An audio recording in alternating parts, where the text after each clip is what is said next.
Do you want to maybe start where we were? I guess the main point, kind of from our comment disagreement, kind of kicking off with that, would be the animals kill animals in nature. And then I made the comment back to you that, well, animals rape animals in nature. And you took issue that you felt like I was comparing eating meat to rape, right? So is that what you understood by that comment, or have you had more thoughts on it No. since then? Immediately, I know that you're using that as a shock tactic to be like, oh, animals rape animals in nature. Why do you do that? You can't compare what humans do in civilized society to what animals do in nature because we're not in nature anymore. Now, I get that, right? It causes some lights to go off. It makes you think a little bit. But obviously, we're not, we have civilized brains, we have morals. So we're not going around raping people. However, we do still need food and sustenance. We still need to eat. So in that, over many, many years of figuring out farming and figuring out that scavenging off the ground increases our nutrients in our build, and then eventually hunting animals and then farming them for meat, along with farming plants and grains which grow naturally and we scavenge beforehand. Both of those hand in hand evolve to what they are today.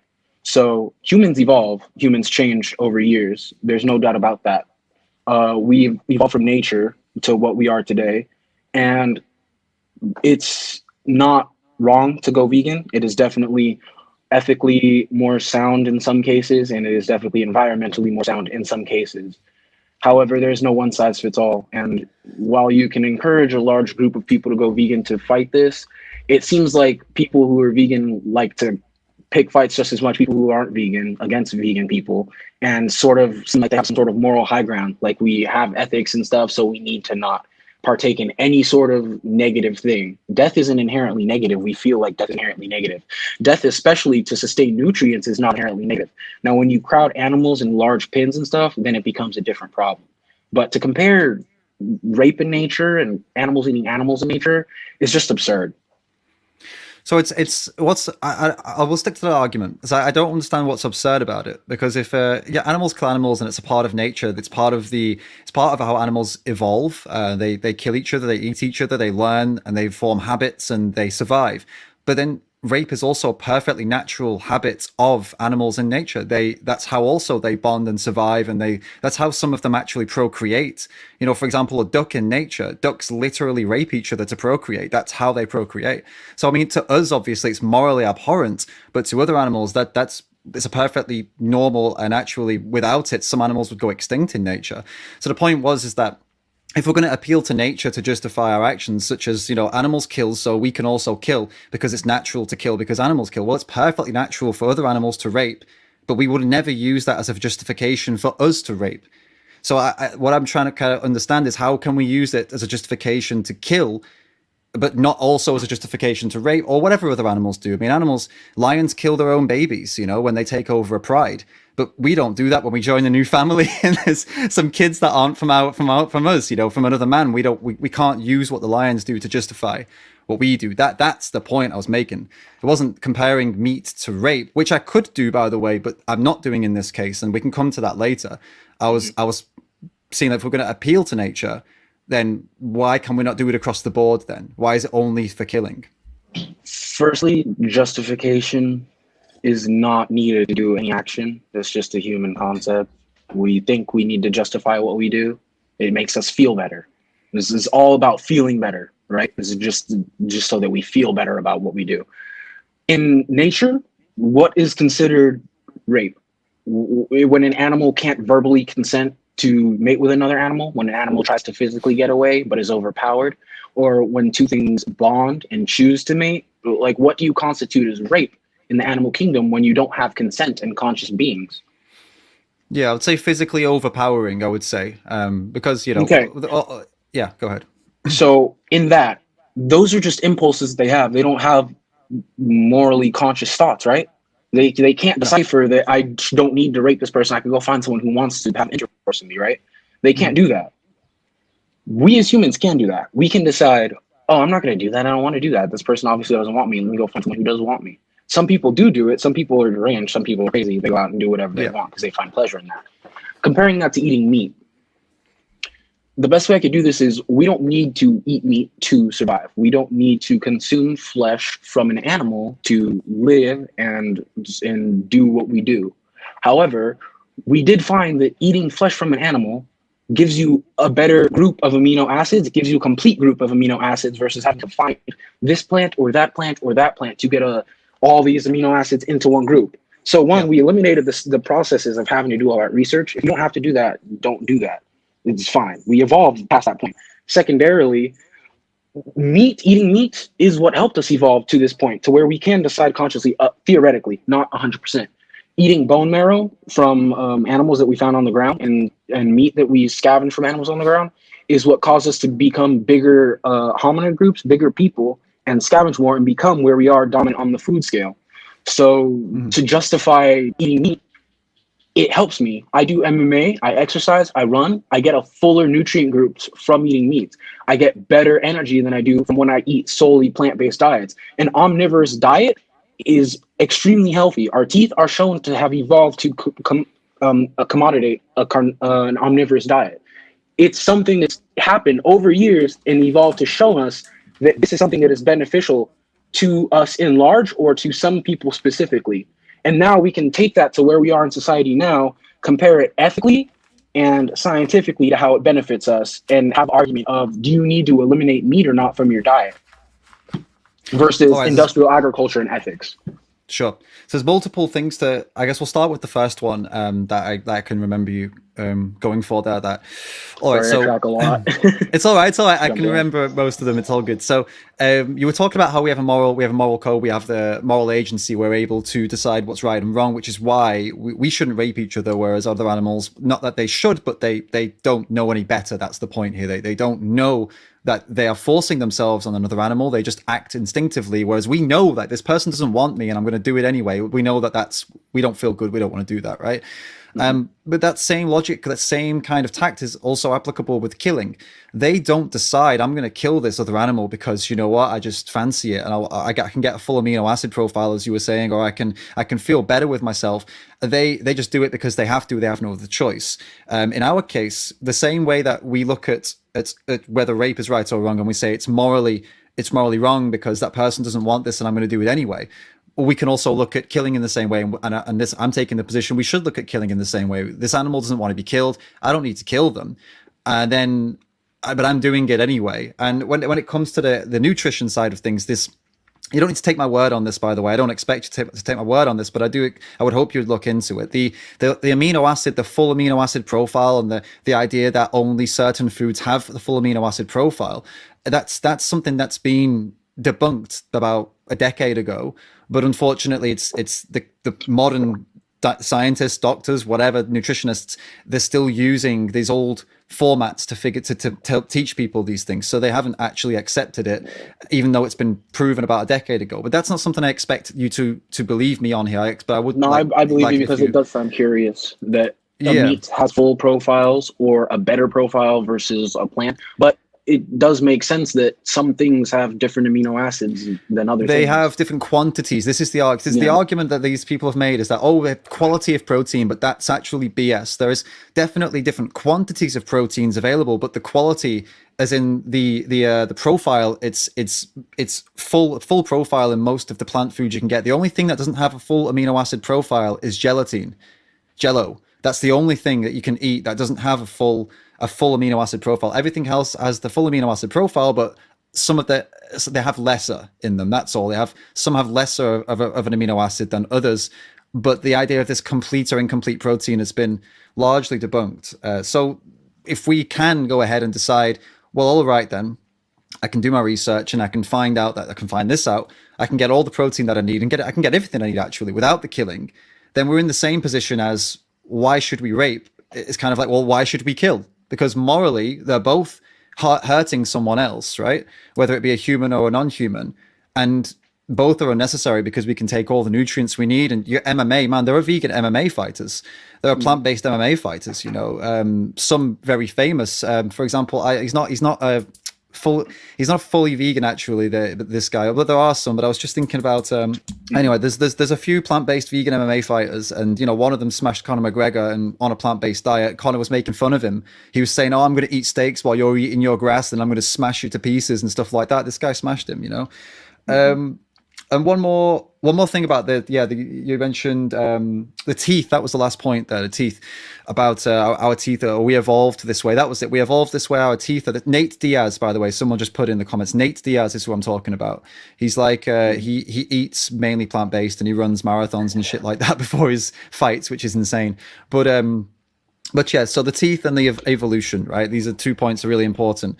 So if it's true that we evolved this way, right, which it could be, the scientists are kind of divided on this. Some scientists say that we evolved this way because of our communication skills, because we adapted to the communication is what forced us to evolve and our brains to get bigger and more advanced. It's because we needed more complex communication. Some scientists say that it's definitely the food. Some scientists say it's both. So it's but if we just say it is food, right, it is the thing that it was eating animal products that made us evolve. I mean, what are we expecting to evolve again? Why would we look at what the ancestors did to decide what we do now? And, they were also killing each other. They were also raping each other. We keep coming back to this, and I'm sorry for anybody who's getting triggered by this word, but we gotta speak freely, all right? But they were doing that to each other, man. They were like, they killed each other over territory. They lived without clothes, electricity, phones, and so, the things that helped them evolve to who we are now, we're not doing any of those things anymore. Why should we continue eating like them? And finally, the teeth. I mean, if these little things here are built for ripping into flesh, then, I mean, I don't know about that, man. I mean, I think that's, if you look at every other omnivorous animal, they don't have canines that are this big. They're a lot bigger. And their entire physiology is different. We can digest these things. Obviously, no arguments about that. But whether or not we are designed for it, and if we don't do it, it's going to make us sick. I mean, that's an entirely different argument, and clearly it doesn't make us sick because we have vegan athletes, plant-based athletes. We have some elite people out there who are fully plant-based, and they're dominating sports. Basically, the vegan MMA fighter beat Conor. Conor was talking a bunch of crap, right? How many vegan MMA fighters are at the top? You could look at all the MMA fighters that are at the top. They're eating a well-rounded, probably some are doing plant-based, but still eating meats. But they're generally eating a nice, well-rounded, healthy, non-processed diets. A lot of chicken, a lot of poultry, a lot of fish, other stuff besides just processed red meats and stuff. That overall holistic diet is what leads to them being better performers. Now, that vegan MMA athlete, right? He had better technique than Conor. He beat Conor in that fight. Him being vegan has nothing to do with him beating Conor. Secondarily, him being vegan clearly didn't prevent him from beating Conor. So he can have a good physique. He can have good technique. He can still be physically capable off of a plant-based diet. He also has tons of money. He has nutritionists, I'm sure. He can monitor the amount of nutrients and amino acids. He can pay for extra supplements in nutrients and stuff. And he can probably put in the work to get everything he needs from only plants, right? You can do that morally. But like I've said, we've been doing this for years because it works. We know it works. So we can change everyone morally to not eat meat because killing is wrong, baseline, right? And we can have a vegan society. Or we can tell people how the meat industry is unethical now, work together to make it not unethical anymore and cause actual positive change instead of just arguing with each other all the time about vegan this or vegan that or not vegan this or not vegan that or omnivorous or this and that. There's ways to work around this instead of pointing the finger at each other all the time. Yeah, so there aren't many vegan fighters. So of course, we're not going to see, that many vegan fighters in the elites, as you were saying, because there aren't many vegan fighters, full stop. It's just a simple statistic. There are more non-vegan fighters, so statistically we can expect that the top, or at least most of the top ones, are going to be not vegan, because the vegan fighters are about 0.1% of the entire people competing in UFC. So it's not a surprise that they it's a statistical thing, right? So that would be that. What I'd say about that. Regarding the changing society, right? I think what the confusion is coming here is, I think you as well as many other people, actually, they got this impression that veganism and vegans are coming from a place of like, oh, it's just a diet, right? We're just saying like, eat this way because it's better, and eat this way because it makes you morally superior, and eat this way. You know, it's like, yeah, and I think I've been maybe guilty of giving a impression of like moral superiority sometimes, and I think most vegans, they get guilty of that, because at the end of the day, if you talk to a women's rights campaigner, like a feminist activist, and you talk to her about people who are sexist, whether knowingly or unknowingly sexist, and you ask them, do you feel morally superior to those people? They're going to say yes, even if maybe they won't be like, douchey about it. But let's be honest, like, feminists do come off a little bit, douchey at times. They're a little bit up themselves, a little bit, I know better than you, because they do think they know better than you. If you're being sexist, or if they think you're being sexist, then they would be confident in saying, yes, I do know better than you, because I'm not a sexist, I'm not a misogynist, I'm not a misandrist, whatever. I believe in equality. So yeah, unfortunately, sometimes you do get vegans with that same attitude of like, well, I do know better because you are abusing animals and I'm not. And sometimes it comes across it can come across in a little bit of, I don't know, condescending, which pisses a lot of people off. I understand that. But the reason that most people are vegan, it's nothing to do with moral superiority or condescension or just a specific diet or you should eat like me. It's because of what we've seen and what we continue to see. Some of us, even like myself, investigating slaughterhouses, farms, and it's all with good intentions, and it's all because this is horrific. And it's very easy for people to sit and criticize vegans for trying to speak up for this, just the same as ways people criticize feminists, people criticize, I don't know, BLM activists, everyone can sit and criticize, but unless you've actually been and seen what they're standing against, it's very difficult to understand why they're pushing you so hard. And in this case, I want to make it clear to you, this has nothing to do with me trying to be more superior to you or anybody doing that. It's to do with trying to stop animals going through literal hell on earth, because that's what it is. It's literal hell on earth. So let's try to stop making animals go through literal hell on earth. Okay, so how would you suggest to do that without stopping exploiting and killing them? Veganism to me is equivalent to a permanent hunger strike. If you go on a hunger strike long enough, people are going to listen to your demands, right? If you don't eat red meat long enough, or you don't eat chicken, or you don't eat any of these animal products long enough, they're going to stop manufacturing them, right?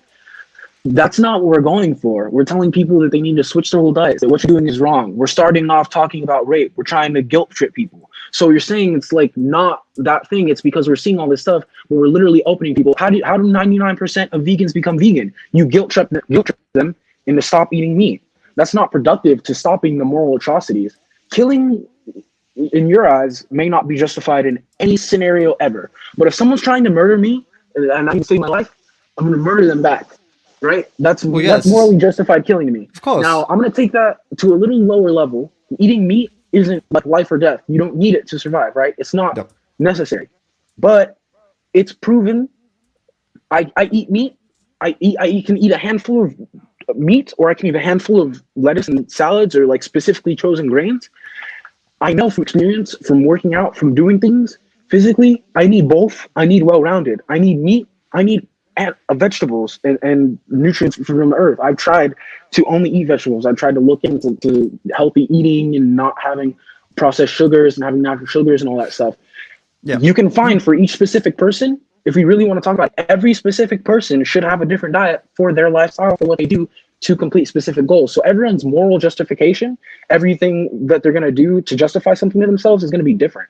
We're not ever going to see a vegan world. If we want to stop industrial animal agriculture and we want to stop suffering, we need to work towards stopping suffering, not making people not eat meat, because that's just not going to work. That's not how it works. That's not how the human brain works. I'm open to it, but when you put down facts mixed with anecdotal evidence, mixed with everything, morals, the clear solution is to find a moral middle ground for everyone to work, because there's always chaos, there's always killing, there's always death, there's always going to be these things. I'm not someone who feels bad about that.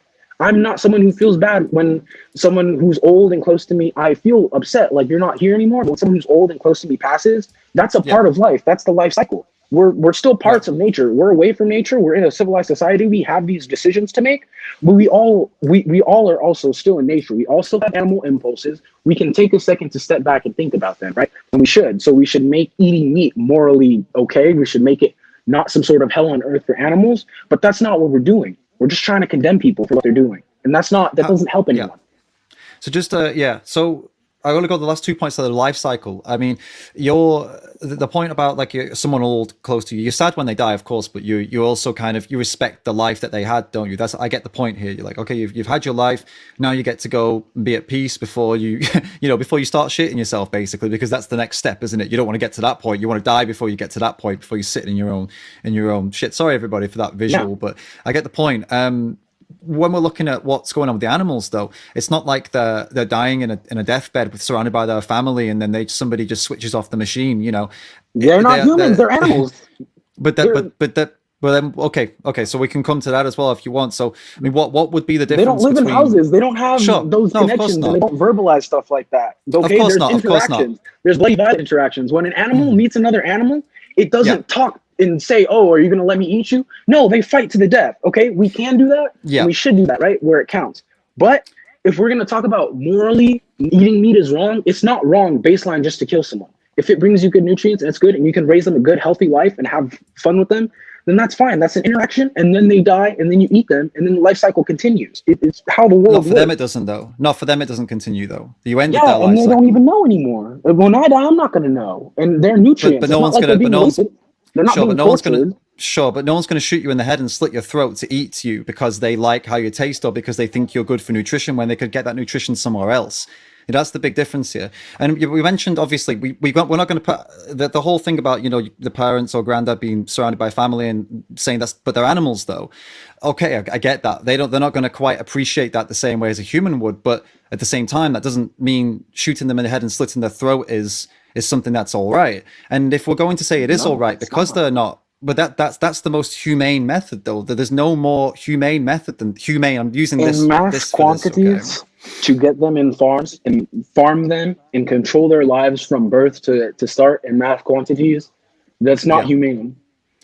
So if Killing it's them less of instantly them, and quickly, a quick death is more humane than having them die out in nature from an animal. sure, And but if oh wait, okay, so we're talking about okay, so it's but then again we're comparing ourselves with our ability to decide, morally right and wrong versus animals and nature, and which don't have that ability, so it's not something we can't really compare, and especially considering we bred them in the first place. These are not wild animals. It's not like we're taking them from nature and we're finishing them off quickly. We're breeding them exactly, yeah, it's not ourselves, okay. right? We need to change that, but we're not doing that. We're saying that everyone needs to be on a vegan diet because everyone can get the nutrients they need from Yeah. plants only. That's not true. Some people don't feel better off of plant-only diets. Some people can eat carnivore diets for a week. It may mess up their bowels until they start it again, but they literally feel better and more energized. Every single person's diet is different. So it's there's no one size fits all. It's all relative. It's called relative morality. Vegans like to take some moral high ground for relative morality when there's no one size fits all, and that's not okay. If you want to tell people that they should do something that's healthier for them, give them science, explain to them, and then let them experiment that with that. And if it doesn't work for them, then say that's fine and work for something else, but make sure you're being morally okay. That's one thing, but that's not what we're doing here. Yeah, there are some aspects of like morality that could be considered to be subjective. I'll accept that, but there are also some that could be considered to be objective. Like for Every single example, part of morality is subjective. Every so single is it person okay? has a So different fine. view and opinion. Okay, so fine. Is somebody marrying an 8-year-old little girl, is that objectively or subjectively moral to you? A pedophile who's born, who has the chemical imbalance in their brain that it's Yeah. okay to fuck a child, or that they want to fuck a child. If they marry an Right. 8-year-old, to them that's Yeah. okay. To them, that's relative morality. But Okay. to the But is the majority, it's not okay, okay? right? But if that was okay in I don't know, in some country somewhere else, and they actually had it in the law that it was okay, would you say that's totally fine because that's their subjective morality, or would you say no, that's objectively wrong to do? No, that's objectively wrong to do. Then there's objective morality. Everything isn't Right. And subjective. so in objective morality, we can convince people to become vegan, send them to vegan boot camp, whatever. But what you're saying No, is not humans necessarily. don't need animal proteins. Humans If you don't let me drill, need this and that to survive. hold up. Obviously, we don't need any of it to survive. Okay. If you let me just drill down for a second into something, because I was trying to get to this point Sorry. here Yeah. It's all right. We're all good. So the point is that we talked about humane killing, humane whatever, humane raising of animals, humane breeding, humane killing, humanely impregnating, humane milking, whatever. The word humane comes up quite a lot when we talk about these things. The word Yeah, that's humane means fake. with That's manufactured. the word humane means with compassion or benevolence, right?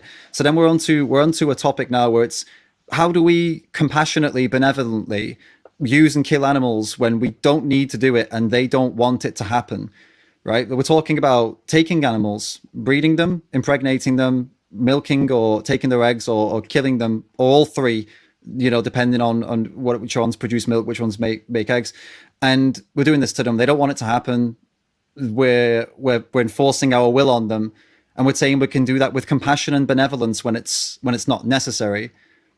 That's where the objective morality comes in, because objectively it can't be moral if it's unnecessary when we're causing them suffering, we're causing them pain, we're causing them suffering, and then that's when it becomes an objective morality. It's the time when it would become objective in the case of if you are capable and it's unnecessary, then it's objectively wrong. Where you're arguing from is it objectively right at any point? Well, yeah, of course it is. If it's for survival, if it's for, like you said, you would kill someone if they tried to kill you. This is not a religion.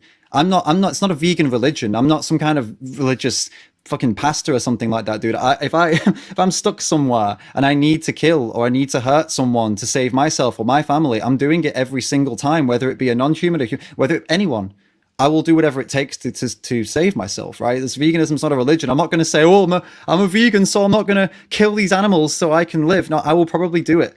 It would be very difficult. It would take me a lot, but I would do it. And I think most vegans probably would too. It's not a religion.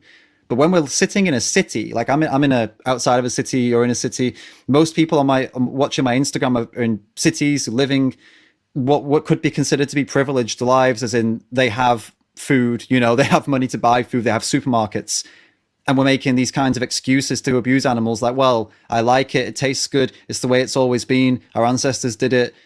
Nutrition, I've not researched it, but nutrition, then we're arguing from a position of the oppressor, the one in control, and we just don't want to change, so we'll just we make these arguments, right?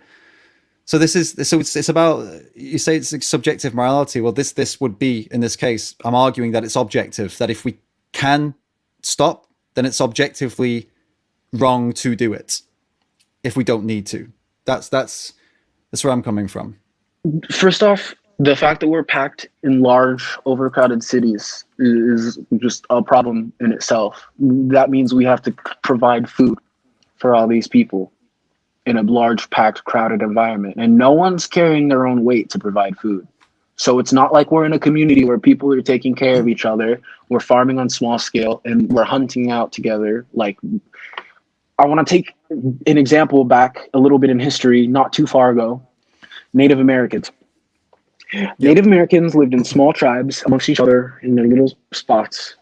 Everyone was very humane. Everyone was in communication. Everyone was very loving and compassionate. There was religion that was tied in with the animals. You don't farm them, you honor them. When you do make a kill, you put what you don't use back into the earth, and you grow more. You grow more from that, right? You use the animal to grow crops, and then you eat the crops, and then it powers people, and you can have meat in that whole holistic diet. All that stuff, it helps people. It creates good communities. It creates a nice humane community. You're honoring the animals. You're honoring people. You're not being controlling or an oppressor. You're just existing in nature with the rest of nature. We don't live like that anymore, obviously. Now we're in big cities. Yeah, if it's necessary.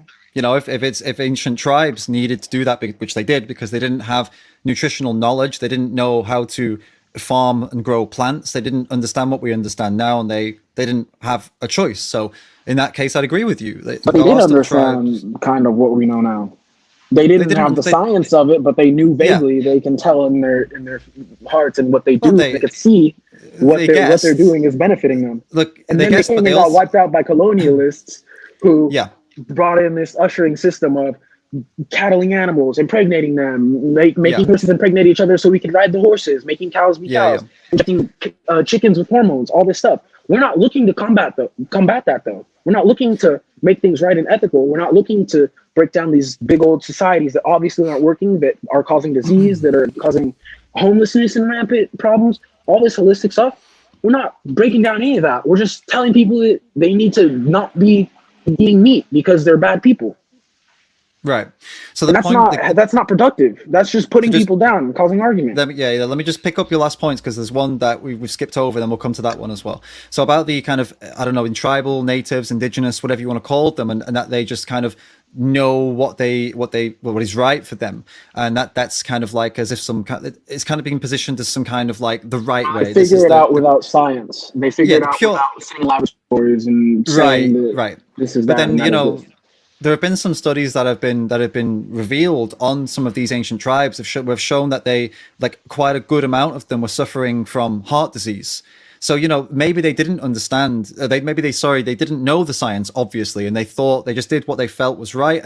But then they were finding heart disease in some of these tribes. So, I mean, at the end of the day, we've moved to a point now. The point is, whatever they did, right? That was what they felt was right. That was the way they did it. That was the way they thought they had to do it, and no one can argue anything else. But that's not where we are now. It's not the position that we're in now. We know better. We're living in different ways, whether that's for right or for wrong. I mean, if so a lot of people would probably agree with you that, okay, we want to go back to the simpler ways before all of the, you know, complications and big cities. But for whatever, you know, we're here now. We're in big cities where the population's fucking ridiculous. We're in a position now where the technology and the science has, you know, leapt forward, and now we understand what we can and can't eat, and where we can get nutrients from, and we know that we can get the full nutrient profile that we need without doing this to animals anymore. So that brings us to the point where it's like, okay, why would we continue to do it? And this way you're telling me that telling people that eating meat is bad, and that's what I'm saying. Instead of talking about what the problems with society as a whole, I mean, at the end of the day, there are like a million problems, right? A million problems. And yes, you can care about all of them at once, and you can try and fight for all of them at once. And I know people who do that, and I respect them. It's great. I really respect them. You go ahead and you get out there and you fight for everything at the same time. I don't know how effective you're going to be, you know, doing that, but fair play to you. If that's what you want to do, like, you're an inspiration. For me, I have found my passion. I know where it is. And my passion is helping the most vulnerable, by far the most vulnerable beings, because they don't even have voices that humans listen to. They can't speak any language we can speak, right? You can learn how to understand animals, but ultimately no one really does. Not many people do. They're completely ignored. At least with other oppressed groups of humans, at least they can actually say, hey, you know, fuck off. Don't do this to me. At least we can listen to that. And yeah, they get ignored too, and it's disgusting. But with the non-humans, they literally, they don't just get ignored, they get completely dismissed. Like, their voices aren't even registered as meaningful. They are treated like a fucking table. Like this table that I'm knocking on now. Some people see animals as literally the same, an object. They say That's not how it right? works.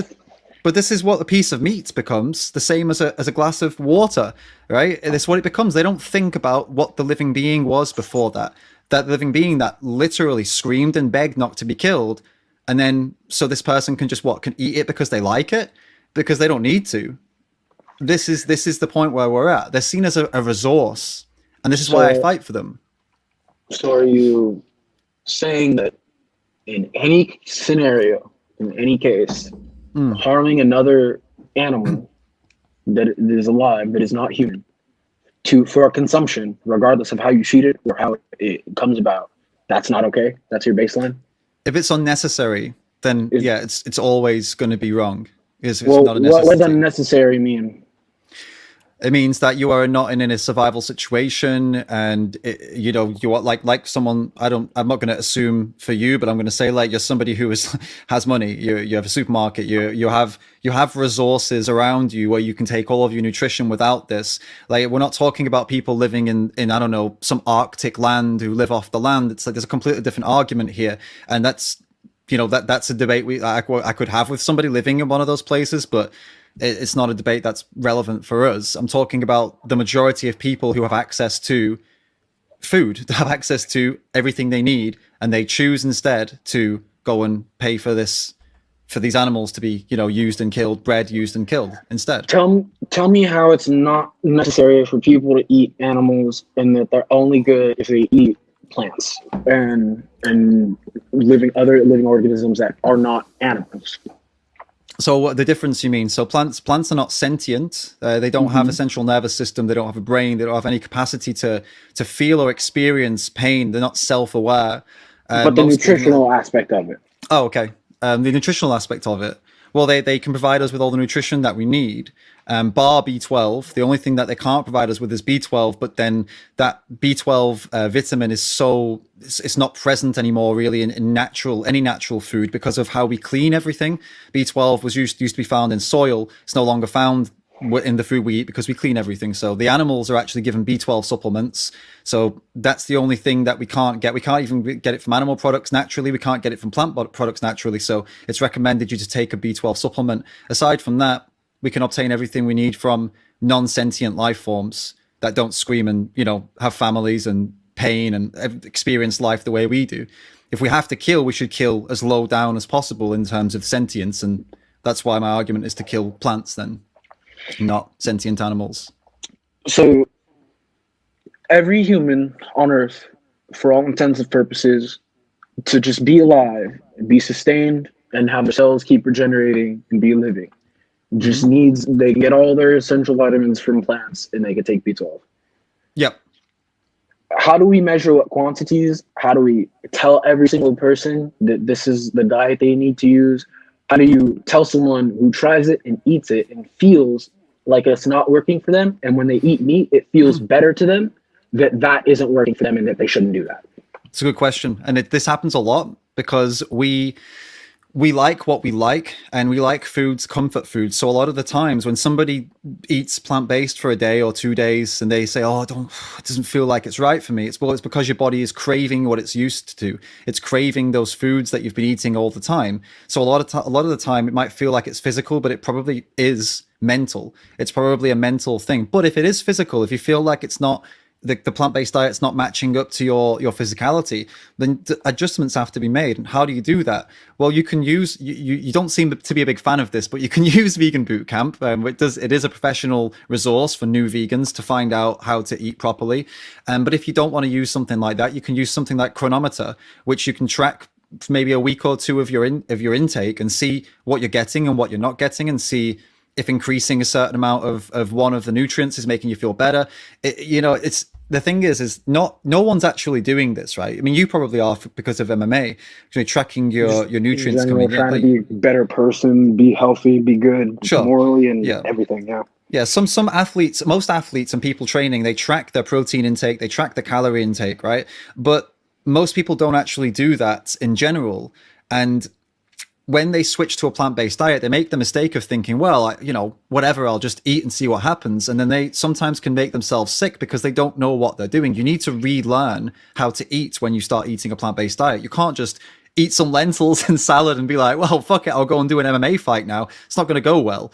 You need to understand what you've taken out. They've taken out all the animal products, right? Well, now you've got to replace them, and you need help doing that. And this is where things like Vegan Boot Camp, or another website, challenge22.com, or movies like What the Health, there's a documentary about this. The Game Changers is also a documentary about this. There are lots of resources for people to figure it out. But yeah, you're totally right. People shouldn't do it by themselves. It needs to be relearned, but it's worth it. It's worth it so that we're not contributing to all of those horrors anymore. And then you mentioned before, like, it doesn't have to be like that. You did say like, okay, but we can make it less horrible. I mean, we can talk about the upbringing, or no, we couldn't call it upbringing, the breeding and the raising of these animals. Yes, some of them are in these horrible factory farms. Some of them are in less horrible small farms. I acknowledge that some of them aren't as bad as other ones, but it doesn't make them good. They're still breeding animals to then sell them for profit, to use and sell them for profit. And they always end up in the same slaughterhouse. It's not like there are special slaughterhouses for the small farms or a special knife, or I don't know, a special procedure.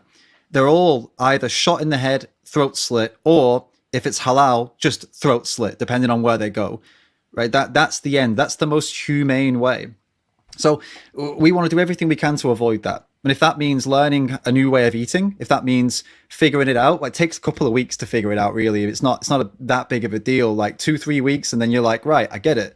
Then what, 2 or 3 weeks of time versus shooting and slitting animals' throats? I know which one I'd choose. And that's what I'm trying to convince other people of, is to it's 2 or 3 weeks of your time. It's literally nothing. You figure it out, and then there you go. You're no longer contributing to this violence. Someone saying in the comments now, I don't know, I eat a bowl of lentils with avocado slices and I'm ready to take on McGregor. Oh, geez. Okay, so there's a lot of good points to be made and had. And I guess now it just comes down to where a person who is alive and has a conscious brain morally stands. Because we're not in the nature cycle anymore, and we are in civilized cycle. We can point out how every single thing we do is harmful to nature, to other beings. The technology we're using to communicate on is the result of deforestation and millions of animals of that. Who cares? We can go down those roads all day. We can go down those roads all day for years, whatever, whenever, at any time. We could talk about anything. Eating your dietary stuff, if it helps you to have an all plant-based diet, and you feel bad about the industrial agriculture system and animals, it is good to go vegan. It is good to care about that and to inform other people and to let them know of the horrors of where their food comes from, of how we can change it or how we should be doing things differently. But an animal getting shot in the head or slit in the throat for food, that doesn't bother me. And I get that people are different and it bothers you and it bothers billions of people. But it doesn't bother me because things die and it's the circle of life. And as civilized and humane as we are, we still have human nature. We still are a part of nature. We still have these cycles.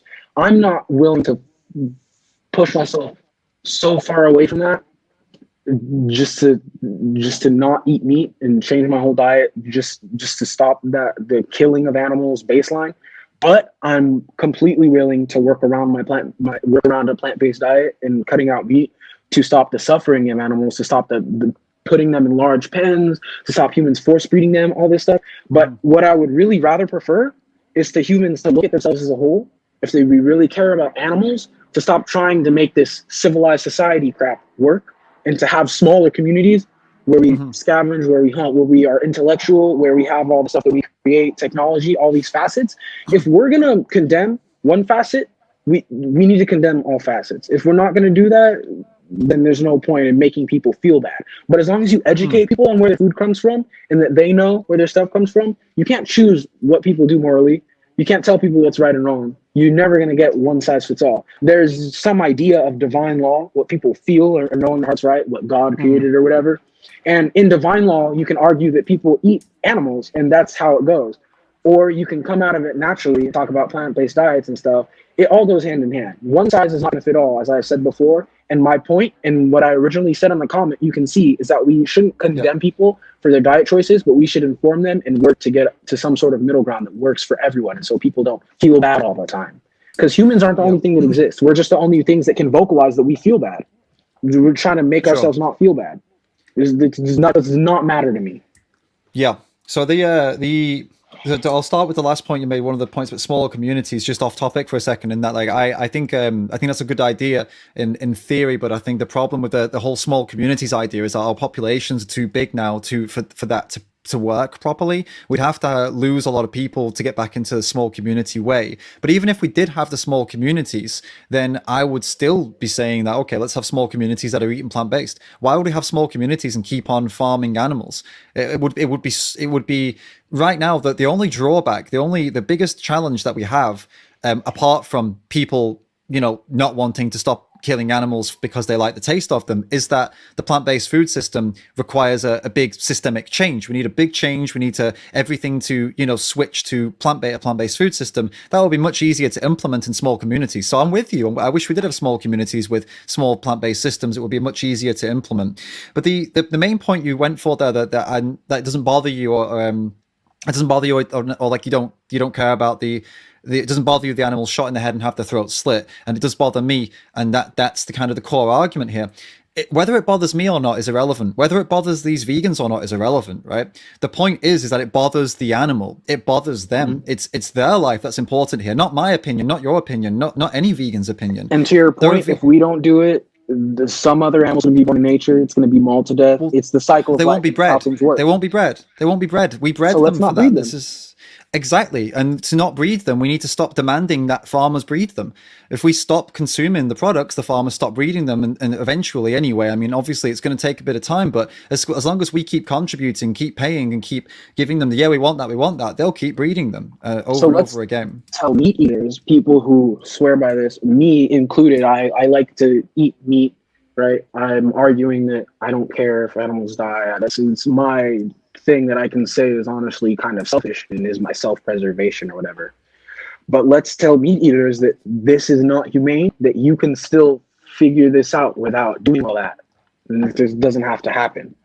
Instead of telling them, you're an animal murderer, you're just making fun of people who are vegan because it's different. Da da da da. No, educate them to have civil conversations. Don't make Absolutely. memes about like pointing fingers and then pointing fingers back and then causing some big argument. I mean, I guess there's sort of comedy in that. There's sort of like relief. There's sort of having a basis of people who follow you and stuff and all that stuff. Right. But it's not productive to helping the animals. It doesn't help the animals, just to cause divide. We need to actually work towards helping the animals. Let me tell you something that might blow your mind. The only reason that you're sat here having this discussion with me is because I made a sarcastic meme video. This is literally part of the tactic that I'm using because I want more of these conversations. I want to meet more people like you who, you're right. My videos poke fun at vegans. My videos poke fun at meat eaters. They poke fun at people who drink milk. I don't do it for like, just for the sake of it. I do it because I see that it works. I see that it brings people in. I see that I get into good conversations. I meet good people like you who want to come on and talk about these things. And it's a different way to get a message out. Now, what you're saying here about, tell people that there's a way to live. I do that as well. And other vegans do that as well too. But, just the same way, like there are many ways to share a message. I mean, if you had a message to share that you felt was very important to you and you saw other people doing it one way, would you want to do what they're doing, or would you want to try something different to get a different angle, different response, different people connecting with you? Because other people are doing it all the same way, or their own way. So I understand, as much as I understand your point that we should be more in. I don't know. You're suggesting we do it in a more show people why it's wrong, show people the way they can change, all this kind of stuff. It is important. It's equally important, but it's also important to actually get these people. Get the eyes on the message, and sometimes you got to be cheeky. You got to do a meme. You got to do a sarcastic video. You got to say something that's like, I don't. You said calling people murderers. I don't call people murderers. But I don't really call people. Yeah, I don't really call people animal abusers that much, unless it's clear as day that this is an animal abuser. Like, for example, if I'm talking about a farmer that's showing off their skills of, I don't know, slitting an animal's throat, then I mean, for me, it's clear cut that I'm gonna say this. Look at this animal abuser. It's disgusting, right? But if I'm talking to somebody like you, I'm not going to sit here and, unless you're literally sat there telling me like, if you were being a troll, like I love killing animals and shit like that, it's all great. It's my favorite thing. I'd just be like, oh, you're an animal abuser, and we'd stop the conversation. It's not something I throw out willy nilly, is what I'm trying to say. Well, look, the point back circled round back to your original point that about it not bothering you. There are many vegans that I've met who literally don't give a shit about animals, and this sounds really strange, right? They don't care. They don't like animals. There's a good friend of mine. His name's Hudson. He's quite a well-known activist online. He's got a lot of followings. He's quite young, you see. So he's like started when he was 17. So a lot of people were like really into that, because he was a very strong speaker and stuff. So he's got a good following. He doesn't like animals. He literally has no interest in them. I asked him, like, we talked about this. He doesn't go petting animals. He doesn't hang out with animals. And there's many vegans like that. They're just not interested. But that doesn't mean that they want to see them killed. They don't care about them, but at the same time, they don't want them to suffer. Just for example, like, you probably don't give a shit about some serial killer rotting in prison somewhere, but I'm going to guess you wouldn't pay for that serial killer to be tortured or have his throat slit. You wouldn't be comfortable paying for that, I'm going to guess, right? It's not something that you're going to go out of, and that person probably deserves it. But these animals are getting that done to them when we pay for it, and they've done nothing to deserve it.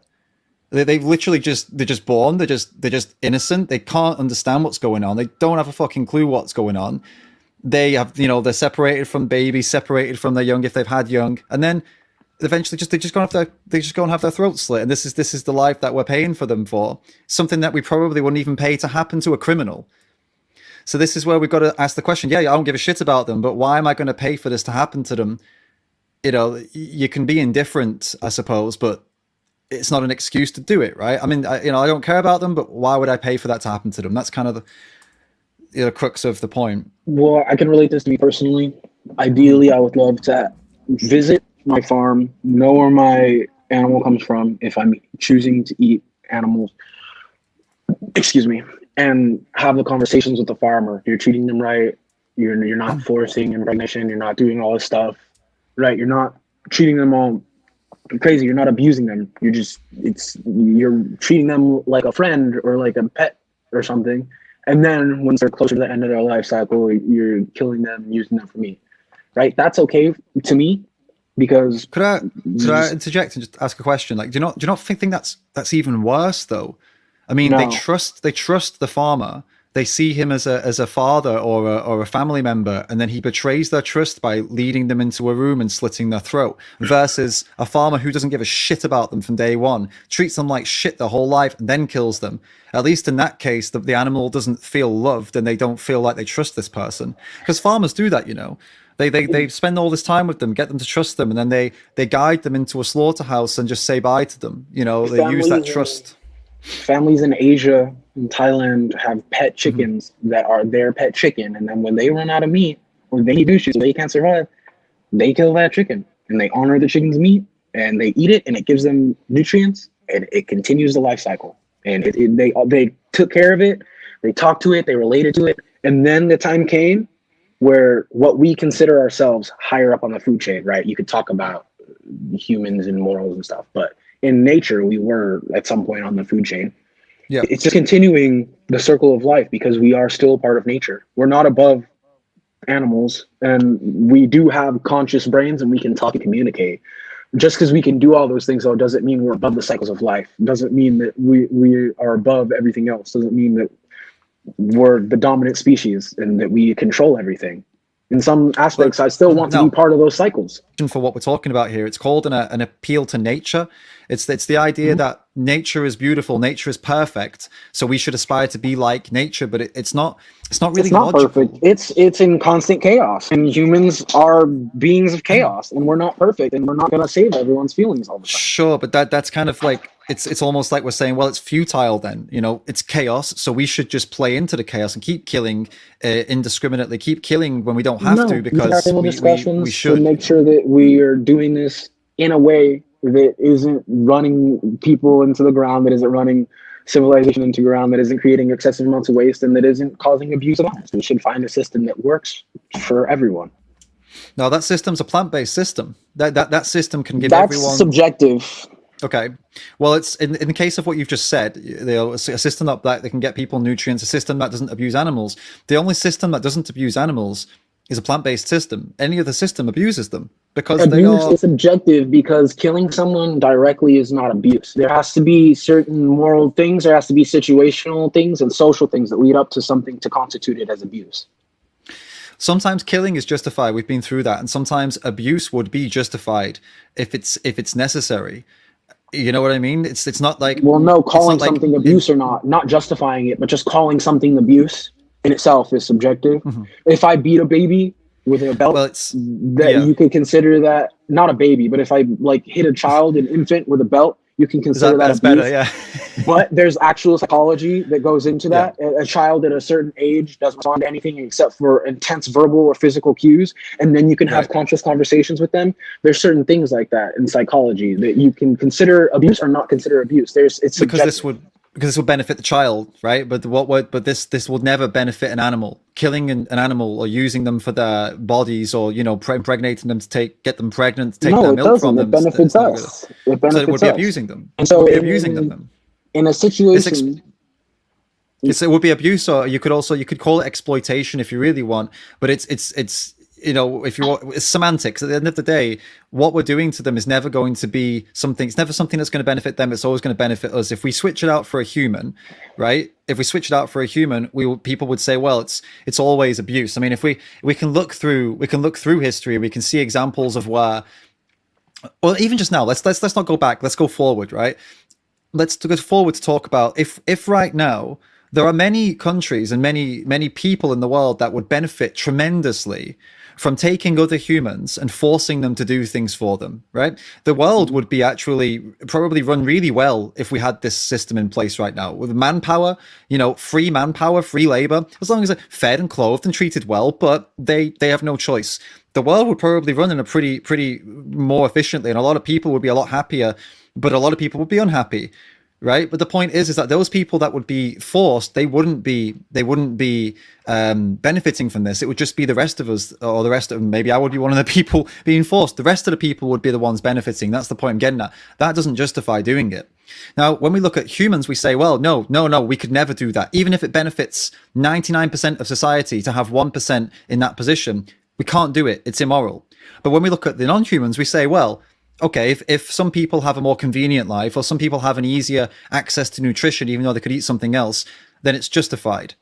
What is the difference between a human and a non-human that makes doing this to them justified and doing it to humans never justified?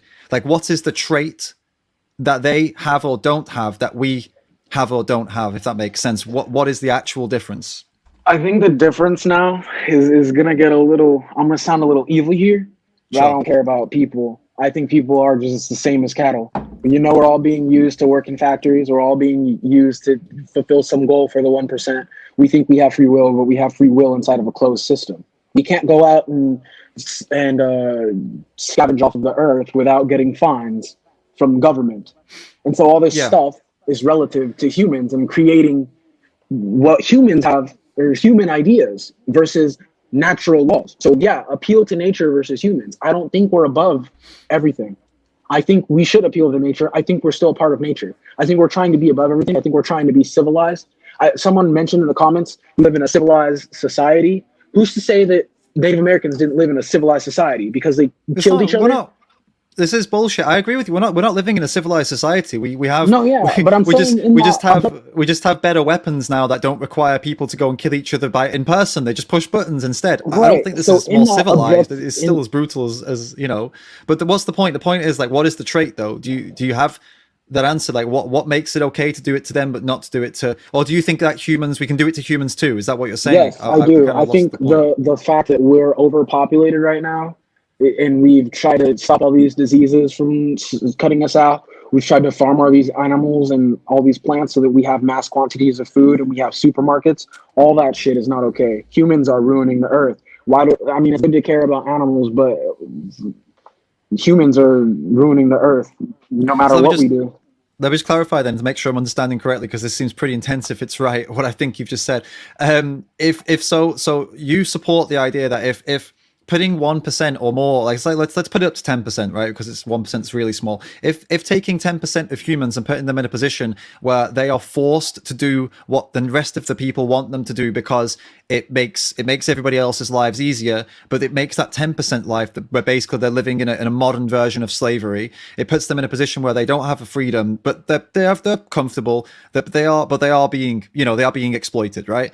You're saying that if that could be put into place, you would support that because you don't draw a distinction between humans and non-humans, and we do that to non-humans. You'd be happy to see us actually do that to humans too. Am I understanding this correctly? I'm saying that I wouldn't care if it happened to people because we do it to animals without remorse. And what I'm saying is, if we're going to make the argument for animals, which I do care about, and I don't care about people, that we need to actually work on making conditions better for animals, just not killing them and eating them, that doesn't solve anything because it's still going to happen in nature. I'm still a part of nature. It solves everything. I don't care about that cycle. It solves everything. We need to figure out a way to So I mean, we can go to nature as the next point. Like, some people are arguing that we should actually intervene in nature. Some people argue that say that we can actually get involved and we can reduce suffering in nature. I've not looked into this enough, so I don't want to get into it here. I'll be honest with you, I've not really made my mind up on that yet. I don't know enough about it, right? But there's some very smart people who are discussing this and saying we could intervene and we could actually do something about, a lot of the horrific suffering in nature. But forget that for a second. That's a whole separate topic. If you've said it multiple times now, you don't want to see suffering of animals, forget in nature, but talking about within human society, you don't want to see the suffering, but you say that not eating them and not using them is not an option. but it is an option. And you might say, okay, not for everyone. All right, maybe not for absolutely everyone, because there are definitely certain groups and certain communities across the world that are going to find it either impossible or nearly impossible. And that's a whole different conversation to have. Like, I've been to India and I've worked with activists who work in the slums advocating for people to eat plant-based, right? I'm not going to go there and talk to them about that. That's not my place. I don't know their lives. I don't know what the fuck's going on with them. But there's some people out there who do that, right? When I say, when I'm talking to you, I'm talking to you because you are someone that can make this change, and everybody around you can make that change, and their friends and their families can make that change. And this kind of connection will go on and on and on and on, right? There are literally tens of millions of people that can make this change, and it can be very simple for them. And there are also a lot of people that, like the people living in the slums in India, that are not going to watch my videos anyway, and that I wouldn't want to watch my videos because I'm not the person they should be like listening to, right? But the reason that you're here talking about this is because you can change, and you can do something about it, and you can influence the people around you, and you can get them to stop using and consuming animal products, to stop all of this shit happening to animals. Like, you can literally do that. You have a lot of power at your hands right now, and a lot of influence around people around you. So if that's something you're passionate about, ending it, I mean, don't sell yourself short. You can stop doing it, and so can everybody around you. So why not go ahead and do that, and start to have that influence on the people around you? And then, yeah, you can talk about nature as a separate topic. I can link you some videos to find out about some of the proposed solutions to wild animal suffering, because you're right, they do suffer, and that's not something we want to ignore. But it's not something, maybe, that, I don't know, what the argument of whether to get involved or not, that's a whole debate. But I can send you some links to go and check that out and see if you think it could be worth getting involved in that, and trying to reduce that suffering as well. But let's start at home. Let's start with me, right? What can I do first? To explain where I stand a little bit better, I don't like the suffering of animals. And to me, what I consider suffering is being cooped up in pens, being forcibly brought into the world to be cooped up in pens, the way we keep cows pregnant and so that we can drink their milk all the time is not okay. All that specifics of cattle and like using it like a tool, that's not okay with me. But killing an animal and then eating its meat, if it's lived a nice, long, healthy life and has had free range or has had freedom, hasn't been force pregnated, was brought into the world by two parents that chose to bring it in the world, and then we kill it and eat it, that doesn't upset me. That's normal. We don't have to do it, right? Obviously, because we can farm plants and stuff.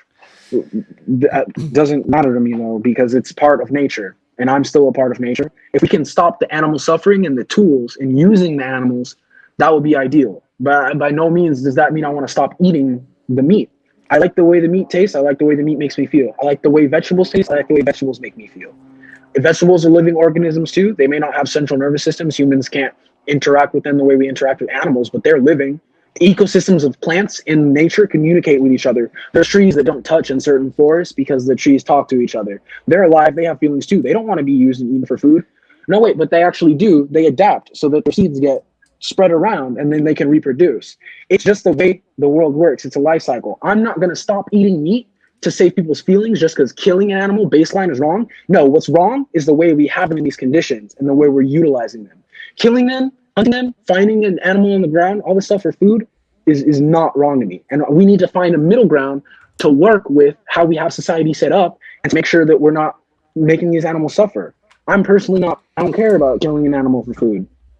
That's where I stand. Yeah. I mean, I think we've kind of already been through a lot of this, but to go back and just say one more time, the idea that it's nature it's not actually a logical thing to say that it's nature, so we do it. It's the way it is, so we do it. It's nature, so we do it. These are not logical positions to hold. Something happening in nature doesn't. It's not a logical position. It's something that I feel in my heart. It's something that I feel in my bones and my nervous system that I want to be a part of nature, and we're divulging too far from that. Yeah. That's fine. So be part of nature, but being part of nature doesn't necessarily mean abusing animals. requiring animals to slit animals' throats because it brings you pleasure. And again, you said one more thing. You said again, I feel like this has been like a bit of a theme here, that I don't care if it hurts someone's feelings. I don't care if people think it's wrong. I don't care if you don't care about me thinking it's wrong. It's not me that I want you to listen to or even care about. I don't want you to care about my feelings or anyone's feelings in the comments. Fuck that. Feelings. Fuck that. It's not even about their feelings. It's just about them in general. You don't have to care about them. You just have to acknowledge the fact that this isn't about me or you. It's about them. It's about them. And it's just the same as I said. It's not about, I don't give a shit about killing them. I don't give a shit about I care about them suffering or not, but I don't care about them dying.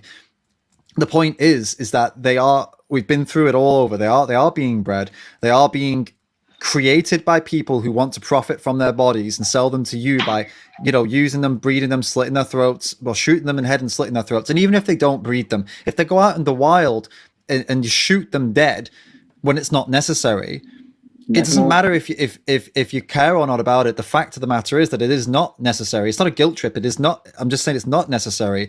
And the fact of the matter is that animal has been shot in the face or shot in the head or shot in the heart or wherever they've been shot, probably maybe multiple times. Doesn't matter. They're being shot. They're being killed for pleasure.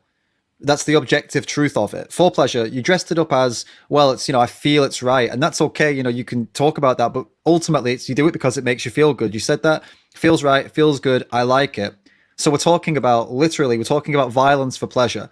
You may as well, not you, but anyone who's doing this, they may as well be going out hunting for sport, because it's the same thing. If someone hunts and kills an animal, eats the burger, or someone hunts them and hangs their head on the wall, it's both pleasure. There's not really a distinction to be made here. One does it for pleasure to show off, one does it for pleasure because it makes the taste buds feel good. It's killing animals, but abusing, whatever you want to call it, abusing, killing, exploiting, the semantics don't matter.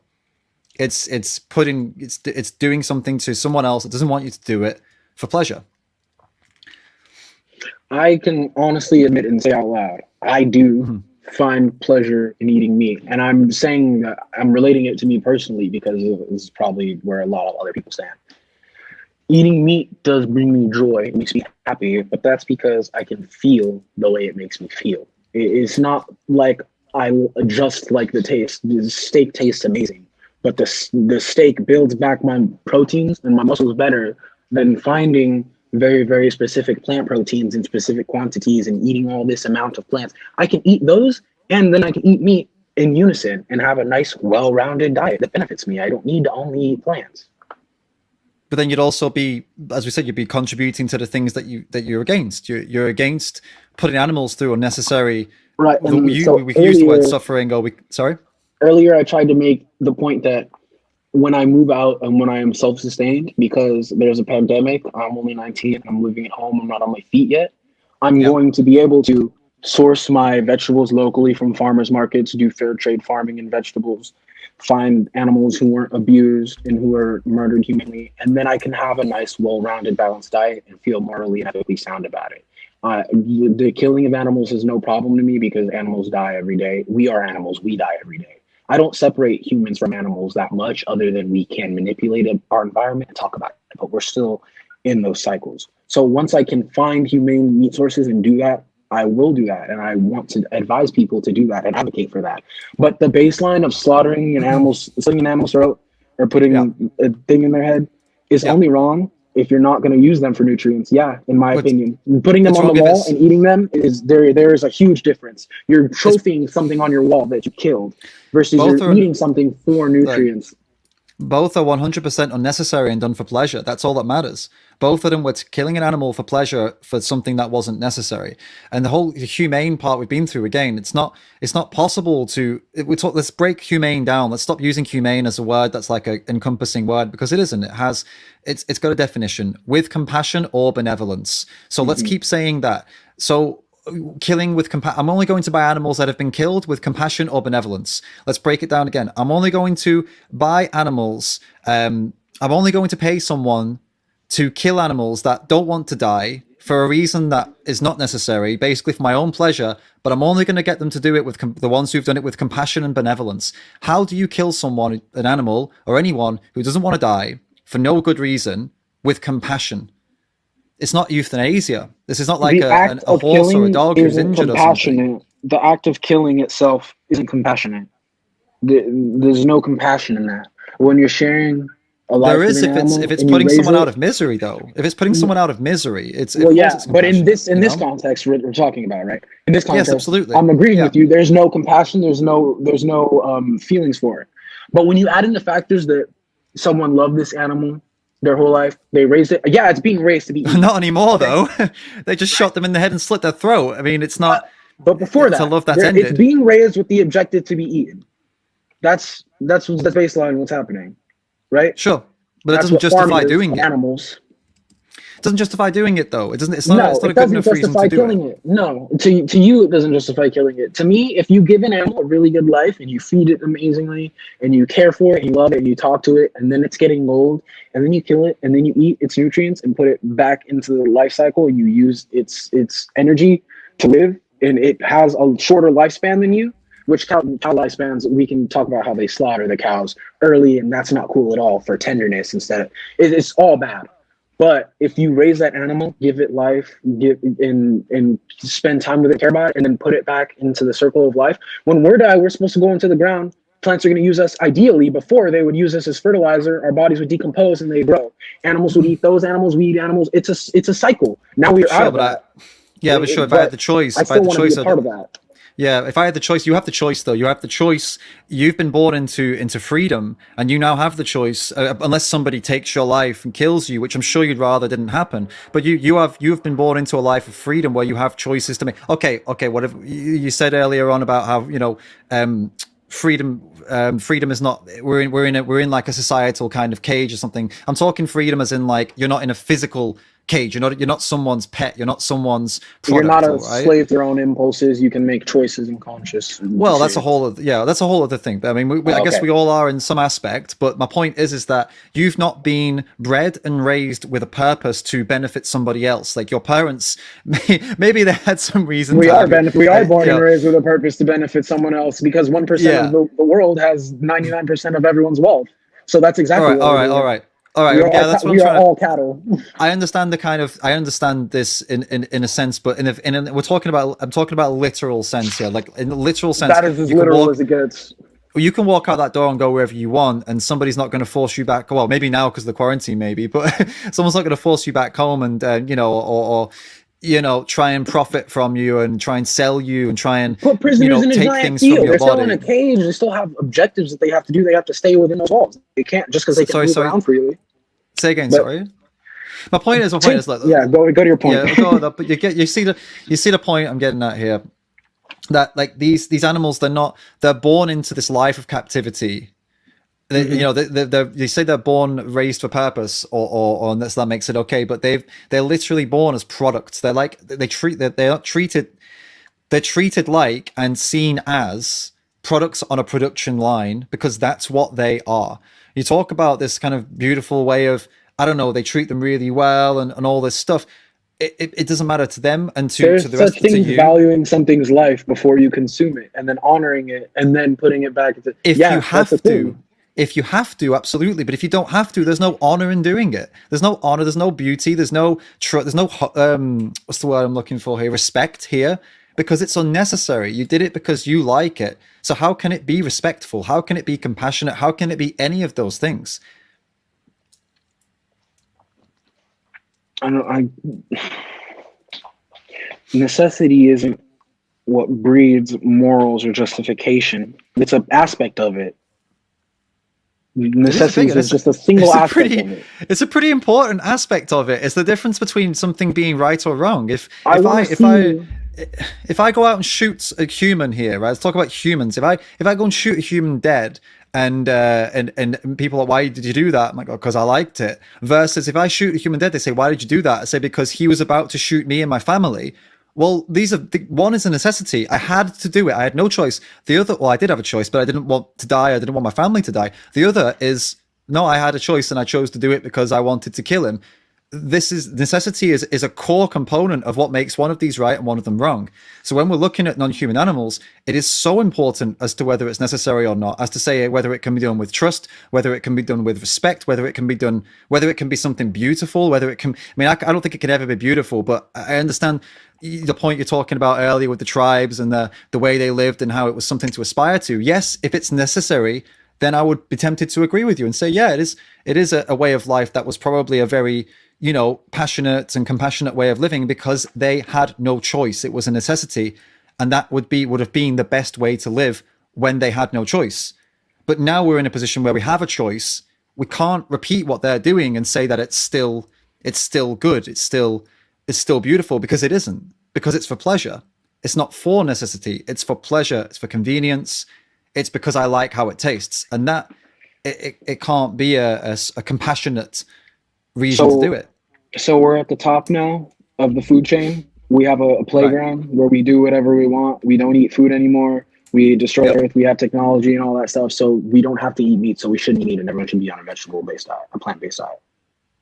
We're in a position where we understand nutrition a lot better. We have the capacity to do it. Anyone that has the capacity to do it has a moral obligation to do it. Okay. Because if not, if not, then they are committing acts of violence for pleasure, and that's immoral. I think anybody would say objectively that is immoral. To commit acts of violence for pleasure is an immoral thing, no matter which way you look at it. That's not subjective, right? Okay. In a philosophical standpoint, yeah, committing violence for pleasure is not morally justified. And right now we aren't in the food chain, so we do not have any necessity for survival. We basically are at the point where we know we can't survive. Everyone should be eating plant-based diets so that it's not morally upsetting and the animals are okay. I'm very curious what that world looks like. I'm very curious if that's ever going to happen. We wouldn't have gotten to that point if that was the case. We just wouldn't be in the position to where we can be vegan if we didn't eat meat. So I'm very interested on how humans expect to completely remove themselves from the cycle of nature and then continue being good. Are we just going to ruin the environments and grow plants for the rest of our lives just so that we can have this civilization? That's well. Look, I mean, we're at a point now where we're growing an extremely large amount of plants. 50% of the world's crops are grown to feed non-human animals, to kill and feed humans, right? So we're already growing enough crops to feed every human on the planet. But we're using it to feed the animals instead, so that we can eat the animals because we prefer. Yes, exactly. And there are people starving, literally dying of starvation, whilst animals are eating food that they could be eating, but they can't get the food because richer people want to eat animal products, right? So we're already growing enough food to feed everybody. And let me just be clear on something. Not all of that food that's grown to feed animals is fit for human consumption. Like, I accept that, but a fucking lot of it is. A lot of it is, and it wouldn't take much to switch the crops they're growing to different crops so that they would all be fit for human consumption. So, we're in a position already where we're growing a lot of plants. It's not like we'd have to grow more. We just have to change what we're growing in some cases. The land is already there, and stop breeding animals and start feeding the people with plant food. So yeah, it's going to be a big change. Don't get me wrong. It's not going to happen overnight, absolutely, but it's going to take a lot of us to talk about it. We need to talk about it. We need to keep on talking to other people. We need to keep on raising awareness, and people like yourself need to keep having these conversations. But it begins with us. I mean, we can't. I can see it seems like a big task, right? It seems like, oh my god, this will never happen. But if everybody thought that, nothing would ever have changed ever.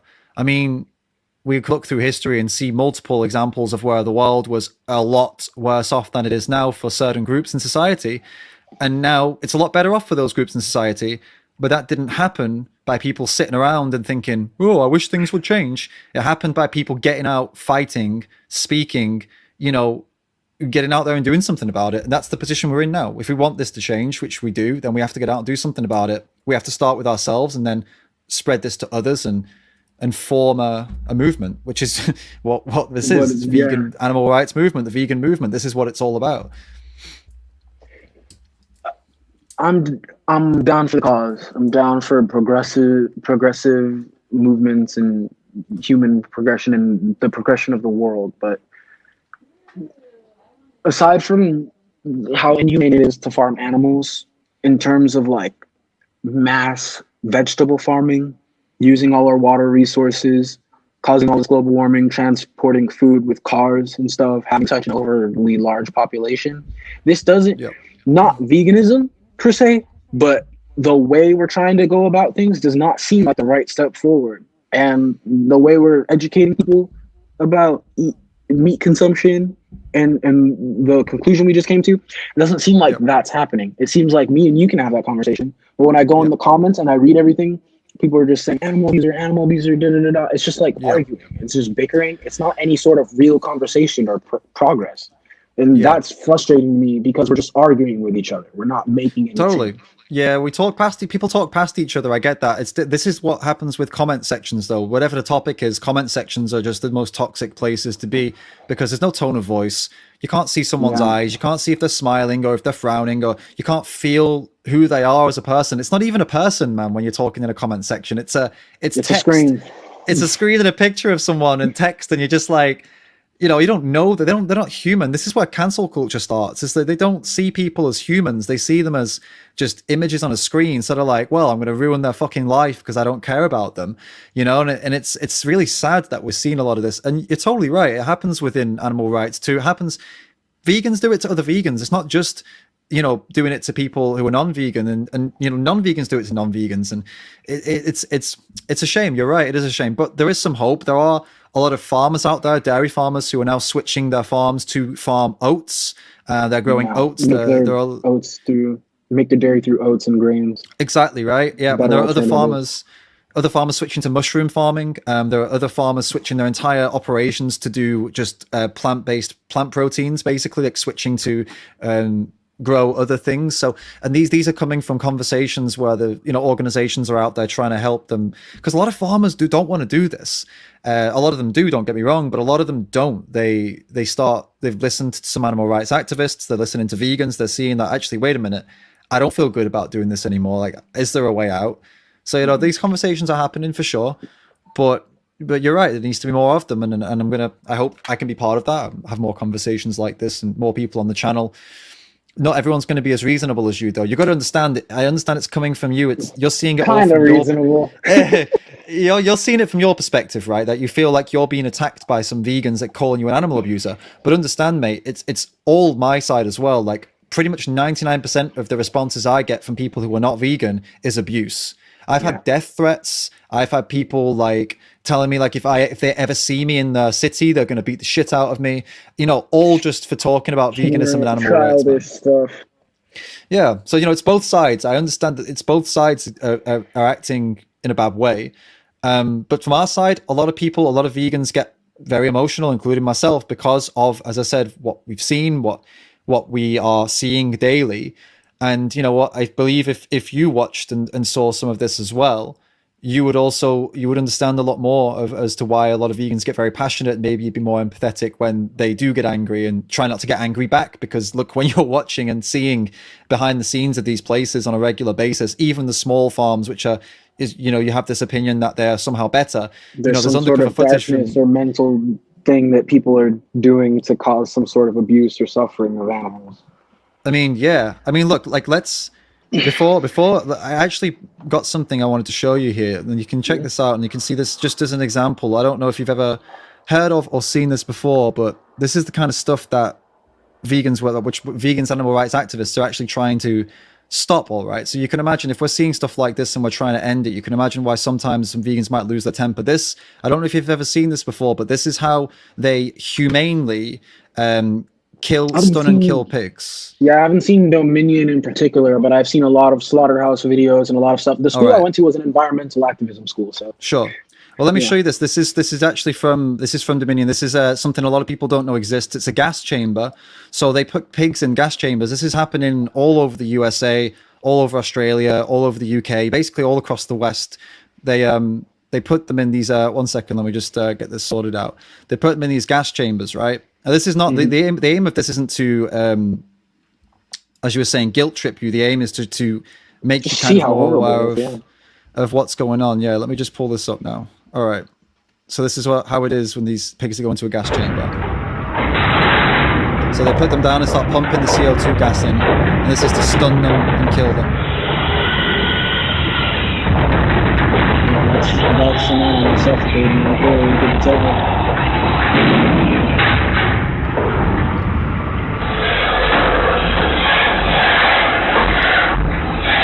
So what you're seeing there, right, is just a snippet of the kind of shit that's going on in these places. Now, Yeah, I'd like to what? Go on, sorry. that makes me violent towards the people who are causing the violence towards the pigs. I mean, very frustrating yeah. to watch. What that is the CO2, right? And it goes into their lungs, it burns all their throat, it burns their lungs, it eventually knocks them out, and most of the time it kills them. And these are gas chambers. You know, and you got to ask the question, what the hell has happened to the point where, you know, did we not learn from history about gas chambers?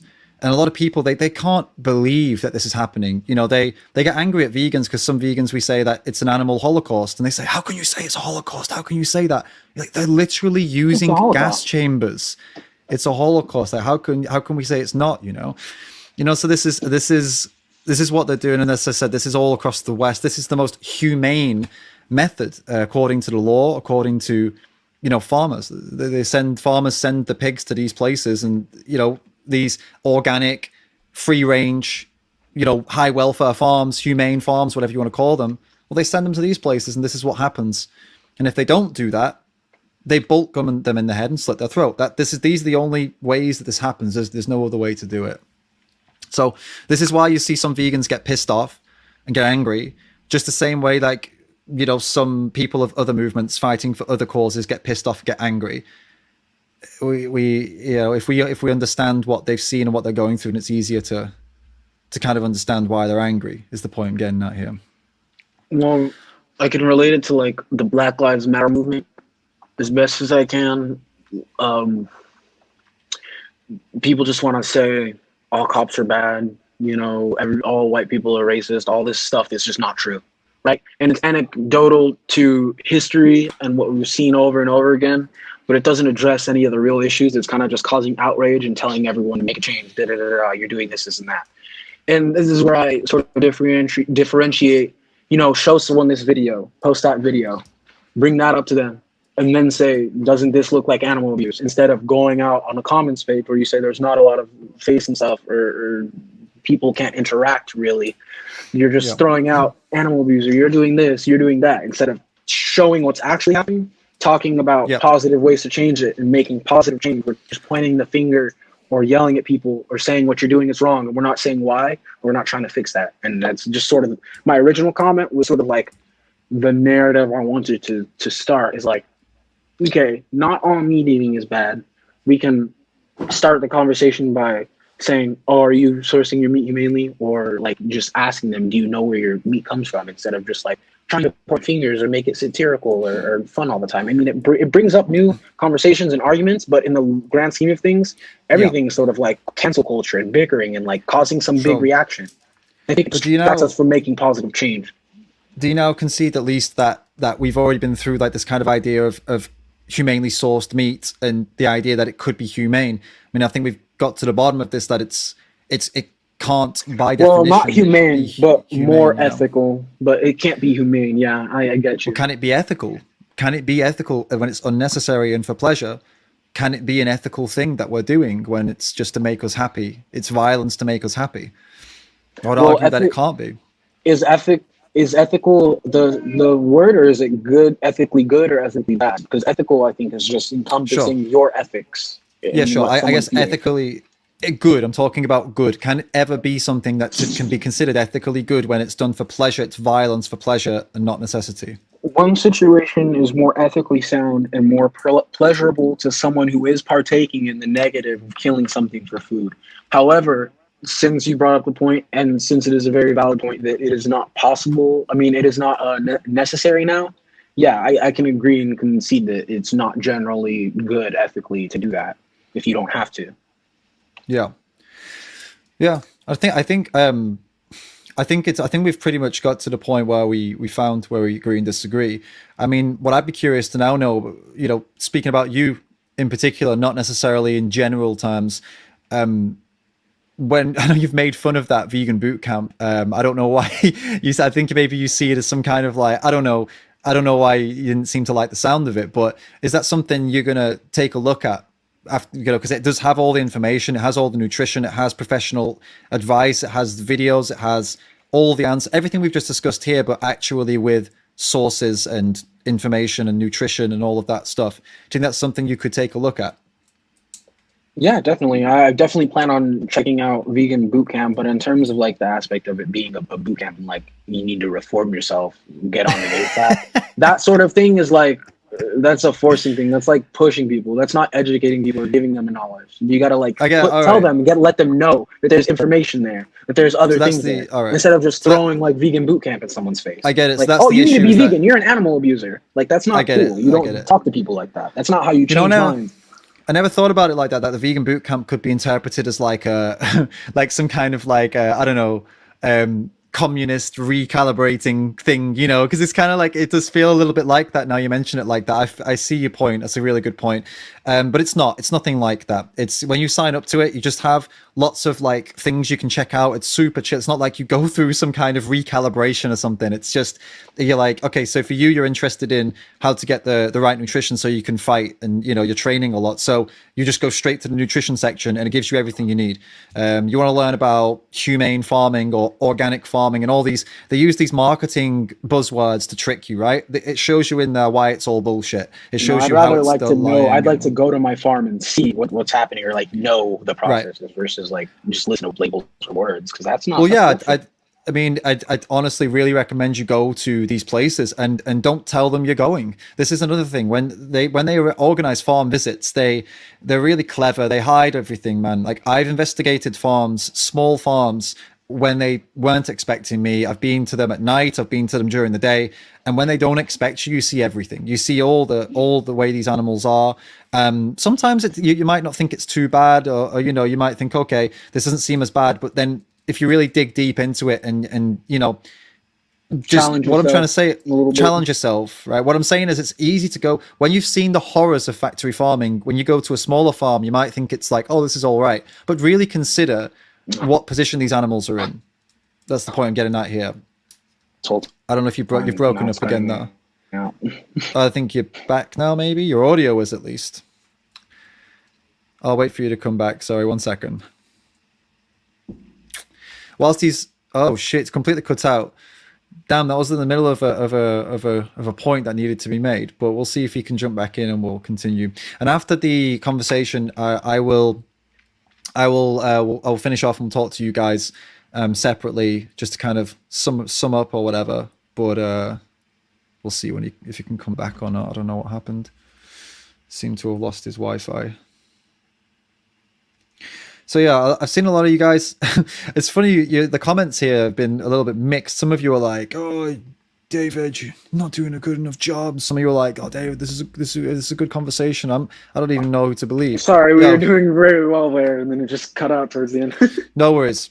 Just to finish my point here, anyway, just about the farms. So I've been in some farms, as I was saying, some farms where, at first glance, I'll be honest with you, I've thought, I mean, this is not as bad as I thought it would be, kind of thing.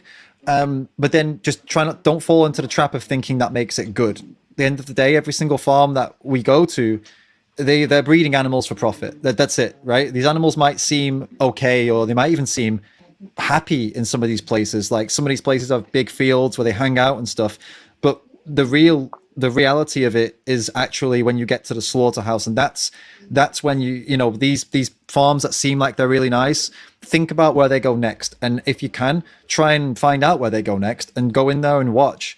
And again, you know, once you've seen that, once you see how it goes, you'll realize that there's no amount of pleasure that can justify this. Necessity, you could argue for necessity if it was necessary, but pleasure, there's no way we can say this is worth it for pleasure.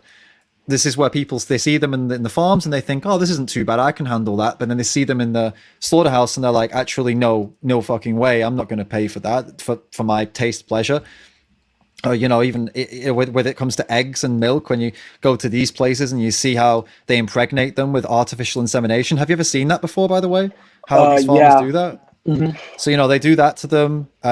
With the egg laying hens, they keep them in free range, like the best of the best free range. There's these massive barns with like thousands Yeah, of them inside. It's not free, and even if it was packaged free on range, top of each other, shitty even if it was free conditions. range, man, they're laying 50 eggs or more in a year. They're supposed to lay Not 14. supposed to do that, yeah.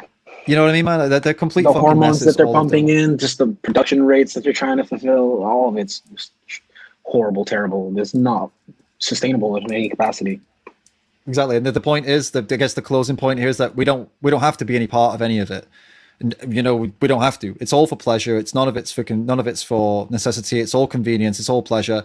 And you have the vegan boot camp. You can sign up to that, or you don't. I mean, you just literally log in and you have all the chapters. You learn everything you need to learn, and you don't have to be part of it. And the people around you also don't have to be part of it. And this is how we create change. It's the only way to create change. We don't do it by just sitting around talking about, oh, this would be nice. We do it by actually doing what we believe in. We change it. And that's the whole point, man. That's what we're all about. And that's what you're all about now, I hope, as well. I hope we'll stay in contact and maybe do a follow-up to this and see what's going on, if you're up for that in the future at some point. Okay, definitely. I'm still trying to sort things out with the pandemic and what is and isn't available in terms of like just Yeah. what you can and can't have right now. But I definitely Well, yeah. have some goals that I want to work towards in my own personal life and helping animals and not having cruelty be a thing in my life. Well, this is a pretty big step. And if I've got a feeling that you've got hang-ups with the title or the calling yourself a vegan. I guess that's something some people like. They feel like vegans are pushy and stuff like that. At the end of the day, man, I'll just tell you this one more thing. If you don't want to call yourself a vegan, I couldn't give less of a shit. If people want to tell everyone like I fucking hate vegans are all this, vegans are all that, it doesn't make a difference to me. I'm not this is not a religion, as I said. It's not something, it's not like a team that I'm trying to employ people into Well, my when team you or put a some title shit. that it says It's anti-vegan comes in and talks about veganism, you're directly causing divide and making teams where there's none. there's the reason for that, right? Is I actually thought about this. I thought like, wait, the dude's not necessarily an anti-vegan, but he made some anti-vegan points, but he's not an anti-vegan. But dude, what other kind of title could I have possibly put? I was thinking like, how do I describe who this guy is? Random guy on Instagram Yeah, I debates me on understand veganism. It's I had to put a title Well, together that made sense. how do we hold discussion and stay true to these? We're not grouping people, we're not categorizing people, we're not doing that. When we're on our main biggest Yeah. platforms, we're polarizing people into two different categories. It's a good point. it's a good kind point, of man. hard to do. No, you're right. I hold my hands But up, man. that's not my quarrel. Yeah, I'll I hold just my don't hands like up the on that. idea of I'm putting people down instead of educating them. right. I'll hold my hands up on that and say I'm definitely guilty of that for sure. But the good thing is that when we actually spoke, it wasn't what the title may have suggested. The thumbnail and the title suggested that we were going to fight. I had never had an intention to fight. But unfortunately, this is if you don't. I'm going to tell you some truth now, and this is also for the people watching as well. If you don't Drop that put something bomb. out like that, right? If you don't put something out like that, people won't fucking watch it. And then no one learns. No one comes to see an important conversation. Unfortunately, the clickbait thing. People have this big thing against clickbait, but at the end of the day, this is the world we're in now. Like the only way to get people to actually watch your shit and listen is clickbait. You can't put an honest thing up like, if I put an honest thing up like a conversation with somebody who had a few anti-vegan arguments but seems like a nice guy, no one would come to watch the fucking video, man. Like nobody would be here right now. It is what it is. It is what it is. We're in this society now. What if you just use plainly debate surrounding veganism? No one would come, man. I'm telling you, there's been 100 people watching this the entire time, man. Do you really think 100 people would come and watch if it was debate on veganism? It's just they wouldn't come, man. They wouldn't come. So as much as I feel need to do some reform into society, some large scale. We do. We absolutely do. We absolutely do. But back to my point about labeling yourself, by the way, I was just wanted to say, I don't give a fuck if anyone calls themselves a vegan or not. I could not give less of a shit. Call themselves a vegan or a plant-based or whatever. If somebody is against doing this to animals and they don't do this to animals, they stop doing it, they stop consuming and using all the products that are doing this to animals, then awesome. Call yourself whatever you want. I could not give less of a shit. Don't associate with vegans if you don't want to. It's not about me. It's not about you. It's not about a title or a label. It's just about them. We're trying to change the world for them, and whatever that, whatever way that is, if everyone stops abusing animals, everyone stops exploiting animals and using them for pleasure, and they all want to call themselves normals or I don't know, normies, or just whatever, they don't want to call themselves anything, I couldn't give less of a shit. I really couldn't. So I just want to make that really clear. It's not about labels. It's not about in groups and out groups. It's about doing right by them. That's all. Well, I don't want to jump into anything too deep, but I also want to put this out there for people to think about. Veganism, plant-based diets, helping animals, animal cruelty is great. And we need to reduce animal suffering. But if we're going to do that in the food we eat, we got to do that in every single aspect of our lives. Not like you have to in order to make it justifiable or to have any ground basis to stand on, but really challenge yourself. What are we using the internet constantly for? How are our houses built? How are all these synthetic chemicals made? What are they doing to the environment? It's not just the food industry. It's the headphones, the AirPods that we have in our ears to do this, the phones that we're discussing on. We really need to look at how we're living and how it's affecting animals if that's the goal in the world we're trying to make.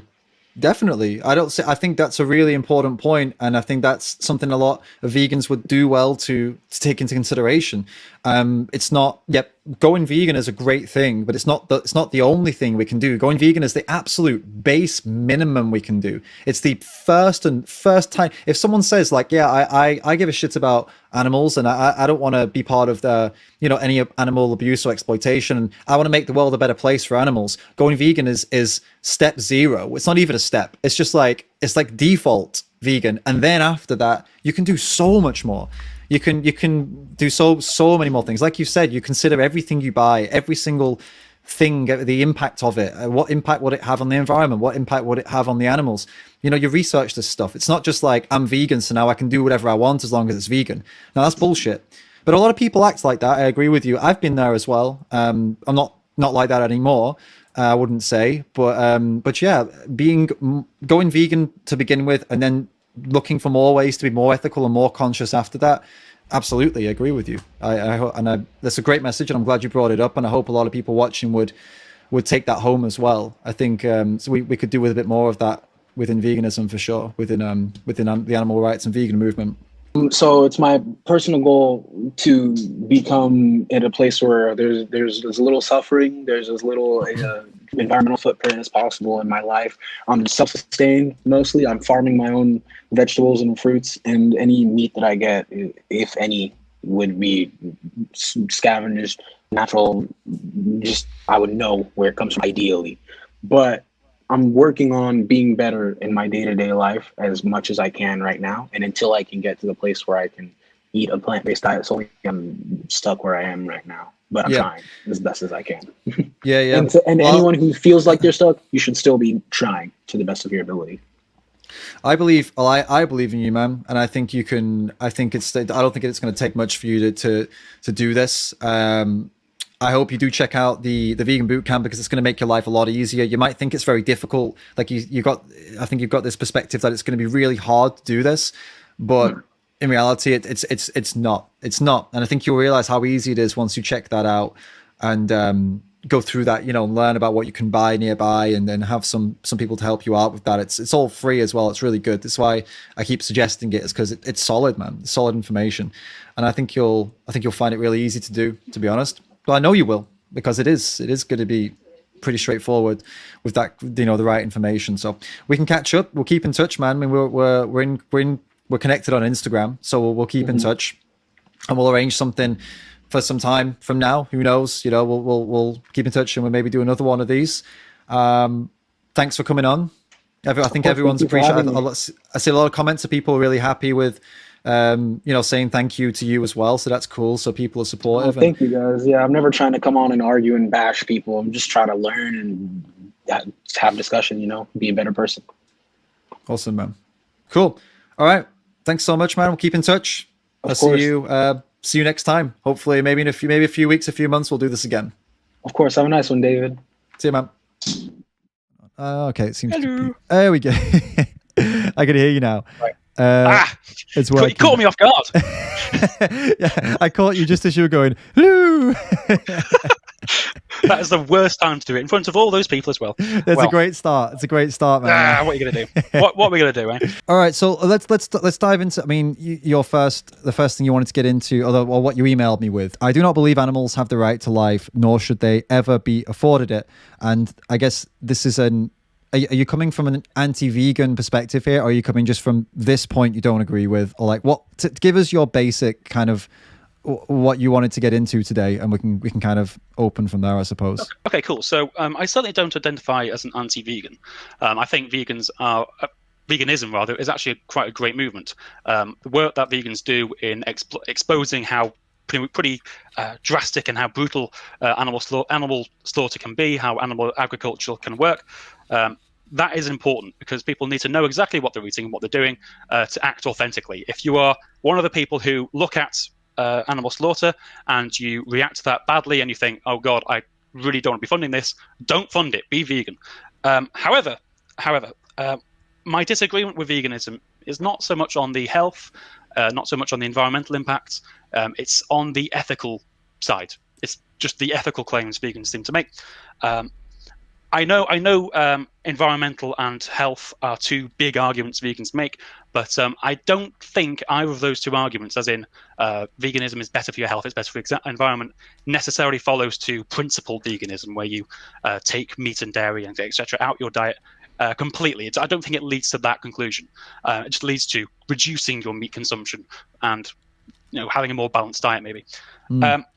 So it's the ethical thing. I think you're going to need to rest on the animal's right to life. Do animals have the right to life? Do animals have rights at all? And so I approach this by thinking about why we afford other humans the right to life. Now, as you know, I'm an anarchist. I'm also an egoist. So people who call me selfish, I'm afraid I'm going to have to take that as a compliment. Okay. So in human societies, we appeal to mutual self-interest, effectively. So being conceptual beings, which is a strange phrase, being conceptual beings, we are able to conceive rights, and we are able to communicate those rights and respect and apply those rights to each other. And thus, if we mutually acknowledge each other's rights to life and each other's rights to personal property, I'm an anti-capitalist. I don't believe in the right to absentee property, etc., etc. Then we can establish social norms which can create a generally freer and prosperous society, all operating on voluntary cooperation and mutual self-interest. So that's why I think humans have the right to life. Do animals factor into this? Well, as animals are not conceptual beings, the answer is no, I'm afraid, because animals cannot conceive the right to life for themselves, and so therefore they cannot apply the right to life. That's my position. Okay. So and how does this? Okay, I've got two ways to really go around this. I would ask, first of all, how does this logic apply to people who also don't have a concept of rights, like people who are incapable for whatever reason, like born that way? Like my youngest brother. I hate to make it personal, but he has. I mean, he doesn't have a concept of what this means in any way at all. He doesn't understand rights. He doesn't. So how would it apply to in that sense for somebody who just is in the same position as an animal, basically, in that they also don't understand it? Okay, so yeah, so there are people who exist who don't have that kind of mental faculty, and we see as a result that they don't really respect rights at all. Mm-hmm. Psychopaths go out murdering people, and we don't actually afford them the same rights as other people. We certainly don't afford them the right to autonomy. Same goes for children. We don't give children the same rights as adults. They are not free to go and make the same decisions as adults do. Mm-hmm. So we instead of talking about one or two humans, because I think it's probably best to apply rights across the board for humanity, because we know the vast majority of people can conceive rights. They have the potential to conceive rights given a certain education or whatever. But we do know that the entire animal kingdom cannot do such a thing. But we're talking about the right to life here, right? Yeah. But then so specifically the right to life, someone who has for whatever reason is not capable of acting within those realms, they still have the right to life though. But we're taking that right away from animals because they can't perceive it. Why would a human get the right to life but they wouldn't? So if a psychopath is attacking you, then they have forfeited their right to life. Sure, but animals aren't attacking us. That's what I'm trying to understand. If my youngest brother, for example, is not attacking anyone, but he also can't reciprocate rights because he doesn't understand them, he still has a right to life. Why would a cow not have that same right to life if they are also not attacking anyone? It's not that they are forfeiting the right to life based on that they are attacking them. They are clearly demonstrating that they don't respect or apply your right to life by endangering your life. So I'm not too sure. That's what I'm trying to understand. Is that so? I'm trying to. Okay, maybe I'm missing something. So the premise is that because animals can't reciprocate rights, they don't understand rights, they don't have that ability, therefore they don't have a right to life. That's what I've understood your point is. Yep. Okay, but then my youngest brother also can't understand that or reciprocate that, but he does have a right to life. So then, what is the difference? Well, I don't know your brother's specific condition. He's autism and learning difficulties, basically. He just doesn't understand the society. He doesn't understand his position in that society. He doesn't. It's not like he's going to go out and hurt anyone, but also he doesn't really understand that people have rights, and it's very difficult to explain this to him. Let's not use my brother. Let's use someone else, who was in a much worse position than my brother, who really, really just has no concept at all of right or wrong, and doesn't commit atrocities like cows don't commit atrocities, but still has no understanding of morals or right or wrong. Right? We would give that person the right to life, but in your world, we still wouldn't give it to the cow. I'm just trying to understand the difference between that human and that cow in that scenario. For one, I'd say I wouldn't rule out their ability to develop and understand those conceptual rights, because as an autistic person myself, I know that I've come quite a long way from when I was a child or when I was younger to develop a general social understanding. I guess, okay, sorry, just to interrupt. Sorry, I don't mean to be rude, but I mean, just forget the autism thing completely. Like, let's forget that, because my brother, he's also autistic. There are high-functioning autistic people such as yourself. We can forget autism completely, but I mean, there are still conditions out there where people, they're not causing anyone any harm, but also they just have absolutely zero concept of right or wrong. My point is it just by the fact that they're human that they maintain the right to life, or is there another reason that they would have it and a cow wouldn't in this worldview? I think it would be, yeah, because they'll be born and raised with people who love them and care for them and look after them and such. Right. I know you're going to say animals do this too. Yeah. So again, when we talk about mutual rights, it's easier to apply it across. I'm not talking about rigid objective rights, by the way. I'm not actually a moral objectivist. I'm talking about the application of mutual rights. Sure. It's easier to just apply it across the board, across humanity, rather than investigating who cannot be afforded this right. I think it's easier and more applicable to say, well, okay, we're going to apply it to the human race, because humans generally have the ability to conceive and apply and respect rights. And if humans generally didn't have that, so if 51% of humans didn't have that and 49% did, so the majority doesn't have that, would that mean then that they weren't afforded those rights because they were a minority, if that makes sense? If the majority of humans didn't have that right, then there was a minority that did. Would that change things, I guess? Because you say if the majority of humans have the ability, then we can apply that to the rest. But what if that were turned on its head?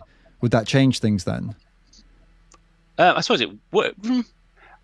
It wouldn't be the case where if the majority of people were literally like animals, then would you say no one has the right to life then, or would you argue that we still have the right to life?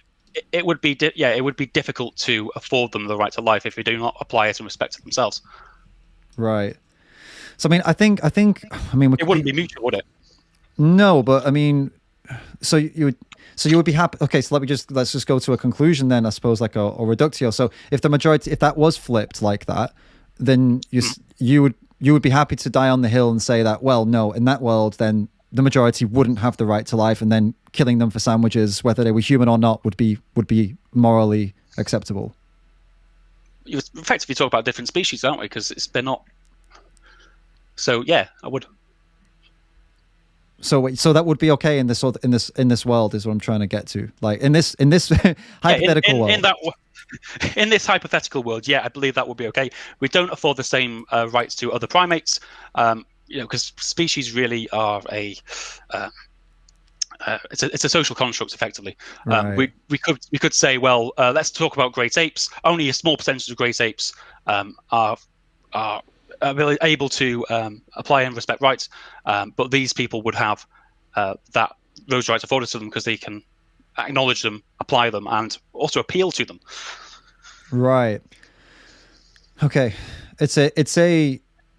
I mean, I think we could keep going down there, but I think I'd actually rather just change lanes and talk about, like, okay, if I accept your position that, okay, animals don't deserve rights as such because they can't reciprocate them, and in a world where nobody could reciprocate rights, nobody would have them. If that's the way we're going to go, and that you're happy to die on that hill, then I would move over to talk about the obligations then, because somebody doesn't have to have rights to have for us to be obligated to be good to them. You know what I mean? Like rights are rights are a construct, whatever, social construct. And if you don't want to give them to other beings that can't perceive them, that's fine. But what about the obligation that we have to just not be selfish assholes to others? I mean, that's something that's completely separate from rights, is it not? I mean, you wouldn't, for example, you wouldn't kick a dog, but not because you think the dog has rights, because you feel obligated to not hurt that dog, right? I don't think it'd be out of being obligated to not hurt that dog. More to the fact, I don't think it's a nice thing to do for me, because I don't like putting animals which I love and live with through suffering. Right, and that would be, and you. Sorry, if I'm understanding correctly, your position to understand, you're proudly an egoist. You talk about being an egoist, and that's yep. Is that in the sense of like. So I've tried to understand what this means, so maybe you can help me and guide me if I'm wrong. Does this mean that you believe that the meaning of good is what you prefer, or does it mean that whatever you do is good? Well, which one good is it? That is a good little question. Is it ethical egoism or is it psychological egoism? I discussed that in the video I think you watched a part of. I did, yeah. Okay. Yeah. So I think.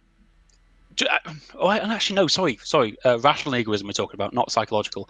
Rational egoism would say that anything you do for yourself is good, or inevitably good. So psychological egoism. If we say what is good, what does it mean to be good? Yeah, that's what I'm trying to understand from you. Is your view on that good? Yeah, go ahead. Sorry. Good and bad are ultimately value judgments, aren't they? Yeah. And you need to have a valuer to have value. Right. So it's going to be subjective, isn't it? Yeah.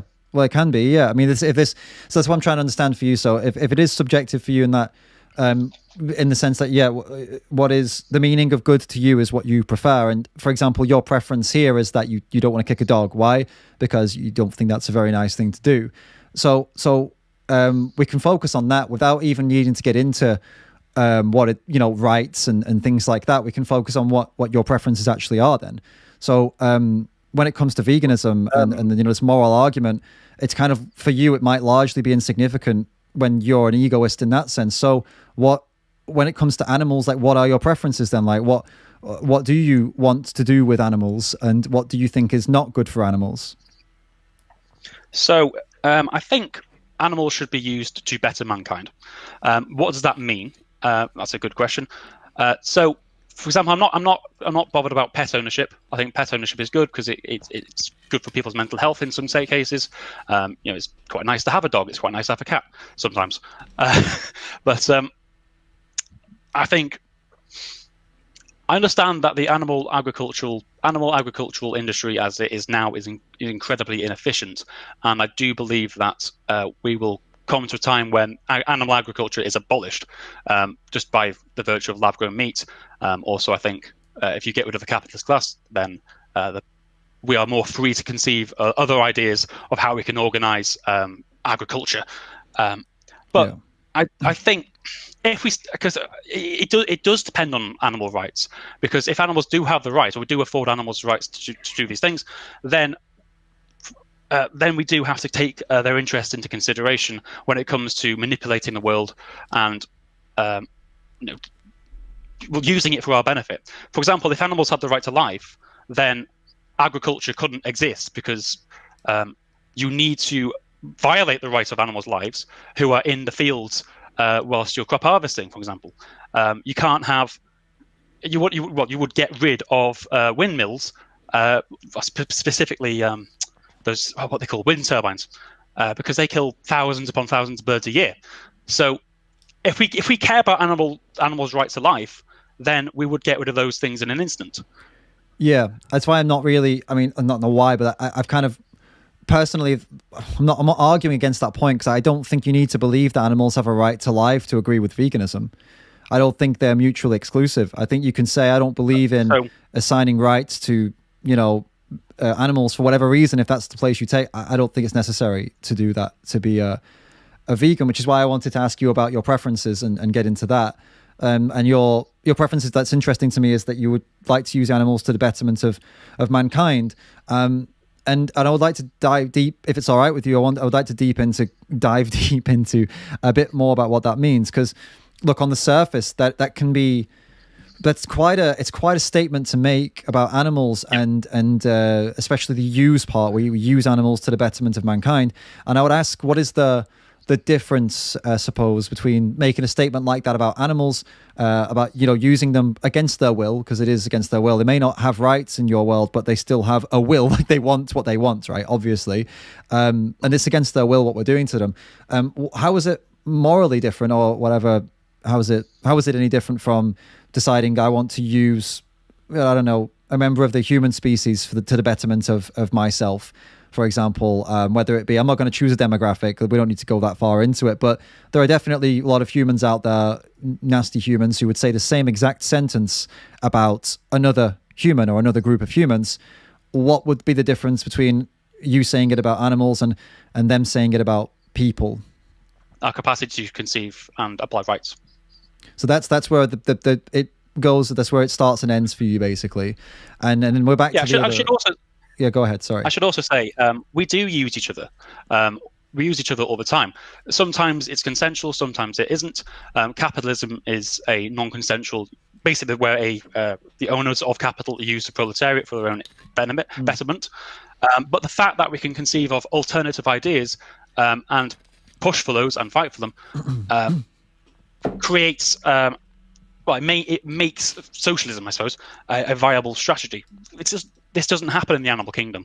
Animals don't consider their social structures. They don't reassess them. They don't critically analyze them. There's no way I can go to a pride of lions and say, hey, now you're going to be an anarcho-collectivist syndicate because this patriarchal structure you've got now isn't good enough for you. You can't do that. Right, okay. So let me get it all together, what I've understood so far, and then you can say yes or no, or correct me if I'm wrong. Okay. So what I'm getting so far is, so so animals be used to the betterment of mankind, right? So that's your take on that. And that means, by the way, like, when we break that down, what it means, that means that animals are experimented on for the betterment of mankind, because that would be in this, because it's happening right now. And that's what the non-vegan position is. It's that experimentation is fine. Breeding, using their bodies, like in the dairy industry and the egg industry, is fine. And I want to actually go a bit deeper into this to really, in the slaughterhouses, shooting them in the head, slitting their throats for burgers, it's fine, because it's benefiting some people. It gives them pleasure, for example. If I'm misrepresenting you at any point, just pause. I don't know. Actually, that's a good point. Are we talking here, when you say betterment of mankind? Okay, you agree so far. So all of these things are all fine. And also, and they're only fine because the animals can't reciprocate rights. And if the majority of humans couldn't reciprocate rights, you would in your world, in this world, where that were the case, you would be happy to see humans also used for, like, dairy and in slaughterhouses. If the majority of humans couldn't reciprocate rights, that would be also fine in that world to do that to them as well. That would be the case, yeah. Right. Okay. So I guess that being the case, I guess we can. I don't know. I find that to be like a.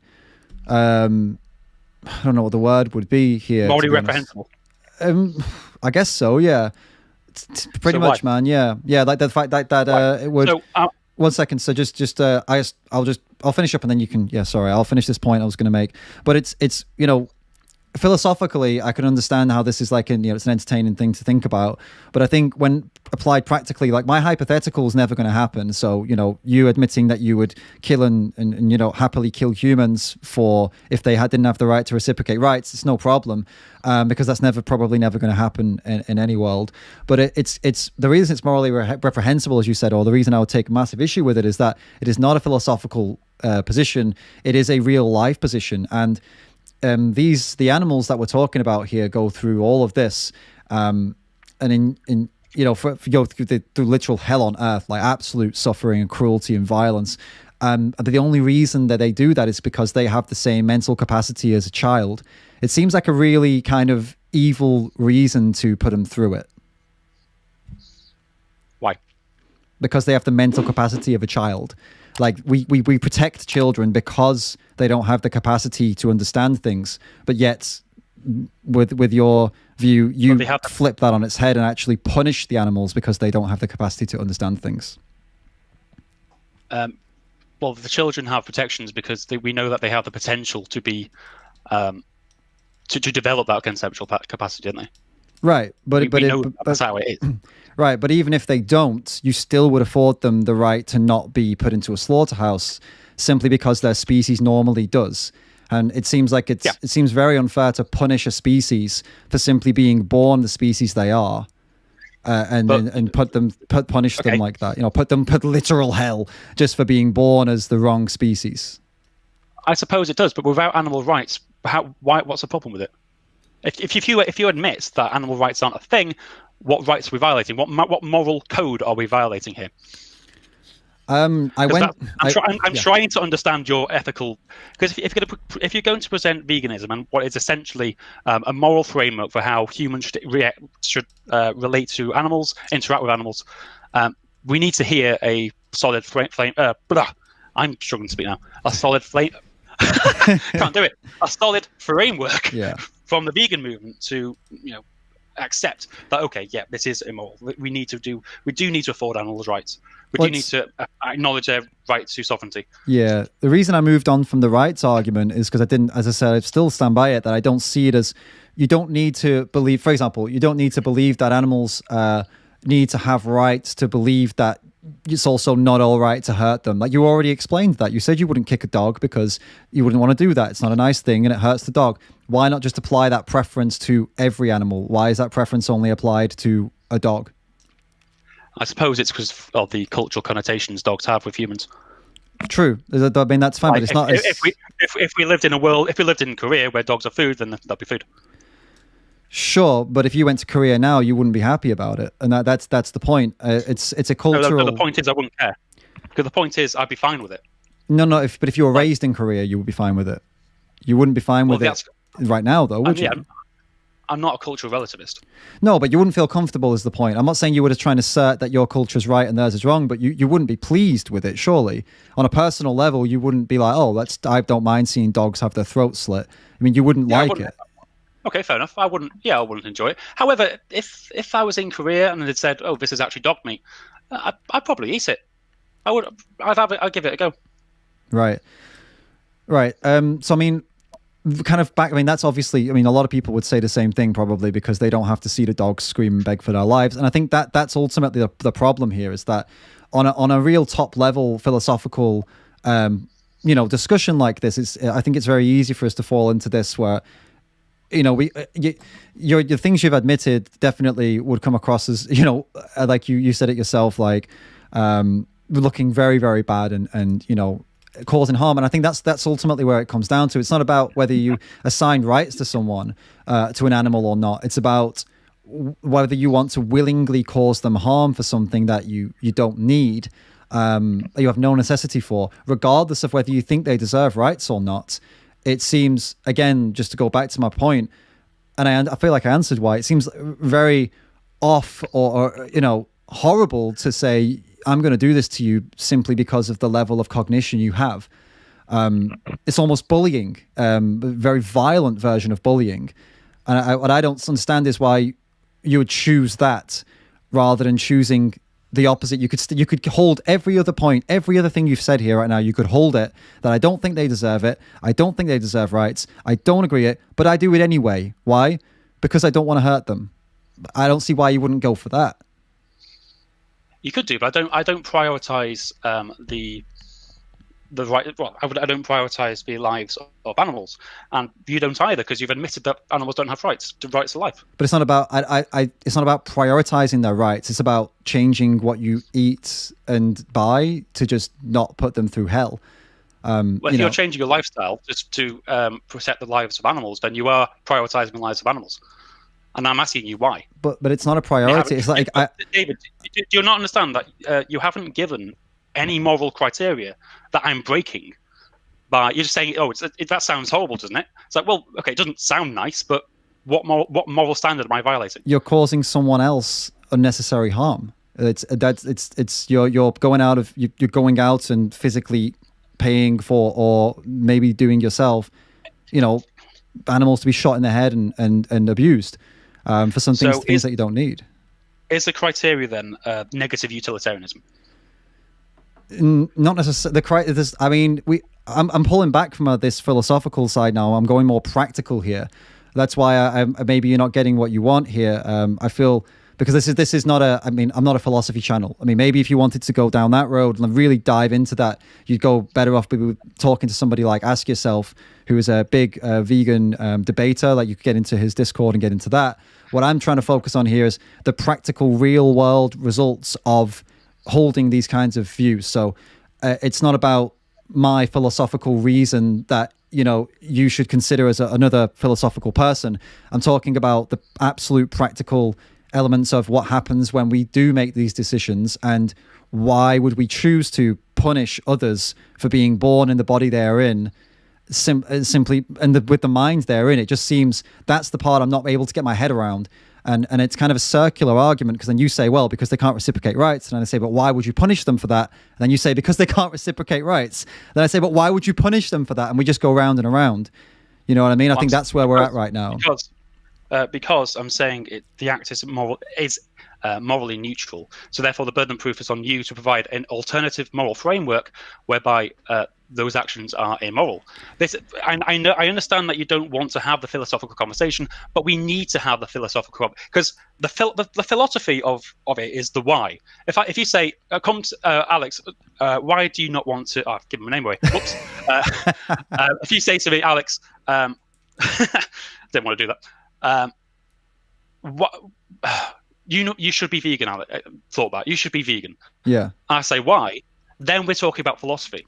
Immediately we're talking about philosophy. Yeah. I feel like I've given you the reason why, because you clearly are not, well, I don't know. I would hope you're not someone who likes to put others, regardless of their species, through hell on earth for a sandwich. I would like to believe that you are that person. And why not put them through hell on earth? Why put anyone through hell on earth? Why should I have to convince you to not put someone through hell on earth? So if you talk about hell on earth, so you're talking about the suffering, not the life then? I'm talking about they are, I mean, look, we can crack down really into the lives of animals in these industries. So yeah, go ahead. What's your opinion on putting a cow to sleep and then eating the meat? Putting a cow to sleep, you mean euthanizing a cow that's old or sick or something? No, it could be a healthy bull. You put it to sleep and we eat it. What's wrong with it? If you've killed an animal for no necessary reason, that's what's wrong with it. It doesn't matter how they die. It matters that so the animal does have the right to life. Sorry.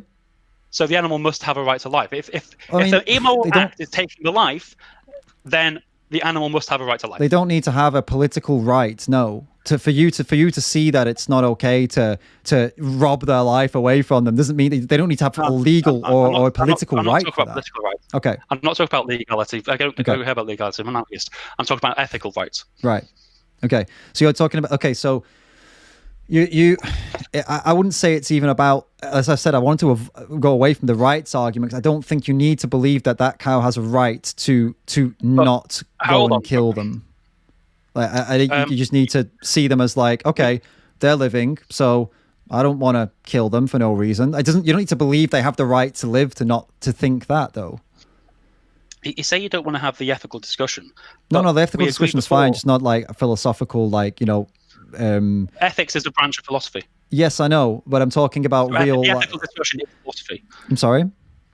The ethical discussion is philosophy, whether we like it or not. Yeah, but I'm trying to keep it applied to practical real life rather than diving into philosophical, concepts. So my audience is sorry. I'm not bringing up hypotheticals, but yeah. Well, the ethics is a concept. I don't understand why we're avoiding this argument, because to me, it's the most important one. And to you as well, it's the most important, because you acknowledge that the environmental and the health arguments don't lead to a principled vegan. No, not alone. No, definitely. They can be. So the ethical argument's important. Yeah, they can be. They are important. When I ask you, when I ask you what is your ethics based on, and you don't give me an answer, then I can't go anywhere with that. I mean, I'm not trying to explain my ethics to you. I'm trying to convince you to stop using animals for sandwiches, man. I mean, this is like what I'm going at here. But the way you do that is by convincing me over to your ethical positions. I mean, not necessarily. The reason I'm coming along with you on your animals don't deserve rights is because I'm not interested in convincing you that they do. I'm not interested in convincing you to change any of your opinion. I'm telling you that being vegan is completely compatible with egoism and what the positions you hold. It is. Like, you can agree with everything I said and still be vegan. Absolutely. I'm not an anti-vegan. That's why I said at the start, I'm not an anti-vegan. Yeah, that's why I'm not trying to compete with my view, my ethical position with yours. I'm actually meeting you where you are. And I've not argued against egoism. I've not argued against animals not having rights, because I don't believe any of those is that's it. It's done. Like, you can't be vegan I don't think that's the case. I think someone can be an ethical vegan whilst believing that animals don't deserve the right to life, and also while believing, in egoism, because, I can understand why you don't think animals have the right to life. I can understand why you think that. I can see where that logic would come from. And I don't know if I agree with it or not yet, but I don't see any need to really fight you on it, because it doesn't matter. Like, I could believe you and agree with you and still be a vegan and still not hurt them, simply because I just don't want them to go through pain, because I see they're sentient beings. They have similar emotions and feelings and things to us. They have very similar lives in many ways to us, but obviously we're also very different. But I don't see any of that as a reason to go and carry on doing this. I understand your point. I get it now. So yes, while it is true that you can be a vegan and a egoist, you said before about putting animals through hell. Okay, we can avoid. There's very good egoistic arguments against the way the animal industry works. So it is very damaging to the mental health of the employees who work in those settings, for the vast majority of them, I should say. And so I imagine if we put the ownership of these industries into the hands of workers, they either would not invest in the meat industry at all, or they'd come up with like a lab meat alternative, just because it's a nicer and also more effective, efficient way of food production. Yeah. So that's all fine, and I agree with that argument. Like, and I also agree, if you don't like the idea of animals going through hell, then you can advocate against it. Well, I hope you didn't, but I hope most people don't. I'm optimistic about that. However, when I said earlier, okay, you can still eat meat, but not put the animal through hell. You could have a cow which is living even in the wild, maybe. You could euthanize it, and you could eat it. You haven't put the animal through hell. We need to define hell, I suppose, don't we? I think immense suffering. Yeah, well, no, they may not have been through immense suffering, but you've still gone wherever they were and, interrupted and ended their life abruptly for your own pleasure. So, I mean, it's still, it may not be like, well, it may not be torture, it may not be cruelty as such, but it's still going over and doing something violent to them for the sake of a sandwich. You might say, okay, injecting them with the chemical is not violent. I'd say it is. I mean, if it were to a human, it would be violent. We would say that's, you've just killed a human for your own pleasure. Then we would all agree that that's a violent and that people would say that's not a good thing to do. I'd still have a problem with it. Absolutely. Especially, but when I ask why, you don't want to talk about the ethics. This is my problem, David. I mean, I've thought I've been through why. I mean, you're impeding on another person. You're impeding on another being's life for your own gain, and that I don't know. I don't see why we need to get into why that is wrong. I think anyone with common sense can see why that's wrong. I don't think we need to have an ethical discussion that dives into why that is wrong. I apologize if that's what you came here hoping to get into, that deep, but it's really not. Like, it's not my expertise to get into such a complex thing like that, or even something that, as I said, I think the 99% of people would just say, yeah, I mean, obviously we don't want to hurt others. I don't want to get any further than that into that. I think if that's something you wanted to get into, I'd really recommend you go to that Discord I mentioned earlier, because that's a place where they would do that. And that's a place where people actually spend shitloads of time studying and thinking about those problems. This channel really isn't it. And okay. So just to be totally honest with you there, I'm basing a lot of, not a lot of, I'm basing all of my points here and all of my points on this channel on the basic concept that most people would say, yes, it is, there's obvious, and I would never question that it's wrong to go and, interfere in someone's life and kill an animal for a sandwich. Most people, even non-vegans, would say, yeah, actually, to a certain extent, they'd agree with that point, but then they'd make a reason why they still want to do it afterwards. They say, yeah, but I like it, or but it makes me feel good, or but they're here for that reason, and usually just move on from that point pretty quickly. So yeah, I if you don't want to base it on, if you want to end it there because of that, that's totally your call. But I really would just base that part on common sense and not go any deeper into why it's not okay to kill someone for a sandwich, basically, or kill anyone. Yeah, I mean, obviously for you, it's yeah. Sadly, I would have to say that is a logical fallacy. It's called the appeal to majority fallacy, whereby, like the appeal to nature, we're saying, oh, this is correct because most people would think it's correct. No, not correct. Because I could throw it back at you and say, well, most people aren't vegan. It wouldn't be an argument. Sorry, it's not a logic. I'm not making a logical fallacy. I'm telling you that I won't go further into it because it's a premise that I see as already. It's a premise that I don't think needs to be in this point further investigated. I just don't agree with you that needs to be investigated. I'm not saying, oh, here's my logical fallacy, let's move on. I'm saying I don't want to go further into that point because I don't see it as being a point that's necessary for this debate. But if you do, then absolutely that I would understand you not wanting to continue or wanting to change to something else. I would get that. So yeah, no worries. That's okay. I can move on to a different topic if you'd like.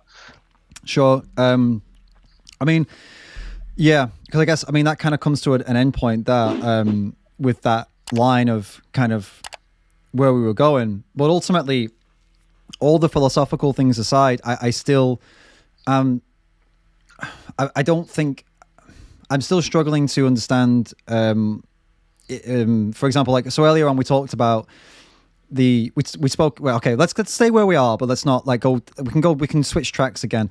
So you mentioned that for a cow, like putting a cow to sleep, as you put it, or euthanizing a cow and eating them, you asked me if I would have a problem with that. And I guess obviously you're asking that because maybe you don't have a problem with that. Would I be right? Is that would you say that you don't have a problem with that scenario? I wouldn't have a problem with that scenario. But you would have you would have a problem with the scenario where they are. Sorry, go ahead. I would not have any problem with taking a cow's life. In that specific scenario, or in any? Well, in any scenario, but if we talk about this specific scenario, so in the scenario where cows are like forcibly impregnated and people shoving their hands in them and kept inside their whole life and then sent to a slaughterhouse, lined up, shot in the head, slit the throat of, you wouldn't have a problem with that the same way you wouldn't have a problem with them being injected, for example? Or do you see a difference in what you would prefer one of those two? I suppose there is a difference in terms of, obviously, I think humans don't quite like brutality or excessive brutality, and what's what's the reason for that? What's the reason you would have a problem with excessive brutality? I think it's indicative of psychopathy. Indicative of psychopathy? Yep. Right. And what would then, like, excessive brutality meaning, like, I mean, that's also kind of wide open, isn't it? Like, that is an example of something we need to define. For example, I'm not sure how much common sense that is. So, in your world, excessive brutality, I guess, what are we talking about in your world? What does that mean? So I'd say putting animals through an unnecessary amount of pain, which would be, I'd say, excessive brutality, Okay. and that would be you're inflicting harm against an animal for no reason whatsoever. Right. So rather than killing, if a guy was going around killing wild animals and was just leaving them there, I'd say, well, that's what you're doing. Just wasting resources. You just, great. Yeah. Probably don't do that. I'd also say the way battery farming is handled could be done a lot better. This is why I say when lab meats and when lab milk, for example, are mass produced and we have them readily available, Right. then I'd sort of say, well, it's far more efficient. So why bother with the animal agriculture? Right. So there's a few points that are interesting there. So that I found really interesting about how the excessive brutality. I think earlier you used unnecessary brutality as well, and Yep. that's a good point to touch on, because I mean it is unnecessary as a whole, because this is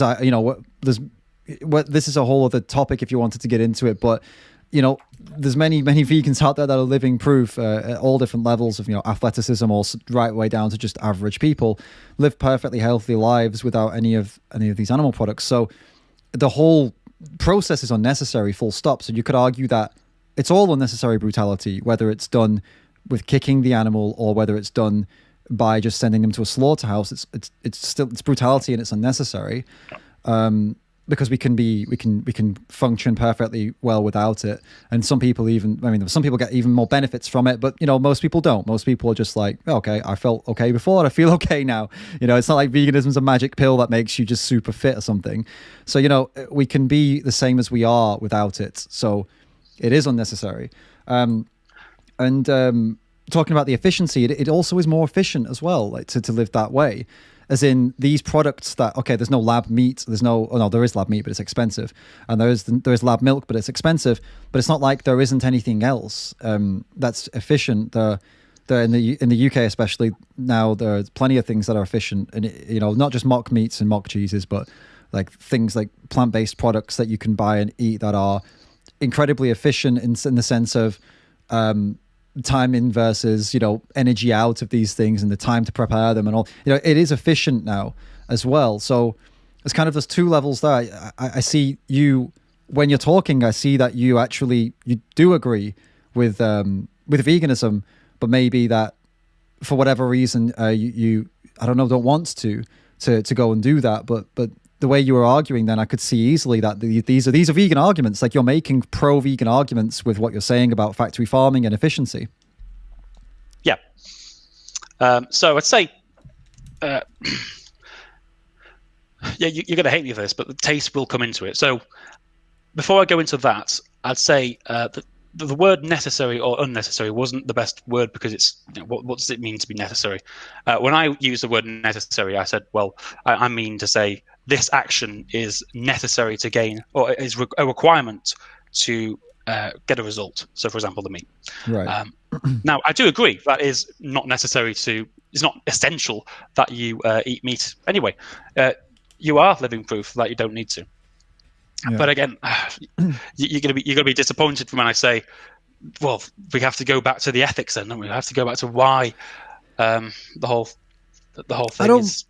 I don't think so, actually, because I think I don't think the ethics for you are as important as the taste, as you did mention. I think ultimately, when it boils down to it, it's all the like I already stated my position on your philosophies, that I think your philosophies are absolutely, and this, are completely compatible with giving animals a level of respect, and you don't need to give them rights to give them respect. You don't need to give them anything really to, for example, if I were to look at some horrible human, evil piece of shit who'd done some disgusting things and they were in lifetime in prison, I would say no, they don't deserve rights. Like screw them. I would even say take their rights from them. They are horrible.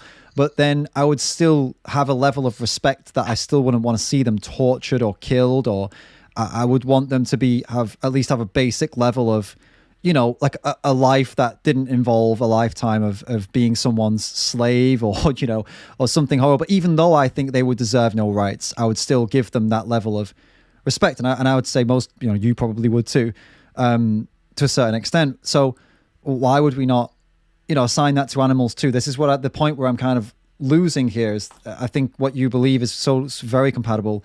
And I'm wondering is if the real reasons, not real, but if the more important reasons for you to not go vegan are actually more surface level, like you just like how things taste, you just like how easy things are. And if that's the case, then that would be good to discuss as well as these kind of intricate philosophical ideas, because this top level stuff is also is what most people think about.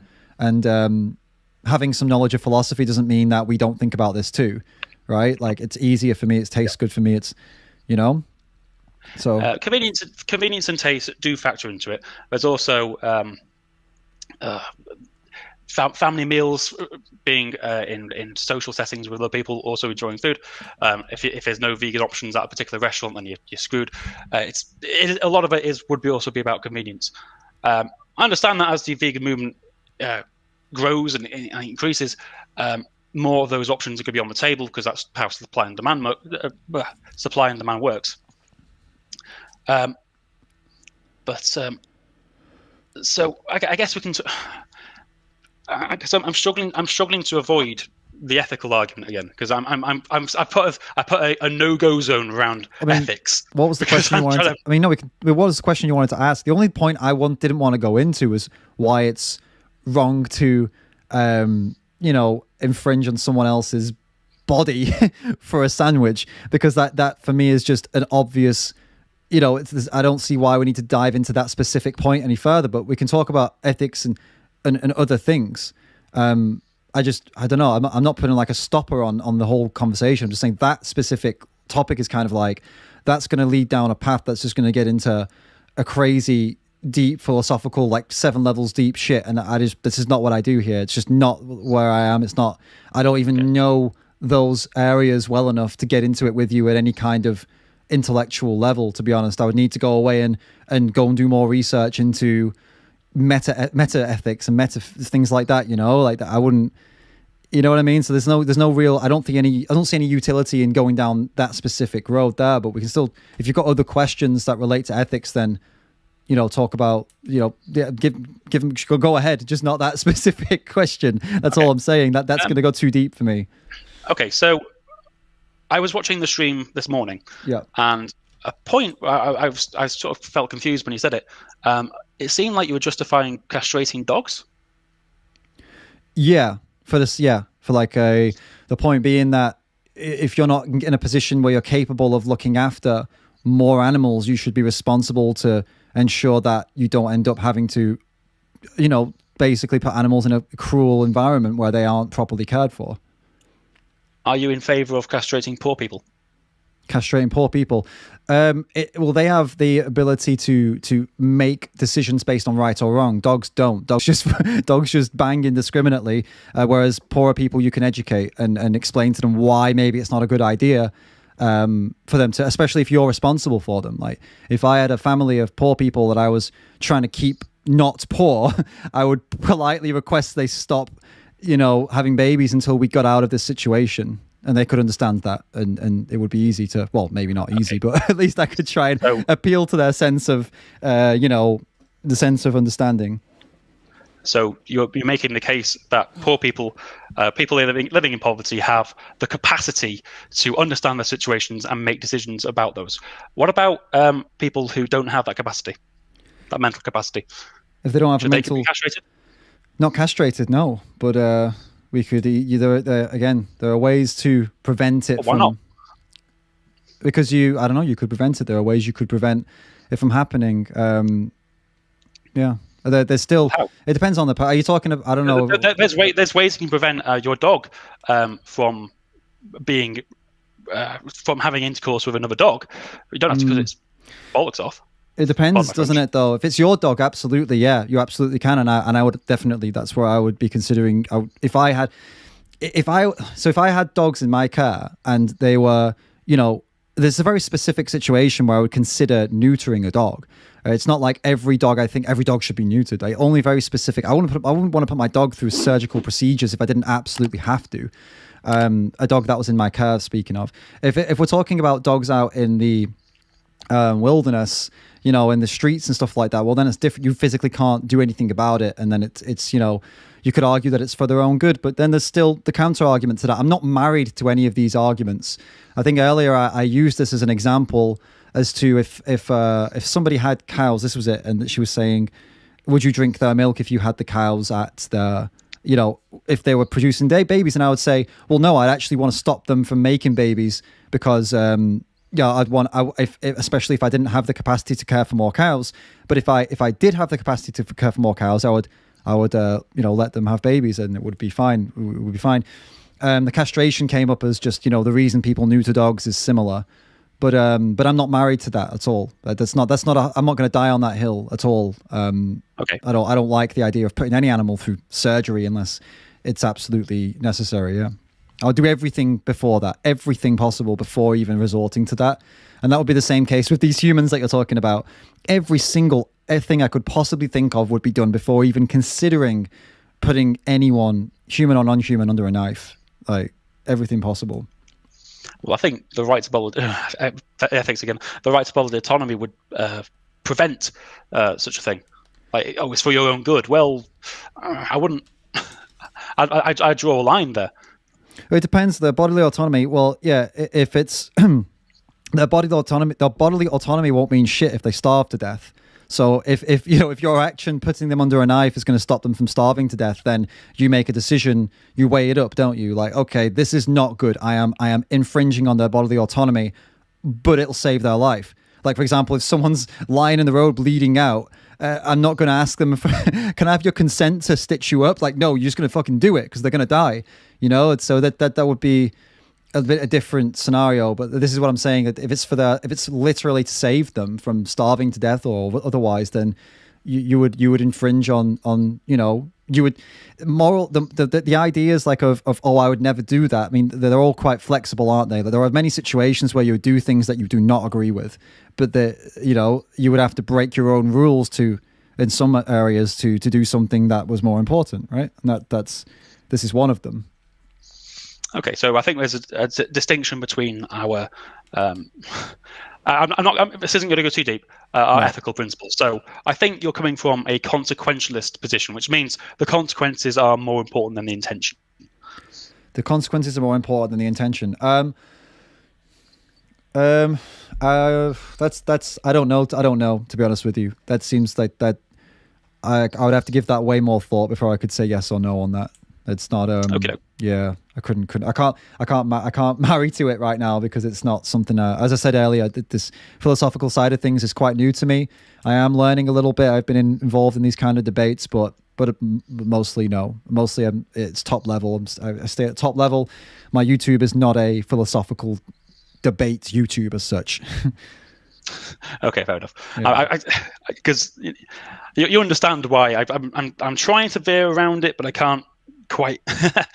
What else is there to talk about? Yeah, I mean, the problem is, I suppose. I mean, ultimately, I want to actually. I lost my train of thought here. I want to circle back again to the points where we were getting at earlier about the.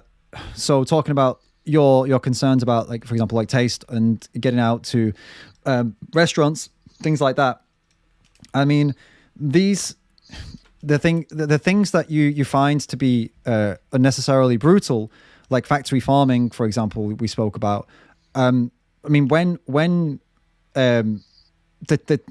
talking about taste, and I guess I'd like to know what's more important for you: the feelings you have towards farming and these brutal practices, or the taste and the convenience, because it's like they don't match up. We're living in a world where factory farming is the case for like 90% of animal products. So, taste and convenience might be up there for you, but then that's what you're funding if you are putting that above, if you're putting that as importance, you're funding the factory farms that you're also against.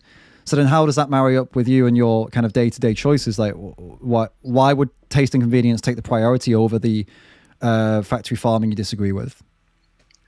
Well, because of my ethical positions, I do come to the conclusion that my general well-being and my general convenience and pleasures do come above things which I have no moral what's the word?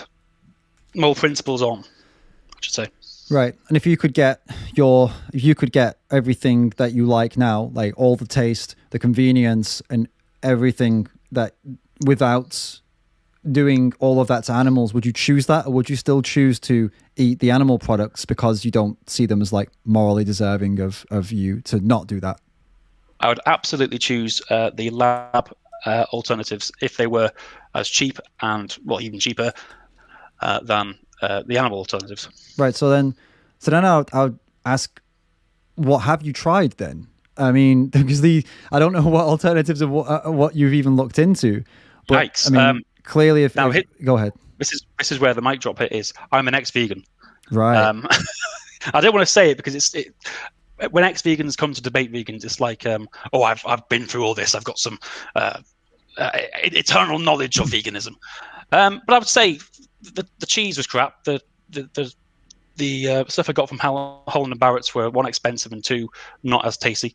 Also, that kind of stuff is junk food. I'm not a massive fan of raw veganism, of the diet of raw veganism, I should say. So, yeah. So you were like eating a plant-based diet for like, how long were you eating a plant-based diet for? 2 years.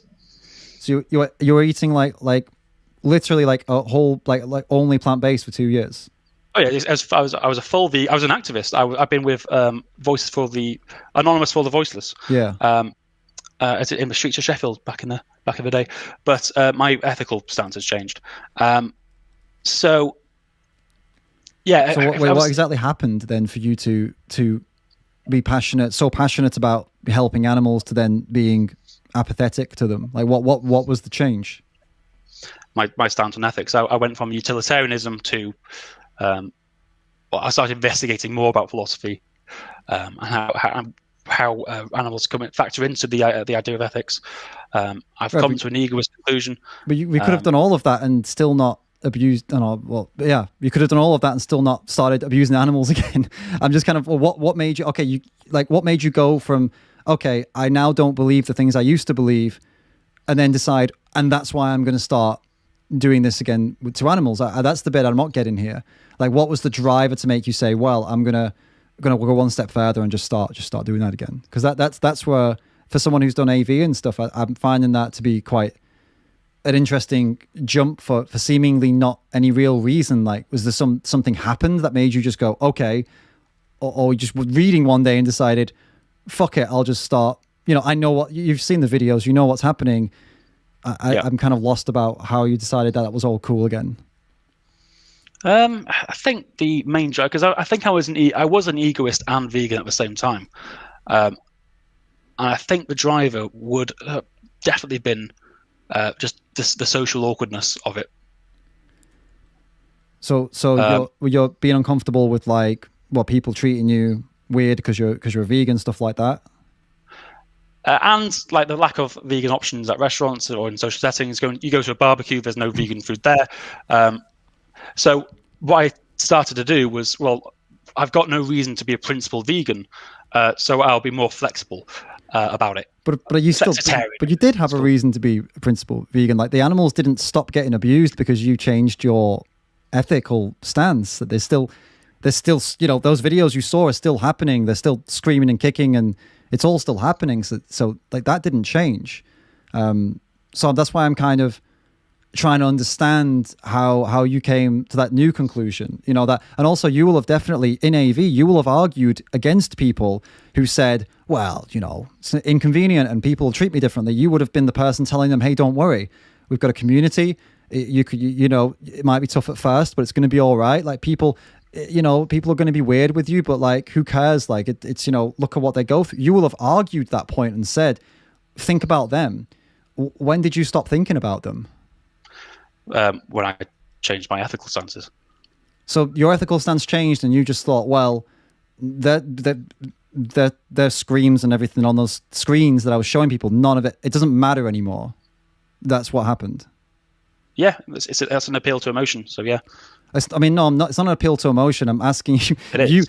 It's not an appeal to emotion. I'm asking you, like, why did it stop mattering? I'm not asking you to be emotional. Like, them being in pain and suffering was something you were passionate about before, and then it wasn't.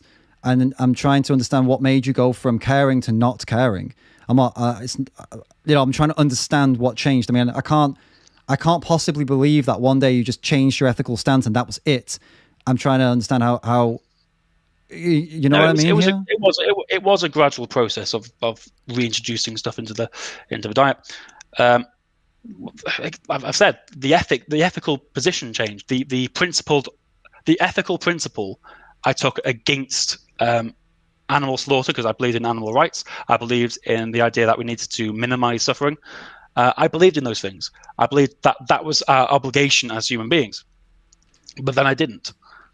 But I'm going to guess you didn't tell people that on the street. I mean, like, obviously people don't, like, this is a conversation between two people that kind of, know something about philosophy, but to the average person and to, you living day to day normally, this isn't a conversation you'd have. You would focus on the absolute top level of, look at these animals, look at how they scream, and look what they go through. You don't have to pay for that. How simple is that? And you don't have to. All you got to do is don't pay for it, and then this is going to start to help this not happen anymore.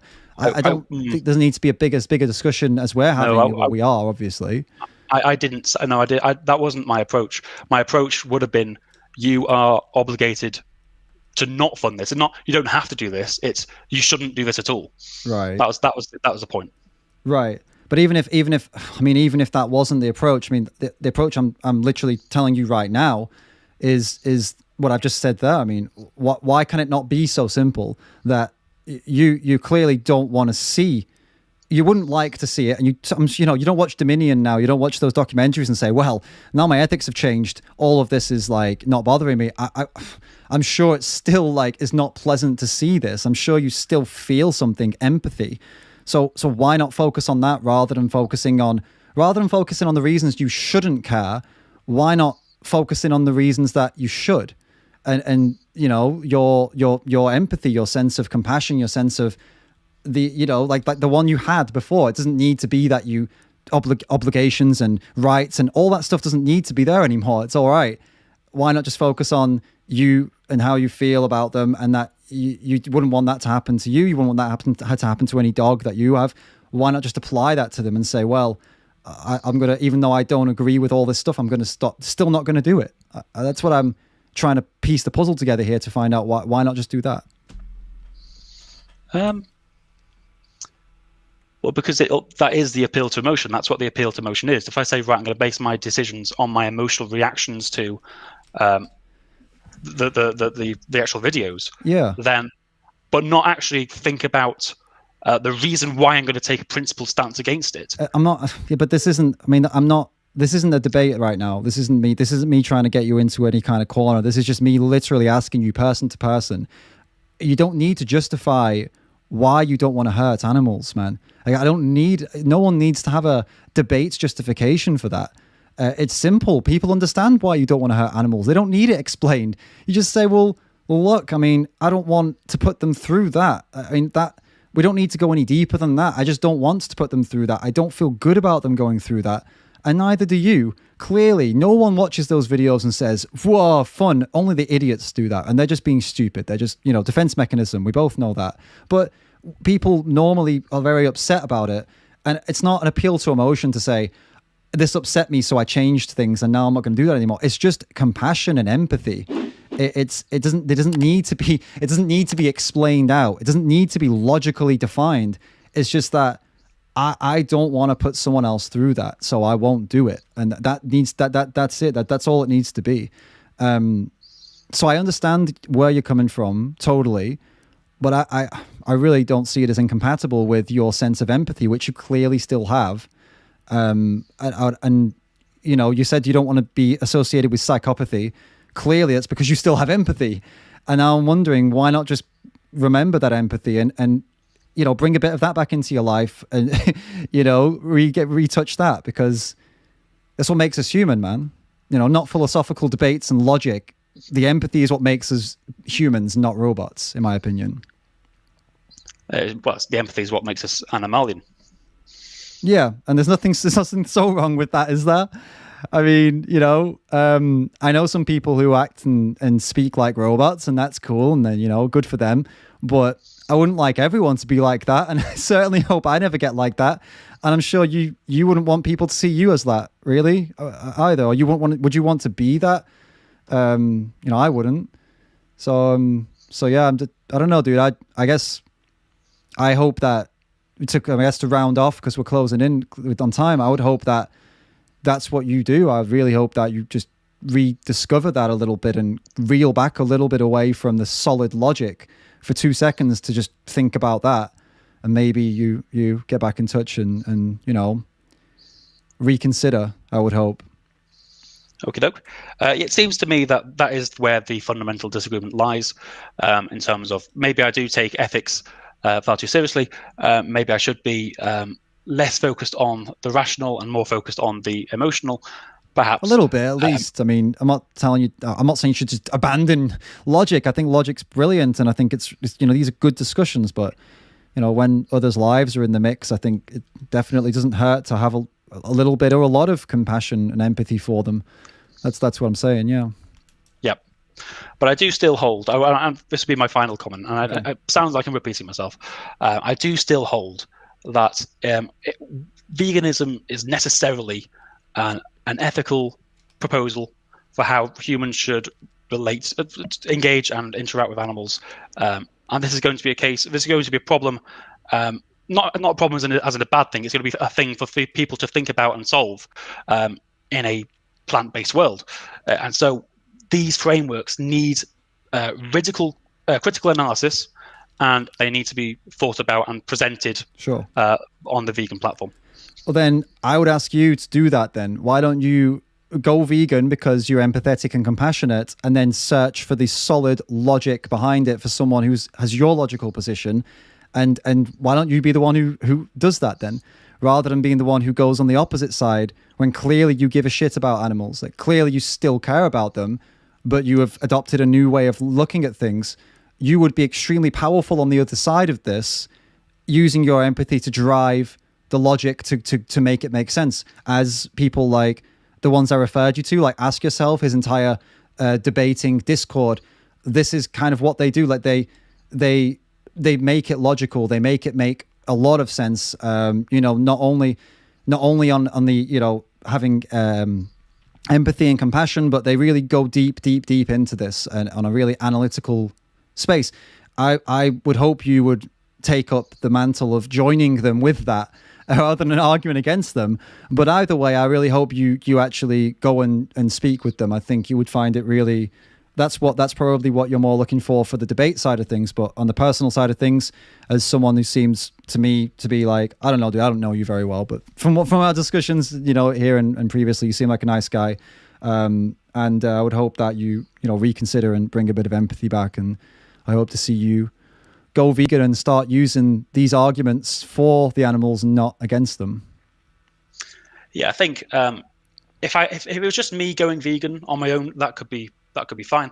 But if my problem would be with the existence of the animal industry and the way it's done, then I would need to go out and tell people that they are obliged to go against that. And so therefore I'd need to then refer to an ethical reason why they should do it, rather than appealing to emotion. Yeah, well, there you go, dude. Go and do it. Otherwise I'd be contradicting myself, wouldn't I? Well, yeah, so do it then. Go vegan, go and join the Ask Yourself Discord and have this shit out with them, and you will find your place. You'll find that logic you're looking for right away. There's no doubt. These are people that spend literally, and I mean this literally, like 6 hours a day debating this topic. So, if you don't find it there, you won't find it anywhere. But it's not with me, man. I can't help you find this this logic that you're going to use to make yourself feel consistent with your inner logic. I can't help you find this, but they can. Okay. You know, they really can. So I will inbox you on Twitter the link to that Discord. And I'll speak to Isaac, who runs it. I'll tell him about our discussion. I'll give him a basic of what we just talked about and where you're at, and I'm sure he would be up for either talking to you himself, or at least you could get into there and talk to some other people and have this debate. But yeah, I again, one more time, I would hope that you go in there with the intention of finding out like a logical vegan argument that makes sense for you. And I hope in the meantime you would go vegan again, and consider what, you know, start considering what you used to consider a lot more seriously. Okie doke. Thanks for having me on. Thanks, man. Thank you. And I hope we revisit, and, you know, maybe in some time. I don't know, dude. I've got a strong feeling that you're gonna come back around and have a different view pretty soon, and I hope you do. I really hope you do. And when you do, I'm going to be optimistic. When you do, I would hope you come back here again and you're on the same side, and we can actually get into this and give people some ammunition to help people go vegan rather than arguing the opposite side. I really hope that's the next chat we have, but we'll see. So thanks again, man. And thought that if anyone wants to check out his content, is on YouTube. It's mainly political content, nothing to do with veganism, right? You don't have any vegan videos or anything, do you? No, but I don't plan to. Okay. I'm not an anti-vegan, as I say. Cool. So cool. There you go. All right, man. Thanks a lot. And I'll catch you later. Okay. Thank you very much. Bye.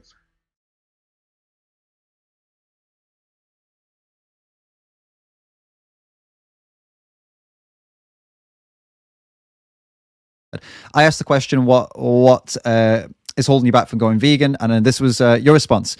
Tough question to give a simple answer, but if I were to give a simple answer, I'd say it's not wrong to eat meat. I think that's a really good place for us to kick off with. So I'll leave it up for now so people can read it. But could you, like, maybe to start us off, like, elaborate on that point, as you know, you made this point in another comment that you would prefer to elaborate on camera, as there's, you know, sometimes these things aren't so easy to explain. So right. I'd love to hear a bit more about this, where this comes from. Yeah, it's tough to write down everything that you think about, say everything perfectly in written word at times, especially without an editor. So it's easier to do things on video, sure. I would say. Honestly, I really just don't believe that that it's wrong to eat meat. I think what happens is we go through extremes and we think about the process as opposed to the actual act. And a lot of times people, even vegans, are able to separate the fact that, yeah, I mean, if you ate roadkill, that would be fine. Well, that's eating meat. So, or you name, you know, vegan products meat. So to get people on board. So in my mind, I really don't see where actually eating meat is the problem. I think the process in which we go about doing it is what people really have the issue with. And that's probably the best way that I can put it, because I think that's really just what it boils down to, is that people just don't like the process. So what, just leaving aside the 2 points, roadkill and vegan meat, I think these are two completely separate, like, discussion points, but focusing on the process then. So you personally, like, you personally don't see a problem with the process. Is that what you say? Is that why you think it's not wrong to eat meat? Or are you saying you do see a problem with the process? I don't understand the process part. Can you explain that to me, basically? So I think there are elements within the process that I just don't understand why they happen to begin with, like right. Like artificially inseminating cows. Yeah. That part I don't understand. In my mind, I'm just like, why wouldn't you just let the cows have fun, you know, procreate that way, and, you know, right, you know, sort of have their, you know, offspring that way, you know, and right. Well, I just don't understand that. I also don't understand why we don't find a market, maybe, and it's weird to say this, and I know it's going to be weird when I say it, why there isn't a market for human breast milk to be drank if we really need milk. Like, you know, why kill male chicks the minute that they're born. Like these Yeah. things I have a problem with because I don't understand why they're done. I mean, Okay. I get like at least maybe financially they might be a drain, I guess. So from that aspect I get, but other Yeah. than that, I really don't understand why those things are done. Other than that, again, those are probably the things that really stand out the most. Right. Those are the things. Yeah. So those that we have a problem with. So I mean, artificial insemination. The reason it happens is down to there is a there is a demand for the product that is coming from the cows, right? Whatever it is, milk, cheese, cream, whatever. There's demand for it, and not only that demand, even if there wasn't a demand for it, the governments are subsidizing it, right? So regardless, there is demand, either fake demand that's supplemented by the government, or a real demand depending on the country you're in. So Sure. the farmers have a very tight profit margins, and they can't leave it to chance as to whether a cow gets pregnant or not. They can't risk it. It needs to be timely. It needs to be like processed. It needs to be strategic. So artificial insemination is incredibly effective. That's why they do it. It's extremely effective. It's by far the most effective way to get milk from cows. They need to get pregnant. Obviously, they don't just produce milk. They're like mammals, like us, like human females, don't just randomly produce milk. They need to be pregnant. So this is part of the system that they put into place to make sure that's all timely and to make sure they can get maximum profits with minimum downtime. And the cows will go through this cycle of being artificially inseminated, and then they have the calf, and the calf is removed. And then you mentioned the male chicks, right? You crushing the male chicks or whatever, macerating them or gassing them, whichever way they do Right. it. This is common not just in the egg industry, that's also in the dairy industry. So if a calf is born male, then they are seen as a waste product for the dairy industry, just the same as male chicks are seen as a waste product in the egg industry.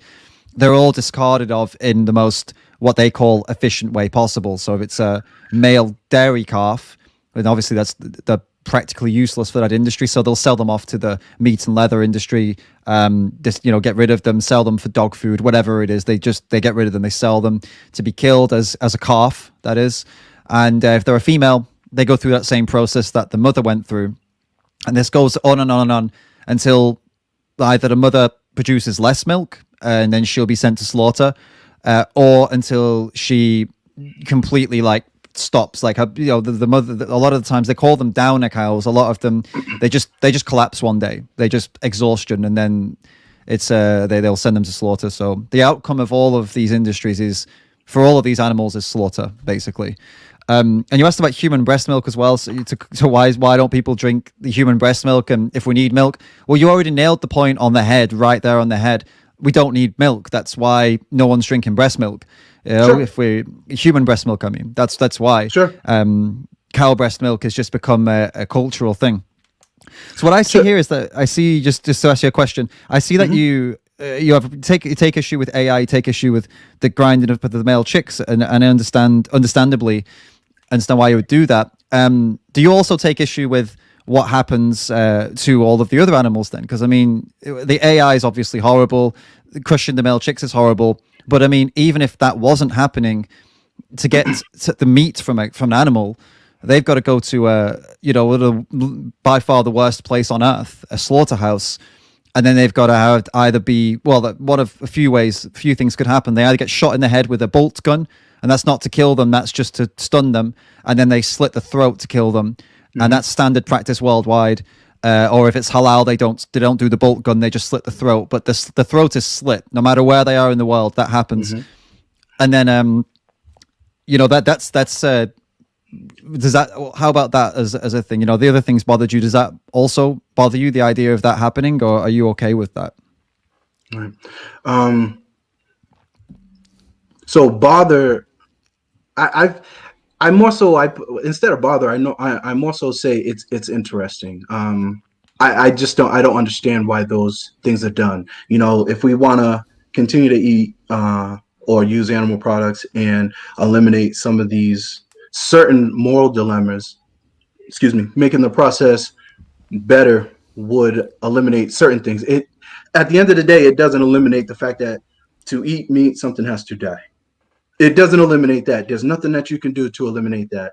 So I think what you can do in the middle is what should be worked on if people want to still eat meat.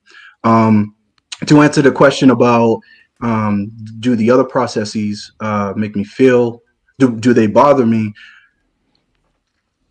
Honestly,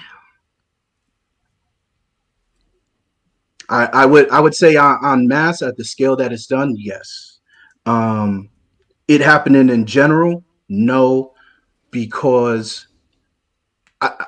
honestly, I don't think these animals live a rosy, happy life outside of the slaughterhouse, anyways. I don't think pigs live a happy life. I don't think any animal really lives a happy life. I think they just live life. Um, they're essentially, sentient robots. Okay. Essentially. So I don't think they live a happier life. A lot of these animals, especially chickens, would end up being killed anyways, or hunted by cats or birds or other birds or foxes or something like that. So these animals, it's not like if unaffected by humans would live to be 20, live their entire lifespan.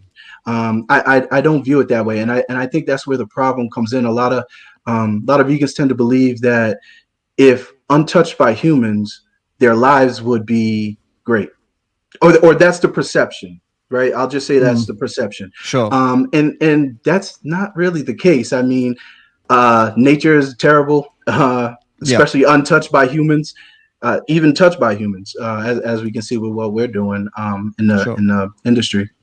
But the nature is just as bad. It's just as cruel. It's just as cutthroat, and it's just as dog eat dog. So to again piggyback, I mean to go back to the original question, does it bother me? Yeah. En masse, yes. But does it actually bother me that a pig or a cow is slaughtered, killed, murdered, whichever word you choose to use? Sure. No. So yeah, you've talked about nature there, which is interesting. The idea, I think there's a misconception with a lot of people that the animals that are being killed for meat, for humans in this mass procedures, that they are somehow have anything to do with any kind of natural ecosystem. I mean, there is absolutely nothing natural. The natural word, when I say natural, I mean as in existing without humans creating them, right? As in, like, obviously there are wild animals and there are domesticated animals. These animals are domesticated, and they've been domesticated to the point where they, some more often than not, barely even resemble the animals that they once were in the wild, right? Look at cows. They don't exist in the wild. Not the cows that are used now. So when we're talking about, nature versus kind of what we're doing, it's not really a comparable. I mean, humans are breeding them into existence and then slitting their throats and eating them.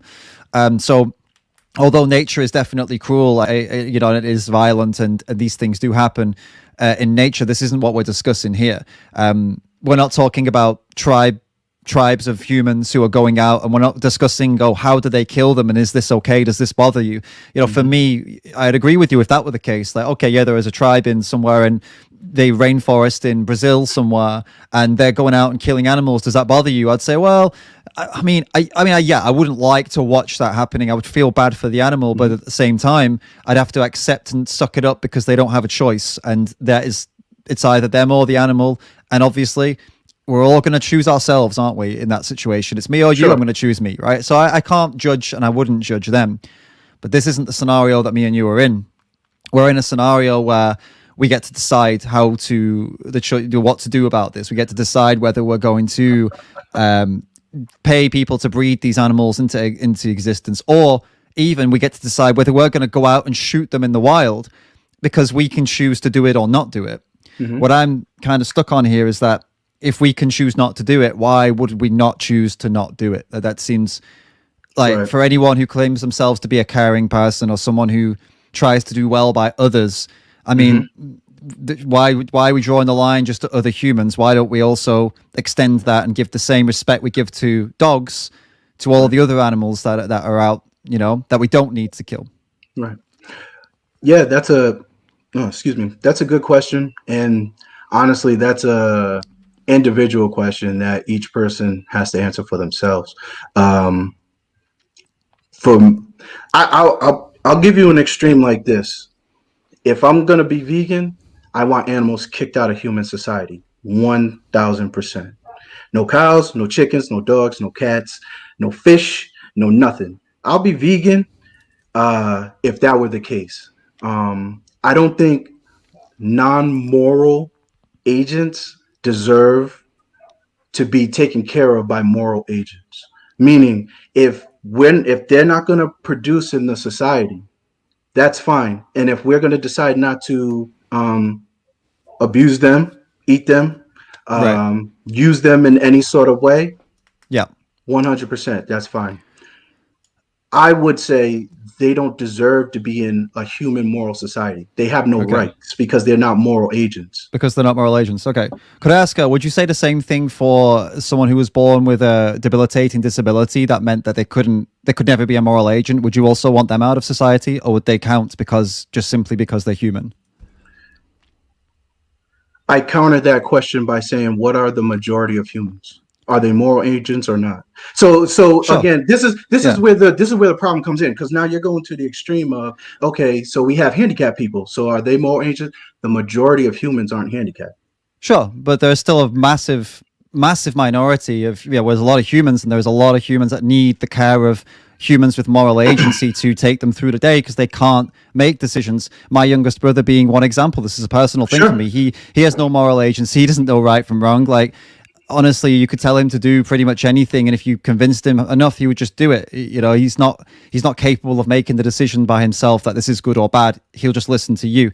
Therefore, like, what your kind of claim comes to there is, I have to understand that as, unless you draw a line between species, which I'd say is arbitrary at this point. If we're talking about purely on moral agency, then he would not be included in this society by that logic. So I'm trying to understand. It wouldn't be arbitrary if you have to take care of something that en masse could never take care of you. It's not arbitrary. It's just fact. Like, a dog could never take care of you. A dog couldn't go to work and pay your bills and sure, take care of you. They're neither useless. Could my brother. I understand that, but you said your brother. Is that what your mom is like? Is that what your dad is like? Your sister, your cousin, your girlfriend, or your other family members, or is it just your brother? What is the percentage of humans that fall into that category versus the amount of animals or the amount of people that don't fall into that category, right? So, like, if 99% of people are fully functional, we'll just put it like that. 95% fully functional, whatever, and 5% have to be taken care of by the 95%. That makes sense because the species matters at that point. But 99, if not 100% of animals need to be taking care of humans because they can't take care of themselves. Right. If they are, if they've been bred into existence by humans. Exactly. So that's 100%. They offer zero utility except for your own selfish happiness, which then becomes the problem, right? People keep dogs mostly because of selfish desires, because either they are practicing to have a child or because they just want a companion or whatever the case is. They're not keeping them for their better good. They're doing it for their own selfish reasons. Dogs would be able to survive out in the wild without humans. Your brother couldn't, but 95% of humans can. Okay, I'm trying to. Let me try and like understand if I can just get this. Tell me if I'm right or wrong here. So the point is that as the majority of animals, for example, couldn't give back to you. The only way you would be a vegan, so as to stop contributing to all of this violence to these animals, is if they were removed from society, because otherwise it's not fair, is basically what you're saying. Like, they can't give me something in return for me not killing them, so unless they go away, I'm going to keep killing them. Am I understanding this correctly? I'm trying to understand how it's linked with the reason to not be vegan, that they are still in our society, if that makes sense. I don't really sure. I mean, it's fair to sum it up that way, because of the sides of the spectrum that we're on. So I can accept that, but they just offer no utility. I would leave me alone and I'll leave you alone, that sort of thing, right? So go to your corner of the world, go to the forest, that sort of thing. Mm, I'll never touch you. I won't harm you. I won't do anything to you. You get to right. live your 2 years of life until the fox comes and gets you as a chicken, Sure. and or you get to live 5 years as a cow until all the wolves come and get you. 100%, you can do that. Right. And I'll have zero influence in that. But I don't want my resources to have to go towards your survival. Right. But I don't know a world that you would currently be living in where that would be the case. If you went vegan tomorrow, none of your personal resources would go to That's not any. true. They would have to go to some sort of sanctuary to be taken care of, and they would have to be subsidized by the taxpayers or Oh, right. donators and stuff of that sort. So Oh, right. so they would have to be See, taken care of by people, and I wouldn't think that's right. well, so I Release think, them. yeah, I understand. I think you're in the, so the position you're, yeah, I think I understand the point here. So I think the again, another misconception is that if we stopped eating them, then they would be overrun. But No, that's not the no, case. nope. I don't But think they would then, be. They would breed less. I 100% understand well, no, that. no, no. But they're not breeding full stop. The farmers are breeding them like by artificial insemination or keeping them all crammed in one place together, so they breed in crazy numbers. No, yep. If the majority of people stopped funding that, then there wouldn't be. There wouldn't be a need for sanctuaries eventually. I mean, in the short Right. term, yeah, obviously, Eventually, right. That's the point that I'm yeah, making. Eventually, right. there wouldn't be a need for that, and they would be No, off in the wild, and humans would never have any contact with them. I think we right. are actually on the same page, but it just sounds like we're not. I completely understand what it is that you're saying. They would stop breeding en masse. There wouldn't be billions of animals if they weren't used in the meat Industries, yeah. industry and all these different industries. Full stop. 100% understand that. But also with that, all that exists now would have to be taken care of by humans unless you would be an immoral person and just throw them into the wild and have them survive on their own. And I would then say that that now questions your morality as a vegan if you just sent them off and Yeah. didn't take care of them. You get what I'm saying? So So so you still have to take care of them, and they provide zero utility. Obviously, they wouldn't breed in mass. They wouldn't breed into the billions, but eventually they would sort of level out a little bit, maybe except for wild pigs, mhm. but they would level out and maybe even cease to exist. All right. So I mean, again, let me just clarify. I'm getting this properly. Um, you with your dollar, your concern is that currently your dollar goes and funds these industries, and um, it's funding the things that we've mentioned. So it's funding. Let's be clear about what we're paying for here. If we're not a vegan and we have the choice to be, right. This is not a necessity for you, right? So for anyone. So what we're funding is these animals to be bred by farmers, to be used if the body's manipulated. If it's in the dairy industry and the egg industry, they get used for their eggs, for their milk, and they're forcibly bred, artificial insemination, and this is what's going on. And then in the meat industry, it's the same thing, except the bodies aren't manipulated directly for those things. It's for the meat, and they all go to the slaughterhouse, and all this is happening, and it's all violent, and it's not necessary. I don't think we need to get into is this necessary or not. I think we both know there are plenty of vegans out there of all shapes and sizes that are living perfectly healthily, and there are plenty of unhealthy vegans out there too. But that's life, right? There are plenty of healthy non-vegans, plenty of healthy non-vegans, non-healthy non-vegans too. I don't think that's a debate that we need to have. But you prefer to pay for all of that violence versus because it gives you some kind of utility in that you enjoy eating it or whatever it is. It's convenient. Do you believe versus... that life? Do you believe that life is transactional? I apologize for cutting you off, but do you believe that life is transactional? I'll just finish this point for a second, and I'll come back to that. I need to because that would be a whole other topic. I think. Let me just finish this point. So then there's that arm and that choice, or there's the other choice in that potentially maybe no, we don't even know if this is true or not. If the whole industry start to stop, because everybody's going vegan, there would potentially be sanctuaries, and instead of your money going towards those industries that use them in violent ways, it would go towards industries or whatever government run things that keep them whatever safe and care for them. And that's a problem to you. I don't understand how that's a problem. You're simply transferring your money from violence to non-violence, yes, the non-violent way maybe doesn't give you utility personally, but I can't understand how paying for violence is preferable to paying for the opposite. That's where I'm a bit stuck. And I don't. And the question you asked is, what was it? Sorry, the question you just asked. Do you believe life is transactional? I don't know. You have to elaborate. Do you I don't believe that understand. you do something to get something? I think there is. I don't You believe go there's you go any. to you go to work, Yeah. you get money. You go to the store, you buy something that you want, and you have to give them money. Do you believe that life is transactional? You give to your girlfriend so she could give love back. Do I you believe that life is transactional? I would Or say. no? Because I think that's where Yeah. a lot of problems come into play with these thinking, because a lot of things sound great on paper morally, or subjectively sound great Right. on paper, but humans don't typically live without transaction. Right. I understand. Everything people tend to do is transactional. Sure. Yeah. Yeah.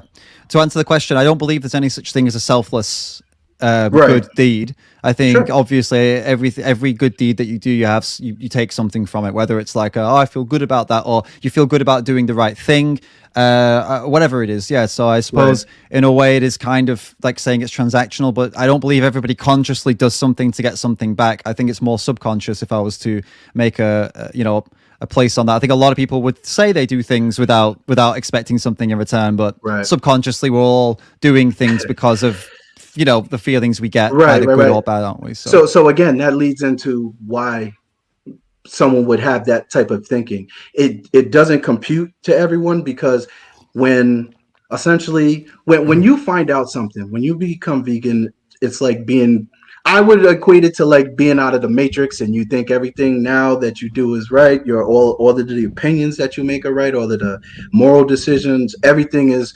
100% right, because you've been unplugged from the matrix, and you now have a higher knowledge and higher, moral some agency people, over. yeah, for Yes, sure. for Some sure, for sure, vegans, some vegans for definitely. sure. But you're still living transactionally. You're still doing the same things you're doing. It just happens in a different way a lot of times, because humans just can't live without um, transactional being, without transactional actions, I should say.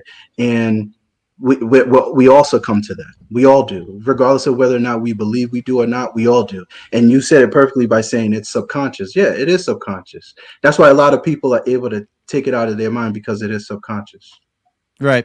I'm still, but I guess I'd go back around to the point again, in that if you could explain, I don't know, maybe you could, maybe you think you did explain that, but I missed it, I suppose. No How we go worries. from, like what is so wrong, or what in your mind, what is so wrong, or what is so, I don't know, not working for you, and taking the money that is currently going towards all of those things that are unnecessary and violent, and putting them into, and even this isn't even proven that it would happen, but let's imagine this is the world right now. You can either pay for the violence towards them, or you can, or not even, or as much money as paying for meat and dairy. Let's say, like, it wouldn't be as much as that. Some of your taxes would go towards the sanctuaries instead. So you would take the money back instead, or you'd be spending it on other things, other food and whatnot. And some of your taxes would go towards sanctuaries. I guess I'm stuck there. I don't see how that could be a problem. I don't, like, can you explain what's the benefit of the money going, not the benefit, but why do you want the money to go towards that rather than that? I suppose is what I'm trying to ask. For sure. It's a tough question, and it's a Yeah. tough answer, because it's all subjective. It's all just opinion. I think it's a waste of resources. Because I believe life is transactional, and without having animals in the society in the way that they are, they're useless to humans. They offer no benefit, no utility.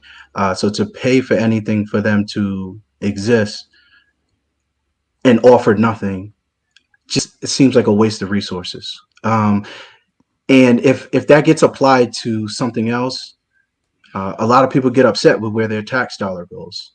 A lot of people get upset if it goes to military. A lot of people get upset if it goes to school or if it goes to police departments or whatever the case is. People get upset all the time where their tax dollars go, and it's for reasons that are personal to them. For me, when it comes to the to this particular scenario, I would say it's because it's a waste of resources. They offer nothing to society if they aren't a part of it the way that it is. I'm not saying that it's right the way that they are a part of it, because I do have issues with a lot of the practices that go into procuring food and using animal products. I understand that it's a terrible system, but again, if I were to live in that world without animal products being used, okay, you legislate it, that's fine. You'd have to eliminate them into anything that has to do with human society. Right. But if going through on that logic all the way through, the only way you can get to that point is by rejecting the systems that are in place that are putting them through all this violence, and going through the processes to get to the point where they are no longer dependent, where humans are no longer depending on them for pleasure, like burgers, because it's not necessity we're talking about here, and where they are no longer dependent on humans because they are no longer a part of our system. But you can only fix this problem by first addressing step one. We can't just jump to step 100. It has to be a process from, first of all, stopping funding those systems that we all have a problem with, right. like you just said you have a problem with. Yeah, I think you also believe that animals deserve rights, and that's just what it sounds like. And I think that's what a lot of vegans believe, at least from the things that I hear, that they deserve rights. I don't. I don't believe that. If we come to the agreement as human moral agents, that live in a moral community, that are no longer going to practice this sort of behavior, I unfortunately, because I don't have an attachment to animals, I would say 100% release them into the wild. For those that do have an attachment to animals, this is where these questions like this come in. Oh, why don't your tax dollars? Why shouldn't your tax dollars go to something better as opposed to X Y Z, whatever, right? Yeah. I don't have that attachment, so I would say give them their autonomy and 100% release them into animal societies, and exile them from any type of human interaction. So I think I kind of actually think this idea that you've put over, this importance you've put over moral agency as to whether or not they're deserving of whatever assistance or help, I find it to be really quite arbitrary. Actually, it seems like it's kind of, it honestly reminds me of, and don't take this the wrong way, but it really does remind me of a kind of like the kind of comment that someone a couple of 100 years ago would have been saying about, black slaves, like, oh, they don't have this, they're not the same as us, so therefore they don't deserve to be cared for. Like, when we stop using them, we set them free, they can't offer us anything anymore, so there's no need for me to care for them because they can't do anything for me anymore. And this idea that, because in that time, the arbitrary difference, then they thought they had no moral agency. They thought they weren't human. Yeah, I think it's very difficult to go into that topic. Sure. I think it's very difficult to go into that topic because there are religious reasons as to why things of that sort happen. And without having proper knowledge of all of that, we just say surface level stuff that can be spliced into racist sort of innuendos.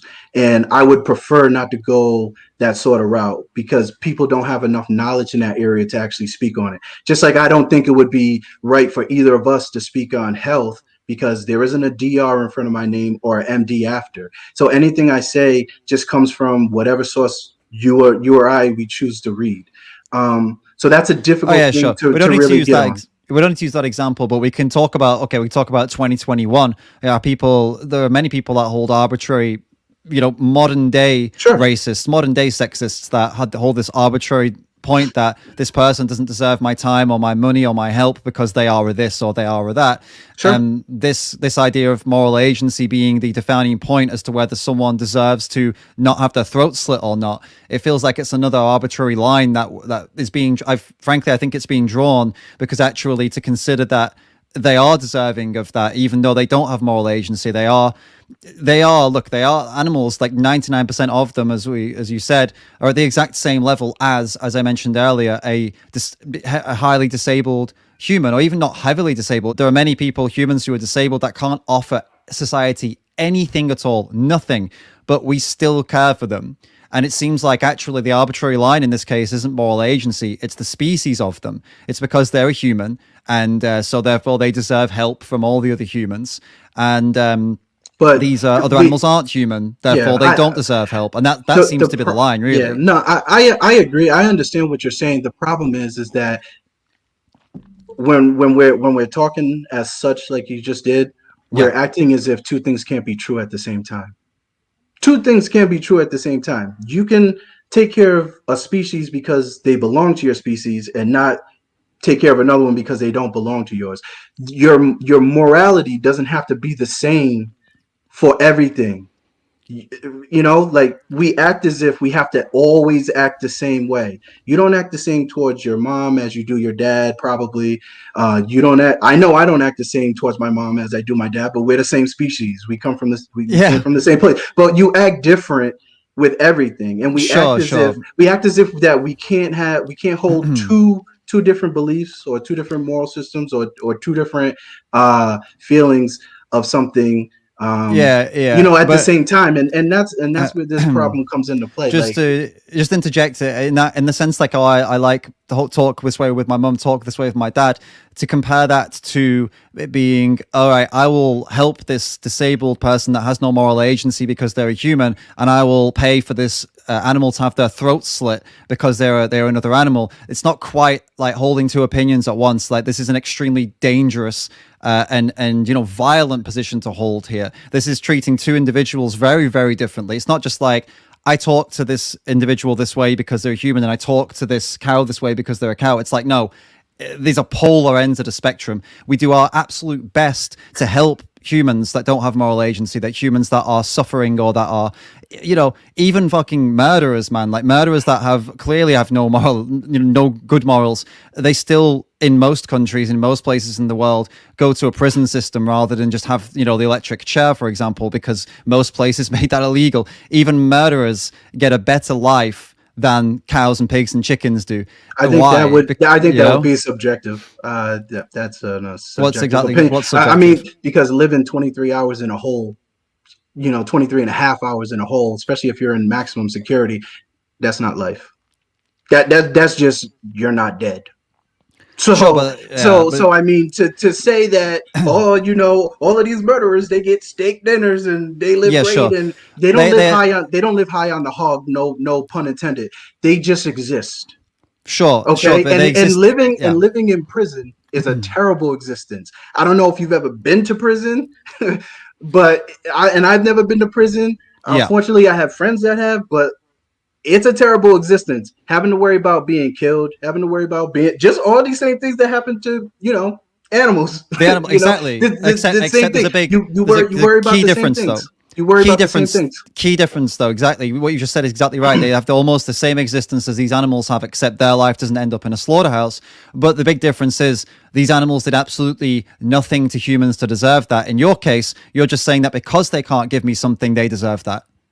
And this is why I take an issue with. I actually say that if they're not going to offer that, let's be clear on my position. If they're not going to offer that, they shouldn't exist in human society. They should be exiled. But because that's not a possibility, you will keep paying for them to be bred and put through the system and then killed. I'm sorry, say that again?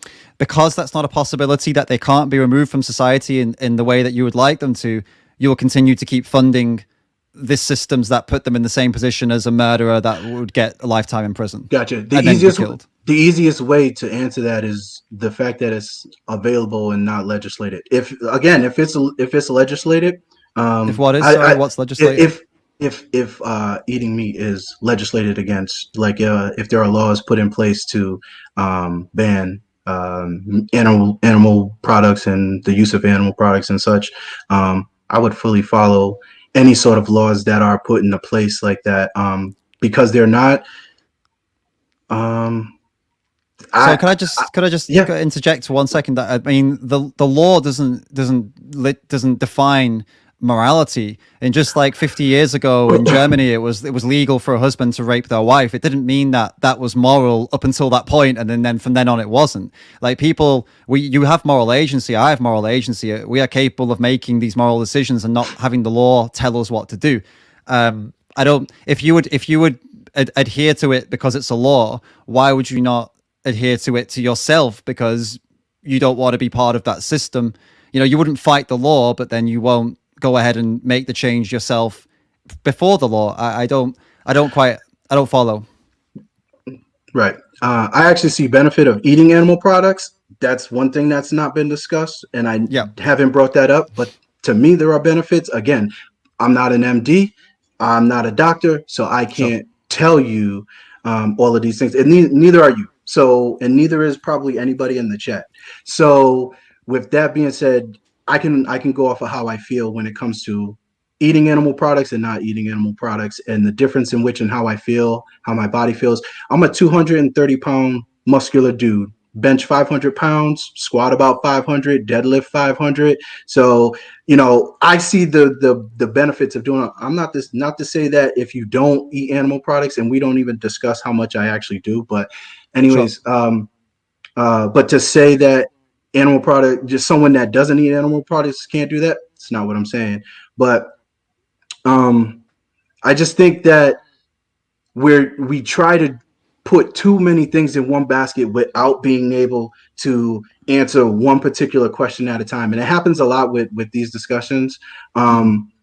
So again, I see the benefit of eating animal products, but that's me because I'm going off of how I feel, how my blood work looks, what my doctors tell me, and things of that nature, and how and the benefits of it. Um, but that again, that's just my opinion. That's just a subjective reality that I have when it comes to animal products. Yeah. I don't think anyone could argue that it's more convenient to live that way and into more.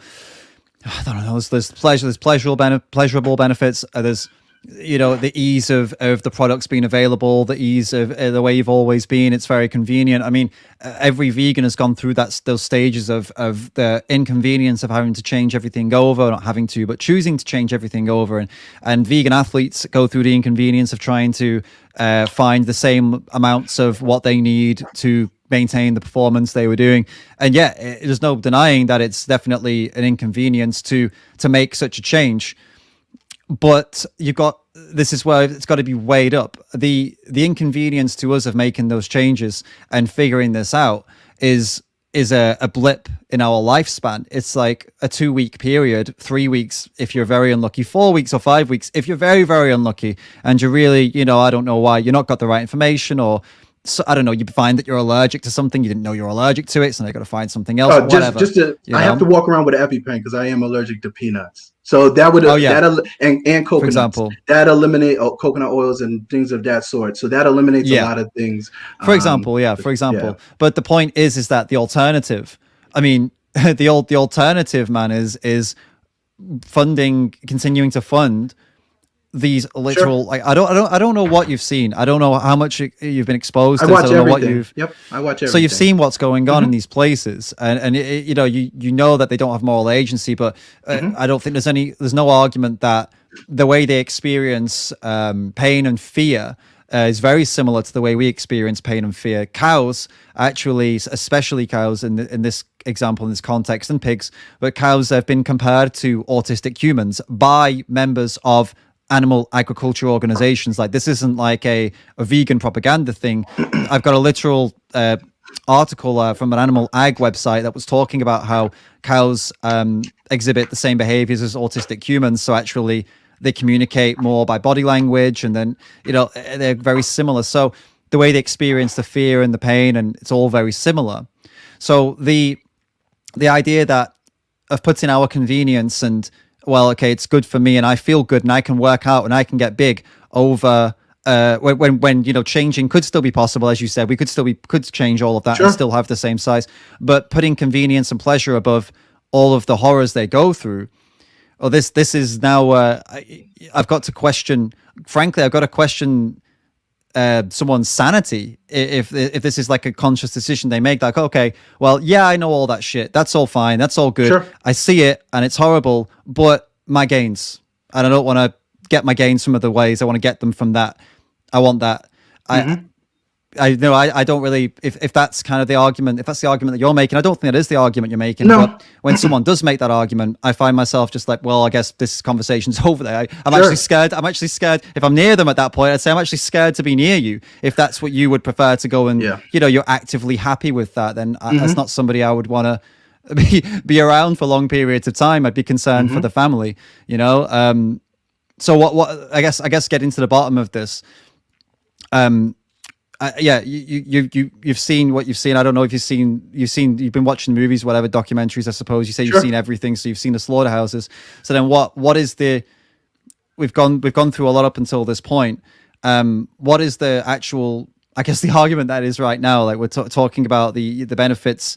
Is that what you're saying? Are you saying you hold the benefits above what they go through? Or are you saying that you don't, and you could get those things from other places and you could do that?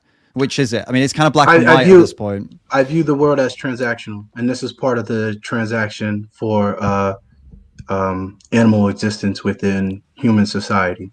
Right. Again, eliminate the use of animals and the taking care of animals in human society, and I would do my best to adapt to whatever outcome comes from that. But that's probably the simplest way that I can put that. They just hold zero value. I mean, they hold zero value, and I know I could hold zero value to most people, and I understand that. And people would say, "Oh, well, let's do something to you because you hold zero value to me." I 100% understand that, but humans en masse hold value to other humans. No animal holds. The majority of animals do not hold value to humans. I'm not following. Again, I still really don't follow how that is an argument to keep funding the Right. abuse It's of tough. them.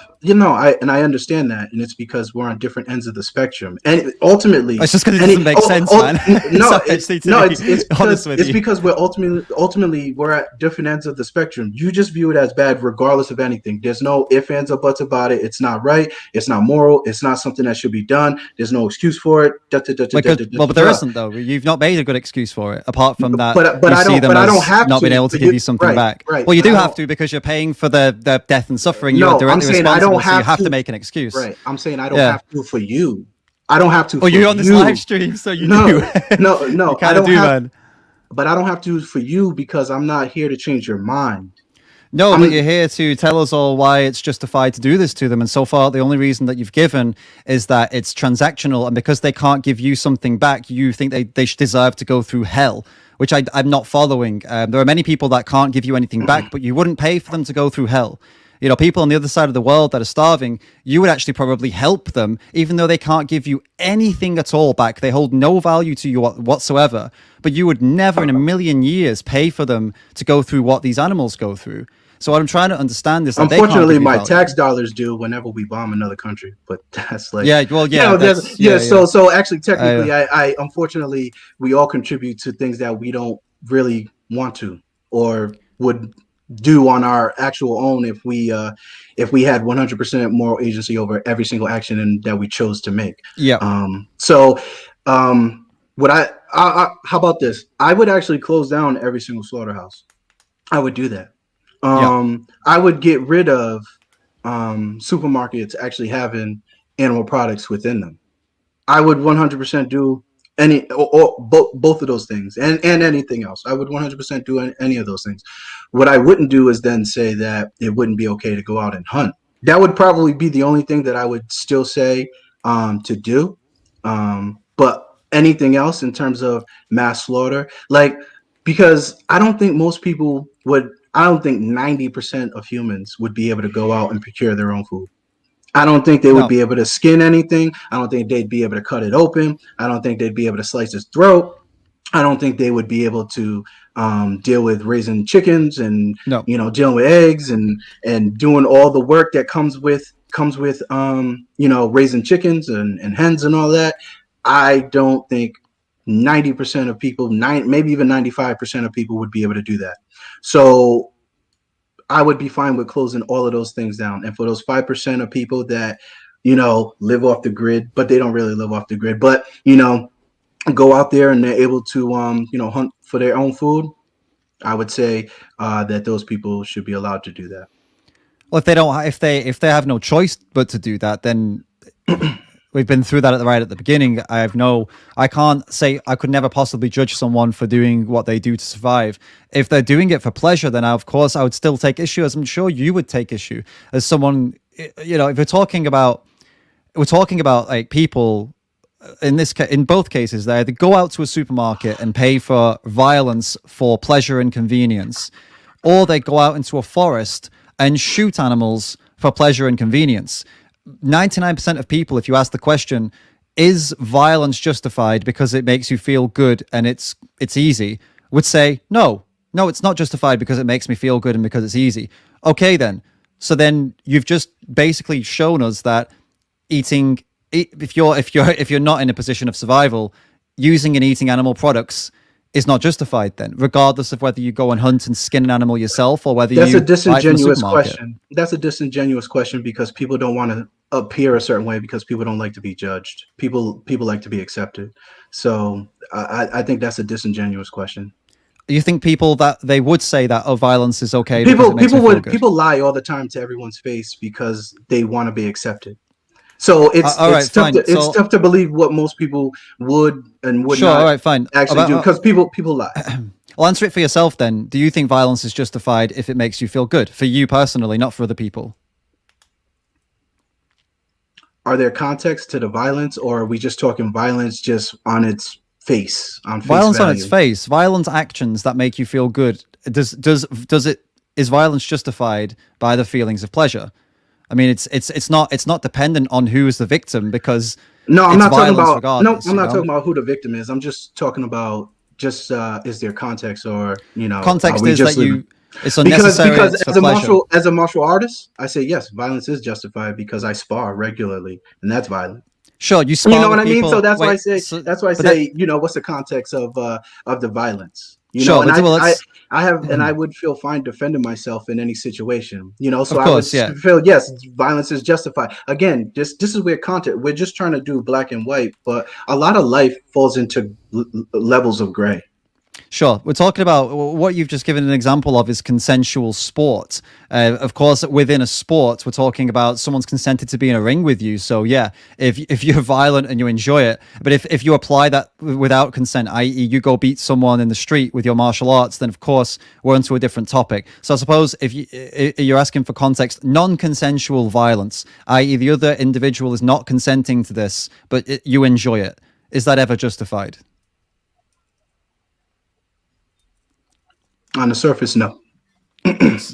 So then we agree that eating animal products and using them eating animal products isn't justified then, because that's you're putting violence on an animal. It's non-consensual. The animal because they're not a moral agent. They're not. Doesn't matter.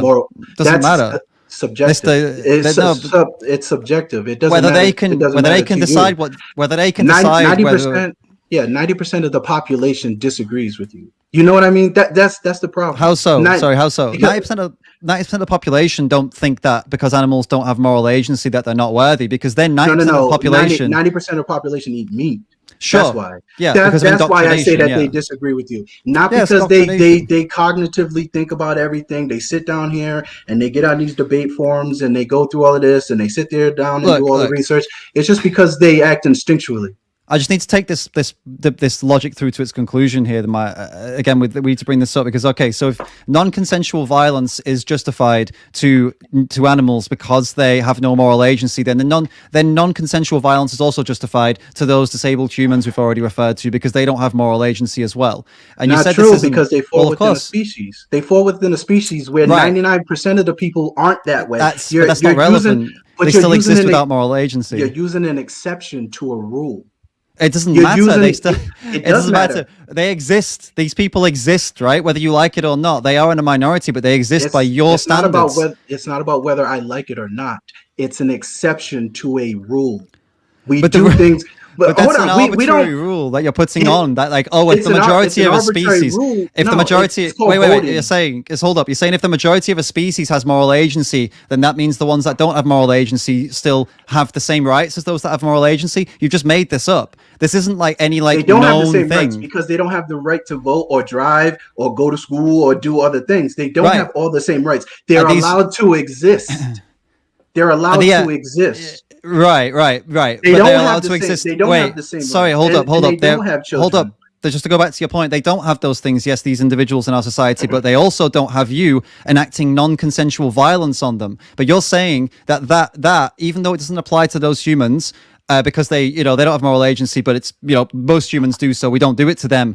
But these other animals, most of them don't have moral agency, so I can be violent to them non-consensually. You're being disingenuous with the wording. It's not at all. That's what you said. It's not both. It's the vast majority. I said 99%. That's the vast majority. It doesn't, but it's irrelevant. It's irrelevant though. That's subjective. Then it's subjective. But if you're not explaining why it makes a difference. You're just saying, well, the majority of humans have it, so therefore these disabled humans can have the. I won't hurt them, but these majority of these animals don't have it, so I can hurt them. I don't understand how. There's no logic here. It's just something you've made up and you're applying arbitrarily without any kind of explanation as to why it matters that the majority of humans have moral agency or not. It's really not landing at all. It doesn't make sense.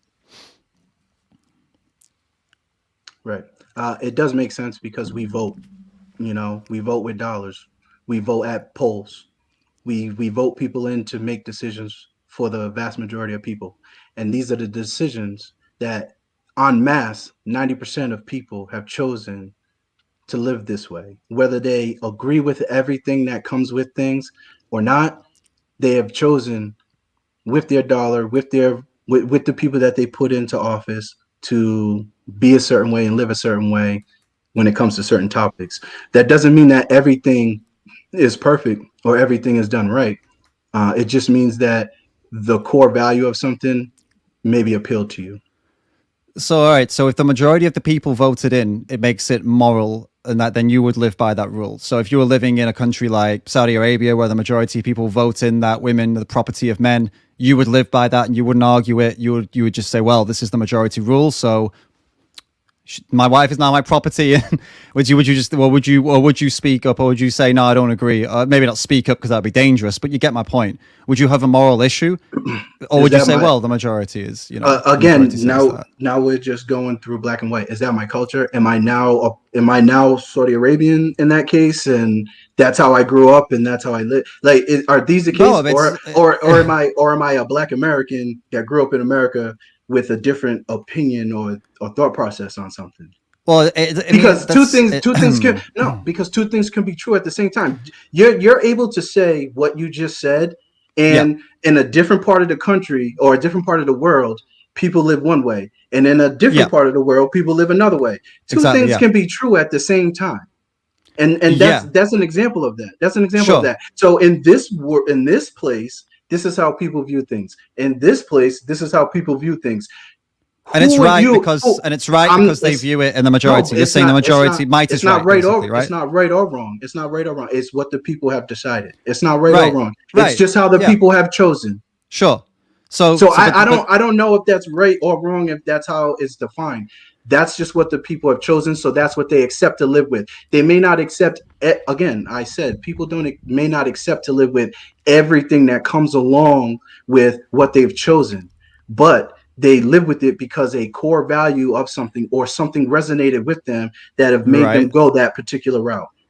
Sure, but you sat where you are in your position have had the massive benefit of being able to consider the different moral implications and how your actions harm others, and you've been able to grow up in a culture, in a society that fortunately has actually given a lot of rights to a lot of people that in other countries they don't do that. So if you look at another country, for example, where women are treated like second-class citizens or where members of the LGBT community are killed, you are able to look at that from your position and say, well, thanks to my where I live and what I've learned and how I know these are real people, people that live and breathe like me, people that deserve to live without violence, I can say objectively what they are doing to those people is wrong, because it's not just my upbringing, it's that I am able to consider their experiences without the hatred that local culture has. They are blinded by hatred. I am not blinded by hatred. So I can look at that and say, if I was in that culture right now, if I moved there, I would have a problem with that. Even though the majority of those people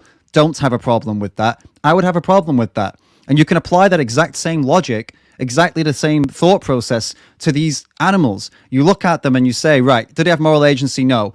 Do they suffer? Do they scream and beg for their lives? Do they pine after their children?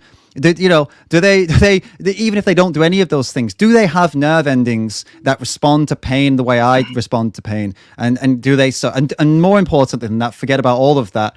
Does any of this need to happen to them? Do they need to go through any of this horrible life, the same life as a prisoner? And the answer is no. So you sitting there, you can look at your culture and say, right, everywhere in my culture says this is right, but I've taken a step aside and actually thought about it, and I've come to the conclusion based on all these things that no, it's not right. I mean, fuck what everyone else is saying. We're able to step aside from our majority group think. I mean, fuck, man, how many people were upset when Trump got voted in?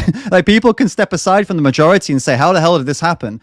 And start to become self-aware, like, wait a minute, what community am I living in here? What the fuck? Who are these people? What are we doing?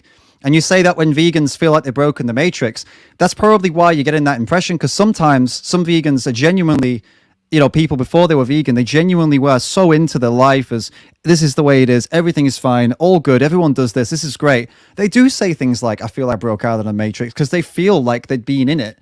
And that's not everyone. I'm just saying, you said that some vegans feel like that, and you've seen that. It's true, they do. Some vegans feel like, fuck, I've been living a dream this whole time, because they suddenly have that realization that I've just explained to you, that everyone is doing this thing, but I've come to this logical conclusion here. It's not all emotional. It's logical. It doesn't need to happen. The animals suffer. It doesn't need to happen. Why is everyone ignoring it? I don't want to do that anymore. It's literally that simple. Whew, that was a lot. Yeah, man. Wait, no, it's all good. All good. Again, I don't sit on my high horse. Proverbial high horse. So I don't judge another community or society. I know what that looks like on the other end.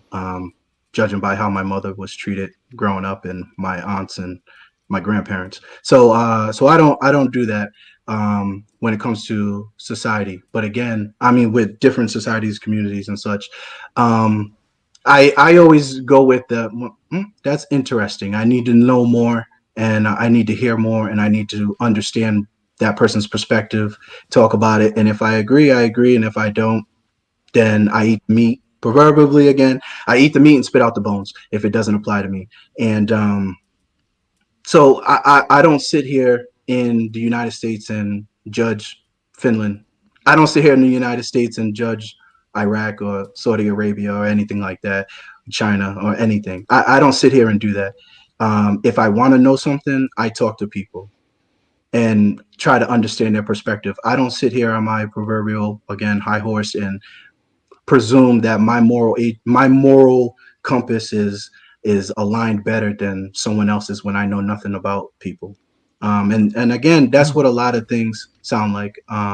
When you're hearing these things, you feel like you could go into someone else's community, home, or judge from, a computer or from, on the street or whatever the case is, and say, I'm better than you because I believe X, Y, Z.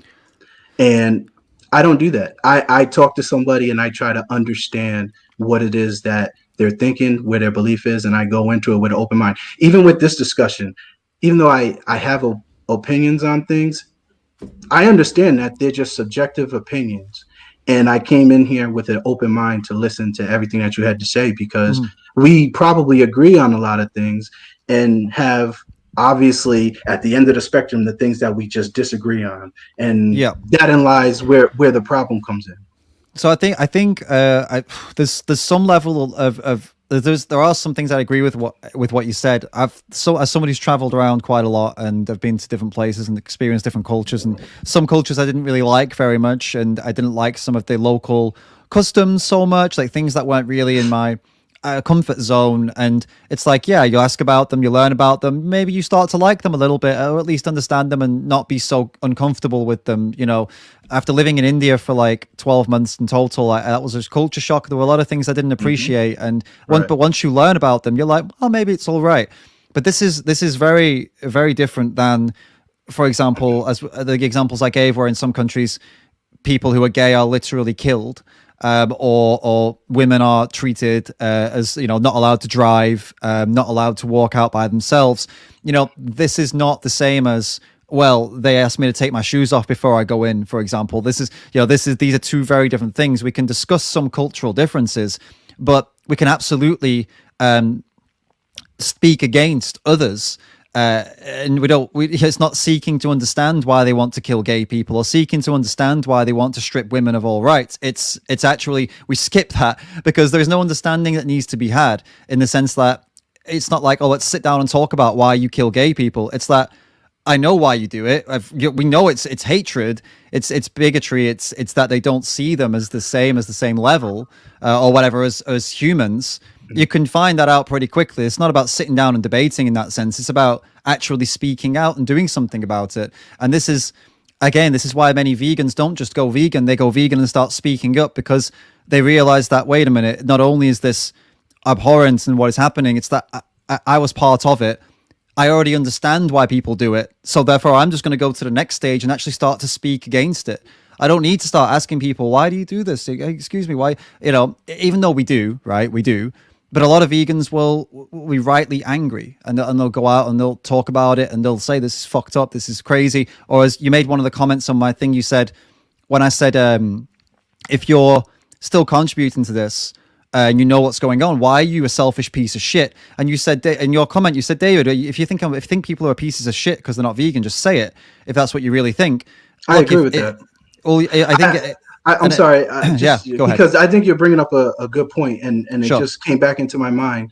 One of the other things that I would say is, if you're going to be vegan and hold these views, I get it. It makes sense. I don't think you should be friends or associate with anyone that isn't, because they're going 100% against your moral compass, your moral guidelines. I don't understand, because a lot of times vegans will bring up, oh, are you friends with someone that forcibly performs intercourse on somebody? I say that because I don't want to say certain words. Sure, yeah. Forcibly perform intercourse on somebody, or someone that abuses people, or whatever the case is. If you're not friends with that person, why are you then going to be friends with someone that is non-vegan? That's all. Again, and this is why I always like to have these discussions with vegans, because I want to understand that particular point. And that's why I disagree with you with saying that you shouldn't talk to those people. You should, regardless of whether or not someone did a despicable act. You should always try to understand why. You always want to understand the nature of a problem, so then you can change it in the future. Maybe not in that particular person, but you can change it and identify it in somebody else. And it's always, there's never a wrong time to have a discussion with people. Yeah. I think that would to clarify what I meant further, in the sense that discussing it with the aim of changing the person is different than discussing it just to understand.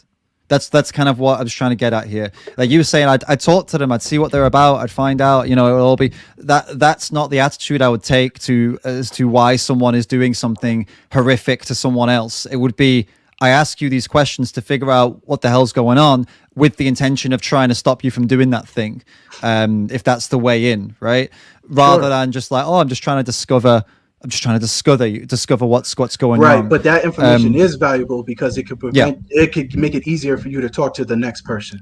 Like, yeah, of course. Because every time a vegan has a discussion with somebody, they hear an argument that they've never heard before. They now take that information, even if they didn't change that person's mind. They now take that information and translate it to the next non-vegan to eliminate a particular argument, or to say, "Oh, I've heard that before," and da da da da da. That's why you do that. You're not going to change everybody's mind that you speak with, but no.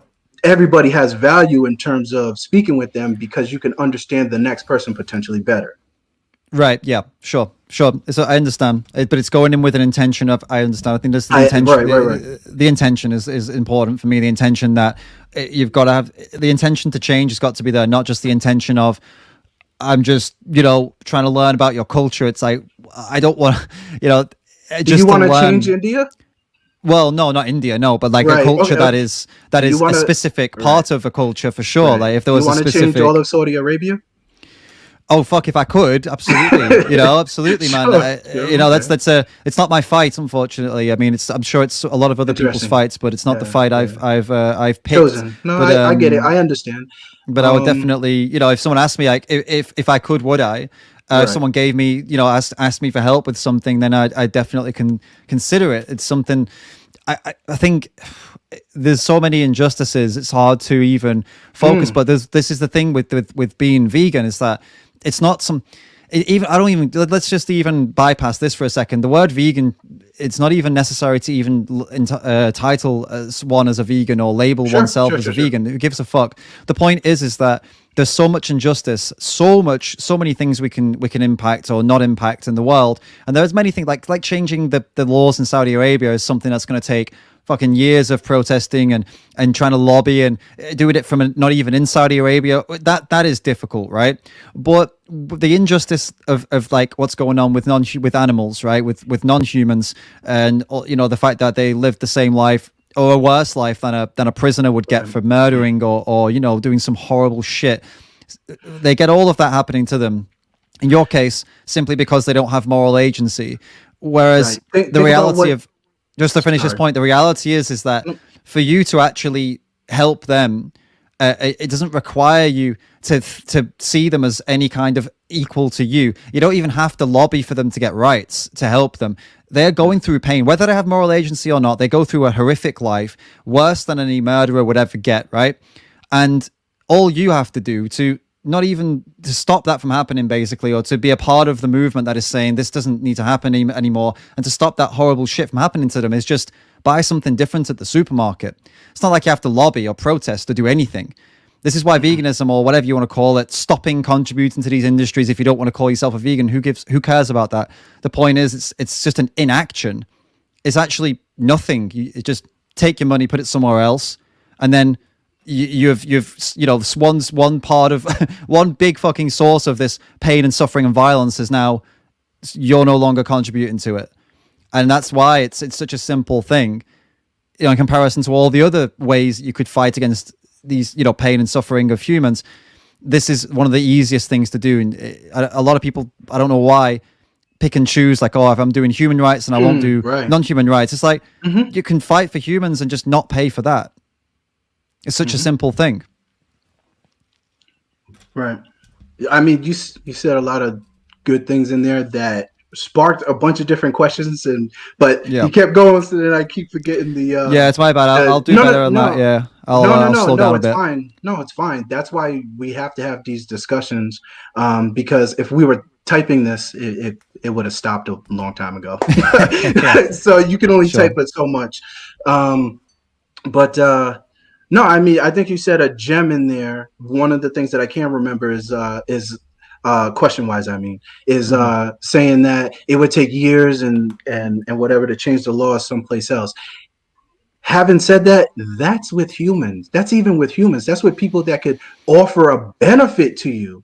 And we have a problem with changing certain things to like-minded people, or people of the same species, or thereabouts, or they're the like, and we can't even do that, and we're expecting to change something for something that offers zero utility for humans and would actually be a drain on society if they weren't used the way that they were. I mean, eventually they would die out, but or the numbers would, you know, dramatically decrease. But humans can't even get on the same page when it comes to voting for the same person or changing rules or laws or whatever, and we're expected to make like such a drastic change like this that is also personal, that you're held accountable for. I agree, but um we're expecting humans to actually consciously make a choice like that, and I don't see people doing that, because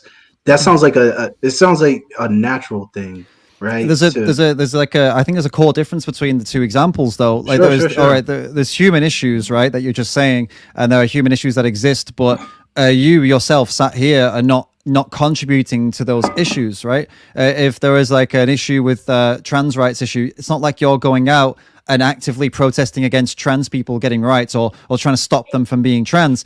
You are actually right now you're at zero. You're not helping, or I don't know. I assume maybe you're not helping. Maybe you are helping. I don't know. But you're not harming them, right?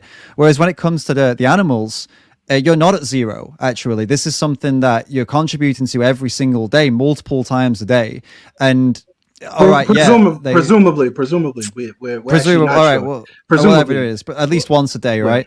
we're Some not, we're form not of sure. animal, yeah, sure, some form of animal product at least once a day, and you know, contributing to the systems and these systems that are harming them, and you know, putting them through this hell. So it's like you're starting at actually as being someone contributing to it, and you can pull yourself down to zero. And this is, everybody's in this position. Everyone who's not a vegan or whatever you want, everybody who's contributing to it is in that same position. The first thing we do before we even think about these grand systematic changes is to get to zero and actually, right, okay, well, I'm not part of that shit anymore. And then if you want to do something further than that, then that's your own call, right? But you know, this is why it's different than human issues. It's not like you're talking to a racist and trying to get them to stop being racist. Then that's like a different thing altogether. That would be a different thing, right? From someone like you, who I'm assuming is not a racist.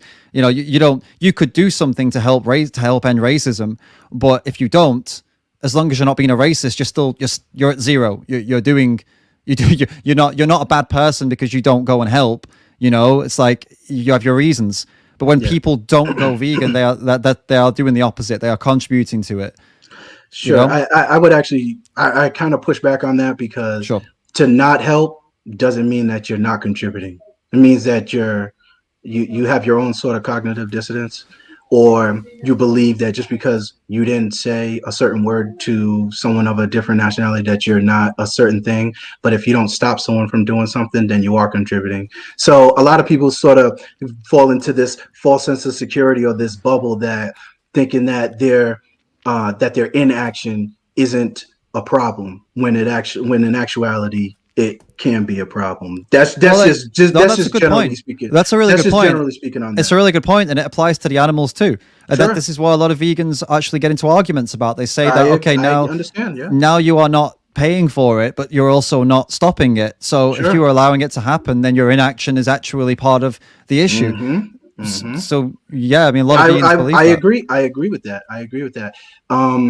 I would also say that I think vegans go about it the wrong way in certain aspects. I understand the debate sort of panels, and I understand street outreach and things of that nature, and those things have a place and stuff like that, and you know, and I get it, but I would surmise that actually going into positions of power would actually be more beneficial.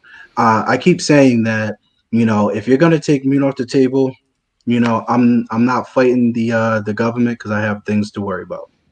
Right. Yeah. So become a politician, you know, lobby for these things, and create laws and stuff like that. Get other people on your side and do it that way. Hoping that just because you drop a bomb on somebody and you embarrass them on camera during outreach or something like that, that person is now going to change their mind and not lie to you in person and say, oh my God, I feel so bad. Yes, now I think I'm going to go change what I do. Yeah. Yeah. Okay. fool's gold at best.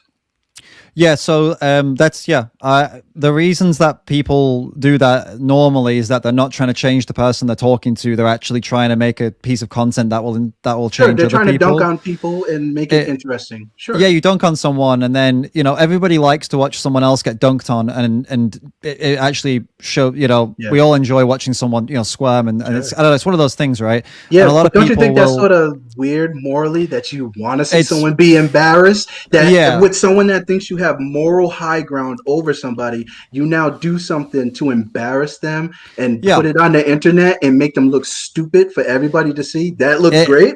Yeah, it's done. I mean, People morally, do it, that yeah, makes you people feel do good? it. But I guess the point is that it's not like they've made them look stupid because they did something embarrassing. It's because they come out with some absolute fucking nonsense when they're pushed on their morals. It's also because someone was walking down the street not thinking that they were going to meet someone that was going to obliterate them with factual information that they've been studying for a year or so, and then hit a random person on the street and go, "Hey, do you know how many animals are killed on a daily basis?" Hey, but look, man. Hey, look, they have moral agency and the ability to make decisions, and they made the decision to stand there and say that shit. They weren't coerced. They could have walked away.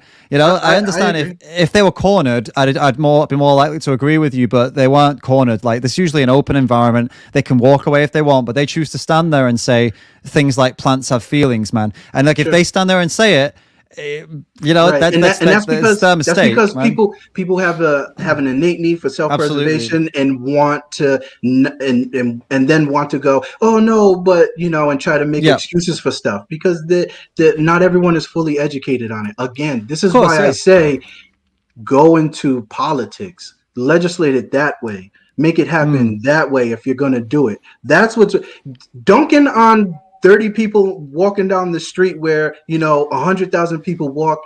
Great, that's great. You dunked on 30 people, you made vegans laugh, and you made meat flakes look stupid, and all this other great. What law have you changed? What mind have you changed? Yeah, what heart have you changed in mass?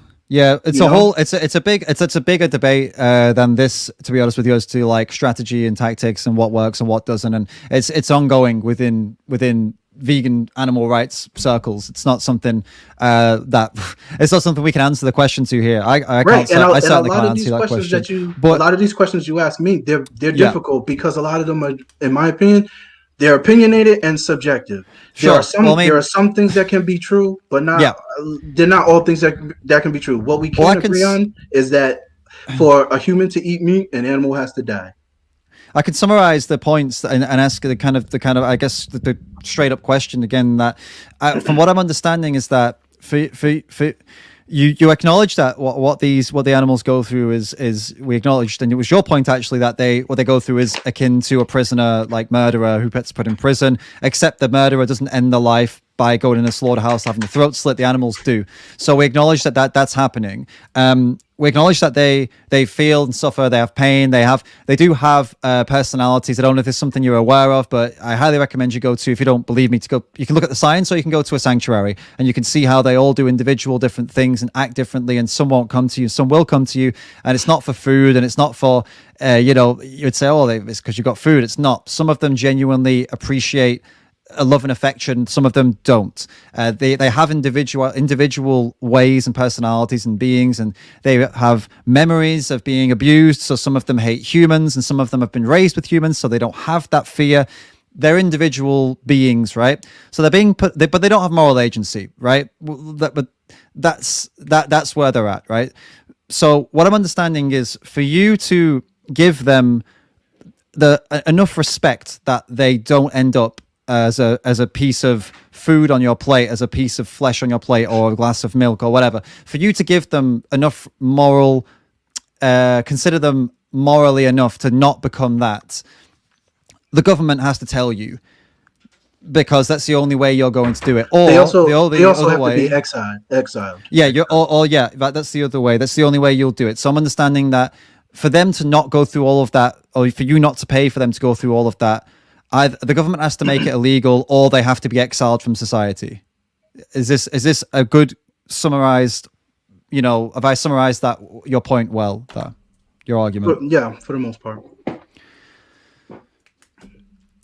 Right. I mean, I don't know where we go from there, man. I would say, I guess I could only really conclude on that. Well, I do have a question. Yeah. I do have a question. Do you feel that if you have this sort of moral opinion as such that those that eat meat are morally wrong and thereabouts, should vegans be friends or associate with those that are non-vegan? Because I would say no, because I don't associate with those that, abuse children, but just as an example. But honestly, I'm less concerned with that than I am the people who continue to use excuses to go and put animals through this. To be honest with you, and I don't think that's a debate I want to get into here.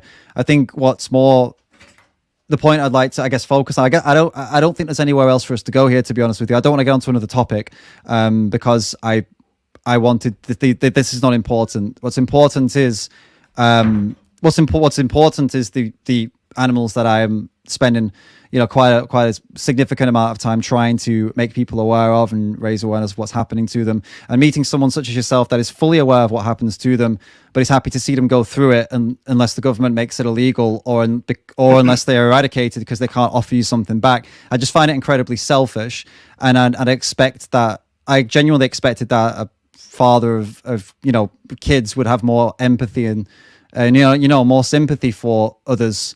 Especially like animals that are in many ways the same as a human child, and that the human child will grow up to have moral agency, but at the point where they're a baby, they are nothing to society. They are useless. They have no moral agency. They have nothing to offer.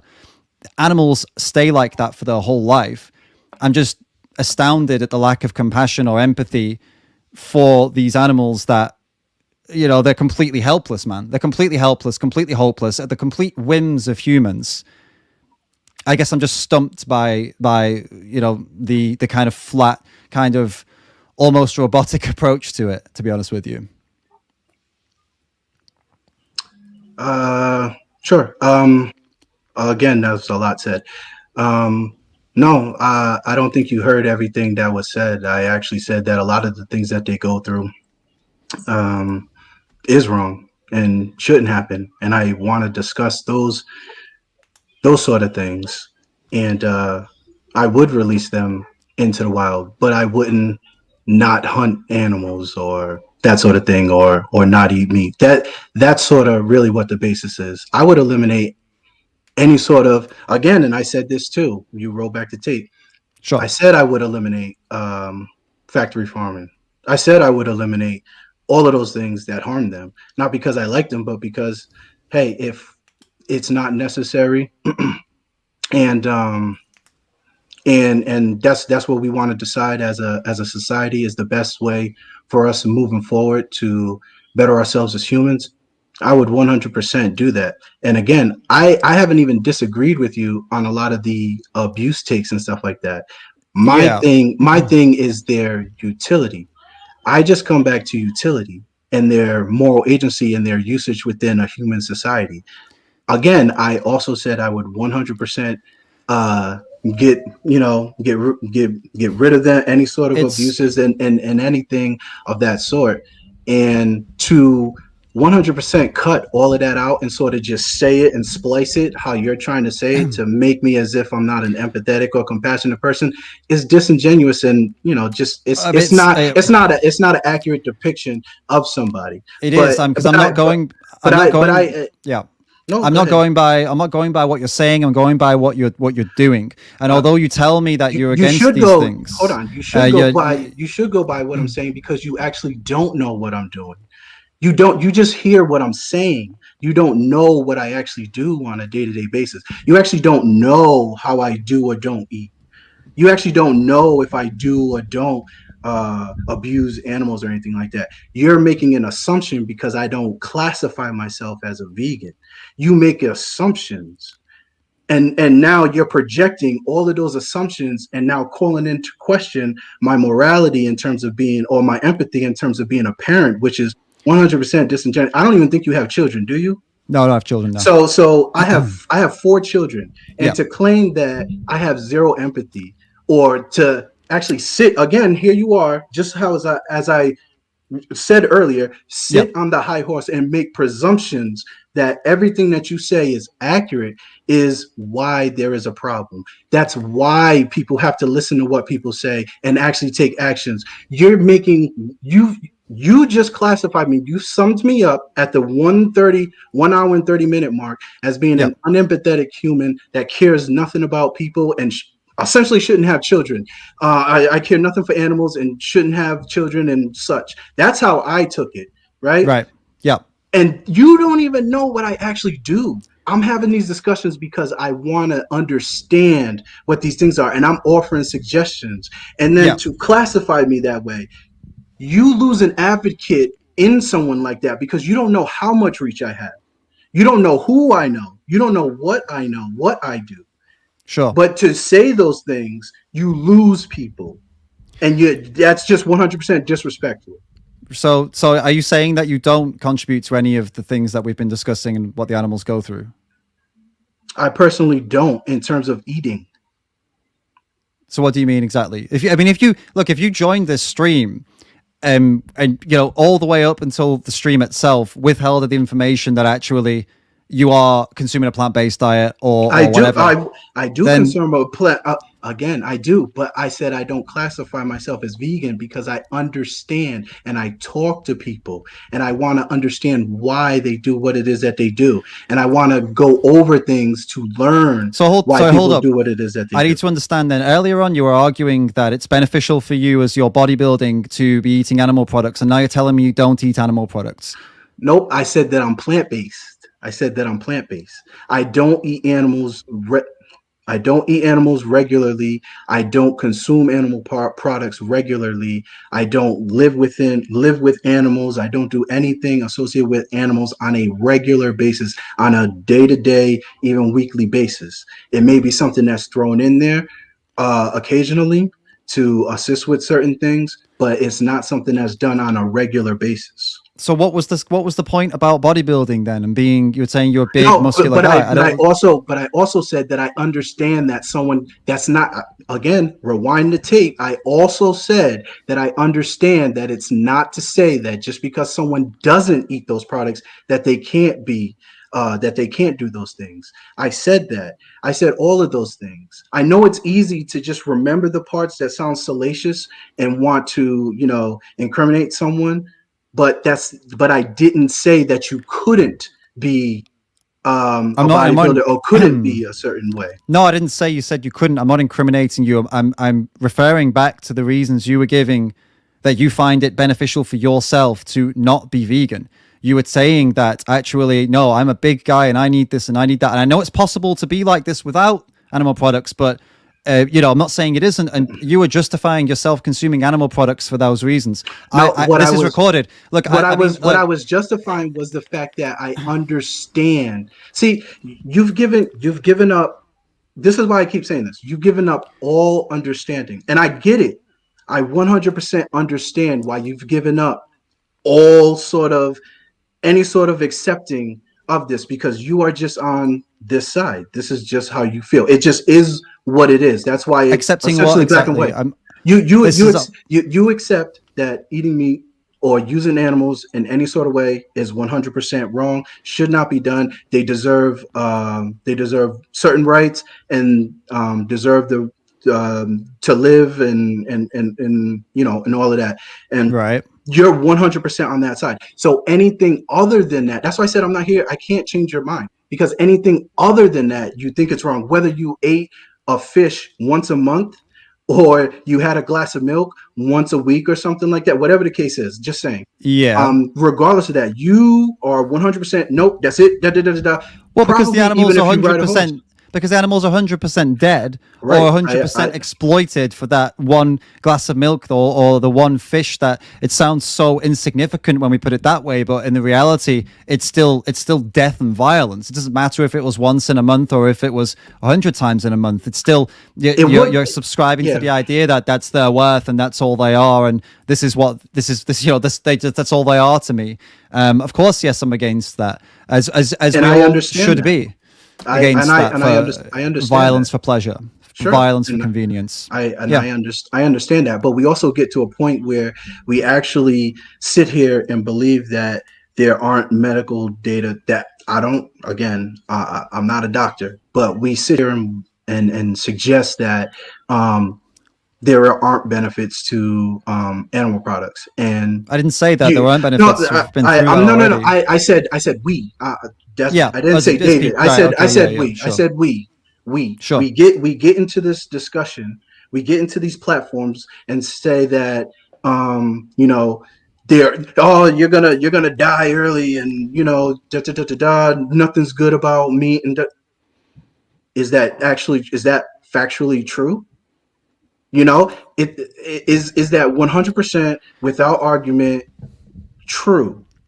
And there's been no evidence to say that that actually is the case. There's been evidence to say that having processed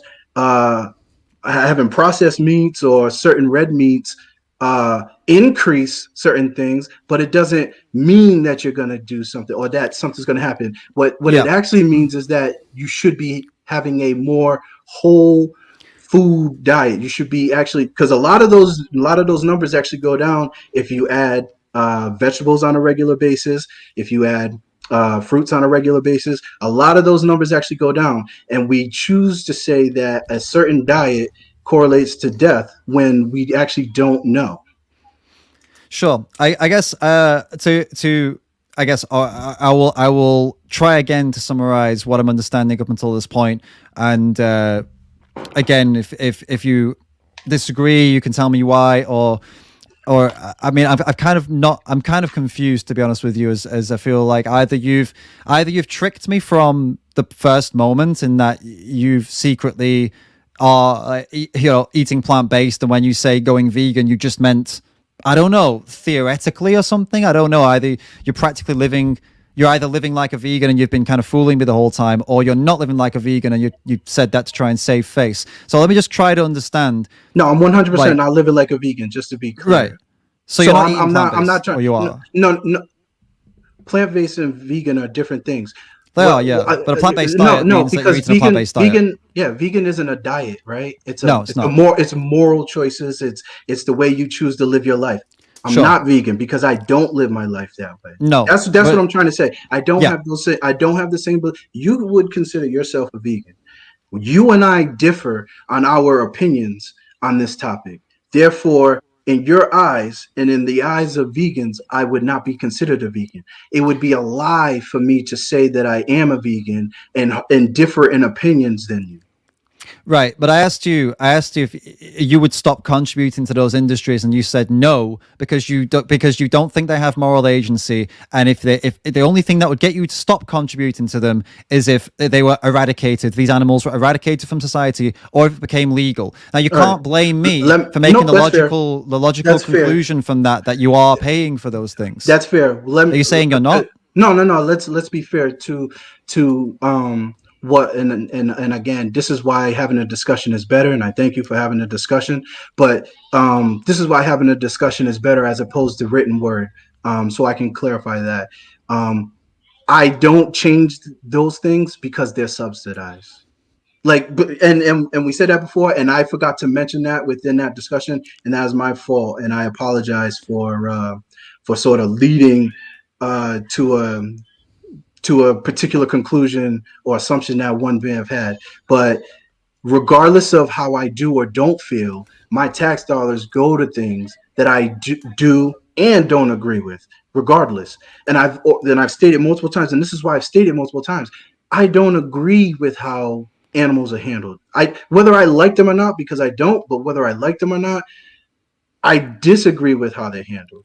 I don't disagree with eating meat, but I disagree with how meat is procured, right? And I've tried to come across as best as possible with saying that, because again, two ideals, two values, two truths can exist at the same time. So two truths meaning that you disagree with how it's done, but you pay for how it's done, because if you don't pay, it'll be subsidized. Is that what you're saying? It already is subsidized, regardless of whether or not I pay for it or not, because farming doesn't make money. So you're paying for it. Regardless. So you're paying for it. But are you paying?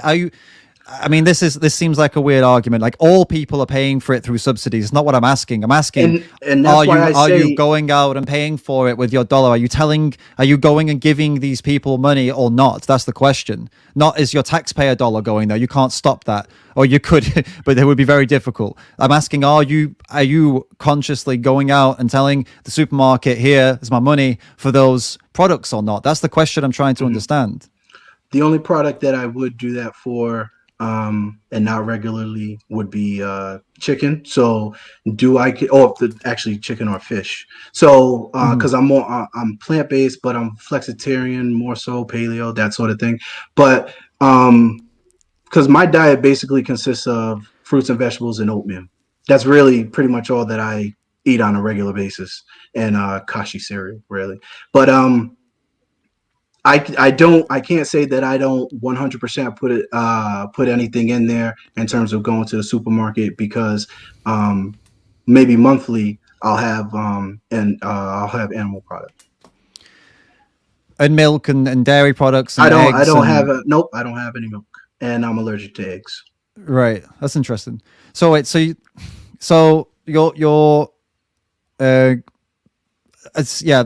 So I'm kind of, again, I'm still lost earlier on with the whole discussion. I guess it's been, I don't know. I'll have to go back and rewatch that to see either if if there's a reason I should have been misled, or if I misunderstood.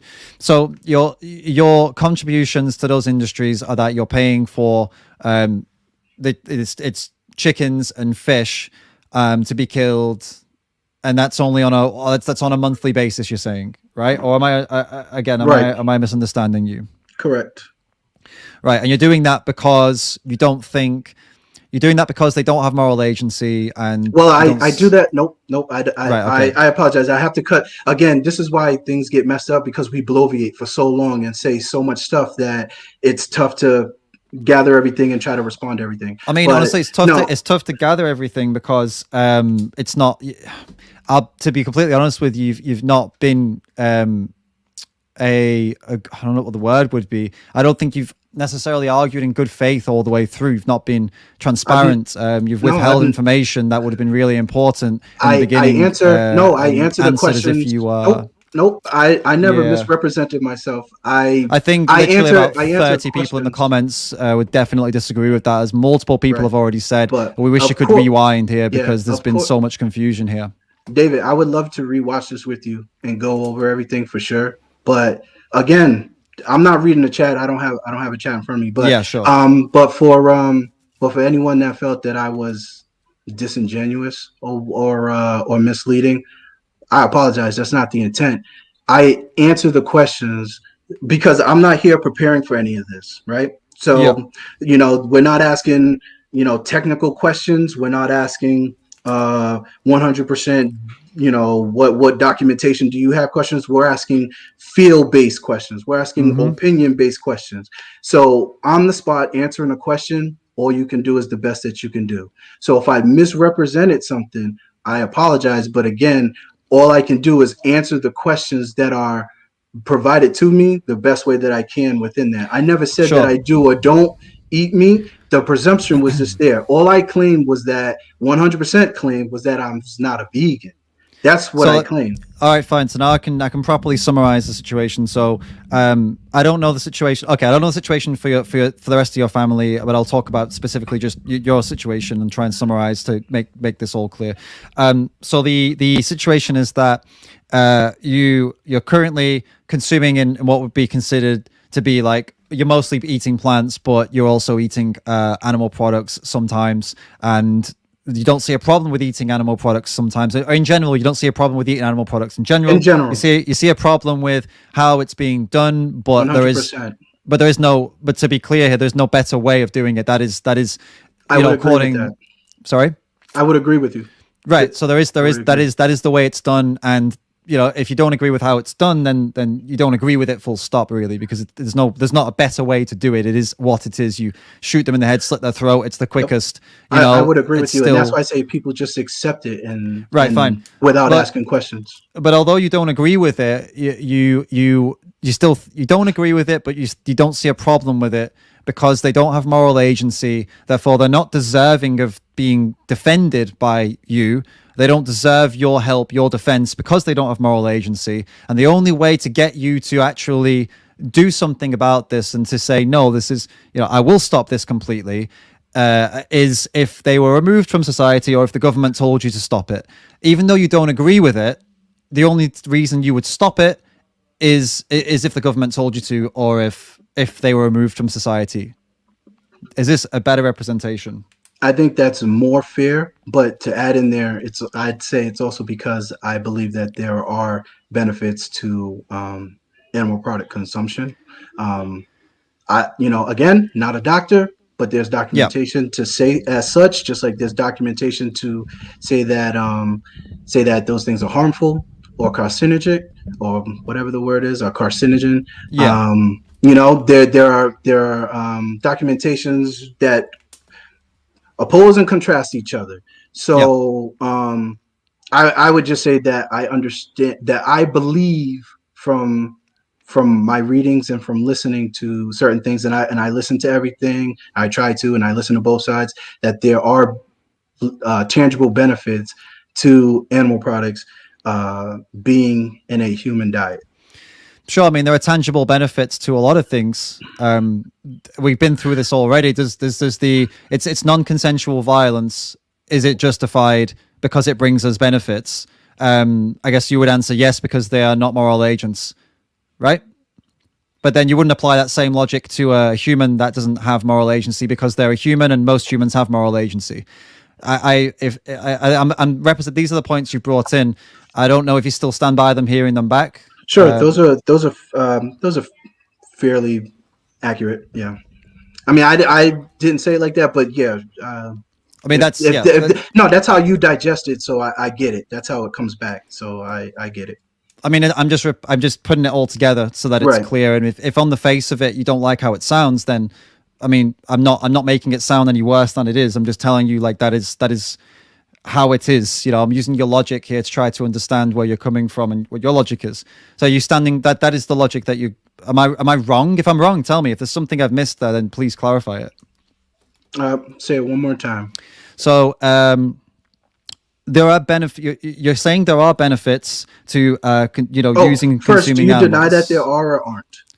No, they're probably, there's convenience, pleasure, there's benefits. Like I said, there's benefits to me going out and, stealing money off someone. I benefit massively, but they don't, right? But that's not moral according to you, because they're a moral agent. However, if I do that to an animal, like I kill them and steal their fur, then that is moral, because they're not a moral agent. Like, their suffering doesn't matter because they are not a moral agent, and it's my benefit. That's more important.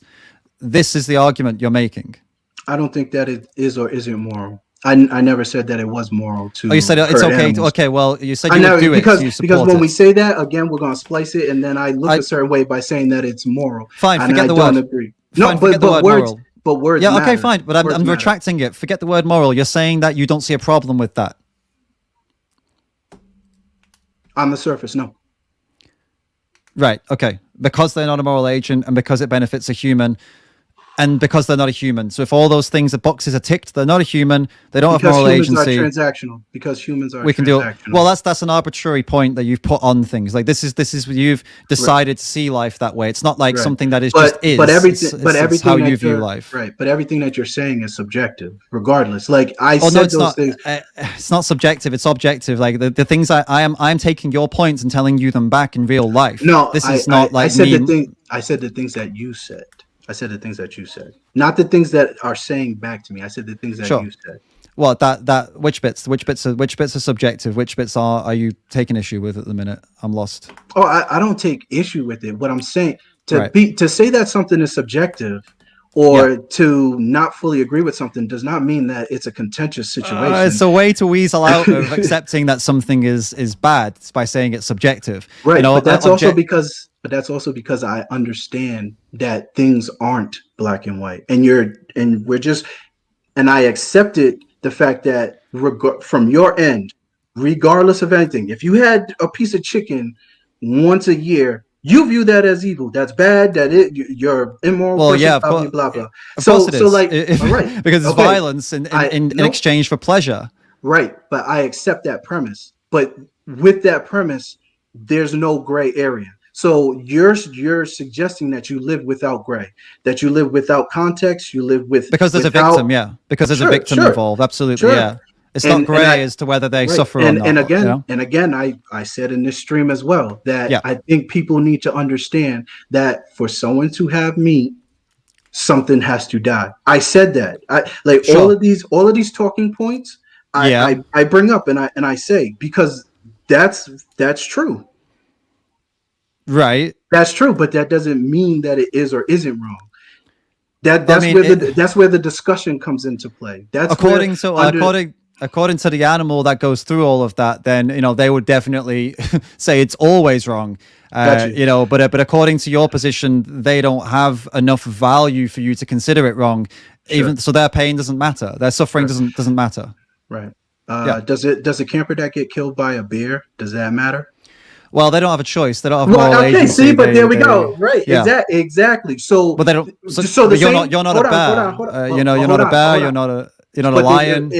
It's an irrelevant Never said point. I was a lion. Never said I was a bear. Then why are you bringing a bear up? How is it relevant? Because you already said the point that they're not a moral agent. They can't make decisions. So that's why I don't think that they should be. They're not held to the same standard.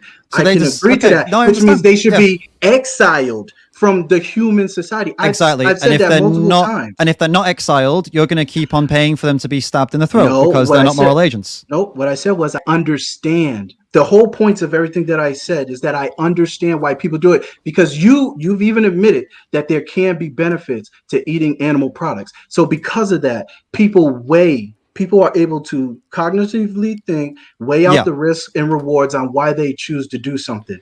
And without considering the victim, yeah. Exactly. But I did say that people vote for things where they don't agree with everything, but they agree with a particular thing that makes them go a certain way. I've said that as well. People may not agree with how animals are farmed.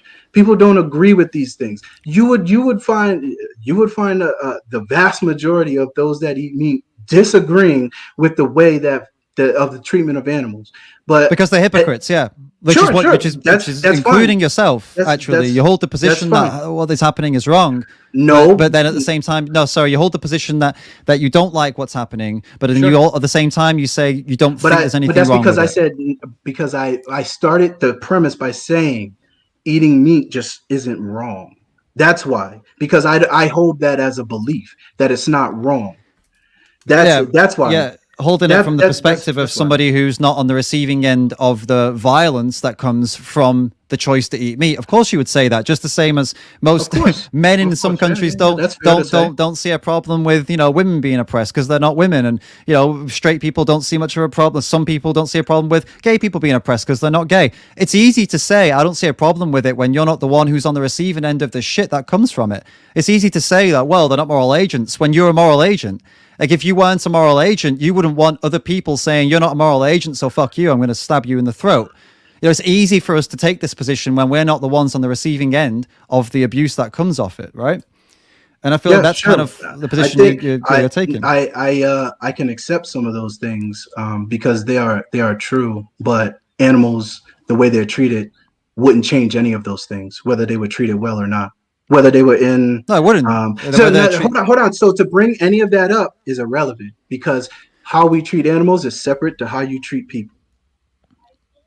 That's complete. That point is irrelevant. Of course, it's different. Of course, it's different, but it doesn't change the same thought processes that go into how we. Because it does change because you're suggesting that you should offer human no, I'm not. That's a straw man. That's not what I said. That's a straw man. So I apologize if I'm wrong on that. Then could you please tell me what you actually think about those sort of things? How if animals are going to be in human society, how should humans take care of them?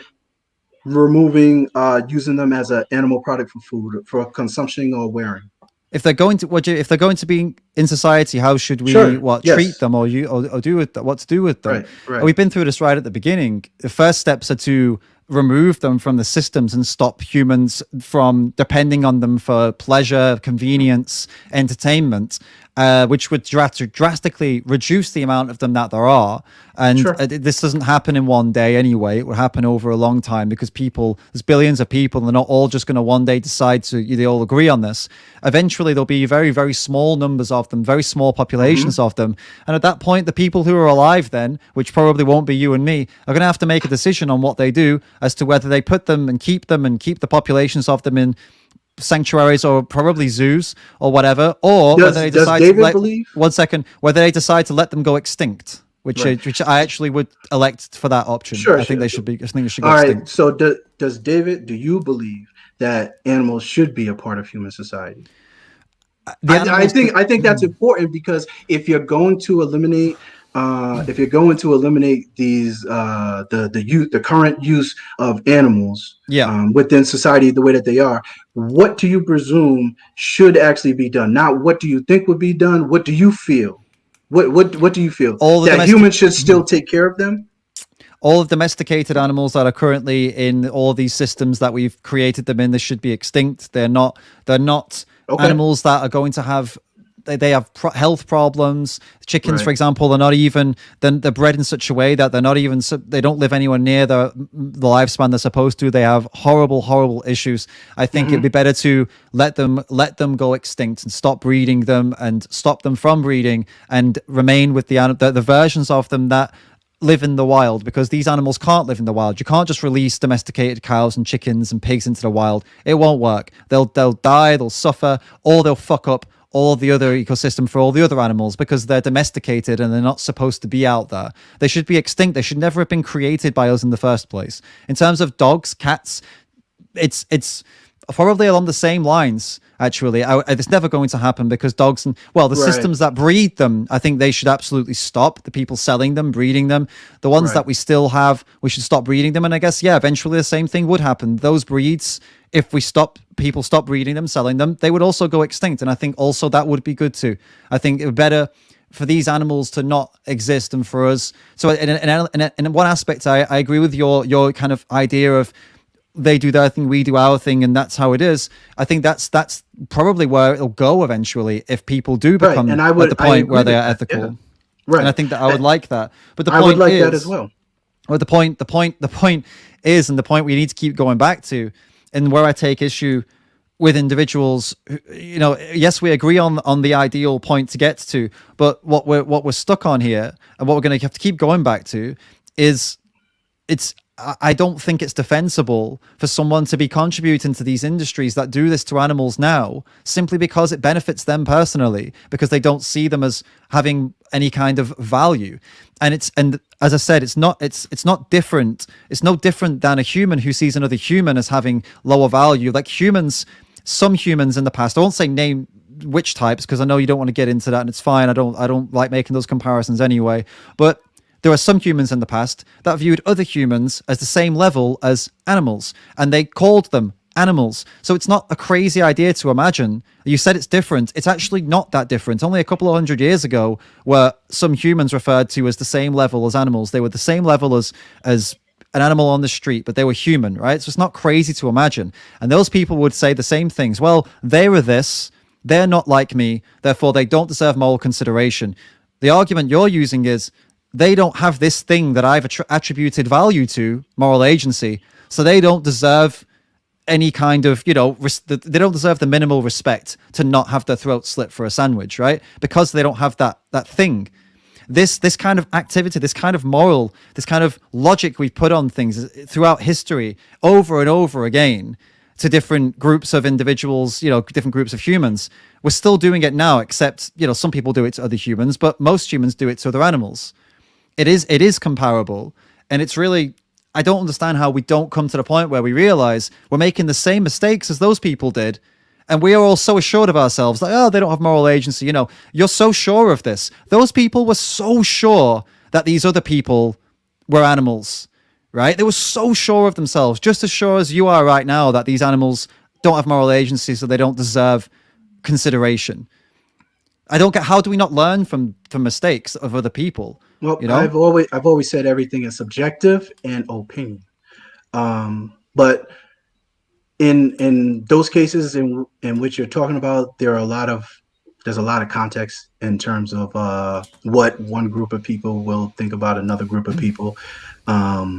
So that I can't really speak on that. I don't compare humans to animals in that aspect. The only thing I do is just say one is a moral agent and one isn't, and that's kind of how it sort of ends. I can't I don't view them the same. I don't view them the same. Well, But again, yeah. that doesn't mean that I said that that their abuse or the way that they are farmed. Again, I'll reiterate again. Then I'd Yep. say that the way that they are farmed and the way meat is procured should be done that way, and is okay. But you'll support it.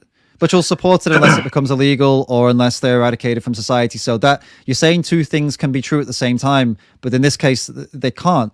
Like that is a contradictory position to hold. You're either against it and you don't fund it, or you're for it and you fund it. This isn't a gray area here. Like it is black and white. That's subjective to your ideals and the way that you live. It's objective. It's objective. It's reality. If you don't like it, then you have to decide which one you are. You can't hold both positions. No, it's subjective, but I don't feel bad. It's subjective. I don't think that they should be treated the way that they are.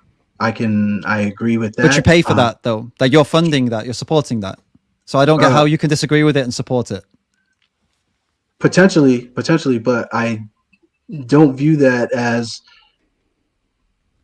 I don't view paying for something like that as in the way that I do it as an actual problem. It's really not, because I would go to the wild and do the same thing and have hunted and all that other stuff. And when you like, I'll put it to you like this: if you killed one buffalo, you'd be able to eat off, or one deer, or something like that. You'd be able to eat off of that one animal for an entire year. I think that's less harmful to the environment, less harmful to animals if more people, well, maybe not more people, but if people actually did that, the people that could actually handle that sort of thing would actually do that. If you eliminated, I said this before, I think we should eliminate all of these factory farming and everything like that, because 99% of people would not be able to do would not be able to do what it took to actually procure their own meat. And I feel that that's the way that it should be. If you would surmise that humans are animals as well, we're just a different type of animal. Some ideals that animals are able to, or some actions that animals are able to do, humans should be able to do as well. So I would just put it such as that. So if an animal is able to kill, because again, I also said in the beginning that I don't think these animals have a beautiful life if they're not in society. Even you would admit that if all of these animals were to be released, they would all be slaughtered fairly quickly through those animals that actually exist in the wild. So their fate would essentially be the same. The only difference is we would not make any more, and I would actually be fine with that. And then if you went out into the wild to procure meat that way, then I would say that that's, it's not right or wrong, but it's, Yep, I think I just need to. I mean, there's a lot of talk, but I think it's just important. I think we just kind of summarize again, and I think that's pretty much the end of the conversation. I don't see where we can go from here. I think probably about 30 minutes ago we got to the end of it, and that again, one more time, you've held you hold the view, you draw the line that because they don't offer you any value, and because they don't have moral agency, you've drawn an arbitrary line there that they don't have that, and you don't see them as valuable to you. Therefore, they are deserving of what happens to them. Or if that you don't agree with it, but you also don't see it as, you say it's okay to do this to them, but you don't agree with how it's done to them, but you're still happy to pay for how it's done to them. Right. And if that wasn't happening, you would still kill them because you don't see them as having the value, because they can't offer you something in return, and you believe that everything is transactional. So if they don't offer you value and they don't have moral agency and they're not a human, they deserve that, basically. That's their pain and their suffering, what they go through, it matters, but not enough for you to not do that to them and to not support it because of those things. Like you say it matters, but this is the point where I said, like, you say, listen to what you're saying, but what you're saying is it matters, but then what you're doing is that it doesn't matter. It's like, it matters, but also it doesn't matter enough for me to do something about it. But yes, it does matter. It sounds like it almost, and this is back to it what sounds I said like earlier inaction. What it sounds no, like it's not inaction. It sounds like inaction. It sounds like a lack of empathy based on the fact that just because they are not, don't hold the things that you deem to be important, which is why I said earlier, it surprises me that you have such a lack of empathy for them. Hold on, don't bring up children. Just don't do that. Don't be that person that does that. Okay. Does what? Sorry. Don't be the person that brings up someone else's children. I didn't bring up your children. I said I didn't. Okay. I said I feel like that sort of route. Yeah, well, I think the reason that's actually irked you as much as it has is because you don't like the idea that someone thinks you're not empathetic, but in reality, you're not. You're very coldly telling me they deserve what they go through because they don't have something that you think is important. No, the reason why it bothers me is because I know most people wouldn't say that to my face. What? Like we're not here together. That's why, it's easy to say a lot of things. That's why I don't get into arguments online. I say stuff, and I always say that I want to talk to people because you're all the way in another country, and I know a lot of the things and the tones in which we speak would not happen in person. And it's because we know as humans, especially as men, when you talk to each other, there's always a low level threat of violence. Sure. If you go a certain way when you speak to people, you know that things can turn left and you don't control every aspect. And that's why I don't like to argue. But that's why I don't want to bring up my children and stuff like that. It has nothing to do with whatever it is that you're going to say. It's because it's easy for you to say what you're going to say online because I know it wouldn't happen in person. It would happen in person because at the end of the day, I'm bringing up a point that you find it to be contentious, but to somebody watching, I think it's important that if it's surprising. I would expect this kind of rhetoric to come from someone who doesn't give a fuck about anyone, but you clearly do give a fuck about people. You clearly give a fuck about your family. You've already mentioned, your family. You mentioned them because you're a family man. I'm not bringing this up to piss you off. I'm bringing it up because I find it surprising that a family man would have a lack of empathy towards other beings that are just as innocent as his own family. It's not supposed to piss you off, but if it does piss you off, I'd say you need to look in the mirror maybe and take a look and figure out why it's pissing you off. And I would say it to your face. And if it pissed you off so much, hold up. If it pissed you off so much, in a face-to-face environment that you would feel the need to be violent as a result of that, for words would make you want to be violent, then in all honesty, man, that's not my problem. That's something for you to handle and deal with. I am not saying anything that should provoke you to that level. If this resulted in that, then that's subjective. That's subjective because what you're saying could be viewed as hate speech, right? From your end, you think that you are 100% in the right in everything that you're saying, and that's where the problem comes in. You think everything that you're saying is right, and that is not at all. I've acknowledged many things that you've pointed out that I went over, and the point is, man, the clear point is that you're finding to be contentious is that I'm pointing out your hypocrisy and inconsistency when it comes to the animals, and you're telling me it's subjective and that's my position and that's my opinion. Because I've always acknowledged from the beginning that two things can be held true and that things are wrong. And there are a lot of things when these two things are an example of cognitive dissonance and someone holding two contradictory positions that something is wrong, but you not wrong enough that they would pay for it. But you can if something offers zero utility to you in return. A wild boar wouldn't think the same way of you that you think of it. A bear wouldn't think the same way of you that you think of it. Like none of these animals that that would harm a human would think the same way. Right. They wouldn't have the same sort of empathy or feeling towards you. You're right. You're totally right. So fuck them, right? Stab them in the throat. It's all good because they don't have that. That's basically your logic. Look, bro, I think we're done here. Thank you so much for tuning in, man. We're going to cut it there because we're just going around in circles and it's kind of pointless.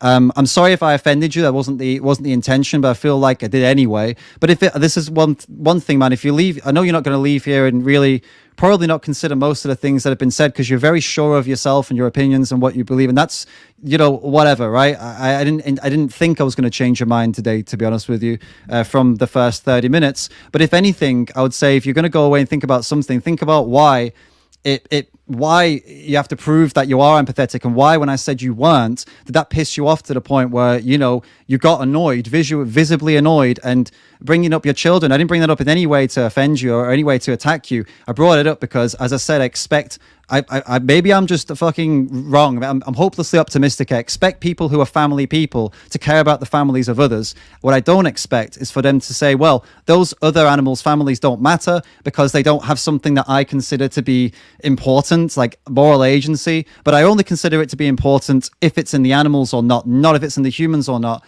It's just a roundabout way of saying I don't give a fuck about them because they're not like me, and they can go and, you know, whatever. I'll pay for them to suffer and die, and their suffering is more important. That's practically what we've got to. If that bothers you, that I say that you're not empathetic because of that, that's not my problem, man. No, That's I don't. yours. I don't worry about you saying about me not being empathetic. I just don't think you should bring up my children.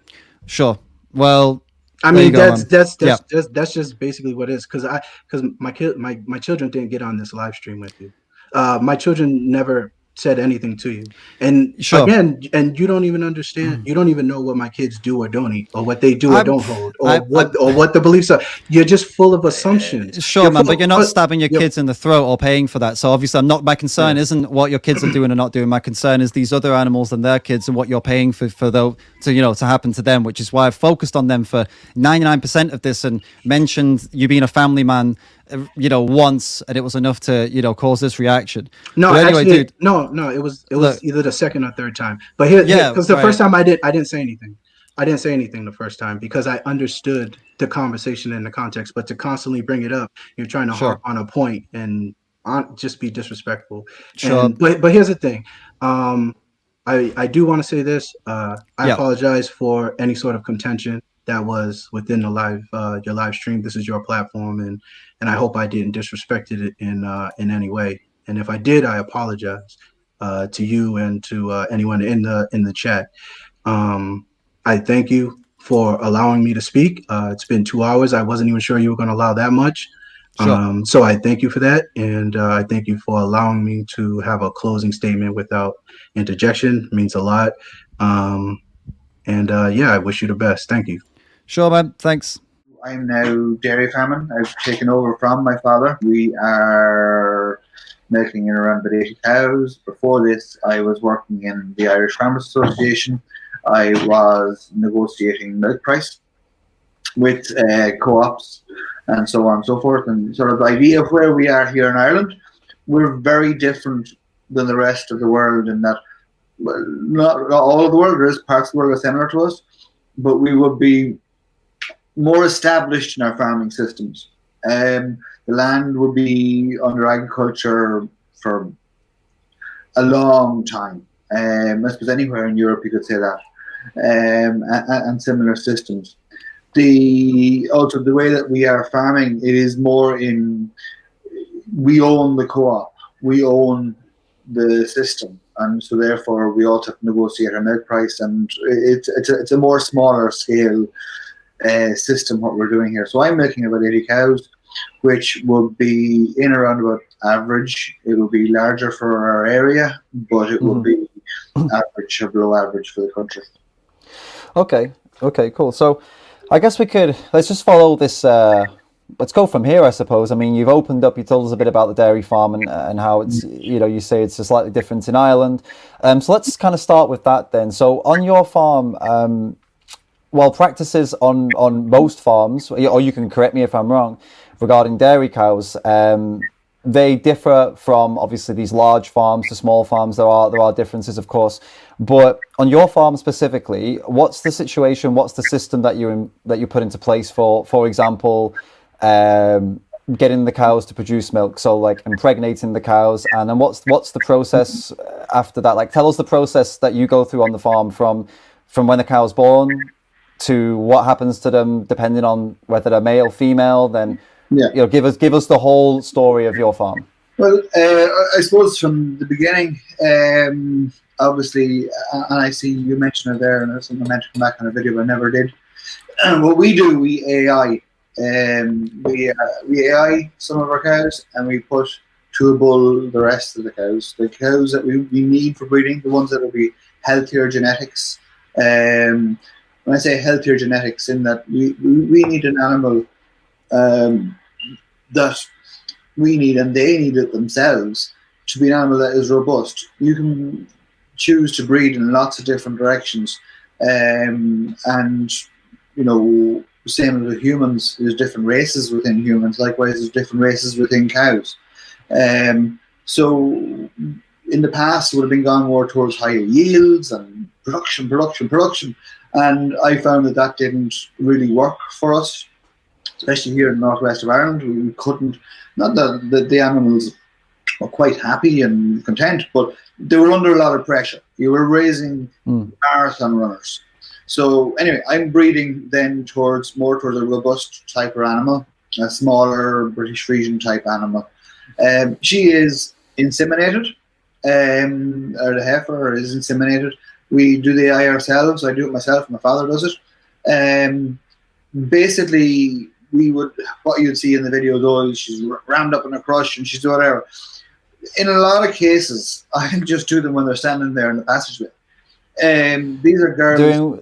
Sorry to cut you off for a second, but I don't know if a lot of people know exactly what that is. When you say AI, yeah, so maybe you could explain that. Sorry, artificial insemination is where the bull will give a quality bull will give his semen up, and how do you let's go even back a step further. And so how does that work then? So how does the semen come from the bull, and how do you get it into the cow? Well, basically, the AI stations, the company, the cooperative, would move back a step further. Would have the DNA of all our stock.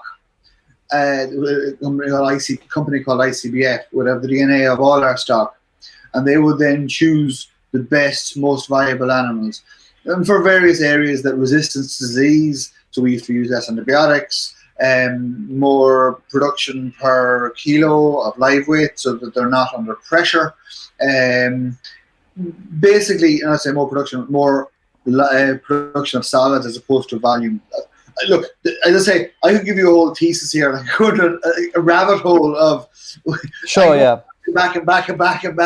For me, no, it's more just. I understand. It's more just for people that don't understand or don't know how the bull's semen gets to the cow. So he basically would be in a bull station. He would jump an artificial cow. His his semen would go into an artificial vagina, and or his penis would go into an artificial vagina, and the semen comes out the other end. He enjoyed it. Okay. Sure. Look, he wouldn't do it if he didn't enjoy it. That's going to be guaranteed. There is lots of different, in any of these operations, there is bad people. Likewise, there is bad people in hospitals. There's bad people in schools. There is bad people in every industry. So I'm sure there'll be somebody come up and say, "Oh, the bull is electrocuted," or whatever, or he isn't, because it doesn't really leave good semen. But there is going to be videos out there. People say, "Well, definitely that is the way it is done." In general, it isn't. And as I say, I'll probably mention that again a couple of times, but in general, there's not a lot of bad practices. No, there is no bad practices knowledgeably undertaken by the vast majority of farmers. So moving back, we get the semen is then frozen. Is then I get in a pot cryogenically kept. I then thaw that semen out. I then AI put into a gun and AI the cow. The cow offers herself up for me to come in behind her and put my arm up. And if it's the arm is massive or whatever, it's actually smaller than a lot of. Put the arm up where exactly? Sorry, again, I'm not. I know, but it's for some people who don't know. I put it up her bum, like. Okay. And basically, I put it up her bum and put the sheath, what's called sheath. I mean, I hold the uterus, and then gently slide the sheath into the uterus and inseminate the cow. Okay. This is the same. Like, Yes, if I shove my hand up your ass, you'd be really annoyed. The cow would not stand there voluntarily, and if you want me, I can send a video of whenever I'm doing it next. Won't be doing it for a couple of weeks yet. Where the cow is quite happy to be served. I can't say any more than that, unless you want to quiz me any more deeply on it. No, that's all right. So we can I mean, I just want to get the full picture before we get into anything more. So then obviously the cow has the calf, and so tell us what happens then on your farm specifically. So if they're a male calf or a female calf, then what's the process for each of these? Well, not only if they're a male calf or a female calf, as I spoke there about genetics. We will use beef or dairy. It isn't just like a lot of the stuff that you would see isn't black and white, and I really could spend the whole video talking about what way the calves go and what is the best thing for the calves and so on. The best, what I do personally is that we will put an awful lot more stock in calf to beef animals. Mainly because those animals are going to be used and are more viable. And that'll be another something I want to touch on later, is that why is that animal alive? I don't particularly want to be raising animals that in some areas across the world are seen as waste. And I think that is utter disgrace. Every living thing has a purpose. You, me, the birds, the bees, everything. And in my belief, their purpose, we need to manage them as best as we can to make sure they have the best purpose possible. Financially, it makes no difference, realistically, to me. In the greater scheme of things, is what calf she has, and as long as I have so many heifers to replace my cows, I'm happy. So I could put them all in calf to Frisian, and then have these skinny Frisian bull calves around the place that really are for the environment not a very. They have a place, but they don't have a place more than they're needed. If you know what I mean, you could end up breeding yourself into a far bigger population than you actually need. So if I'm understanding correctly, just correct me if I'm wrong. If it's not necessarily the gender that you're determining it by, it's something else or whether they go for beef or whether they go for dairy. You'll be breeding for dairy, and likewise within the seasons, I'd be breeding a higher yielding animal that would calve in the winter for the liquid milk production, so I have less animals calving in the winter.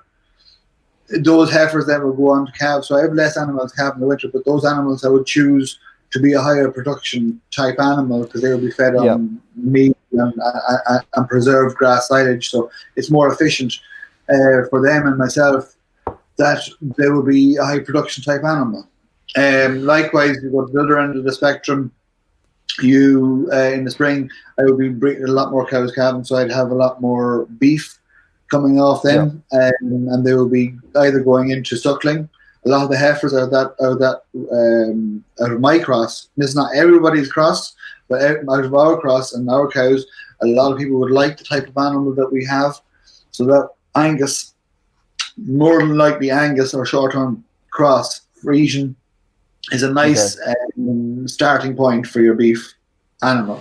So that animal, the heifer will then go on and she'll become a suckler cow, which is a cow that maintains the calf by her side her whole life, until she weans the calf. Obviously, you're not still beside your or anything like that. So that will be that system, and that would suit a different land type where you justify dairying or anything else.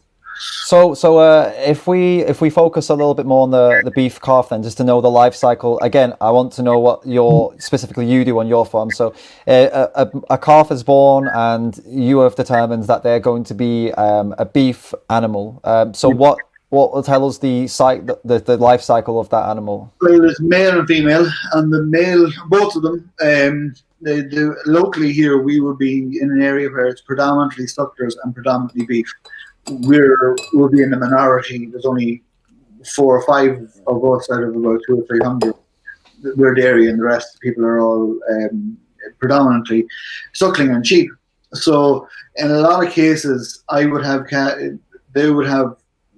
cows that would have maybe too much milk, or that unfortunately have lost a calf, which happens in human life. It happens everywhere, and usually I've had calls in the middle of the night of some devastated farmers where something has happened, or whatever. The cow was laying the calf, or the calf was just dead at birth for no particular reason. It wouldn't be that regular, but in, let's say, as I said, the percentage wise, they would call us up, and if we had a calf that was just born, they would go straight onto another cow and live their life on that cow.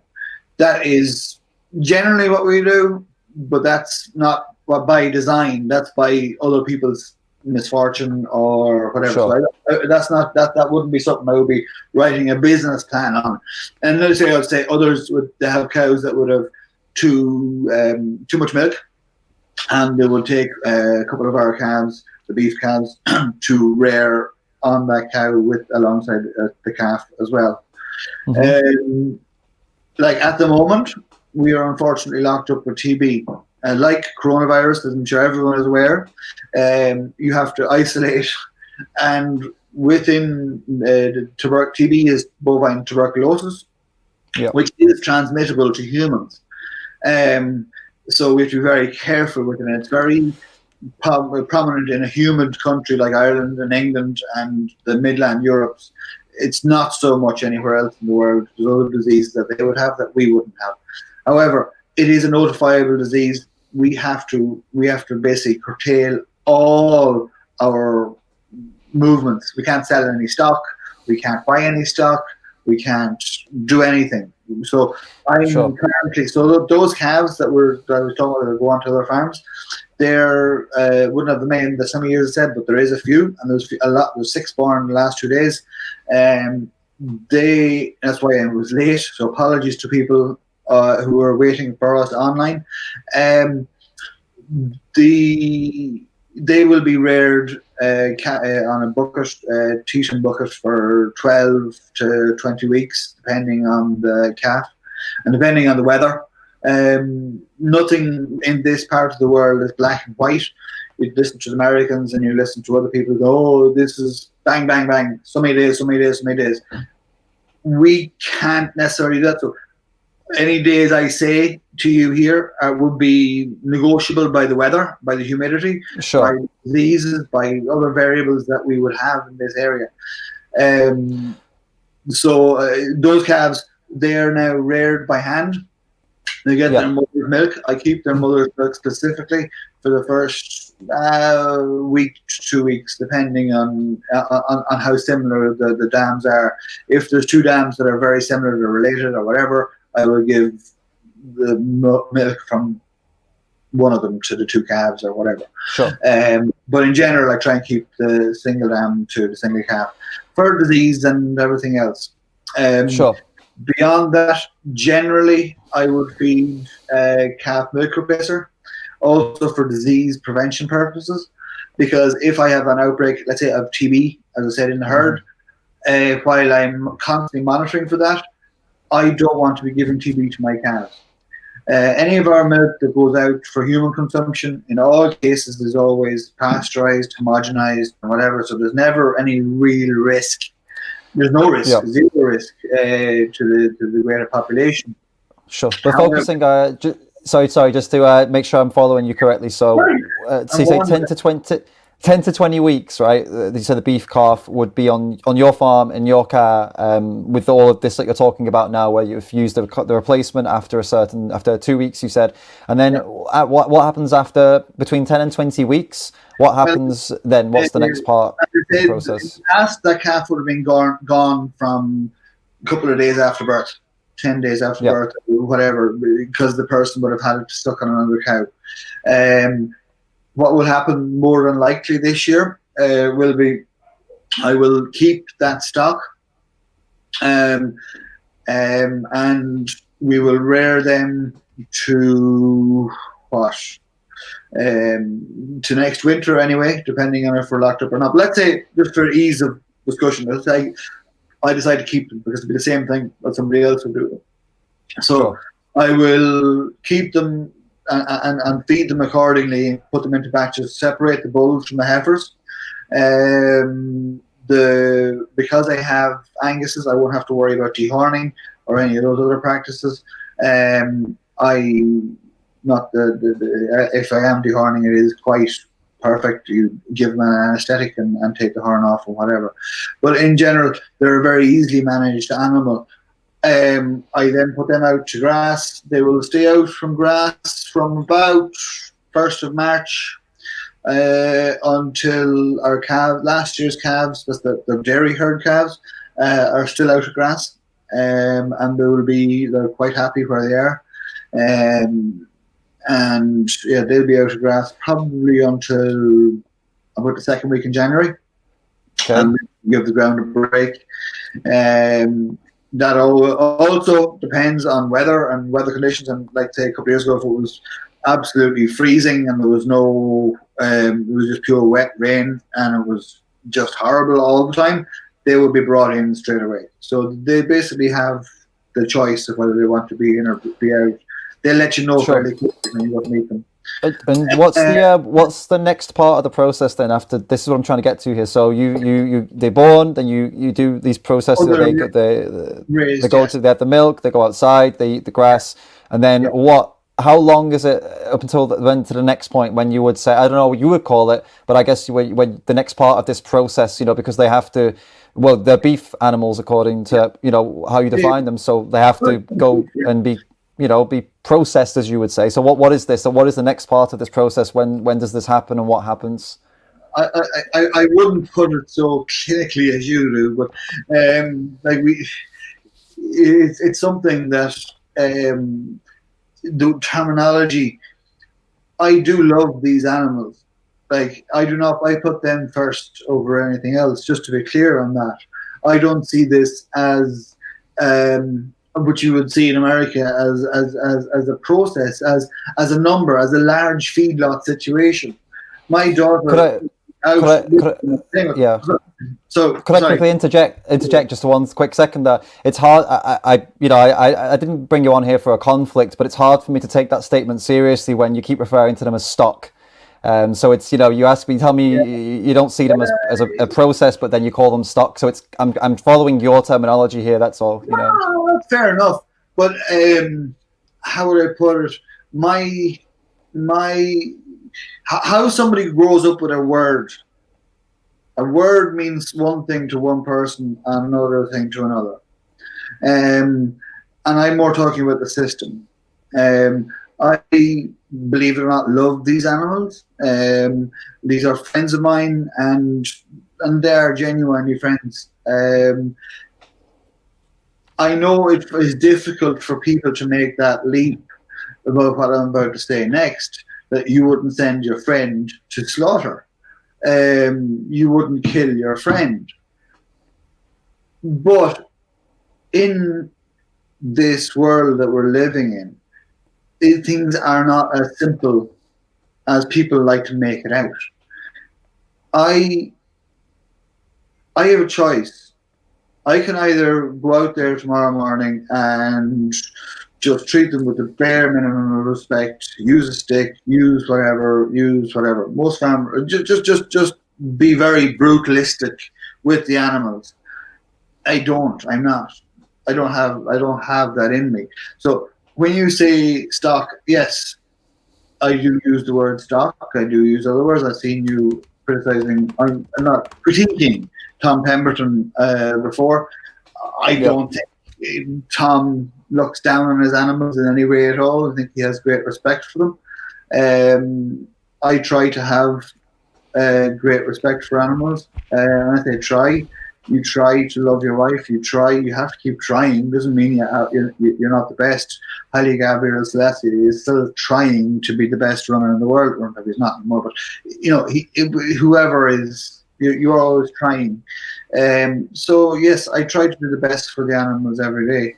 For how those words come across to you and how it is interpreted, I think can get lost in translation. I suppose where I'm coming from is that I had a choice. I was working in Dublin and I was making very good money. I was working in an industry that I really loved in agriculture. I was negotiating milk price, so I had that connection with the industry that I'd grown up with and everything. And I could have said, no, I'm staying here. I'll stay in this nice job, and no job was cushy by any means, but I didn't have to get my hands dirty, and I was working to a schedule. To give it all up and to make less money, have a less regulated life, probably see my kids a lot less than I thought I was going to. I don't use the word stock in a derogative term. Understood. Now, could I pause you for a second? I'm glad you brought me up on that. Okay, no worries. Could I pause you for a second? We've just had a quick a super chat actually from somebody. So this means that somebody has paid to ask a question. And as it's a reasonable question, I won't put any of these on the screen that are unreasonable. I won't put anything on the screen that's abusive or anything like that. Don't worry. But this is a fair question. So since Ideen asked and paid to ask this, thank you so much for using the super chat, Ideen. She asks, John, do you ever feel bad separating the mother and the baby cow from each other? Do I ever feel bad? No. I separate, as I see other people commenting on it, these are a different breed than us. I won't say they're not less than us, they're not more than us. They are on the same category as. However, they don't look at things the same way as we do. Yes, there is cows that will give out and say whatever, then give out and start looing for the calf. The minute a cow will loo for that calf, I will let her back into the calf and the calf will suck it. I then have to take the cow out for feeding and so on and so forth. And generally, the cow, if the cow wants to come back, she gets to come back. And generally, she doesn't. Out of, I'd say only 1 out of 10 would cry for the calf. And the calves, I suppose I've grown up with this, and I never said that to myself growing up. Do I feel that this is the wrong thing to do? But since coming into the internet era, you get this question quite a bit, and you see people, and some people will dramatize it massively. But there is different people out there, and there are different cows. There will be other herds out there that the cows would go ballistic if you took the calf away from them, and they don't take the calves away from them, and they rear the calves consistently alongside them. I've got neglected to say, up until this year, I also had, before I took over the dairy herd, but simultaneously for the last couple of years, I've had a suckler herd as well. Now, I could not take those calves off those cows. If I took those calves off those cows, they would kill me. And I'm not joking. There's plenty of videos and stuff out there of damage that some mother cows, dams, as we call them, dams will do to the human. They'll go through steel to get to the calf. Absolutely. There's not a hope in. It's actually dangerous to go tagging the calf or to do anything, to handle the calf at all, even to do various basic medical things that we need to do, like to put iodine on the navel, to just check everything is okay, to go near that calf. She would kill you. And that would be particular breeds and particular types of animals.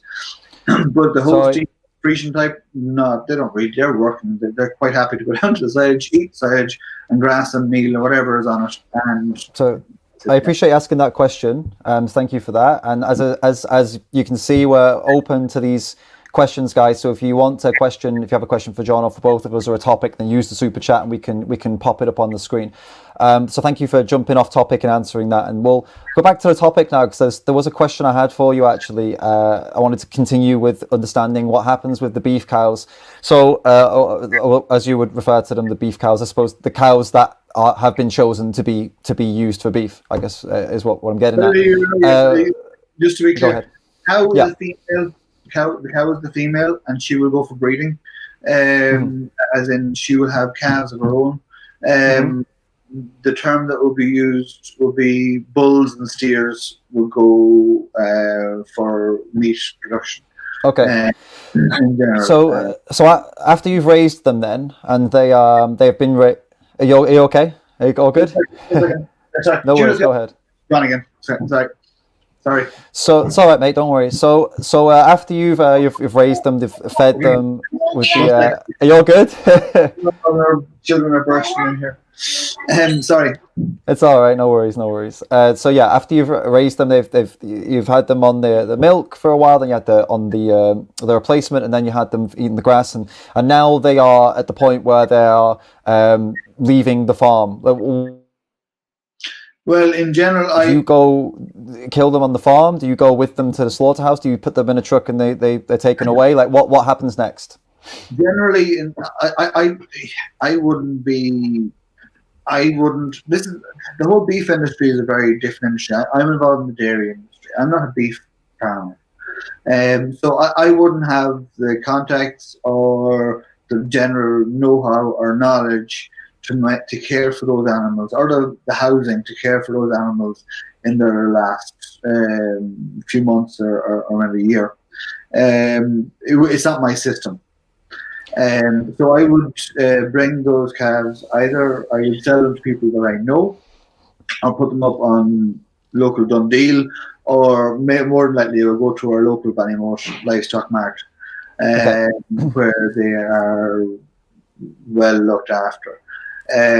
With that whole side of things, there is massive stipulations from Europe and whatever is what we can do. We can only move those animals so many times. Because in the past, there would have been a lot of trading and, wheeling and dealing and buying a bullock for a few months and then selling them on again, and buying and selling and so on and so forth. So that has all been curtailed 2 to 3 movements, depending on the age of the animal. Okay, so could I ask then about? So if that's something you're removed from. You mentioned earlier that the female calves that are born onto the farm, they'll replace you used the word heifers. I guess I think that's the word you used. So when you say replace them, so that's where I want to go next. So what happens to? What do you mean replace? So when do you consider a heifer in need of replacing, and what happens to her when she's in need of replacing? A heifer is a young cow, is a female, is a girl, is a heifer. Okay. And when she goes in calf, and she has a calf, she's a cow or a lady, the same definition. So she, you're basically, I can get you're going at me there. I'm towards what happens to cows at the end of life, and why do we need to come in and have replacements? Well, on your farm. I mean, because I don't want to assume anything. I want to know. No animal lives forever. No human lives forever. We would be very lucky in that we have a very high lactation number, in that we would be able to keep the cows quite a long time. And I think that would be down to several reasons, in that we will be a smaller herd, and like that would have chosen good genetics and so on.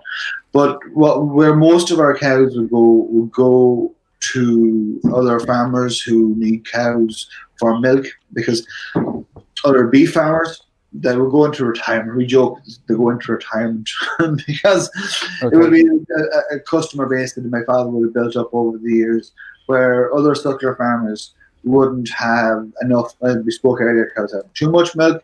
Then there's also the problem where other farmers' cows would pass on. And there'll be several guys that will come and buy cows off us that will be older, or that might have a lame leg or might have taken an infection and been cured of it but isn't fully right since. These are all things that happen humans as well. So I know people who are saying, oh, you shouldn't have any lame cows. I shouldn't have any lame cows. I shouldn't have any sick cows. I will do anything and I'll do my best not to have any animals that would get sick. Now, we wouldn't have that high a issue rate, but any animal like that, we would sell on to another farmer for him to rear calves on there. That he would use the milk of that cow. That would be about 50% of them. 25% of them would go to the factory to be brought into. Basically, nearly all our meat will go into McDonald's, into the burgers. A factory. So you mean a slaughterhouse here, right? Yes. Or an abattoir, or okay. Abattoir, yeah. And how do they leave the farm exactly? Do you take them yourself, or how does that work? I don't take them ourselves. It's I have done in the past, but time-wise and just it's a large part of your day when there's fellas there to do it very professionally and are would have more high-powered vehicles than I have to make sure that the ride is as comfortable as possible. That will be a big thing nowadays, and that the factory animal has to arrive in there very, very, very good condition.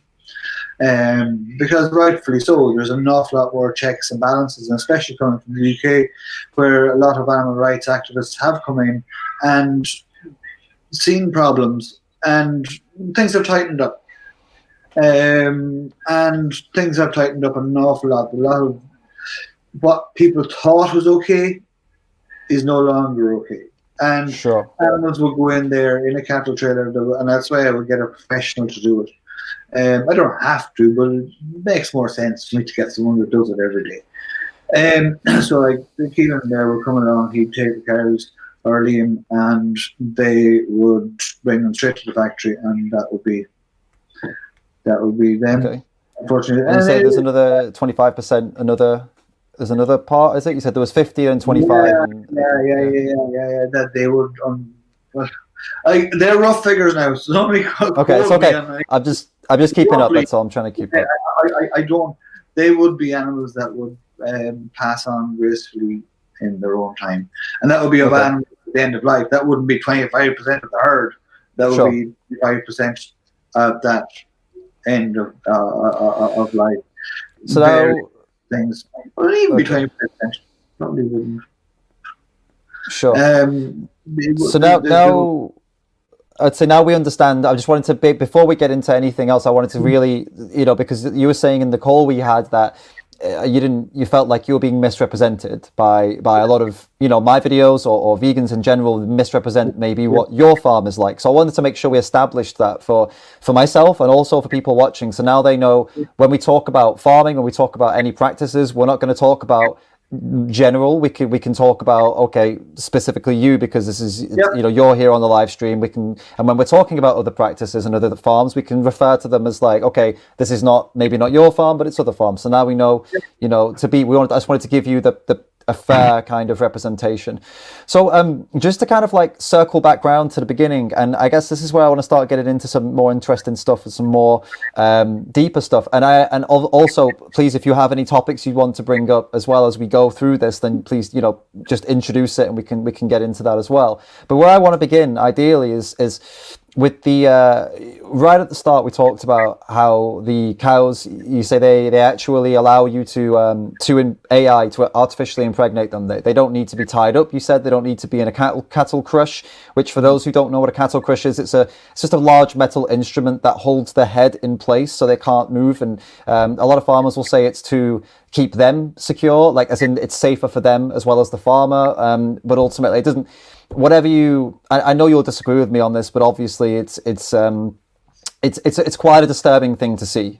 Put it that way. It's for people. But look, that's okay, because as you said, it's not something you do. But I want to focus on what you do specifically. I have a cattle crush too. I will not deny that. I do have a cattle crush too. Sure. And I suppose the word crush isn't what it does. And the vast majority of the animals, dairy side of things, wouldn't actually use the headlocking gate at all. Yeah. Some of them do. I mean, but it holds them in place. It holds them in place. Whatever we can dress it up in all different ways, but basically the idea is that it keeps them in one place so that they can't hurt you and they can't thrash around or whatever. But it is designed to keep them still. But just sorry, we've got another super chat before we continue. Let's just quickly. Oliver's asked a question. That's a good question. I was going to come to this question later, but it's been asked already. Thank you for asking a question, Oliver, using the super chat. He's asking, have you ever been to the slaughterhouse to see what happens and how they treat specifically your animals, and watch them go through the whole process in a slaughterhouse, or is it something you've not done before? I have. I was very young at the time. I haven't gone in the last few years. I was in one in England a couple of years ago, right? And I was in one in Donegal, a small operation where we had a few pigs as well. We had a bit of everything when I started off here. And I never really clarified that in the beginning as to where I would like to be. We never spoke on the financial side of things, but we had a few pigs, and I suppose they were called Kate and Carmel. And so they're the most recent ones of my own that I could really speak of. And I speak of them all. But when they went in to the slaughterhouse, they were treated very well. It wasn't anything like what you'd see on some of the videos. Did they not shoot them in the head and slit their throat then, or how was it done? They shot them in the head and slit them in the throat. Yes.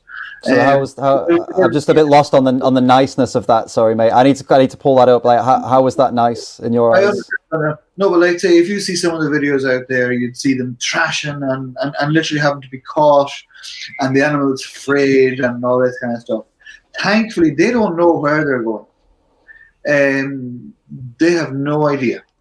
Not an idea where they're going, and all of a sudden it's curtains. Do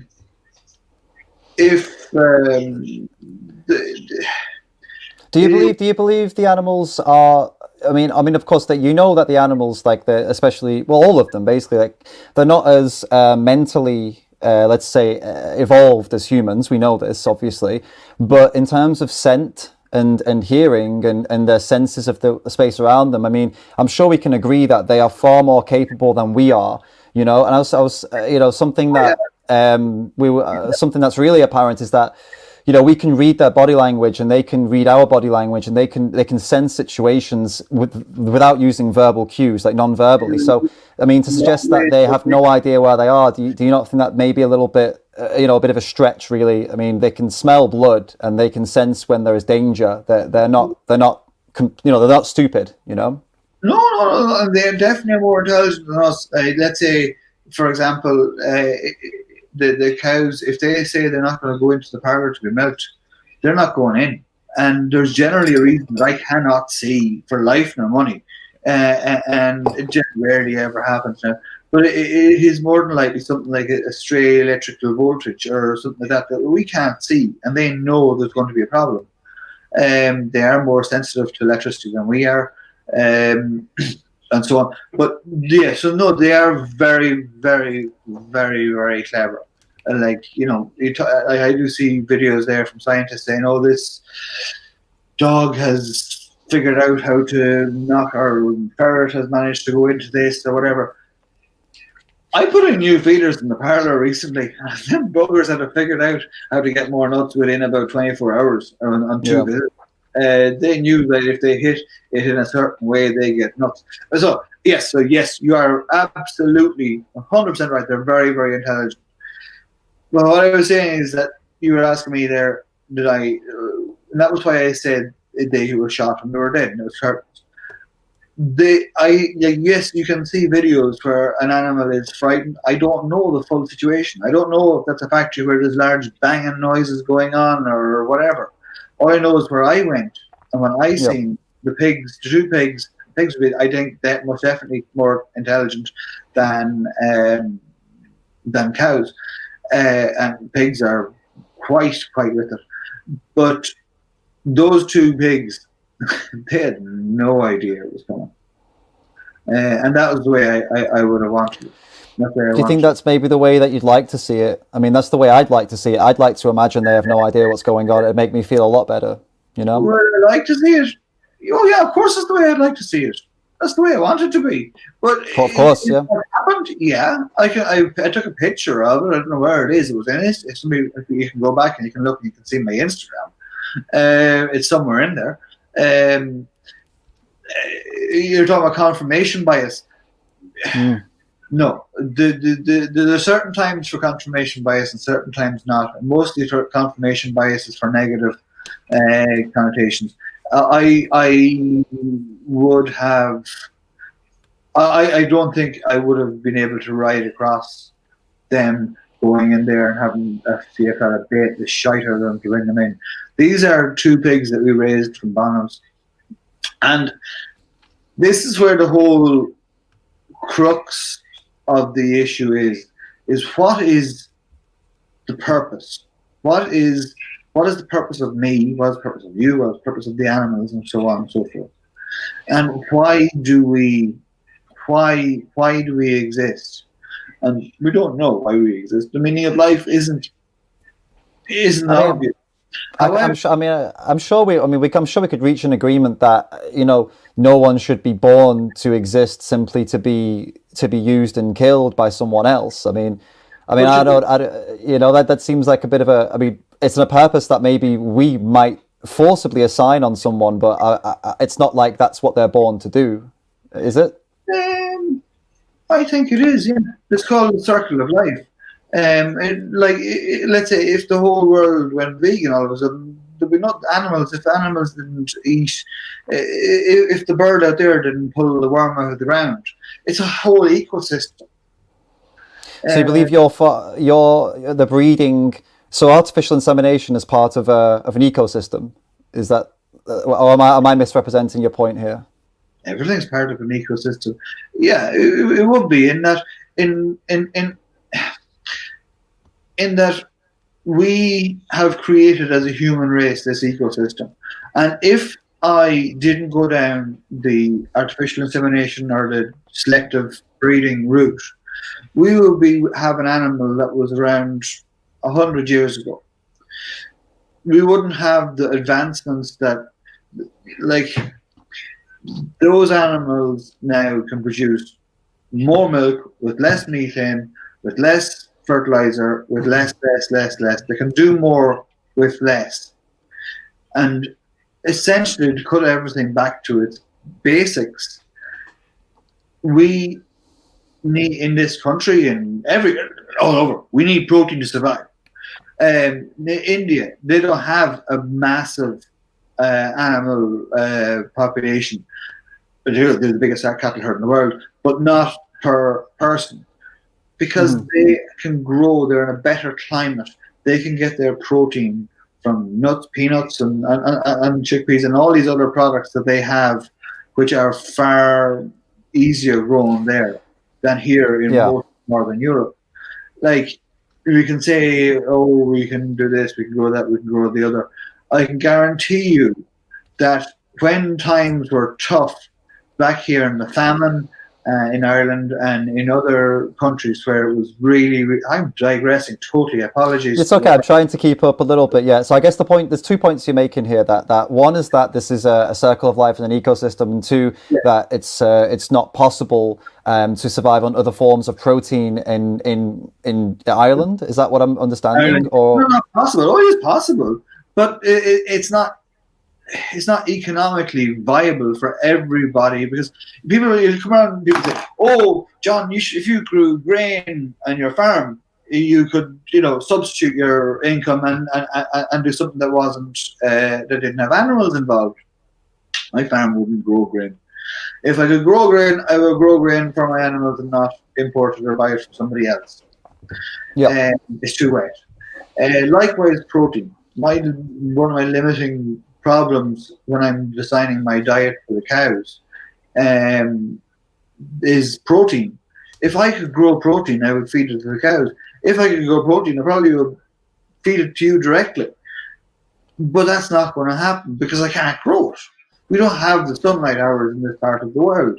All right, I'm with you. So you're referring to your kind of job specifically, rather than the situation of Ireland. So I guess to try to. In general, if you look at the atmosphere side of things, you would see regards as protein versus livestock production, higher life. Each country would have evolved producing similar amounts of protein per human head, and that evolving would have been different in different parts of the world because of the climate that they would have had. So just to I guess let's circle back and just focus on the. Sorry? Famine, just clarify. During the famine, let's say, for example, when they were all reliant on the potato and all that, if they all had cows which ate a lot of the potatoes too, because they weren't able to grow a protein source, so that cow was more expensive to keep than their children. We had to have to keep the cow for the dairy and for all the other products that animal could produce, that they couldn't just throw a seed in the ground and grow it outside. All right, I understand. So I'll come back to that, but to start with the first point, the circle of life situation. What you're getting at, I think, is, and tell me if I'm wrong, but it feels like there's a certain type of, it's a logical fallacy called appeal to nature. So it's saying that it's natural, it's an ecosystem, it's so that justifies us doing it justifies it happening. It's like quite a common thing. All of us do it, by the way. Even this is not just a vegan versus non-vegan thing. A lot of vegans do the same thing. They say, it's natural, this is natural, so it makes it good. It's a fallacy, because just because something's natural doesn't make it good, basically. Okay. So, but just to ask a question to you then, to kind of explain this a little bit more specifically. So, if you have an animal that's not, in your eyes, being bred for killing or for using for the milk or whatever, an animal that you have as a pet, it doesn't matter what the animal is. It could be a dog, could be a cow that you have as a pet, could be a horse, doesn't matter. If another animal came to your area and killed that animal, would you still stand by, well, this is the circle of life, it's the ecosystem, or would you not stand by that? Would you actually say, no, this is unacceptable and I'm not going to let this happen again? Which line of reasoning would you go down in this situation? Well, currently there is no animals in this country that are going to do that to survive. Sure, but in this example I'm giving you, would you have a problem with a dog, for example, killing a pet chicken that you have, or a fox coming to your farm and killing a pet chicken, or would you say it's the ecosystem? I see that in other parts of the world, all right, and that always does trouble me, in that they're saying that herds of buffalo, for example, wild buffalo are taking the grass or off farmers in Australia. Sorry, I know that's not a bit divergent, but or what the foxes coming but taking your chickens. So I get your point. There's two types of. Number one, we are intelligent beings. We should protect our animals to the best of our ability from these issues. There is a problem around here with mink. Mink were brought in for fur farming back in the 70s, and some of them broke out and got into the wildlife. They should not have been in the wildlife. They are vicious, vicious little bastards. So I say vicious little bastards, pardon my language, they kill for the sake of it. They go into a chicken coop and kill that chicken and destroy it and just leave it there, blood bleeding out of the neck. So yes, I have an issue with that. But do I have if a fox comes in and takes my chickens, I'm only pissed off. Yes, of course I am. But at the end of the day, at least I know that fox has raised its fox cubs, and it's healthy. It's 16 hours. If I had a consistent issue with it, which I don't, I would make sure that fox has enough feed to make sure see what's wrong, what's going on. Why is this ecosystem dying? Why is he all of a sudden having to threaten his own life by coming into my environment and eat my chickens? Some people say, "Oh, we'll shoot the fox." No, I don't think we should shoot the fox. I think we should see why is the problem there. How can we solve it for the fox? Can I give him some stuff, or is that going to be a bad thing that he becomes reliant on me? you know, I mean, it's just. I mean, I guess for these animals, the point I'm making here is, I mean, look, it's this happens with foxes a lot because obviously they see sometimes these things are open and they can yeah. come in and take a chicken very easily, right? But and same with mink, and the point is that if we, you know, what vegans or what a lot of people are going to say to you is that, you know, this whole idea of artificially inseminating animals and breeding animals because it's part of the ecosystem, it's they would find it hypocritical for someone to be saying that this is all part of a system, but then to take issue with the ecosystem in other parts of the world, you know, in other parts of society. Like if a fox comes to kill chickens, well, that's not okay because they're my property. But if I kill the animals, that's okay because I'm profiting from it, and that's the ecosystem. When in reality, isn't it all the ecosystem? If artificial insemination is the ecosystem, then so is a fox killing your chickens. It should all be accepted, or none of it be accepted. Yeah, I don't think that's a profit. I don't do this for the money. I could go out tomorrow morning and do other things that I would be comfortable, more comfortable than I am now.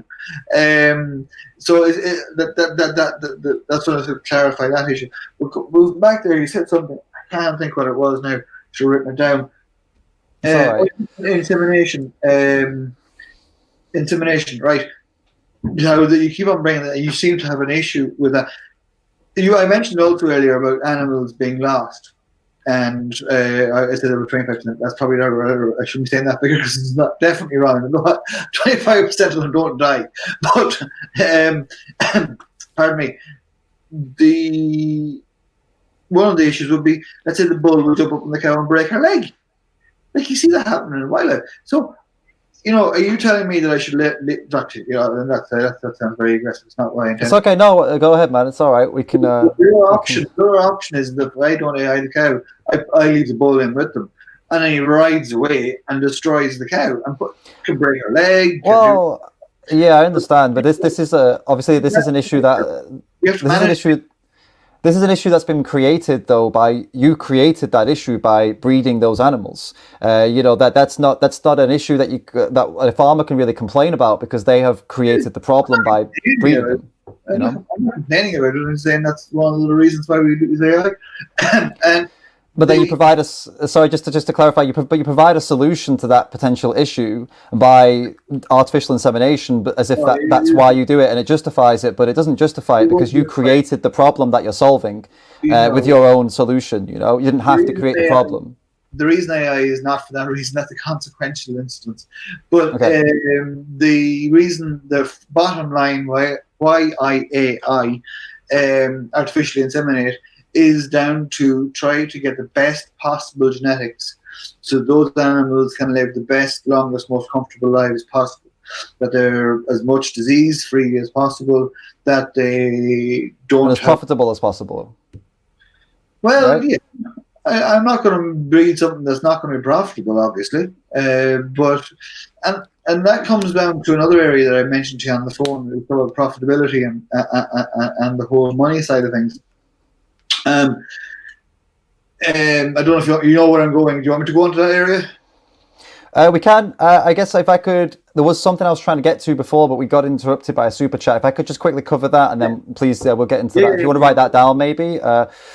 So there was something you mentioned earlier where it was you were talking about how the cow allows you to go behind and inseminate her, which again, just to explain this, it's to insert the hand into the anus and then to inject with the sheath, you called it, and the cow allowing that. A lot of people in the chat might be thinking, what the hell? Why would a cow allow that? And what you said was that it doesn't bother her, and that's one potential explanation here.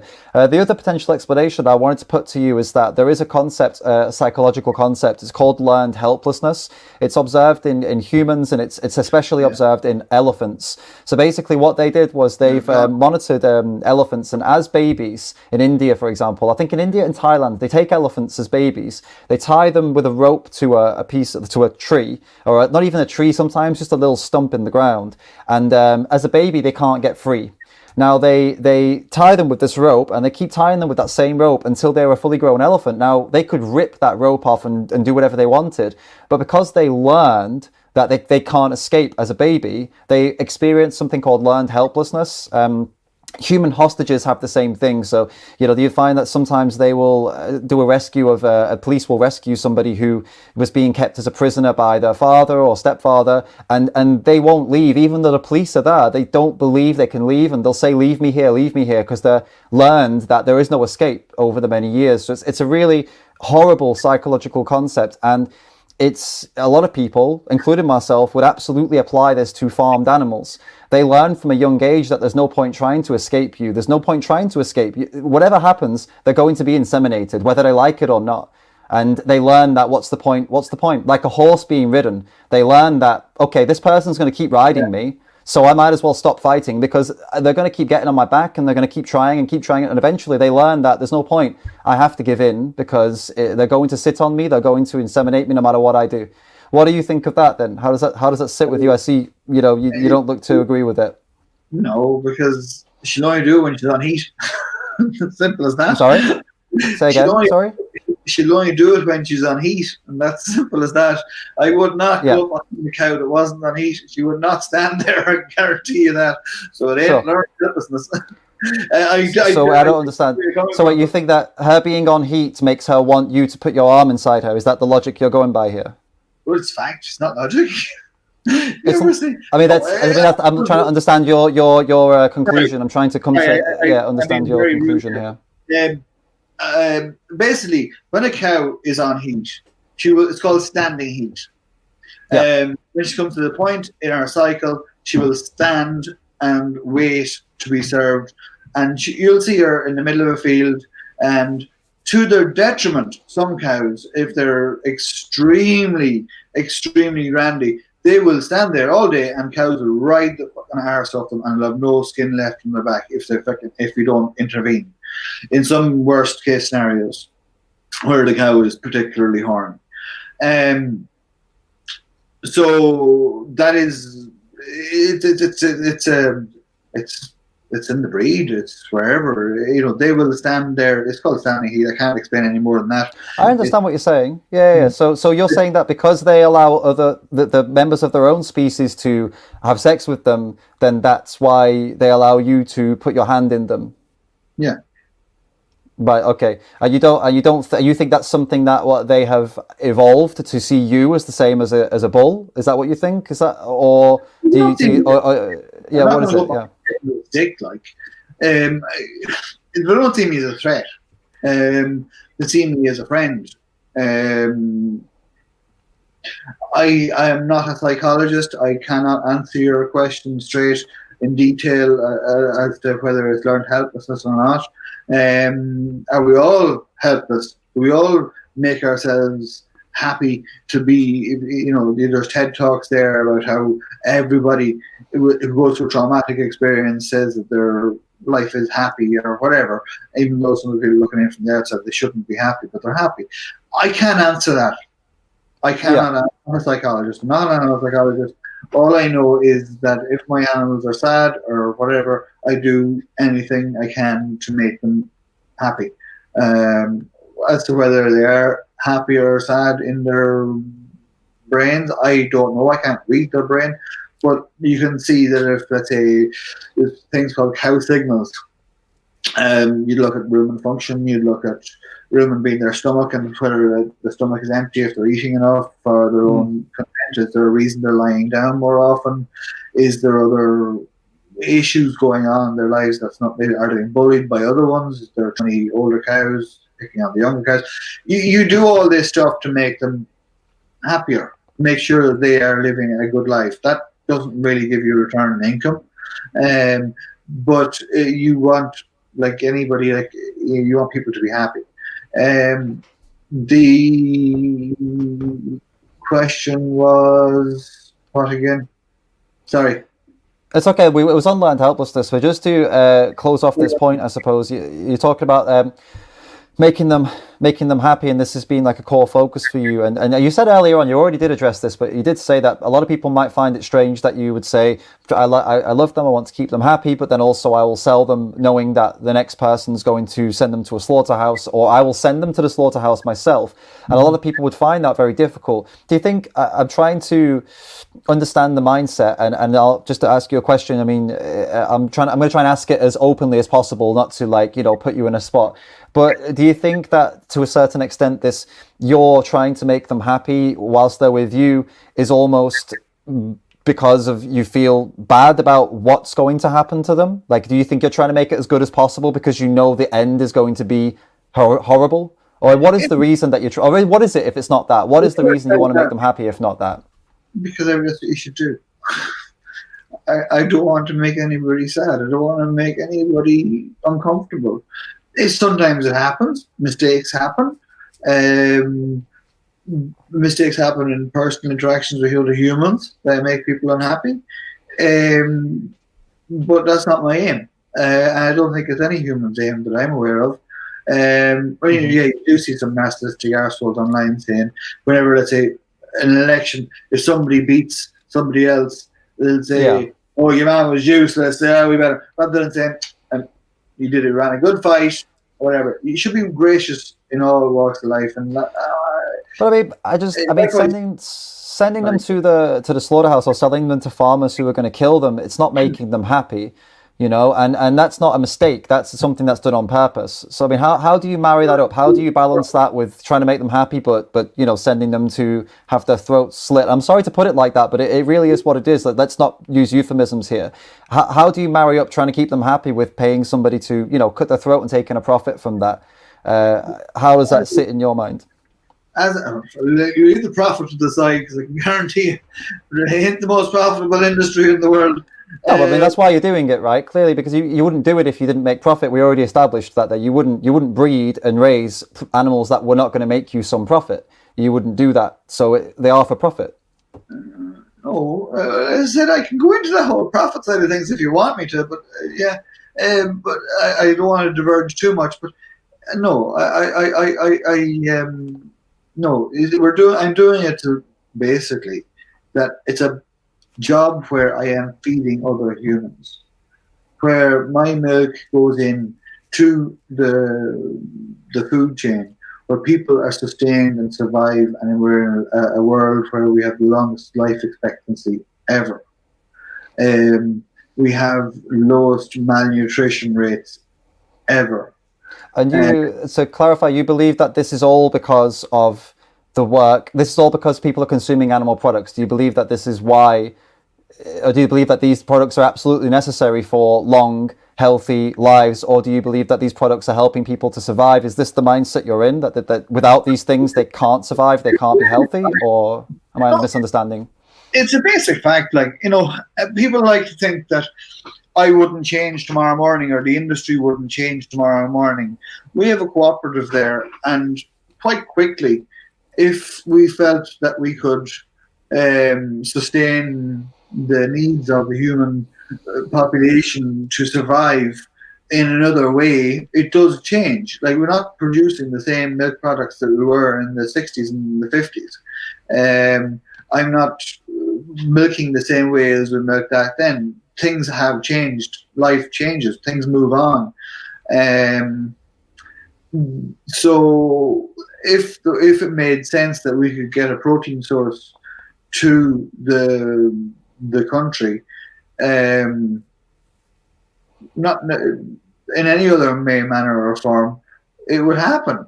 Like, I know dairy farmers in London who I worked as a student, now using the water that they were drilling for the cows is now being bottled and being sold in shops in London. So as effing water. So you're of the belief that the population of Ireland cannot survive without animal products, as it stands. Is that what you believe that for sure? Is that you can't. You need a whole diet. Look, you know that yourself.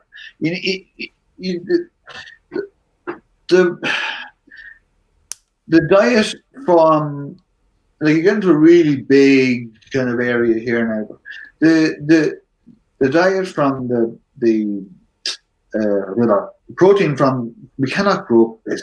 We cannot grow protein sources here in this country, as I've said already. We can't. As we don't have the daylight hours, we don't have the warmth, we don't have the heat, the weather, everything else. That also the fact I don't think that I'm genuinely hurting the animals in the first place. I know I'm not.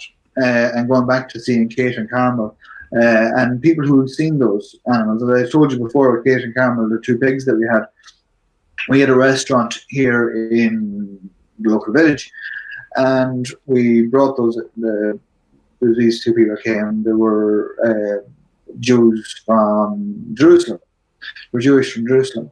And lovely, lovely people. But I had breakfast on that morning, and I did full Irish, which was happened to be all the products from Kate and Carmel. They were vegetarian, and they didn't, or were they vegan? I can't remember. They basically came along, and they out to the house. They've seen the pictures that we had on the walls of Kate and Carmel. They've seen where they lived and everything else. And they basically turned around and they said, "Yeah, this is a very different system than they have in Israel, and it's less intensive. It's more basic, and the animals, while they were alive, had the best possible life possible."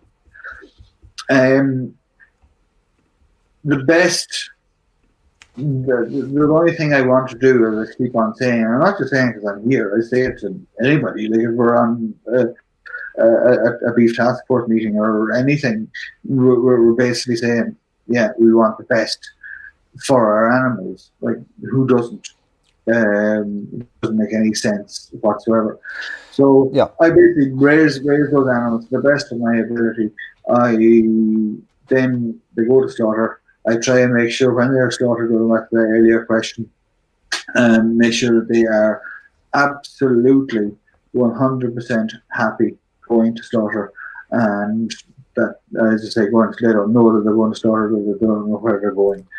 But at the end of the day, they have had a very purposeful life. Also, there's a whole other area that Kate and Carmel ate an awful lot of food and food waste that we can't eat ourselves.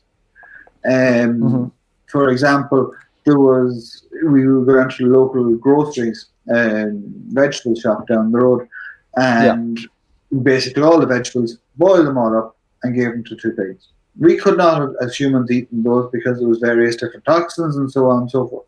The pig's stomach is very different, even though they are monogastric. They could eat these things and process them and digest them and go out the other end, and they provided then a proper protein source for us to survive. Yeah.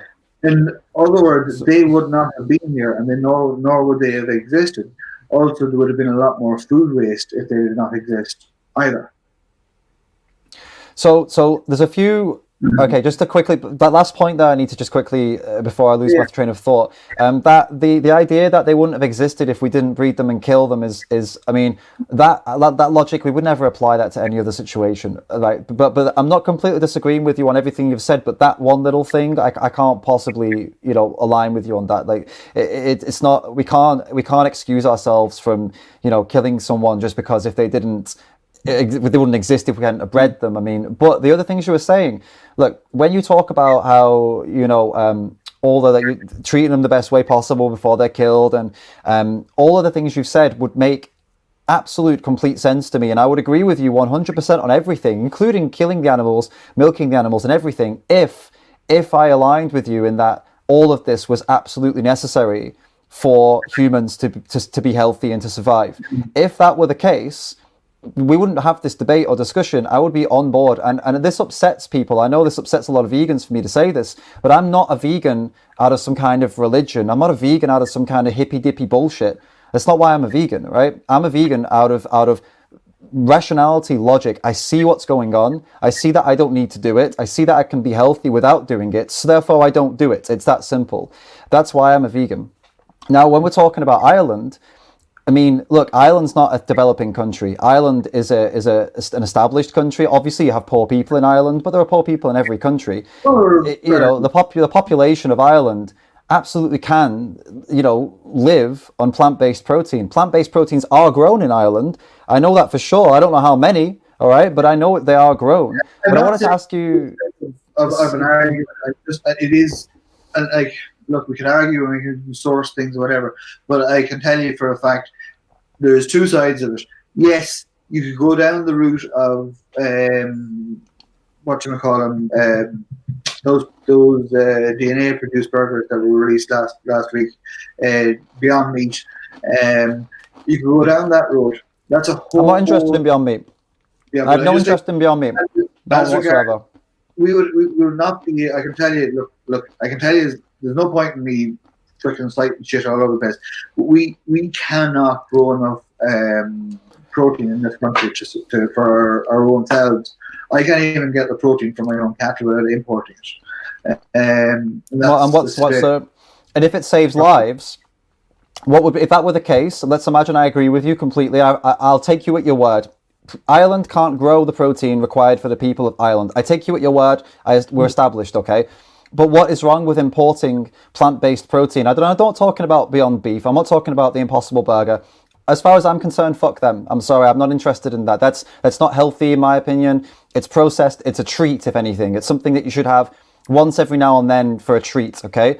I'm talking about lentils, chickpeas, rice. I'm talking about nuts and seeds. This is the protein I'm referring to. So what I'm trying to understand is, if there was a possibility to either grow those things, or if not grow them, access them easily and cheaply for the entire population, why not? Why would we not choose that rather than breeding and killing sentient animals that, as you have established, have feelings and that you don't like to see hurt? You want to keep them happy.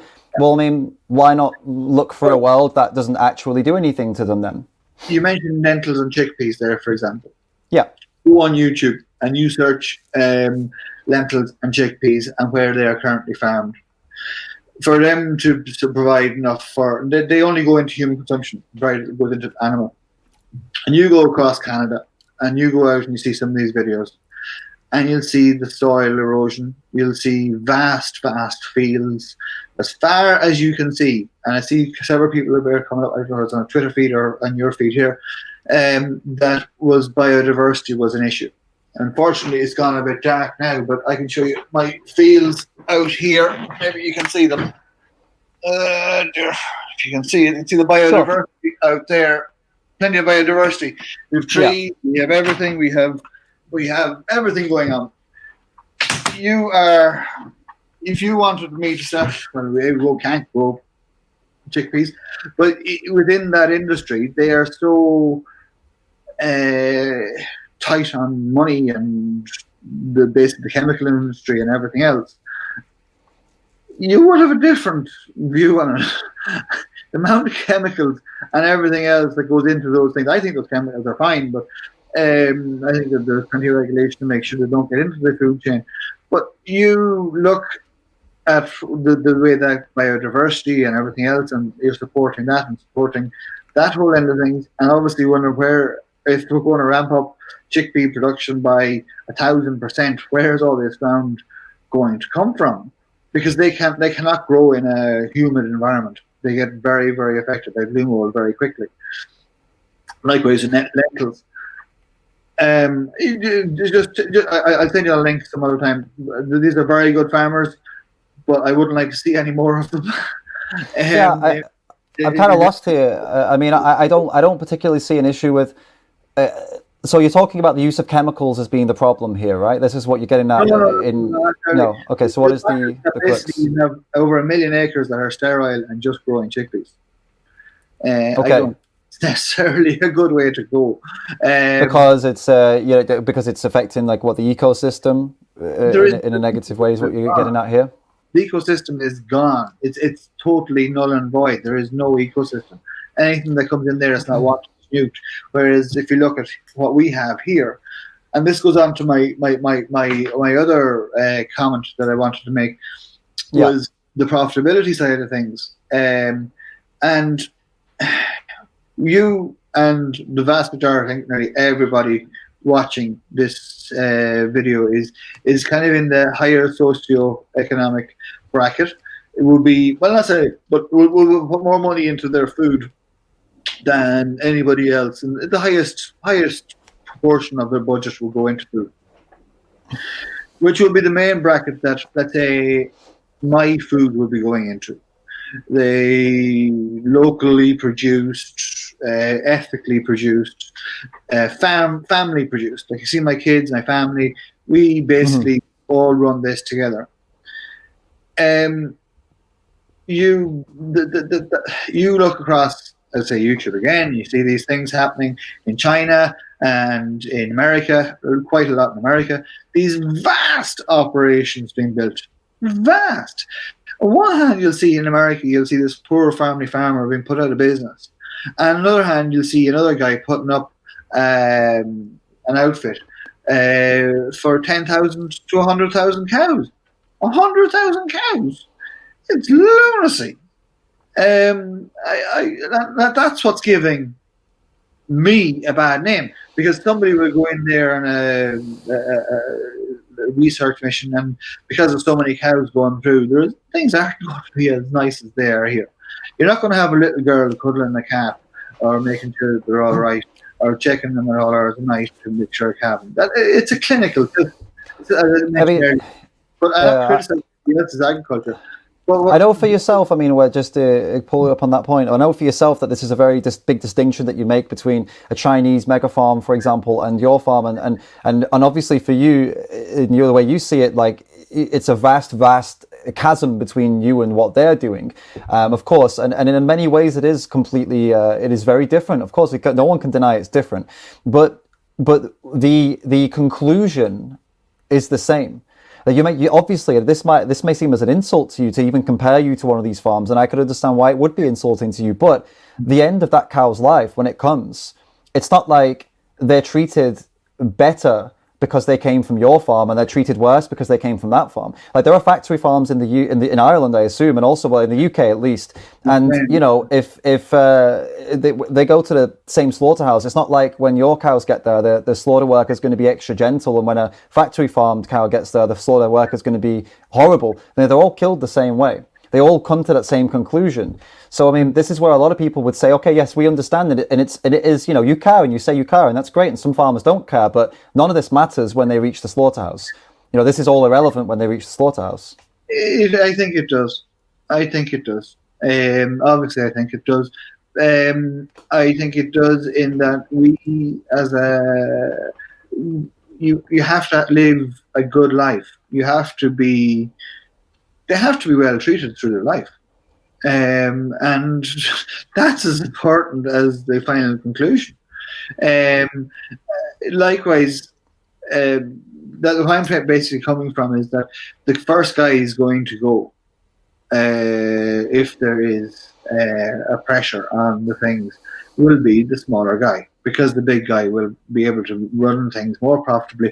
There's thousands of things that I do that are not profitable at all, that don't make any financial sense. Yeah. That basically bringing calves to the vet, and you know, the calves that, you know, that are financially worth very little, putting hundreds, if not thousands, of euros of drugs and operations and everything into trying to save that animal and make sure it has a good life. It doesn't make financial sense. So that's one thing you keep bringing up, that it's profitable or whatever.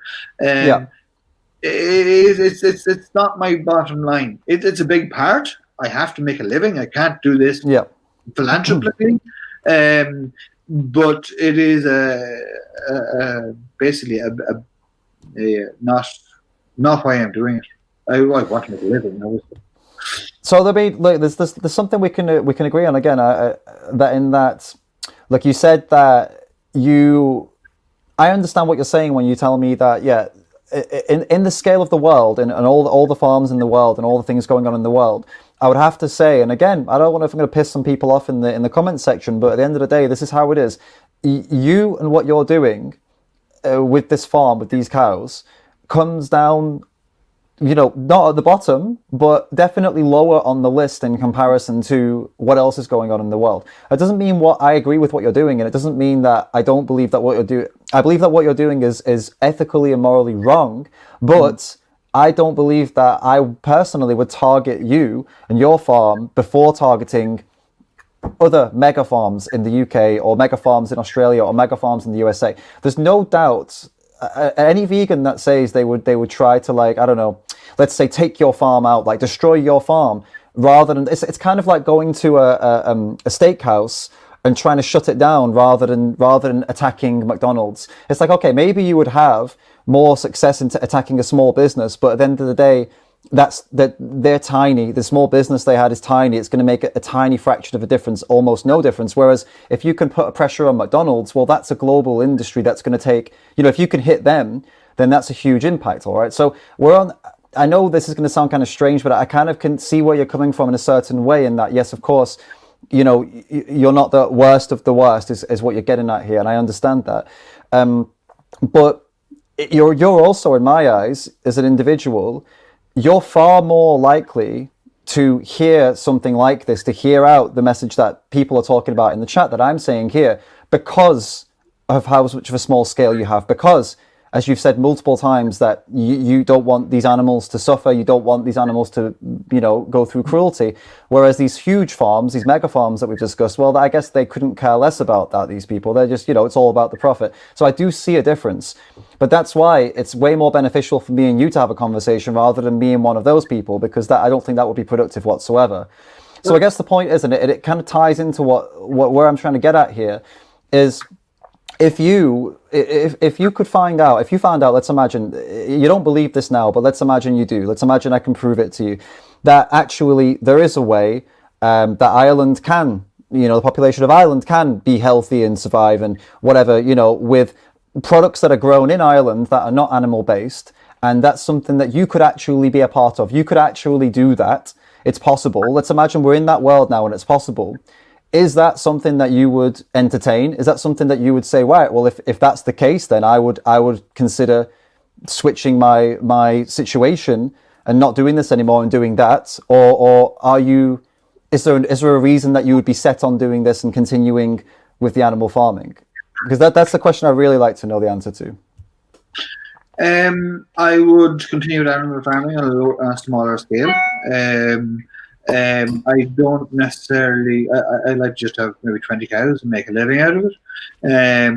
As regards, is the protein there? No, because I'd be feeding it to my cows if it was. On an economical basis, like if people talk about beans and peas and all that kind of stuff, we don't get the consistency of supply at all. Like, people are making comments because they heard this or heard that. I'd be researching this because I'm talking to my nutritionist. We're trying to get soya out of the diet entirely.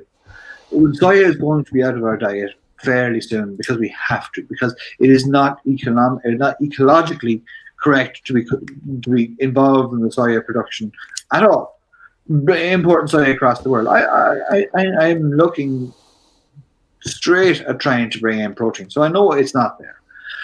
So I'm trying to understand, and again, I don't want to strawman you. I don't want to misrepresent you. What I'm trying to understand is that, if the possibility was there for you to, as you said, it's not about profit for you. We've established that. It's about, or let's say I believe you. I'm taking you at your word here. It's about feeding the people. You say it's about feeding the people. It's about doing the right thing, right? So if it's about that, and if I'm telling you, if I found a way, or somebody found a way, somebody met up with you and found a way that you could actually feed the people with nutritious food. You wouldn't change still. You wouldn't stop farming the animals. But why is that then? Why would you still not change if this opportunity came up? And if you care about the animals, you love the animals, why not stop doing this to them, to switch to do something else that actually doesn't end up with them going to slaughterhouses and actually just doesn't breed them, doesn't breed them, use them, kill them? I don't think that slaughtering them is as bad a thing as people say or do. Like, I'd rather be slaughtered than go through a horrific death that but you have a choice though. That you can choose that. You can sit here and tell me I would rather have that. They don't have the choice. If you didn't have the choice, I'm sure this would be a different conversation.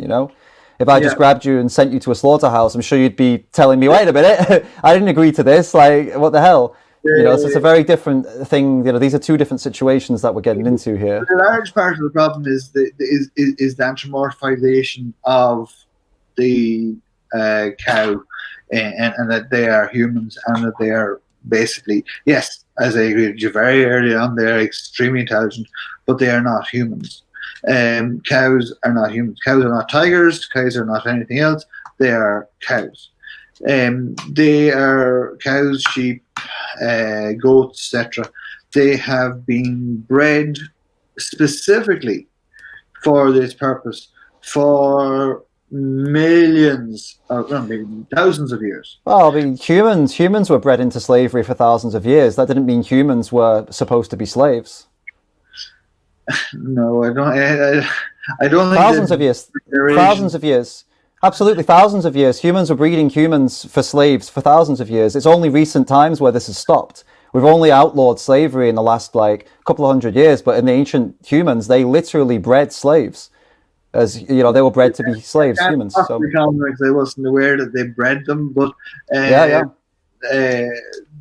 be quite honest about it. Look into it. Ancient Egypt, Rome, they had families of slaves and they kept them having, more and more kids, and they kept raising more families and more generations and generations of slave families.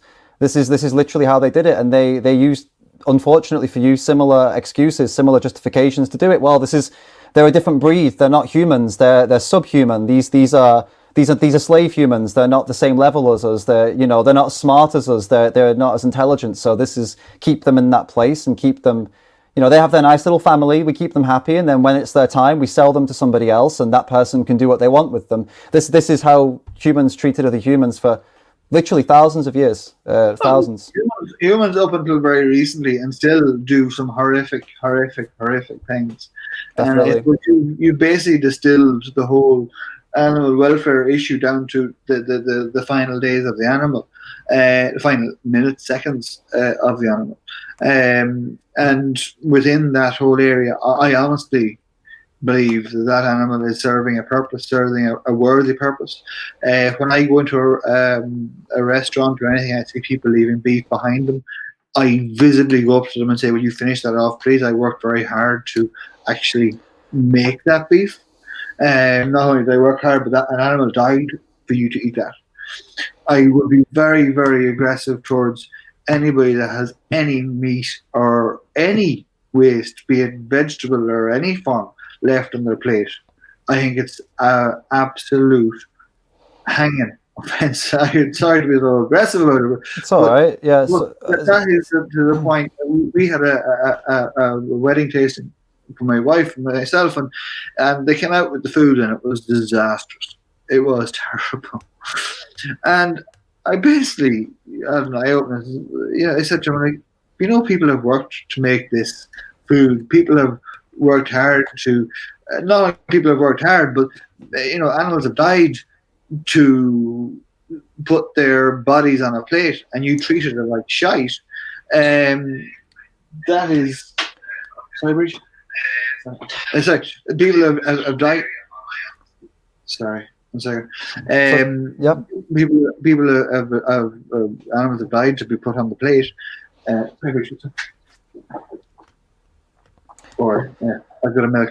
I didn't realize. So I just want to just to call this, just to quickly establish here. I mean, I understand the point you're getting at, but it's not like these animals sacrificed themselves. Their lives were taken from them. They were killed and put on the plate by somebody who wanted to do that to them. They've not given themselves up, But I understand. So it's kind of like the way you explain it is like they sacrificed their lives. They didn't sacrifice their lives. They had their lives taken for that purpose, Yeah, well, I did. I sacrificed my life. I'm sacrificing my life towards tending to them, tying myself to them, and I guess to say I have to go shortly. Okay. I'm not just. Shouldn't say why right now. There's some issue at home. Okay. sorry. Yeah, basically, we could get rid of an awful lot. If we got rid of an awful lot of waste and people being irrespectful and irreverent to all forms of food, we could grow an awful lot less food, as in any beans or anything like that, and maybe more to go around, and also there'd be less animals going to slaughter if people looked after what we had. Apparently, there's about 20% waste in the food chain. When I went to, I mentioned their slaughterhouses earlier. We went to a slaughterhouse just outside Birmingham on a tour, and basically went in and looked around. And one thing we found absolutely amazing was the care and attention that the Pay to slitting animals' throats. I mean, I'm sorry. I need to really. I didn't get that. I understand what you're getting at here. Like these, I agree with you, and these people are very good at their jobs. Don't get me wrong. I've been inside slaughterhouses. I've seen what they do, and I've seen how they're very, very good at what they do. They're very skilled. They're very trained, and they do it in a way that it's almost like they do it like it's nothing. But it doesn't change the fact that there are people out there that are very, very, very skilled at doing very, very, very horrible things. This doesn't make it any kind of beautiful thing just because they're very good at it. What I was getting at was the amount of food that was used in that slaughterhouse. That they basically used the eyeballs, the whole part of the body of the animal, every single part. Whereas what we'd be used here, the eyeballs just go into a skip and so on and so forth. And they go to like dog food and different animal feeds, right? Yeah. We're not allowed to feed. Rightly so. BSE stopped that, and SRM specific risk material. But going back there, the humans can eat an awful lot more of the animal and should be eating an awful lot more of the animal to sort of negate. We don't need to be ramping up numbers and getting more and more and more and more and more and more beef out there. If we could manage what we've got, and if vegans could work with us on that, and maybe someday life will evolve. Life was here. If I looked at this farm back in the 30s, they were growing oats, they were growing all different other products here. But unfortunately, and this is where I can go back to my point, in the profitability side of things, whereas you brought to its end conclusion in that the smaller guy will be closed down first. Not only we're closing them down, and closing them that we're not getting enough for our product, so that we have to start chasing volume instead of value. About profitability, etc. I can't do this for free. I do have to make some level of money to put clothes on my back, and we're not that wealthy. We get grants for various different parts, but if I get away with milking 30 cows and on the same land area and base, I think that would make much more sense for everybody involved. So I guess. I think, you said you got to go. Sorry, how long do you have, just to make sure I understand your situation? I'd say about 15 minutes. All right, so I think this. Yeah, sorry. So the core. Come back again. I'm sorry? I haven't looked at the YouTube questions or comments. It's all right. So I've got two final things to go over with you. Then what the last one is actually is a not really a discussion or debate point. It's just a question somebody had, and I'll just save that for the last one. But just before that, we've already I'm of the position, and most people in the chat are of the position that the exploitation of these animals is something that it has been done in the past and has had to have been done in the past for necessity for survival. We're in a position now, and as you would, I'm going to guess you would agree with me, that the majority of people are in a position where this is not a necessity anymore. We know that nutritionally it's not a necessity. There's enough evidence out there to show that it's possible to get all the nutrition. I mean, this is even beyond reasonable doubt, because I'm sat here as a lifetime vegetarian and a 10-year vegan. So the fact that the nutritional aspect of it is absolutely fine is right there. Huh? Volume. You're talking about volume, though. That's the problem. You're talking about volume. It's not actually. What do you mean? Sorry. Volume. And go back to my point in the chickpeas. And the volume is not possible for every single person to become a vegan. volume is not. Oh, you mean right now at this exact moment? Well, no, we don't have a system that's set up for it, but that can absolutely be. It's not something that could never be a possibility. If everybody went vegan tomorrow, then of course you're right. But that's not going to happen. It's going to be, if everybody was going to go vegan, it would be something gradual, and it would be something that we'd have to adapt to. You know, the systems we have would need to adapt. That everything would need to adapt. But that's not. There's no to say it's not impossible to make that happen. Back to my other point is that I don't think you're necessarily chasing the right area, because let's say you drink beer, I assume. I don't, but go on. Yeah, let's imagine. Yeah, I'll say I don't, but let's say I do. I don't either. So anyway, but let's say people who drink beer and whatever, the whatever's left over, it's called the draff, and the brewer's grains, etc. That all goes into our cows here. 10 kilos a day goes into our cows. Of brewer's grains, that would have nowhere else to go. We can't. But that doesn't matter. But that my point I'm trying to get at here is that's not relevant, because it doesn't matter that it has nowhere else to go. What matters is that our benefit shouldn't come at the expense of someone else's life, regardless of how beneficial it is for me. I don't want to benefit from someone else's, breeding and being kept as like being used for their body and then being sent to a slaughterhouse. I don't want to benefit from that. So even though I would make money, or I would make, more use of the things that I have by using an animal, I don't see that as a justification for using the animal. And the reason I don't see that as a justification for using the animal is that there is no trait that we have or don't have, that they have or don't have, that makes it okay. So for example, like a lot of people say like, okay, it's intelligence, that's the trait that makes it okay for us to do that to animals. I know you don't believe that, because you know that pigs and cows and all the animals, they have intelligence, right? So you don't believe that we can do this to them just because they're not intelligent, because they are intelligent. But when you actually dig deep into this, there is no trait that defines us, or that distinguishes us, that makes it okay. You could say, a lot of people say, well, they're not human. But that's the same excuse that people would use in the past. I'm not talking about only the Atlantic slave trade, but I'm talking about other slave trades where they would label humans as non-human as an excuse to do horrible things to them.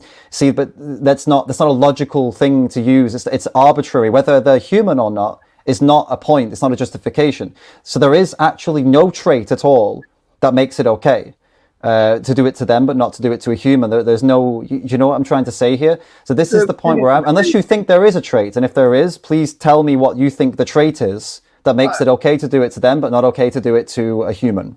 I think that basically the reason it's okay to do it to them and not dogs or whatever other breeds of animals is that it's safe. It's we're not just looking at one thing in isolation here. If how would I put it? We were looking at a whole ecosystem, where, as I said, the brewers' grains, everything else. We're working on a planet that has limited resources. We're working on a planet where we need to stop using fossil fuels.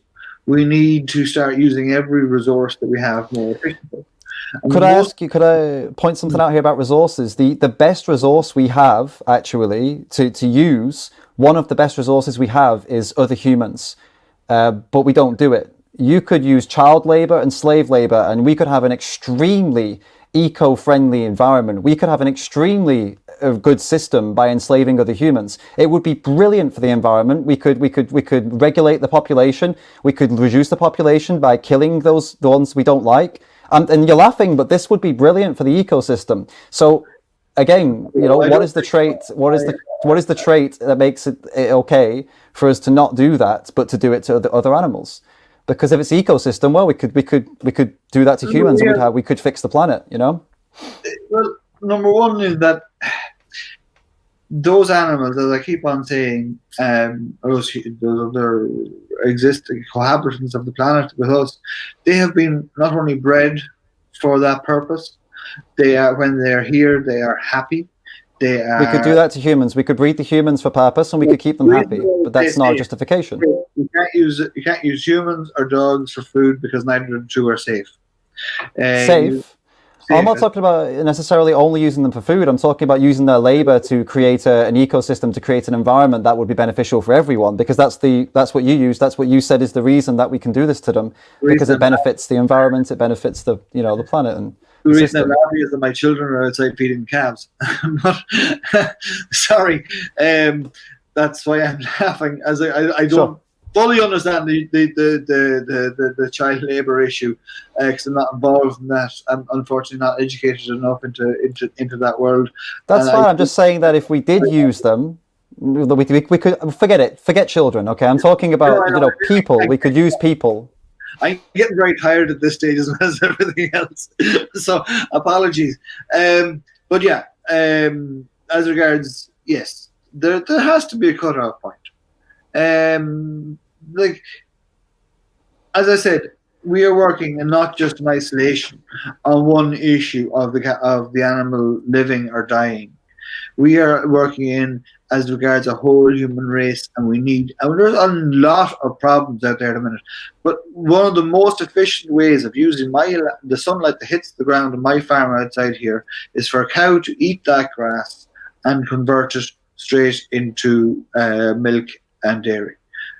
That is the most efficient way to get protein into the nation's farm. Yeah.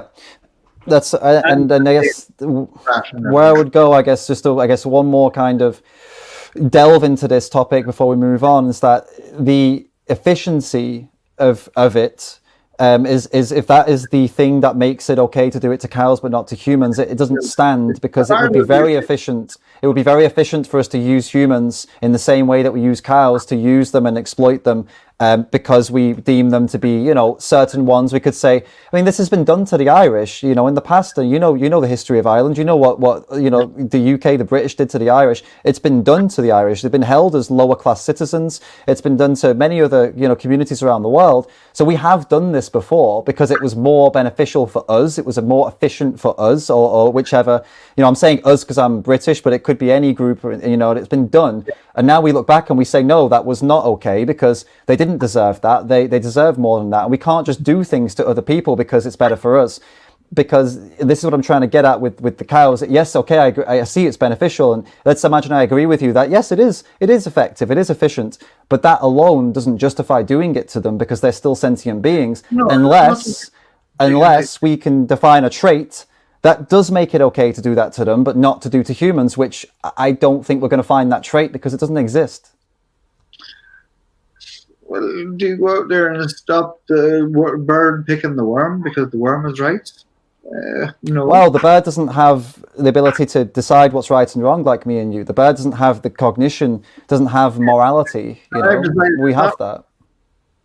I've decided it's not wrong, to be quite honest, and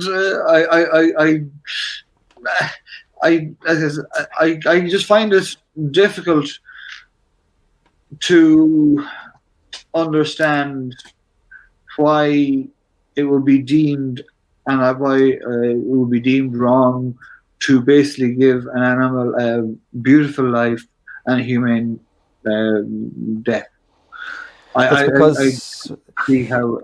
if we applied that, it's because if we applied that exact same structure and that exact same thing to a human, then we would say that's not applicable. It's not okay. We can't raise a human and give them a humane death.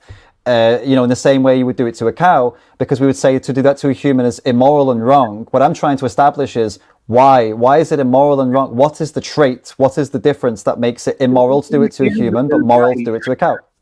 Because if you eat a human, you get a communicable disease and you die. Likewise, if you not human milk. No, absolutely not. Human milk is perfectly fine for consumption.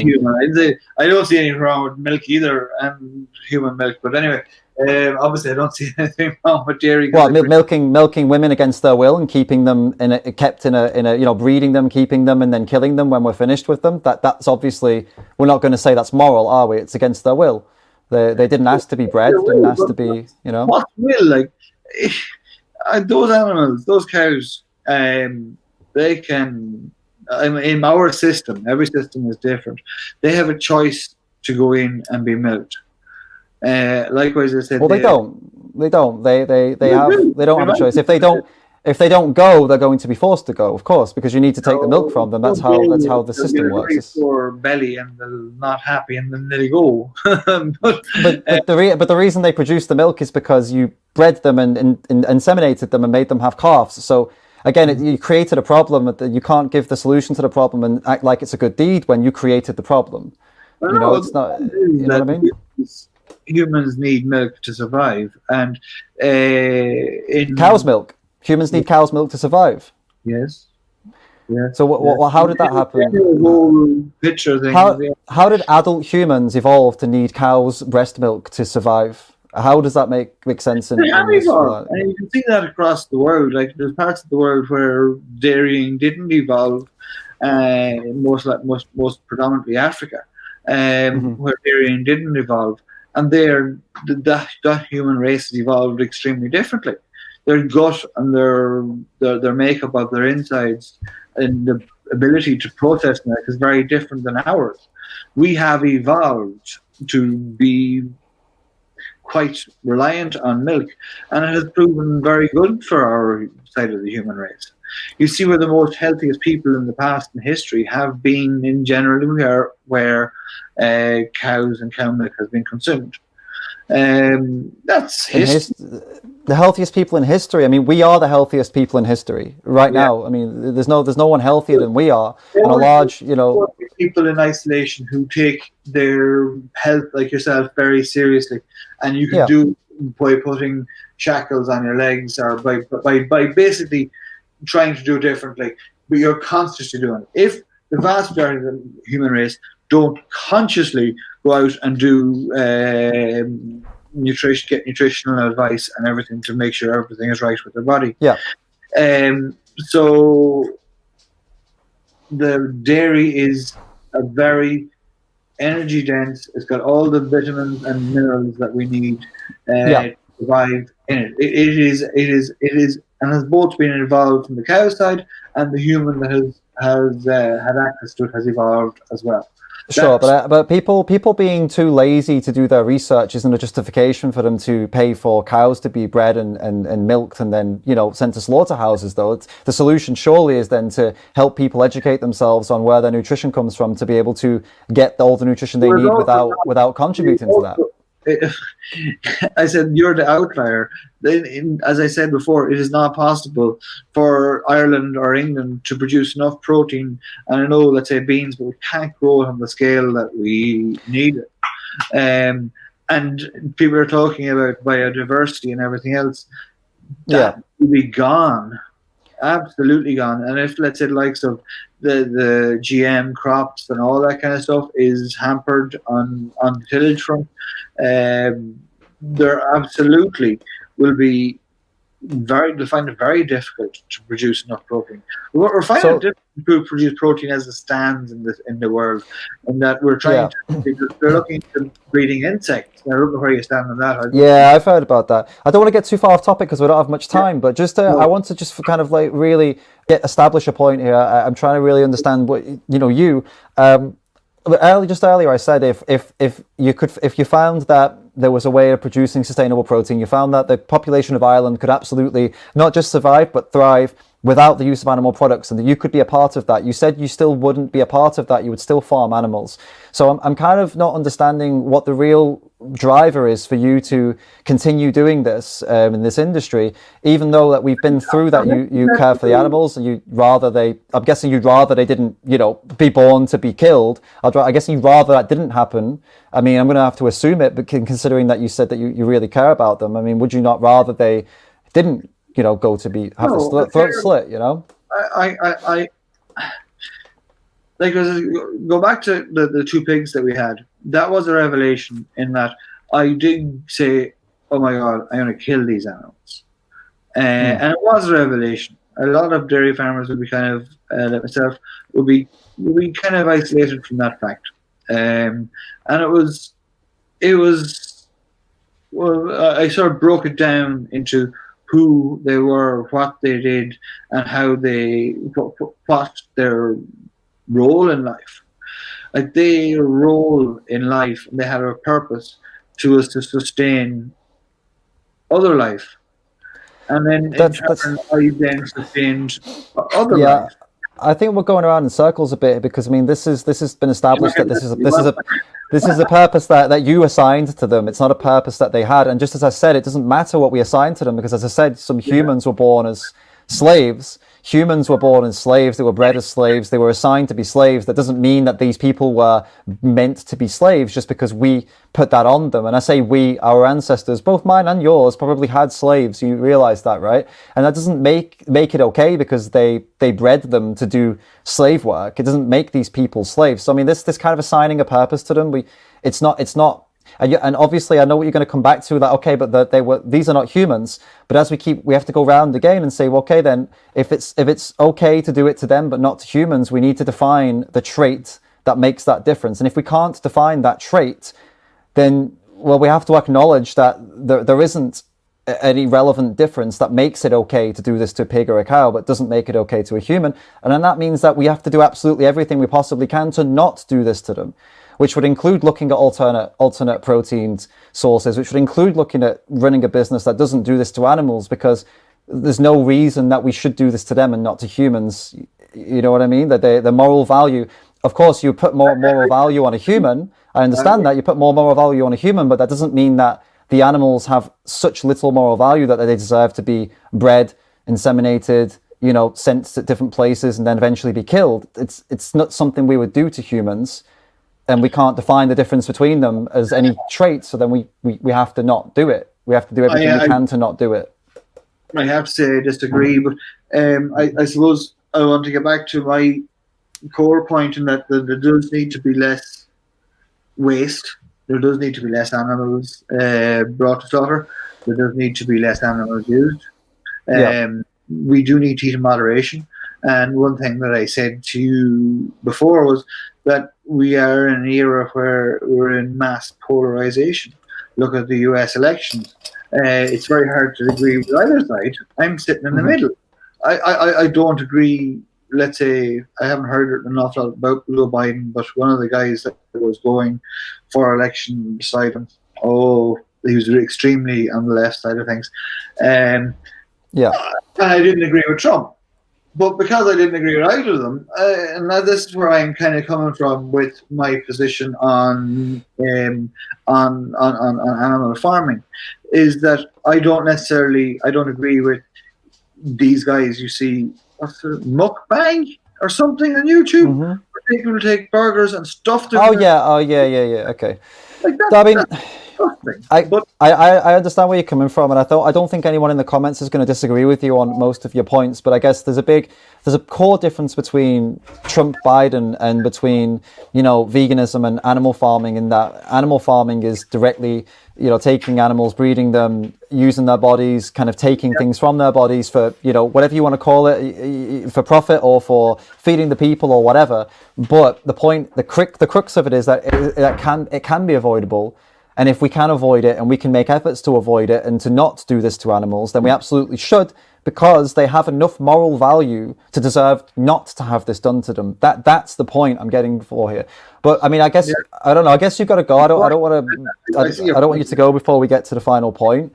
But somebody did ask a question that's a nice question, and they paid for it. They did a super chat, so I want to put it to you before you leave, because I guess you've got to go soon, right? All right. So the question here, I'll just put it. I'm gonna have to read it out to you because I've lost it. But basically, it's from 1 minute. Let me just get the username. Where's she gone? It's from Ideen again. Ideen Melly. She says, John, did you ever try to eat plant-based for a day? So like to eat a vegan diet for a day? And she says, do you have pets at your farm that live with you and your family? So she has 2 questions for you. Yes. I call all my animals my pets. We have a dog. And several more feral cats. Did I ever go vegan for a day? Yeah. There'd be several days I go out eating meat or dairy. Maybe I can't say on dairy, but it wouldn't be obvious. It's not hard. As I say, I do believe in moderation in everything. Absolutely. Like you made points there before on one of your videos that on colon cancer, meat. Yeah, if you stuff your face with meat and don't eat anything else and don't digest it properly, you're going to get sick. Likewise, and the whole other area of things if you binge on dairy, I say binge because I would take quite a bit of dairy and I don't feel ill of it. But if I was to, let's say, not eat it and then binge on it, it takes a while for your gut biome to change, and you feel bloated. You feel bloated because you can't digest what you got, and you can't digest what you got because your biome and your gut isn't correct. Anyway, that's totally divergent from her point. Okay, what was the rest of the question? That was it, basically. That was the only question she asked. And I guess we'll summarize. We'll kind of conclude here then, as I don't want you to, if you've got to go, you've got to go. So we'll conclude. No, it is a 5:30, but my wife keeps telling me that I have to go. All right. So I'll just be. I mean, I'm boxing myself. I don't know. No, totally, no, not at all. Look, all people are saying now, just to give you an idea, a few people are saying now that they've got big respect, and they say you're very courageous for actually coming on, and they're saying fair enough to you for actually coming on and discussing this, because a lot of people wouldn't. So I don't think you've got anyone, I don't think you've embarrassed yourself at all. I don't think you're in that position.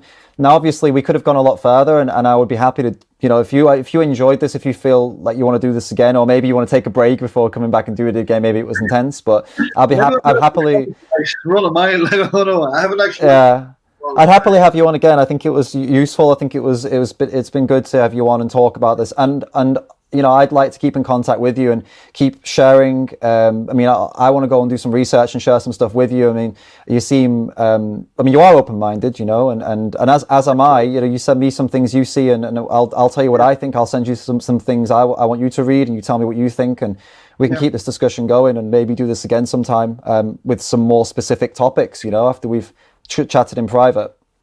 Yeah. No. Look, and I say if. I'll have a look at the comments, and if I get a chance, I'll respond to them. But as I said, I'm calving heavily at the minute, and my time is precious. I spend a lot of time with the stock. Sorry for using the word stock, but it's a word by any other name will smell just as sweet. A rose. Anyway. Apologies. I really don't want people to get the wrong opinion by the words I use, and I must take more cognizance of what words I use as well. But David, thank you for having me on, and thank you for not totally disseminating me, although I'd say you did a fair job of it.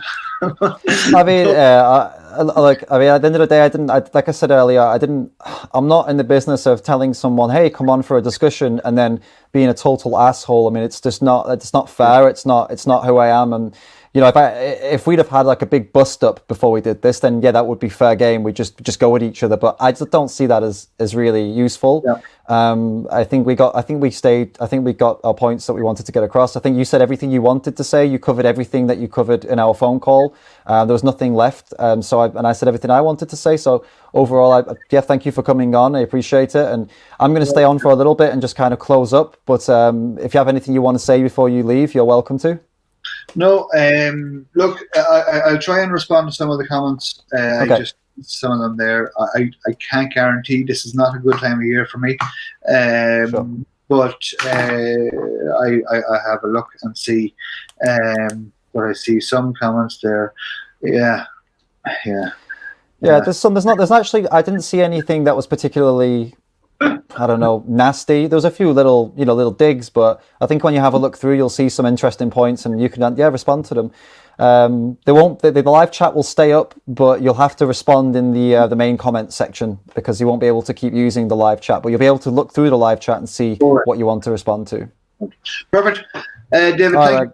I'll go on that. If I start talking, I'll never stop again. All right, mate. All right. See you later. Bye. I thought we could have some kind of reasonable debate, reasonable discussion. And even though your videos suggest otherwise, that's not going to be possible, to be honest. If anyone wants to see what I'm talking about, go watch some of your videos, right? But I started to look at some of the comments, right, over the last year or so. And let's just say there were a few that made me really dubious as to whether or not we could have a normal conversation. I'm going to run through them now, and I'm going to, I just want to get you to either explain these away or at least help us understand what the hell's going on. Right. So Sure. these comments all seem to pertain towards women and women being incapable of a lot of things, according to you. So in this one, we've got some biblical prophecies about the girl bringing down the project, and these end times unfold the sissy girl brains in this prophecy, and you're linking this into veganism as being some kind of sissy girl brain prophecy. Another one here talking about your cats, which is obviously whatever's nice, but then life is complicated unless you're a vegan schoolgirl.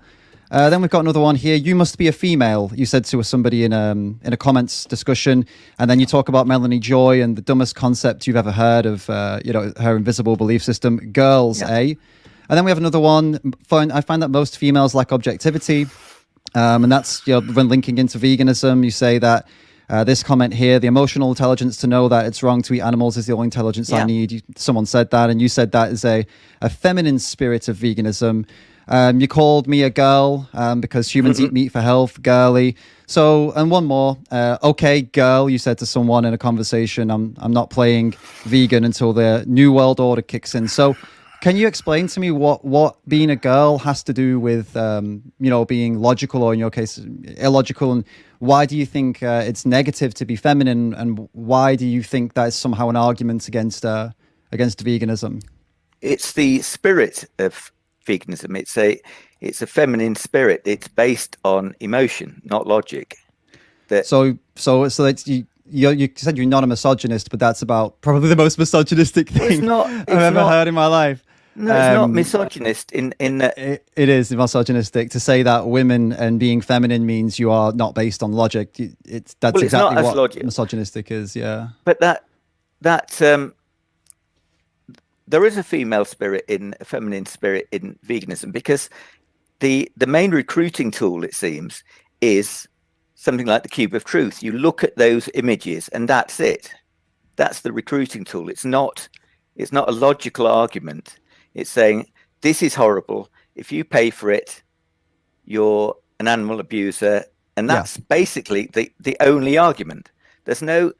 And then that is logical, though. It's a logical conclusion of, if you're paying for this, you're paying for animal abuse. Therefore, you're responsible for the animal abuse. There's no, aside from the feminine side of things, which I haven't dealt with, there is no, it is a logical conclusion to make. There are many logical vegans, and there are many people that do it because they feel a certain way, but there are many people that do it because they say, well, it's not necessary. I don't want to hurt animals. But that's not the point I'm getting at here. The point I'm getting at is, why do you feel the need to constantly tell people that they're a girl if they think hurting animals is wrong? Since when did it? So firstly, two things. Why is it negative to be feminine?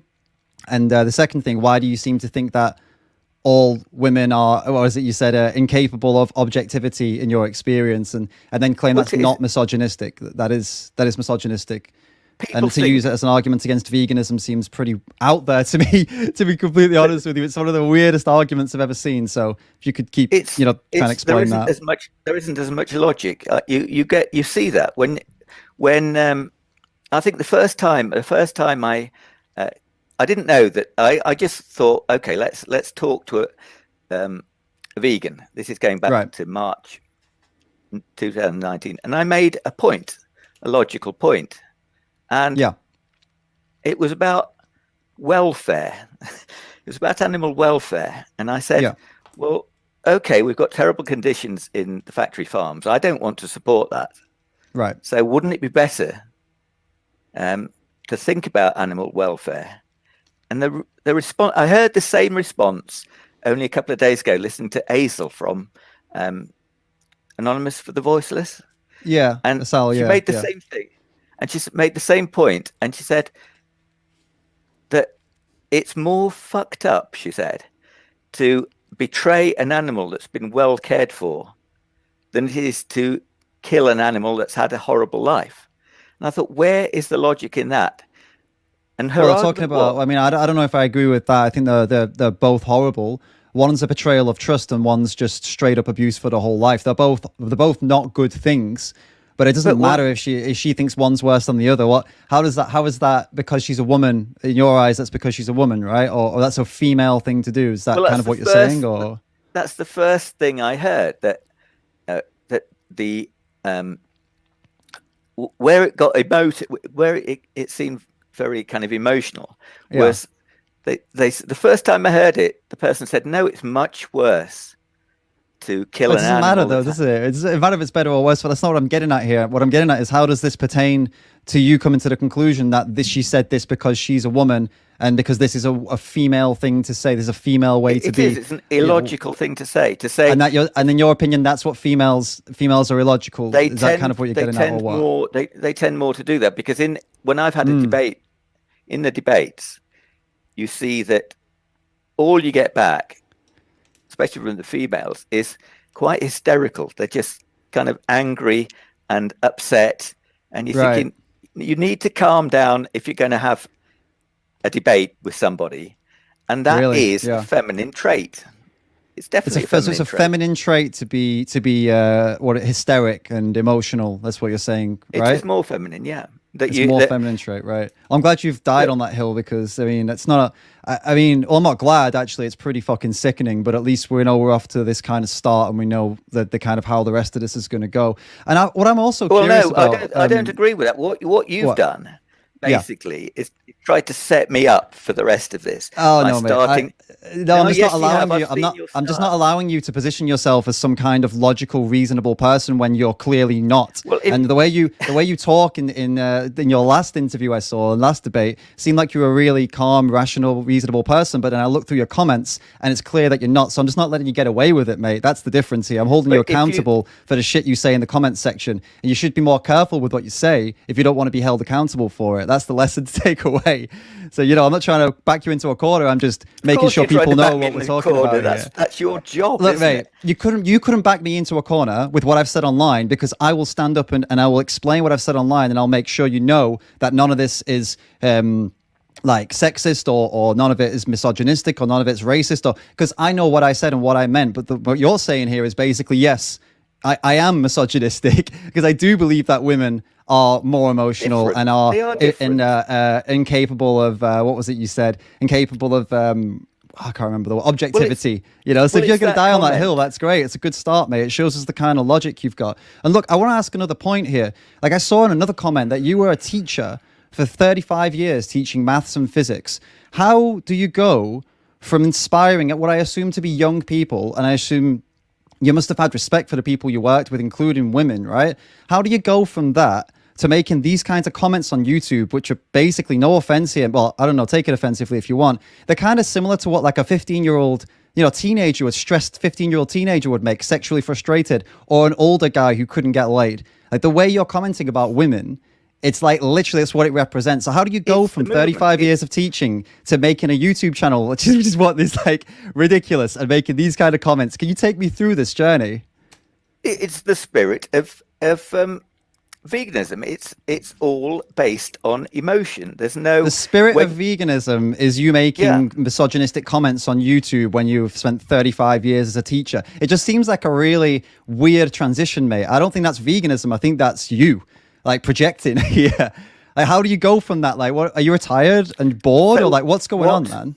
Well, I now see that what you said earlier. Yeah. Not long ago, you said you saw that I had another live stream, and you said I watched it. Yeah. You thought we could have a reasonable conversation. Yeah. Yeah. So why didn't you leave this till maybe the later bit, and we could have had the reasonable conversation, and then we could have had a reasonable conversation. I'm capable of having a reasonable conversation. Because you're full of shit, mate, and I didn't want to bring you on to let you pretend to be reasonable when you're clearly not. But you said, and I didn't, not like the other guy did. And the other guy was a really nice guy, and I know him. He's a good guy, but he let all this go, and I didn't want to do that again. I'm not going to bring you on to have the same conversation you had with him. Waste my time when you're, I think you're clearly full of shit. I think you've got like an obsession with this, and I wasn't about to bring you on and let you act all reasonable when you're making these kind of comments, calling me an asshole in the comments section as well. I've got that here if you want to. People can look at that if you want. you're not a reasonable person, but you pretend to be in these discussions. So I wasn't about to Great. bring you on and allow you to pretend to be reasonable, mate. That's why I'm bringing this up So now. there's no debate then. So basically, we don't have. Oh a no, debate. we can have a debate. I wanted to establish this to begin with. I'm happy to move on. If you want to that's put this it. behind us and move on, like we can do that. But I wasn't about to just kick off and let this go. This needed to be clarified as a basis to begin. As long as you're not just going to do. As long as this isn't the whole debate. No, not the whole Yeah, thing. okay, you've made that point. All right. So can we? What do you want to talk about? Is there anything else you want to talk about, or do you just want to say that I'm a totally unreasonable person? Well, yeah, no, that's wanted to just clarify that, so All right, so great. we know Now, what we're can dealing with. Yeah, so we can move on Okay. from that. Right. So now we can go through your email then. So I'll pump that up on the screen so people can see it, and we can go step by step here. So the things you wanted to discuss. So they're talking about the blue zone diets. We'll go one by one, right? So the first bit here, let's highlight it. You were talking about how basically the globalists, the UN, the powers that be, whatever they are promoting, they don't want human health. They actually want to socially re-engineer us. They promote veganism because it fits with what they want, which is I don't know. I guess I don't know. I from what I know of these New World Order theories is that they want us all to be weak and stupid, so they try and make us eat things that make us weak and stupid. That's kind of what the kind of theory, the YouTube videos I've watched about this say. And the drastic consumption of reduction in meat consumption apparently is gonna help that along. So it's gonna make us all dumb and controllable, and that's why they are on board with veganism. So for me to believe that and accept that as a point that is, that like a solid point, you've got to convince me that there is a global unit of people that are, cooperating at a phenomenally efficient level, in an efficient way, where they can just, touch and get involved in every single thing, from all the way down from your local GP all the way up to, government officials, all the way up to the presidents and prime ministers, and they're all part of this big global conspiracy to make us stupid, and no one knows it apart from people on YouTube videos like you. So I don't know how you're going to convince me of that. Like, what evidence do you have that this is actually happening? Well, the UN and the WEF have said quite clearly that the climate emergency means that we have to drastically alter what we eat. Right.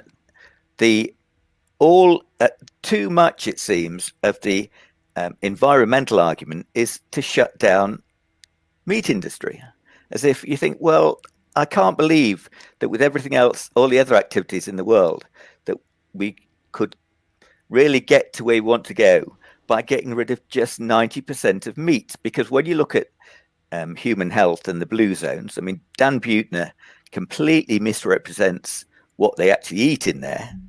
So he seems to have a plant-based agenda. And when you look at what they actually eat and how healthy they are eating a whole foods omnivorous diet. So why would Dan Buettner say it's nearly all plant-based? It's completely wrong. He's definitely got an agenda, because he's pushing the UN agenda, which is for much less meat. Now, you could say whatever their reason for saying that, that's a fact. They want to remove the gassy cows from their environmentally damaging role. Right. So yeah. So you've got the two things. You've got very healthy people in the blue zones who eat a whole foods omnivorous diet, and then you've got these people at the UN saying, "Let's get rid of the meat." So somebody's getting it wrong, because it's very obvious if you look at the blue zones.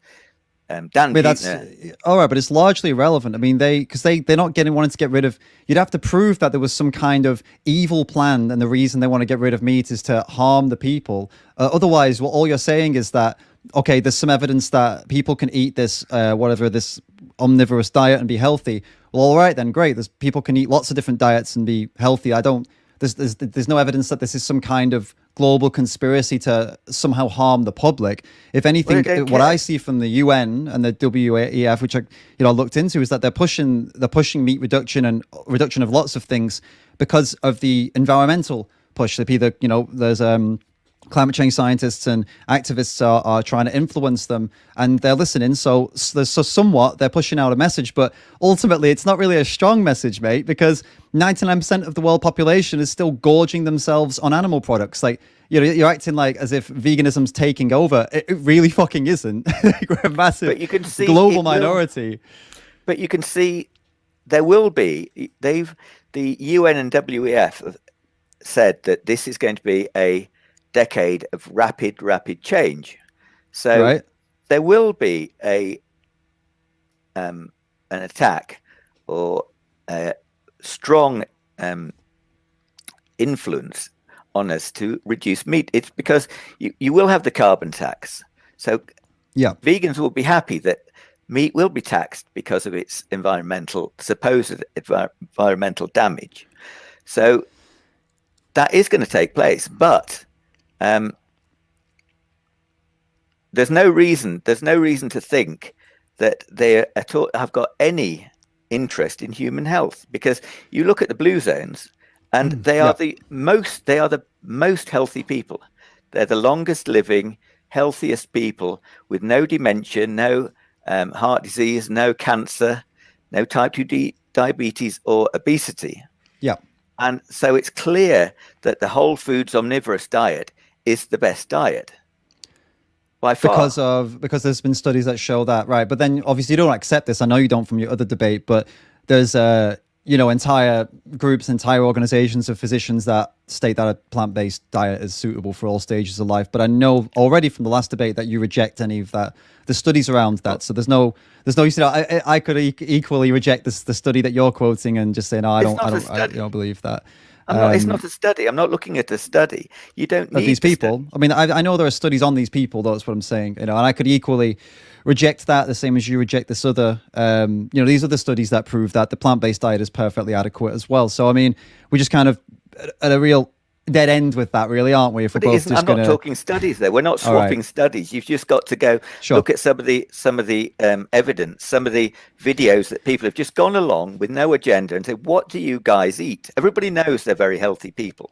So wait, you're not talking about scientific studies. You're talking about just asking people and then telling them. So you're talking we'll get to anecdotal stuff later because that's involved in the email. Actually, we'll come back to that. It's not anecdotal if somebody shows what people are eating, is it? You can see it is, yeah. Unless you study it, it's anecdotal. Yeah, if you're just asking them, then that's literally the definition of what anecdotal is. Like here, I eat this. That's anecdotal. Unless you are studying them, you can see what they're doing. You can see it. It's not you're just not asking someone and saying, "What do you eat?" You sit watching them at every meal. You literally stay there in the house with them. This is why you need a study. Because the study will literally, they will feed them in the study. That's the point of it being scientific, because then you know what they ate. You can't just ask them, and that would be it could be it's a survey, but it wouldn't stand up to a rigorous scientific analysis, because it would be like, well, we're just going off their word, and that's not scientific. Yeah, that's why it's anecdotal. You look at Buettner, and he did the same thing. They went and had a look at what these people eat. Yeah, and did surveys and all sorts of things, and so you've got Buettner. So it was a study. Yeah, but he's sitting in. Regardless, look. Anyway, the point being here is that the only reason that the UN or these globalists or whatever you want to call them are saying don't eat meat is because it's not environmentally friendly. If it were environmentally friendly and it was proven without a shadow of a doubt, and loads of scientists said, yeah, actually, do you know what? We can do it in a really environmental way. They wouldn't promote a reduction in meat. Right, this is the point here. It's not like they want to hurt you or something, or like they're just trying to fuck up your health. They don't care. What do you mean they don't care? Well, they're saying, right, we want a reduction in meat for the environment, but when you look at what these healthy people are eating, and you look at what Buettner reports, it's totally different, because Buettner never talks. He never talks to the locals. Right.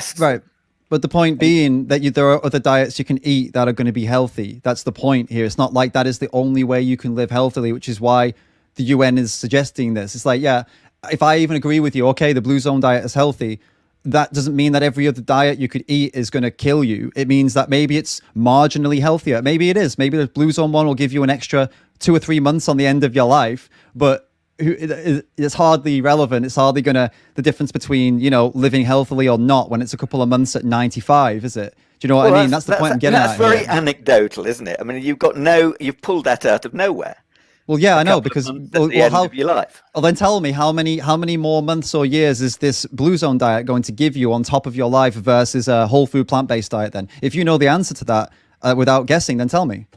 Well, the whole project of the blue zone was seeing these very long-living people Yeah. who were healthy right into old age, had no diseases, none of Yeah. the Western diseases. They had no dementia. They were perfectly capable into their 90s, and they were, you know, the Okinawans, what did they call it? The land of the immortals, because they lived that Okay. much longer. And I mean, Dan Buettner was looking for the most long-lived people. Okay. So they're living. I mean, they're living. It's not so much. It's not even necessarily the fact that they're living longer than people in the West. It's the fact that they're living healthily, right? Okay. And where is the evidence that they couldn't do that without the animal products? That's the point you're missing here, because a lot of scientists and doctors and physicians say you absolutely can. So where's because that's the missing factor to this point, this argument, isn't it? Because you look at what they're eating, you look at the diet. All the diets are the same in their whole foods, omnivorous diets. Okay, but you need to provide evidence that if you take out the animal products, that they would suddenly die of heart disease, which sounds extremely unlikely. The Western diseases they weren't getting, you'd have to prove that they will get them if they take out the animal products. That's well, that's the point you just made. You just said they weren't getting the traditionally Western problems, the Western diseases. And then, well, okay, if they took animal products out and replaced them with plant-based alternatives, whole foods, you'd have to prove to me that they would suddenly get those diseases. And if you can't, and if you don't think they would, then why not just eat a whole food plant-based diet and be just as healthy? Well, why not just follow what they're eating? If these are the people with the longest, healthiest lives, then they will stick to that diet. Then they're all the same. They're all whole foods, omnivorous diets. Well, then onto an ethical point. It? Then we're onto an ethical point, because then we're doing something that we don't need to do, that is hurting animals, right? So if you can have the same health benefits and alter that diet slightly, but you don't have to go slitting animals' throats and all the other shit that you already know that we do to them, then why not choose that then and just do that instead? Because there's no evidence that you get the same results. These people... Well, that's what I'm trying to say to you. You'd have to prove to me that by them doing that, they would all of a sudden just become really sick and unhealthy and get all the problems that they've avoided for years. And we both know... No, that's not logical. You're not making a logical point. Of course it's a logical point. I'm going off the points that you're making. You're telling me that the best thing about their lives is that they're super healthy without the problems and the things that are more common in the West. You would need to express and show me that if they took animal products out, that they would get those problems, and if they wouldn't get those problems, then what's the argument? That's not the point. It's in the West. What's causing the problems is the processed foods, the foods that make people obese and give them heart disease and diabetes. Yeah. So I'm not arguing against the fact that those people who go onto a plant-based diet, I'm not arguing that they don't get a reversal in those diseases, that you can't lose weight and reverse the diseases. But what's happening?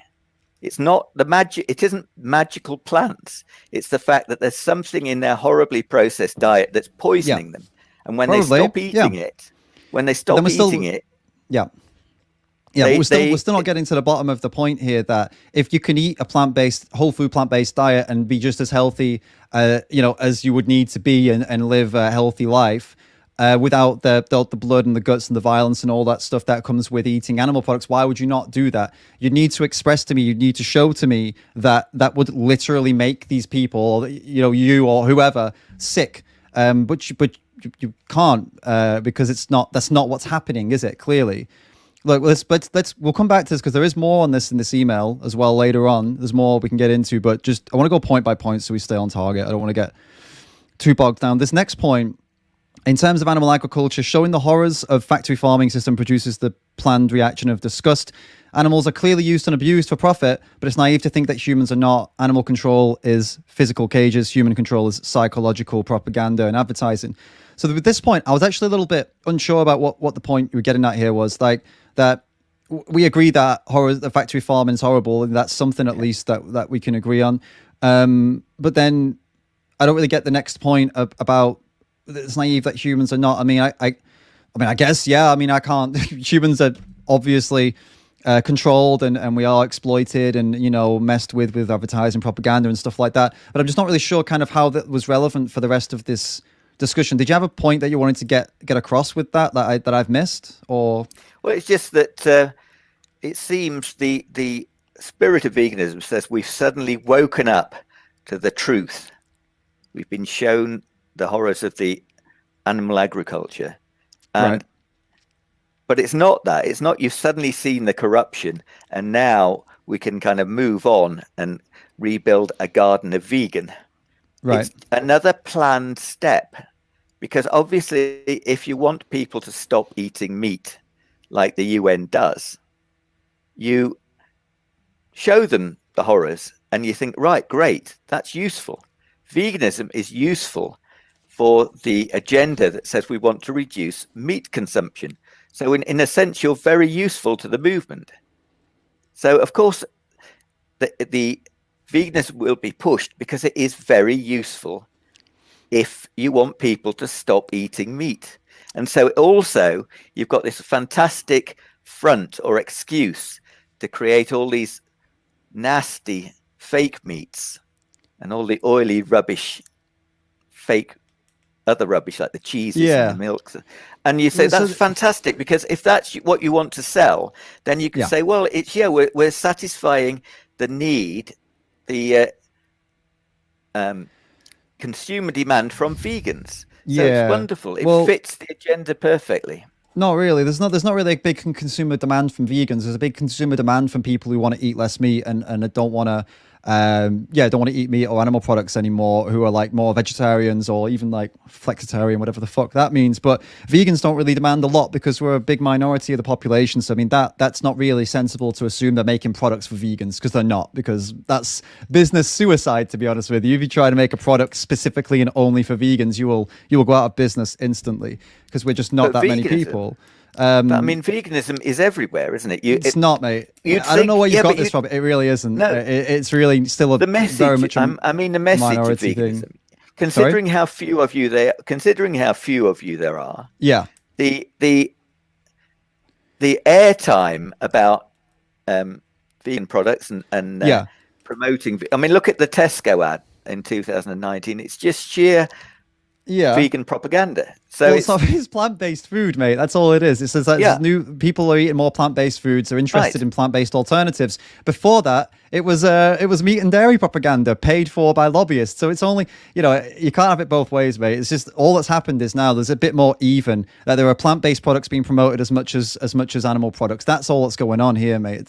I mean, it's not something to be too upset about. I mean, Jesus, if they were promoting carrots, I'm sure you wouldn't be that bothered. It's probably just because they're promoting, plant-based meals that maybe resemble meat, or they're trying to make them resemble meat, which is just to get people to buy them. There's not like an agenda to like control you or something. They just want to make money because they've realized that people are actually starting to become more interested. But the other point you mentioned about this, the slaughterhouse, the footage, and to make people upset and stuff like that, and how you think the UN or the globalists are behind that. Well, if that's the case, then why are Cube of Truth events getting shut down regularly by the police? If the powers that be are on our side, we get shut down. We get people's Instagram and YouTube and Facebook accounts get deleted without warning, all because they're doing this kind of footage. Like, this happens all the time. They're shutting us down all the time. If I post a video up on YouTube that is deemed to be too aggressive or too extremist,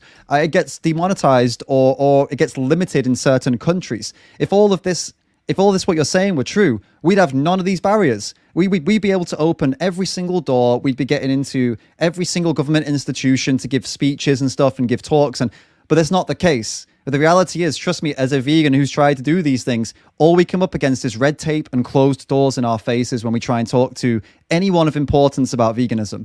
So this goes against what you're saying. If there was a globalist agenda and they were all behind us, we would be flying right now. My YouTube would be making millions. This is what you're saying doesn't add up with the reality, to be honest with you. It does, because the UN and WEF, they are going to go ahead with the reduction in meat. Right. So obviously they don't. You can't just say, oh, we'll give veganism a carte blanche to kind of break the law. It's too obvious, isn't it? No, not about law breaking, mate. It's like we don't have to break the law. We get stopped from standing in the street. The street protests that are allowed, they get shut down because they are upsetting the public, or there are kids around. You can't show that. And it's like, well, all right. Is it true? It's just, why can you not show kids the reality of the things that their parents are paying for? Why do you have to hide it away if it's so normal and natural and perfectly okay? Then why are you hiding it? Do you see, like, I'll compare to lions, considering that usually it's the non-vegan, but I'll do it. Do you see lions hiding their cubs away from a kill? No, you can't see this, lion. You can't see this little cub. It'll damage you for life. You know, if it's so perfectly natural, why can kids not watch animals being killed? So would you say that you can just, if you think that kids should see gory horror films, or well, it shouldn't be. This is not gory or horror. This is perfectly natural. This is how we've evolved, isn't it? I thought it was totally natural to slit animals' throats and eat their bodies. If it's horrible, like a horror movie for a kid, then, well, do you not think that's a bit of a sign that it shouldn't be happening? If it's so horrible that you could damage a kid for life, maybe you shouldn't fucking feed it to them. Then you know what I mean, mate? If you're saying, yeah, I mean the animal industry, the factory farming industry is an artificial construct for making profit. Right. So it's a horrible industry that's man-made. It's not. Yeah. So you suddenly take these kids out who they don't live in nature. They don't see how we used to live. They're not aware. It's not a normal thing where they might have been grown up seeing an animal butchered. Yeah, they're suddenly taken out of complete context on a screen, just like a horror movie would be, because that's what's become of factory farming. And you say, well, you wouldn't show them a horror film because it does damage them. Now, it will also damage them then to see this man-made horror film of the factory farming, just as much as it would any other horror film. Or would you show them pornography or child abuse or something like that? You wouldn't. You just don't do it. You would let them.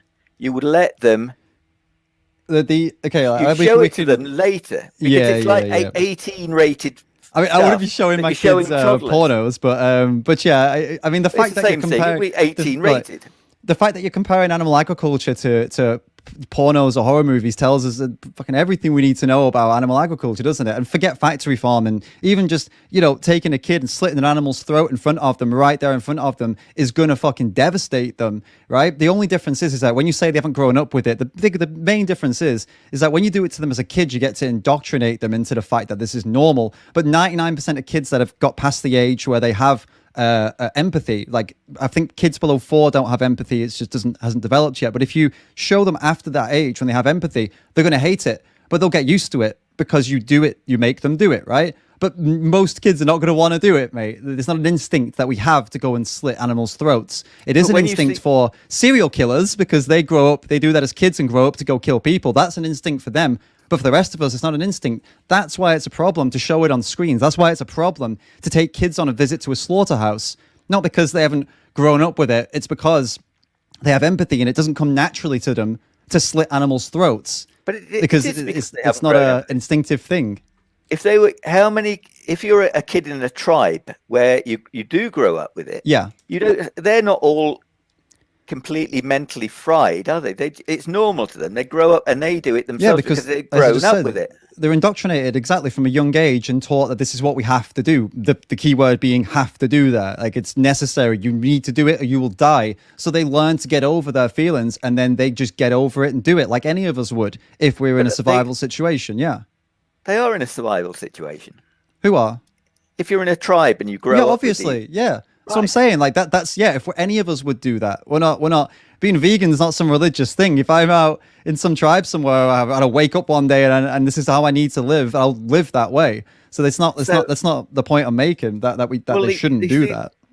If you're in a situation then, and there are plenty of people in the world who seem to subsist and require animal produce, then how can it be an animal rights issue if some people need to eat animals for survival? It's not an issue, an animal rights issue, if they need to. The only issue would be that they do it in the way that wouldn't harm them the most, basically, if they need to do it. Like, if something is necessary, then you make every effort possible to ensure that you get it done, but get it done in a way that's not going to cause, like, unnecessary harm in that context. But in our context, as we've just been through all over here, we're not in that position, are we? Clearly, you're not in a survival position. I'm not in a survival position. In that we have supermarkets and a massive amount of foods to choose from. We have websites like Chronometer that teach us where our nutrition's coming from, so you can even track it and make sure you're getting all the right things. You have nutritionists who can guide you along that path. And it's free on YouTube as well. It's mental. We have YouTube, so we're clearly not in the same position as someone in a tribe in a rural area. That's the point. So if you can, when you can, do all of that and be a healthy person without all of the animal violence, which is necessary for some, but not for you, why would you not choose that other way then? Why would you not choose the way that doesn't have the animal violence then, knowing that you've got all these resources and you can do it? That's the point. Well, for a start, you have got things like the blue zones, which shows that the healthiest diets do involve animal produce. So in a way, you're taking this new kind of escape from nature thing, where everything that we've got in the West is like this.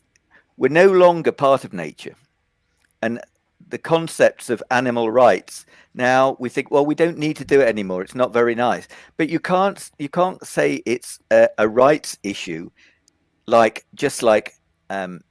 racism or slavery. If you say, well, some people still need to do it, it's like saying, oh, now that I've got a tractor, I can let my slaves go because I don't need to do it anymore. It's if it's speciesism, then you can't just say, well, some people need to do it, but if you don't need to do it, if you no longer need to do it, then don't do it.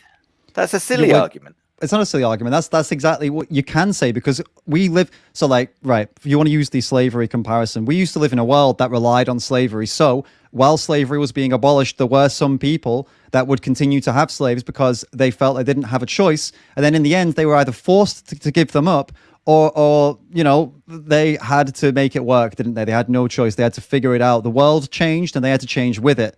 So that's the position that we're in right now. There is people out there that have no choice. They have to live off the backs of animals. That is, if imagine meeting one of these people and saying to them, hey, there are some people in the world that don't have to use animals. There are some people in the world that don't have to slit throats every day.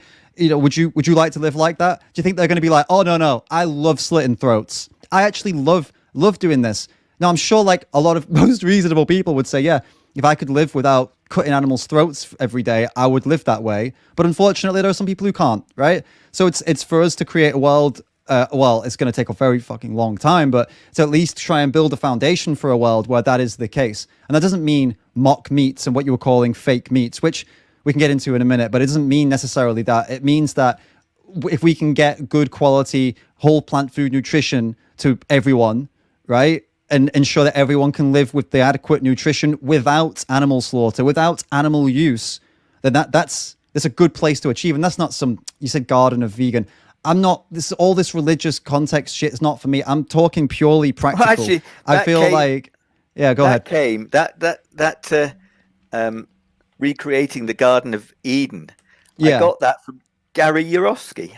Yeah, I mean, look, I don't agree with everything Gary Yourofsky. There's lots of vegans out there that I listen to, and I think, nah, that's too.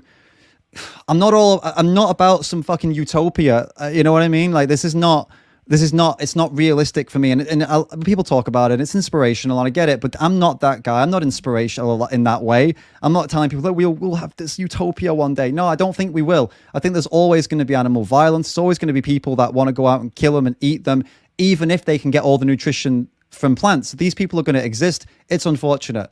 But I believe that most people aren't those people. I believe most people who are reasonable, are kind, compassionate, have empathy, and would, if they could, would live in a way without all of that violence. That's why I'm doing what I'm doing. Otherwise, if I didn't believe that, I wouldn't do this. But no, I'm not aiming for some vegan utopia or something. That I think that's I don't know. I'm not bad mouthing Gary, but I think that's a poor choice of words, and I don't believe that that's going to happen. But this again then takes me back. If it's not going to happen for a long time, yeah, and even in the West, it might not happen for a long time. Yeah. Then surely this is my point where I'm a bit frustrated that there are quite a few vegans that I've listened to, and they say absolutely no to animal welfare. And it was right. Hazel as well. listened to her video, and she said, again, it's more of a betrayal. You say, and she said, turn it back on somebody, and you say you're living it quite a horrible life. Yeah. So I'll give you 5 years of a really good life, at the end of which I'm going to shoot you. Right. So she said that's the equivalent of animal welfare. You improve their lives, but you then say, right, I'm going to. But you still kill them, yeah. That?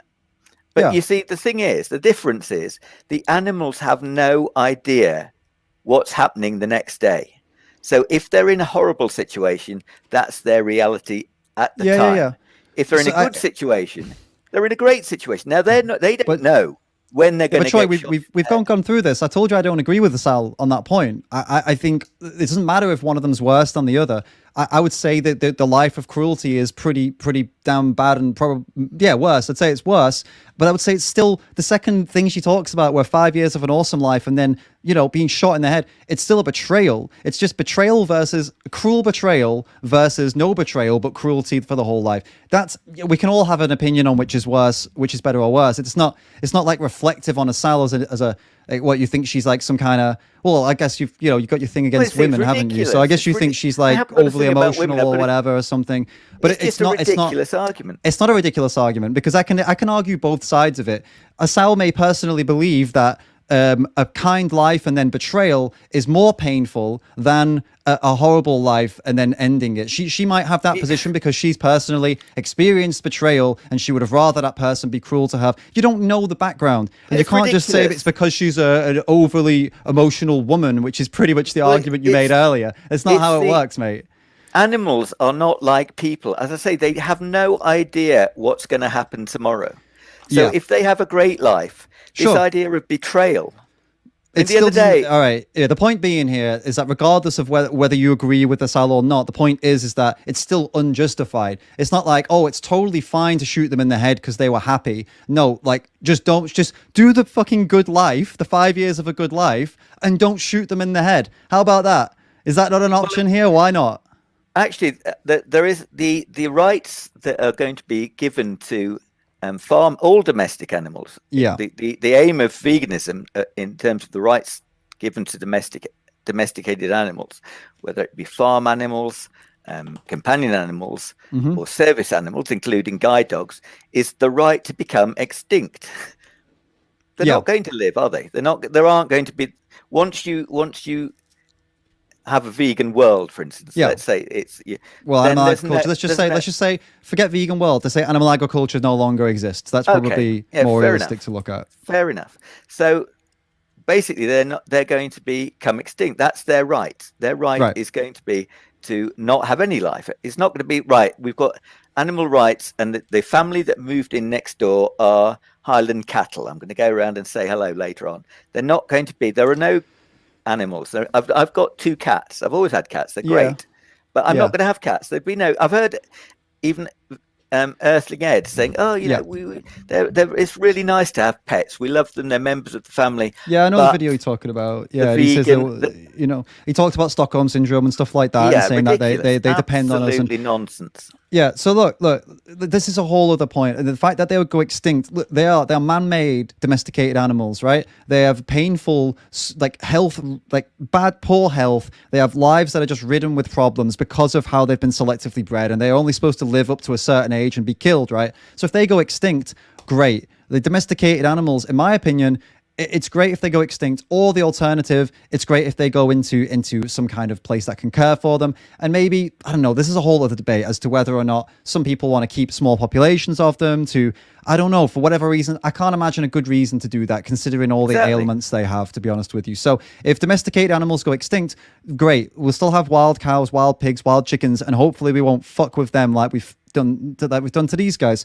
In terms of the pets argument, there's pretty much always going to be animals that need to be rescued, because wild animals get injured and get hit by cars. As we grow and grow and grow, we're going to start going more into their territories. They're going to get hurt. They're going to need rescuing. So pets are still going to exist in that context of that they need rescuing. But if the pet industry dies, mate, that's brilliant. They're breeding animals and selling them off as like toys and things for people to play with, novelties. That's great if that ends, And But you if wouldn't they're have carnivorous to. animals, though, you can't feed them. Sorry? If they're carnivorous animals, you can't feed them. Well, that's, again, a whole other point, isn't it? That's a whole other topic and a whole other debate. I personally wouldn't adopt a carnivorous animal for that reason. I don't think it's fair to kill other animals to kill one animal because I like them. How does that make any sense? That's just selfish. So no, I won't do that personally. But other people are talking about how, I don't know, cats, for example, like they are technically carnivorous, but the only things that they need have, for example, taurine. It's synthetically added to cat food because cat food doesn't even have that much of it. So some vegans and some animal rights people are saying, well, we take the synthetic taurine, put it in a plant-based alternative and seeing how it goes. And sometimes it goes really well. And there's been some studies and some veterinarians who've said, yeah, this has worked well. Sometimes it doesn't go very well and they have to go back to feeding them meat, you know? But the point is as time goes on, there are going to be things figured out. And this ties me right back around, actually, to one of your points you made earlier about fake meats and stuff like that. I mean, look, the lab-based cell meat, for example, like meat that's grown in a lab, that is, well, almost completely biologically identical now to an animal that has been killed. Whether you want to eat it or not, there's a whole debate about the ethics of that and, you know, vegan-wise, but forgetting that, looking at it as is, they're basically growing meat from cells, right? Now, if you turn your nose up at that because it's fake, well, then what you're saying is add the blood, the guts, and the violence, and it's perfectly fine. Because that is the only difference between a lab, burger and a burger from a slaughterhouse right now. Now, they're not affordable right now, but they will be in the next 5 years. And they may even be cheaper because they don't require all of the farming and the slaughter and all that stuff that costs money. They just require in a lab, right? And once they've made that process cheaper, this is what they're going to start pumping out. You know, a lot of people have the ick factor of, oh, this is disgusting, it's disgusting. Well, it's like, go stand in a slaughterhouse and see what you find to be more disgusting. And you'll probably see that, all right, it's just grown in a lab. It's nothing to be disgusted by here. And anyway, the point is that can and will be used most likely to start feeding pets too, carnivorous pets. And if it meets their nutritional requirements adequately, why not? If they are healthy off this, why would we go and slit animals' throats instead? It doesn't make any sense. Well, it also depends, of course, on it being nutritionally similar or right, identical. It will be. Really. This is the point. It will be. Well, this is the point. It will be nutritionally identical or be? even better because they're removing some of the things that are bad and they can add more of the things that are good. They have complete control over these products. That's the point. So it's grown in a lab, fine. It's grown from cells. But, in the next 5 years, they've already figured out some of the ways to make them even more nutritious. So why would we not eat that? Versus the slaughterhouse. That's the question, isn't it? Well, the thing is, we don't know whether it's going to be the same. Whether the man-made stuff and it's the same. It's a bit like supplements, because it's clear that some people. Well, no, obviously it isn't clear to everybody, but some people don't seem to be able to get the nutrients from supplements. Yeah, and you can see that with the what are called the plant-based posers. They, you see some of these people. There are plenty of them. Not necessarily the YouTubers who left, the influencers who left, but when you hear people just giving an interview of their vegan, what happened during their vegan times, they clearly did. They weren't just ignorant, incompetent people who gave it up because they wanted a burger. Some of these people did it for 6, 7, 8, 9+ years, and you can see that they took all the supplements and they didn't restrict. They weren't frugivores. So you think, well, if they couldn't obtain nutrients from supplements, then why shouldn't they go back to health? Let's talk about this here then. So this is your last point. We skipped a point. We'll go back to it, but this last point was you were talking about some people, including you, say you got better results than whole food plant-based diet, physically, mentally, emotionally. If some find the diet inferior, the question is how big of a sacrifice are they expected to make for the animals? Don't dismiss their experiences as anecdotal because it's placed an ideology above reality. So that was another point you made, and you're kind of bringing it up now, which is good. So you've got the thing is, dismissing anecdotal evidence as anecdotal is the only sensible thing you can do. Because look, either you've got to either admit to me that anecdotal evidence is valid, and then in which case I can show you a list of 100 vegans who are competing at the highest levels of sports, and then you've got to acknowledge that their experience is just as valid as these people.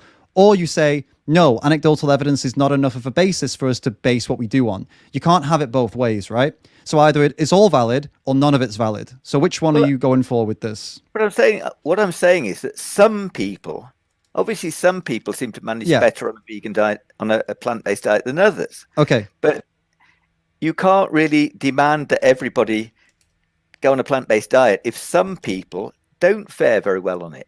Because you might say... All right, let me explain why it's a problem, though, to say that these people who do interviews, right, and then they're sick. The problem with it, and I don't agree, by the way, with anecdotal evidence being valid. Even with people like bodybuilders and stuff like that, I often use them as just hey, look at this guy, he's pretty healthy. It's not evidence because there's no evidence there. It's just, if you're interested in what, some vegans look like, go and check these guys out. And then you can, it's anecdotal. You can tell people, it's just, don't take it as like it's, proof. It's not, but it's interesting, isn't it? Right? That's an interesting point. If that's what you're putting these people forward as, like, oh, it's just interesting, and we can discuss it as that, because it isn't a valid way to show that the plant-based diet isn't healthy, because you don't know, okay, you don't know what they were eating. They tell you what they were eating, but you don't know what they were eating. You don't know there's many different types of supplements, by the way. There's at least 2 different types of B12. There's at least like 3 or 4 different types of D vitamin in these supplements. And some of them don't work so well for some people. Some of them work better if you eat them with other things. You need to have, for example, there's certain nutrients you can't absorb unless you have another nutrient next to it, right? At the same time, or at least you need to have adequate, enough of that nutrient. So there's so many things that could have caused people to become sick or unhealthy. And then when they eat animal products again, they suddenly get better, right? So then they've not done the work to figure out what wasn't in the plant-based diet that was in the animal-based diet that made them healthy. They're not getting blood tests. They're not going to anyone to, do like food sensitivity tests. They're not doing allergy tests. They're not getting a SIBO test to check, intestinal overgrowth. They're not doing any of these tests. They're just saying, oh, I got sick. I started eating meat and dairy and eggs, felt better. And yeah, this is my story. Veganism's bullshit. That anecdotal evidence doesn't mean anything. It does. Well, the thing is, when somebody puts forward a theory, like when you get a lot of people putting forward these anecdotal stories, right, of their experiences, you can okay, I'm going to try it, because I recognized in myself when I was on very low animal products, I was down to 3 things. I came across these a lot of these stories, and I thought, well, they matched, a lot of them matched my experiences, and that's the danger, mate. That's the danger of social media. This is the problem. It's tribalism. Yeah, well, of course you tried it and you felt better, and most likely you felt better for something that was not in the diet you were eating, that was in the new diet, but you didn't do the extra work to find out what it was. You just blamed it on the plant-based diet and started making anti-vegan videos. This is the problem with social media. It creates tribalism. You see some content. You see some content that convinces you, right? You join that tribe, and then you turn against the others. This is literally what YouTube causes, what Instagram causes, what Facebook causes, and it keeps feeding you more and more of the things that it knows you're interested in now. And the next thing you know, you've got vegan vacancy on YouTube making anti-vegan videos. Like this is what it creates these things. Because look how difficult for some people a vegan diet is. It's not. I don't think you're getting my point here. My point is that yes, some people, for whatever reason, have some issues on eating a plant-based diet. True. Right. What most people don't do is figure out where those issues come from. They just give up and go straight back to eating what they were before, because that's easy. And the new thing is difficult. Obviously, it's difficult. Change is difficult. But the argument that I'm arguing, and that most vegans are arguing, is that it's worth it. It's worth figuring it out, for the sake of not being a part of a system that is so despicable, as you rightly said, that it is despicable. We're using and killing animals for profit, and it's wrong if it's not necessary. Well, that's the point. Don't you think it's worth figuring out if it's necessary or not for sure before just defaulting back to what you were eating before? And this is the point. You're arguing for the status quo. There's nothing revolutionary about what you're saying. What you're saying is, hey everyone, keep eating what you've always eaten, and these people that are trying to change the world are all wrong. You're the opposite of revolutionary here. This is what I'm trying to get at, right? So why not be a part of something that is trying to change things for the better? And if you have some issues, work them out, figure it out. Like, spend some time on it rather than just watching a few anti-vegan interviews and going, well, fuck it, that must be my problem too. I'm going to turn into an anti-vegan. You see my point? Because it shows that without any planning whatsoever, just an ordinary omnivorous diet, whole foods diet, is a natural, healthy diet for people, for humans. Natural, we're like, omnivores. look, yeah, all right. But the thing is, mate, natural, it means nothing. You know, we can go back. You've watched Earthling Ed's videos. You know what I'm about to say. You've seen lots of vegan videos. You know that nature is not. It doesn't matter if something's natural or not. You're not appealing to nature when you do lots of other things. You're not saying I'm going to go and do this whatever because it's natural to do it. Like, there's many things you could try and justify with that, but you wouldn't do it because it's not. It is a fallacy. It's a fallacy. It's not logical. You're coming here telling me to not be emotional and be logical. That is the most illogical thing to say. That, well, it's natural, right? So it doesn't matter if. And this is your point here. Well, let's go back to your point. Sorry, hold up. There's a point here. You're talking about the Blue Zone diet again, and you say, historically, the daily intake of animal products has maintained good health worldwide. The requirement of supplementation demonstrates that the whole food plant-based diet is not equivalent and only possibly healthy since the recent development of isolated vitamins and minerals. And you're basically making the point that it's unnatural. That's ultimately what you're saying in that point, that it's not natural because of the need for supplementation, right, of B12 and anything else if someone's struggling for whatever reason. But the point here, mate, is that firstly, point one, supplements have saved literally millions of lives, right? So they are not an evil or bad thing. Point two is that the majority of Western people in the West, like massive majorities, are deficient in at least one nutrient. And the thing is, most people are not vegan. So this idea that the plant-based diet is the only diet that needs supplementation is wrong. The nutritional value of foods, vegetable and otherwise, has dropped. There was a study like from 50 years ago, it showed even the nutritional value of vegetables has dropped, and because the soil is a lower quality. So that's why they're supplementing animals with B12 and other supplements, right? Because the quality of plant foods now is lower, so the quality of the animal products is also lower. Nutritional value, I mean. So supplements, they're not evil or something, and there's nothing wrong with taking them. They make your life more convenient. They make your life more. They're just more. They make you live more efficiently. And the point is, if you're against supplements, right, because they are not natural, and you're against them, then you'd also have to be against other things that are not natural that make your life more convenient, like the bloody YouTube channel that you've got, the laptop, all the things that we enjoy every day to make our lives more convenient.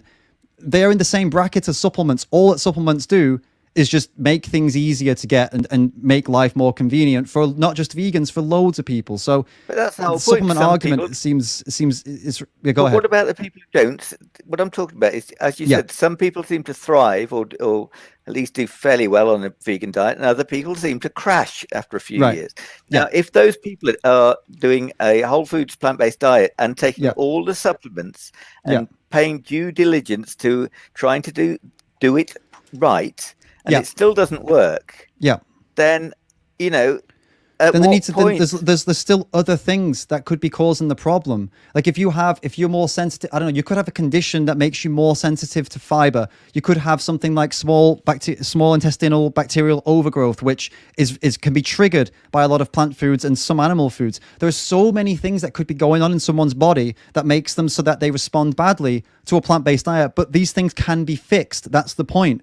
Like if you've got SIBO is really common, right? It's a really common thing. It's often misdiagnosed as irritable bowel syndrome, for example. And lots of people only find out they have it when they start eating more plants, because plants can cause more irritation because more fiber. And then they realize that they have it and they fix it, and then they're great. They can carry on eating a plant-based diet because they fixed this problem that was laying dormant until they switched the diet, right? That's one example. There's so many things that could be impacting someone's health. And it doesn't mean all they're doing by switching back to an animal-based diet is just ignoring the problem, but they're treating the symptoms of it, right? Because the animal-based diet doesn't trigger those problems as much as a plant-based one.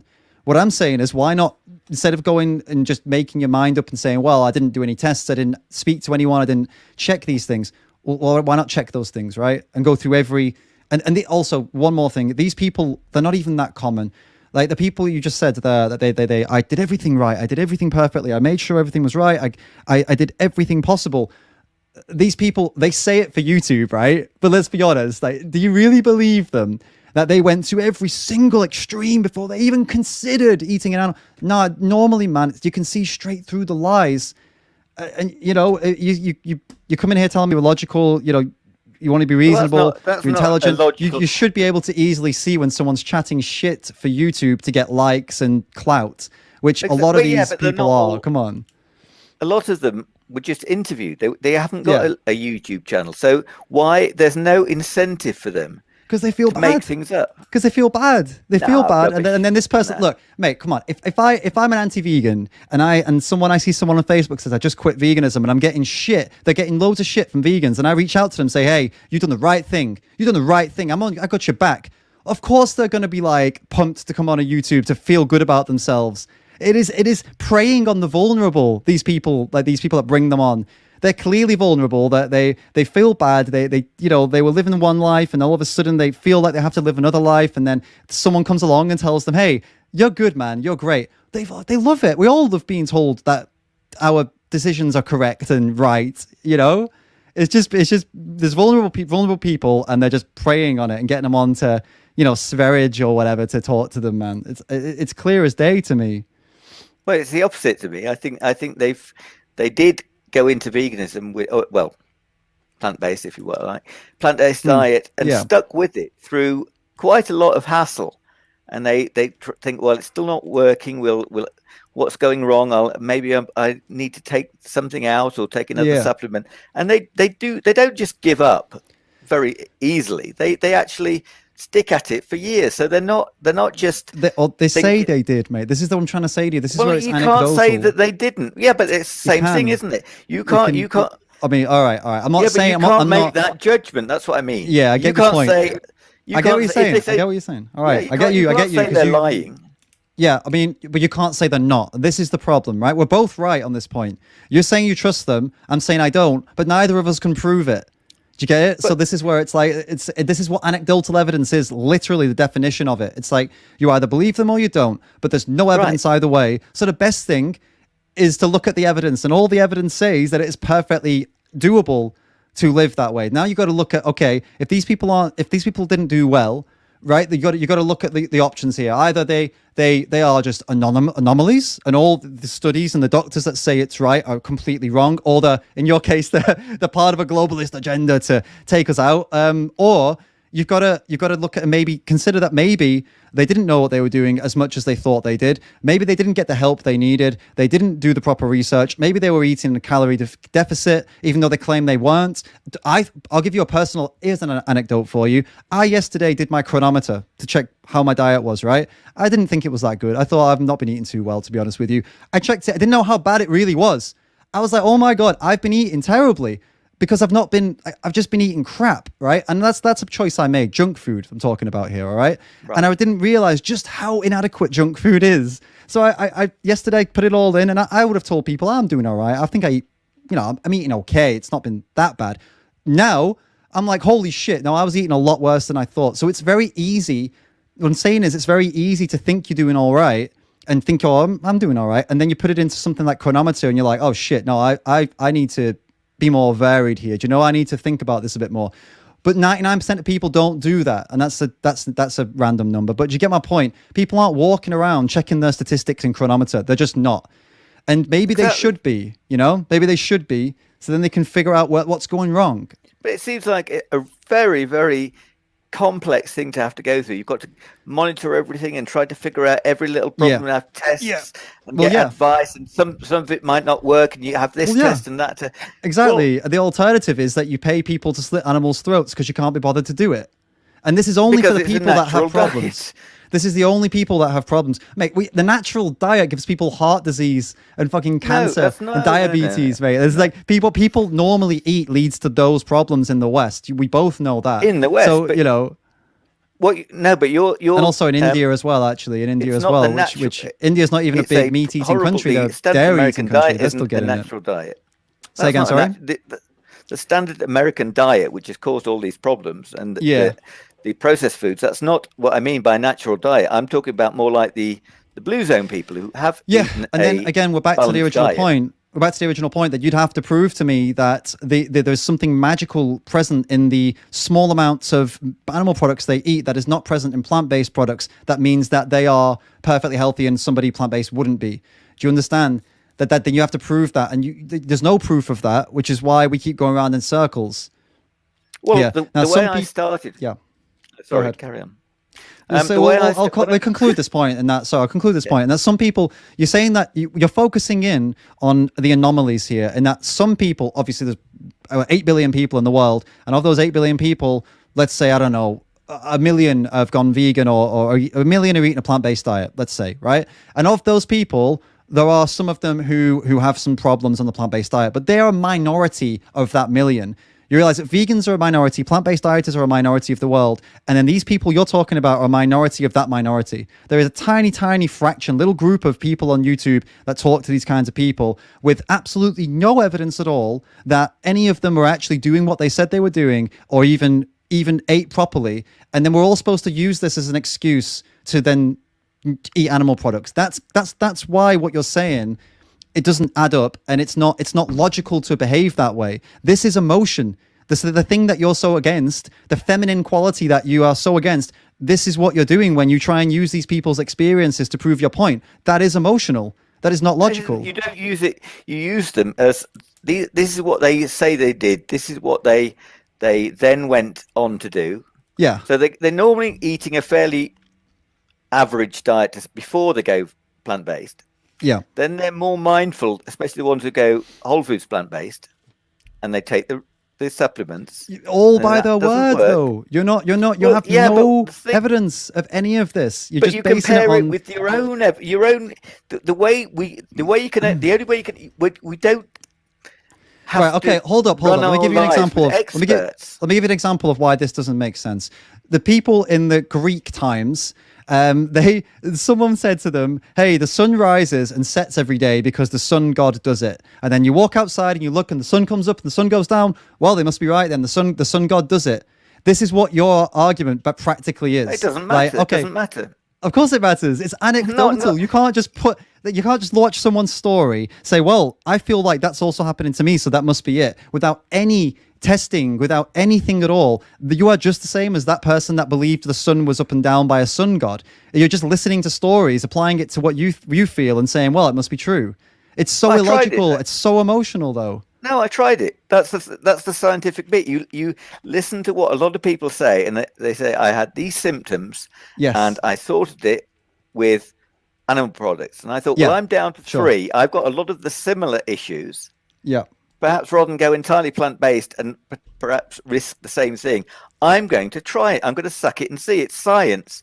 You do the experiment. It's not science, though, because you've not established what the problem is. You've not established what nutrient you were deficient in. Of course it matters. That is science. No. That is science. What you're saying isn't science. What you're saying is anecdotal. Science is saying, right, I am clearly missing a nutrient here that is in the animal product that is not in my diet now. Which one is it? You punch it into chronometer, you test it, you see what the problem is, you see what's going on, and then you do it. If you actually don't want to pay for animals to have their throats slit, you do it. Now, if that's not a problem to you and you're happy to go and do that as long as you get to do what you want, well, then I'd say, that's...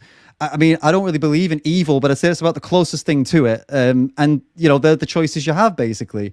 And if in some crazy world, after all of this, all the testing, you do everything, and you can't figure it out, then at that point, then you have to make a tough decision, don't you? If you've tried, as you're claiming to have tried, and you've done everything you need to do, and you're one of these freak people that has this biology that is different to everybody else's, then that's the survival point, isn't it? Then if you can't survive without animal products, then you have to eat them, and that's the end of it.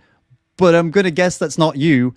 And I can probably safely assume it. And that's not most people. Most people are not in this category of having some freak biology that no one else has that makes it that so they're going to die if they don't eat cheese, I was just thinking, if you look at the last, say, 10,000 years of civilization, go back to about around 8,000 BC. Yeah. And you say, right, that's a day. We'll compress it into a day. So 1,440 minutes. And you say, right, for the last 100 years, when we've had access to supplementation, we no longer need to eat, or some people may no longer need to eat animal products. Right. So they say, right, 100 years, even if it's that much for supplements, out of 10,000, 1%. They say we've needed to eat meat during the day until quarter to midnight, when it suddenly became immoral. And that's only 10,000 years. It doesn't matter when. It's the same with all these other issues we spoke about earlier. There's many things that have only been immoral for like a fraction of our lifetime. It doesn't mean that they are less valid. It doesn't mean that, like we talked about slavery earlier, humans have enslaved other humans since records were literally first written down on stone. Egyptian bloody hieroglyphs were talking about slaves. So, that you could say the same thing, that the last 5 minutes... The last 5 minutes of human history have abolished slavery and said it's immoral. That doesn't mean that actually, actually it's right. It's just that we're all wrong in these last 5 minutes, does it? It was never, it's never been moral to treat other people cruelly. You can't say, it has. It was moral. Yes, it has. It's been moral for the majority of human existence. Only in the last... Moral. But okay, it's just something that happened. It was to other people, though. It may not be to us now, but it was to all those people that used to exist. Back then, it was perfectly moral. It was not even questioned. That's the point here. You can't apply your morals now to those people. It's not relevant to them. That they lived in a different time where it was fine and moral to them, but to us, obviously, we say it isn't. So this is the point. You hold that view, which is I agree with you on, but you're not applying it to now. You're trying to tell me that ancestors, what they did justifies actions now, but then you wouldn't use that for slavery. So I don't understand what the point is here. What's the logic? The logic is that it was never, in terms of conscience, it's never been okay to hurt people. People have always had a conscience. Sorry, yes, it has. People didn't have that. Look, the way that but it doesn't make it right. The conscience. No, it didn't make it right. Exactly, right. It didn't make it right to us, but to them, it didn't matter. This is the point I'm trying to say. That the ancestors of ours, what they thought was right or wrong, is irrelevant to what we're doing now. And you agree with me that it's irrelevant, right? Because we don't do what they did. It's experimental, though, isn't it? The plant-based diet is still very experimental. Which is shown by how... So was abolishing slavery. That was extremely experimental, but it's the right thing to do. If you don't... I don't think anybody had health issues by abolishing slavery or giving... Of course they bloody did. People lost their complete jobs, their entire income. People probably went homeless and struggled to make ends meet and have... Of course their health was affected. People had entire lives around this. So many people's health would have been affected, not consumption-wise, but the living would have been extremely difficult for a lot of people that built their own. And I don't have sympathy for them. Please don't confuse this as sympathy for these people. I don't have sympathy for slave owners. But the point is that it definitely impacted their lives in a very negative way.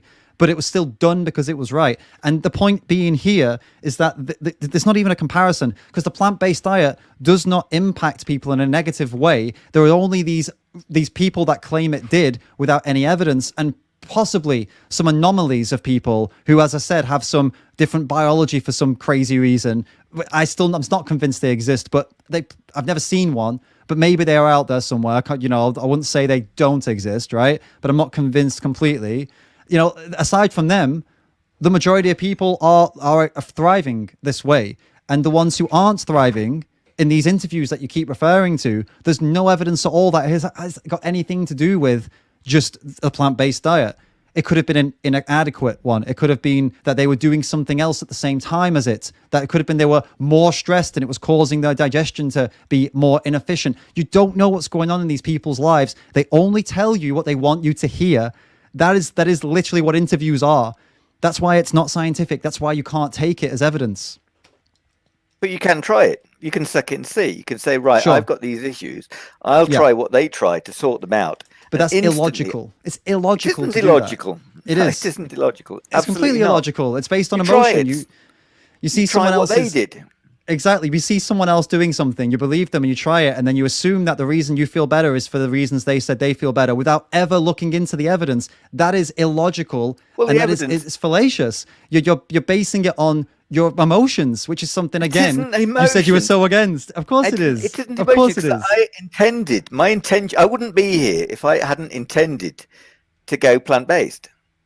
So I Yeah. look at it, and I look at all the information, and I look at the lists of sources of vitamins. That's where I started. Sources of Yeah. vitamins and minerals, and I'm Sure. going down a list of 28, and Yeah. every third vitamin or mineral seems to be either beef, eggs, or oily fish. And I'm thinking, wow. So I'm going to give all this up. Well, I had given most of it up already. So then I'm looking at all these vitamins that I'm already given up, and I'm not feeling. Well, you're not giving up vitamins. You're not looking for the alternatives to those things. Like if you No, I look had at given them up. I'd already given them up. I wasn't eating them. okay, but you hadn't replaced the nutrients in them, so No, you're just giving but them then- up. Then of course then- you're not going to feel good, are you? Well, I didn't know anything about nutrition, but then the minute you start looking at it Yeah. and you say, I've got these issues that I've Right. had a long time, and then you see other people, quite a lot of other people say, I've got these issues on Yeah. a plant-based diet. Yeah. So I'm eating nothing. I'm eating very little. I'm eating almost a plant-based diet. And other people say, was on the plant-based diet for a long time and I had Yeah. these issues. And I'm thinking, Sure. well, that's me. And they go, I tried this. That's their theory. Yeah. Put forward this hypothesis. I went Yeah. back to whole foods diet, but an omnivorous one. And so Yeah. you go, well, I'll try it and see what Yeah. happens. Yeah. That's logical. It's not logical. It's anecdotal logical. and it's emotion based. You No. didn't get any evidence for anything. You just I didn't literally need started. it. I tried it. If you ate the way you had always eaten, and it made you feel better. Of course it did. You went back to your original. You grew up one way, and then you started eating those foods you lived with for the majority of your life, and then you're surprised you feel better, and you're thinking that it's some magical nutrient. That is not scientific, and it is not logical. It is completely anecdotal, and it's emotion focused. You've not done a test to prove anything. Why the hell should I? because you feel better, right, not emotionally better. or whatever. But if you've not done a test to find way. out, sorry. I feel better. I've never eaten a whole foods diet. This is Yeah. the best return I've ever had. So I've never eaten this very clean whole Okay, foods but diet. it's not surprising that you feel better when you start eating animal products if you've always eaten animal products. If someone's always eaten plant-based products and then eats animal products, they're probably going to feel shit. And when they go back to eating plant-based, they're probably going to feel a lot better. It's not scientific to say that without any testing to figure out actually was I feeling worse, or was it in my head? The human brain is extremely powerful at convincing you that you feel good, even though inside you might feel shit. That you might be having loads of problems, but if you're eating things that make you happy, which animal products do for 99% of people because we grew up with them. Like if I started eating animal products now, no doubt that I would feel like, I feel really good. It's not that I'm suddenly getting magical nutrition I wasn't getting before. It's that I remember what these things were and I lived with them for like a long, long, long time. And of course I'm going to feel great when I eat them again because that's nonsense. I think that's absolute nonsense argument. Because Right. that's why you go to something like the blue zones and you have a look what these people are eating. And you say, Yeah. it's not a study, but you look at, someone goes and say, what do you people eat? And they say, this is our traditional breakfast, 2 eggs. Yeah. And Right. then you go somewhere else. You go to somewhere like Ikaria, another Yeah. blue zone. And somebody Yeah. goes there and it interviews people and looks at restaurant menus and things like that. And you say, yeah, I know something. I mean, I do know something about European history and culture. And you think, yeah, Ikaria and Sardinia, what do they have on the hillsides? Goats. So what do you think Yeah. they're going to eat?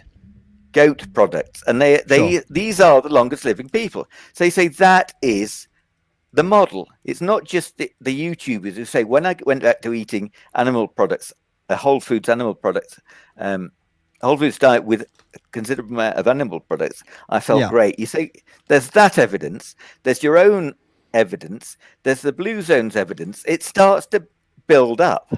It starts to build up, as I said earlier. It starts to you feed into what you want to be true based on your emotions, and then you end up making an anti-vegan channel and trying to shit on vegans who are out there. Like, your opinion. No, it isn't my opinion. It's literally what you've done. It's literally what you've done. If you were not an emotional, if you were not an overly emotional person, you wouldn't have an anti-vegan YouTube channel. You wouldn't be making comments calling me an arrogant asshole or whatever. You wouldn't be making comments chatting shit about women. You wouldn't have this whole agenda against vegans unless you had some kind of emotional attachment and an issue with it. So no, it's not logical for you at all. My None of issue this is with it- It's all based on your feels and you wanting to prove your feels are right. Clearly, I don't care. I don't care. I mean, I'm not going to change my diet. I mean, I'm here voluntarily. Oh, I know easily- you're not going to change. That's why I've never had an intention of convincing you. This conversation is not to convince you. Trust me, mate. It's for other people to see what we're dealing with here. It's absolutely the point. So no, don't worry. I never had any idea in my mind that you were going to change, mate. No, don't worry about that. I mean, it's like your T-shirt, the meat flake. That's really respectful, isn't it? Well, mate, So when you're making comments like this, DR is an arrogant a-hole. What do you expect? That you are the definition of a meat flake. This talking about, look at this. This is for Tash Peterson and Stefania, who came on my channel. This dozy pair knows sweet fuck all about grammar. What does it matter, mate? You're 35 years a teacher. How old are you, man? You must be getting on a bit, and you're commenting on, young women about their grammar as if that's some kind of argument against veganism, man. I mean, funny. In this case, it was a funny. reasonable debate. It was funny because of what the Eat the like change in the slaves if you grammar want said. to. And what's this bit? It says here, I'm a Christian, so vegan is seen as part of the foretold end times collapse of Western civilization. Absolutely. And you think I brought you on here to try and change your mind, mate? No, that's not. beyond the point. No, there's absolutely no point in trying to change the mind of a conspiracy theory wacko, man. So I'll be clear with you here. That was never an intention of this conversation. I don't mind that. I don't mind. Yeah, I knew what I was letting myself in for. Don't worry. Good. So good. No, I think we'll wrap it up there, mate. So I appreciate you coming on, at least facing up. There's more than most people in my comments chatting shit do, so fair play. Maybe you could have a chat with this other guy, this Bobby Fett guy who does similar stuff to you, and see if he'll come on. But I saw that. Yeah. I highly doubt he will, though, to be honest. I saw that you challenged him as well. But well, most people who do this kind of stuff are cowardly. So at least you kind of half cowardly because you came on and hid your face, but at least you came on. So that's something. Well, I appreciate that at least. And I didn't want to show my face and make this into an 18 rated.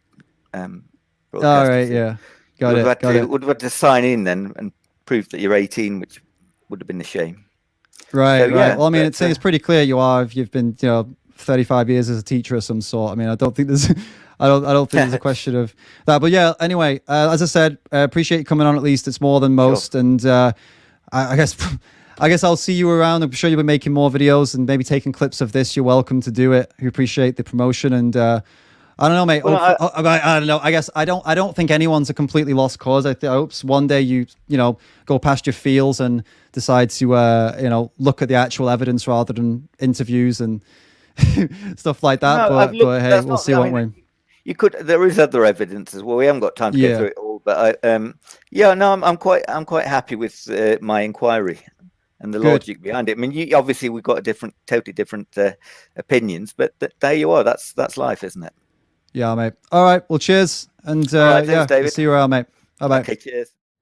All right. Welcome to the live stream, everybody, and welcome to another debate stream. Here we have Ethan Leeds.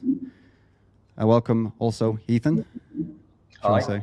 Hi. Cool. So let's just jump right in and tell everybody how this came about and what's what. So there was a post on Facebook which I'll show you now, and it was this post here.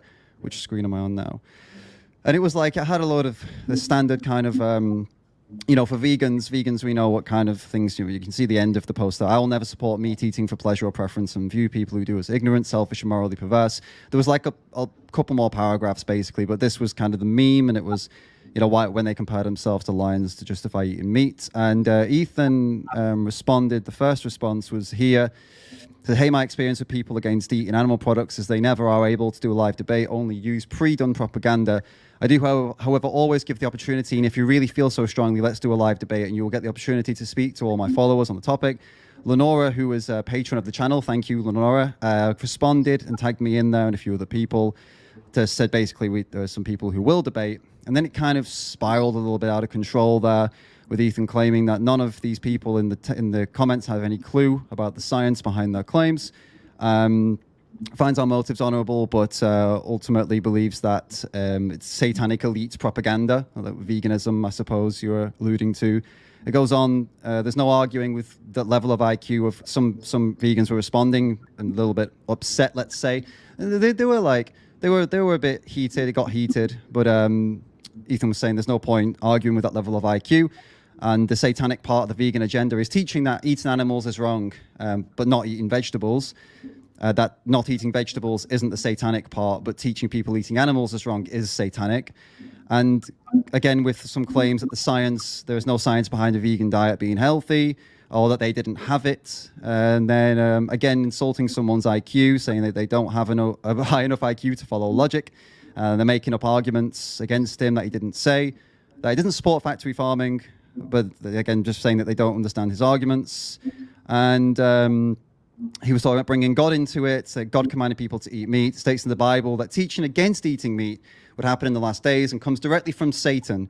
So that's what vegans are, coming directly from Satan. So this is kind of, oh yeah, and here, 2 more points, a couple of comments about me. He has zero fear that I will have any valid argument, and saying, let's see how cocky he is. I don't really know where that comes from, because I don't believe I've been cocky with you. But anyway, we're here now. I'm ready to go. That's kind of brought everyone up to speed. I am wearing a t-shirt from a fully vegan metal band, by the way. So that's 2 in 1, satanic, metal and vegan.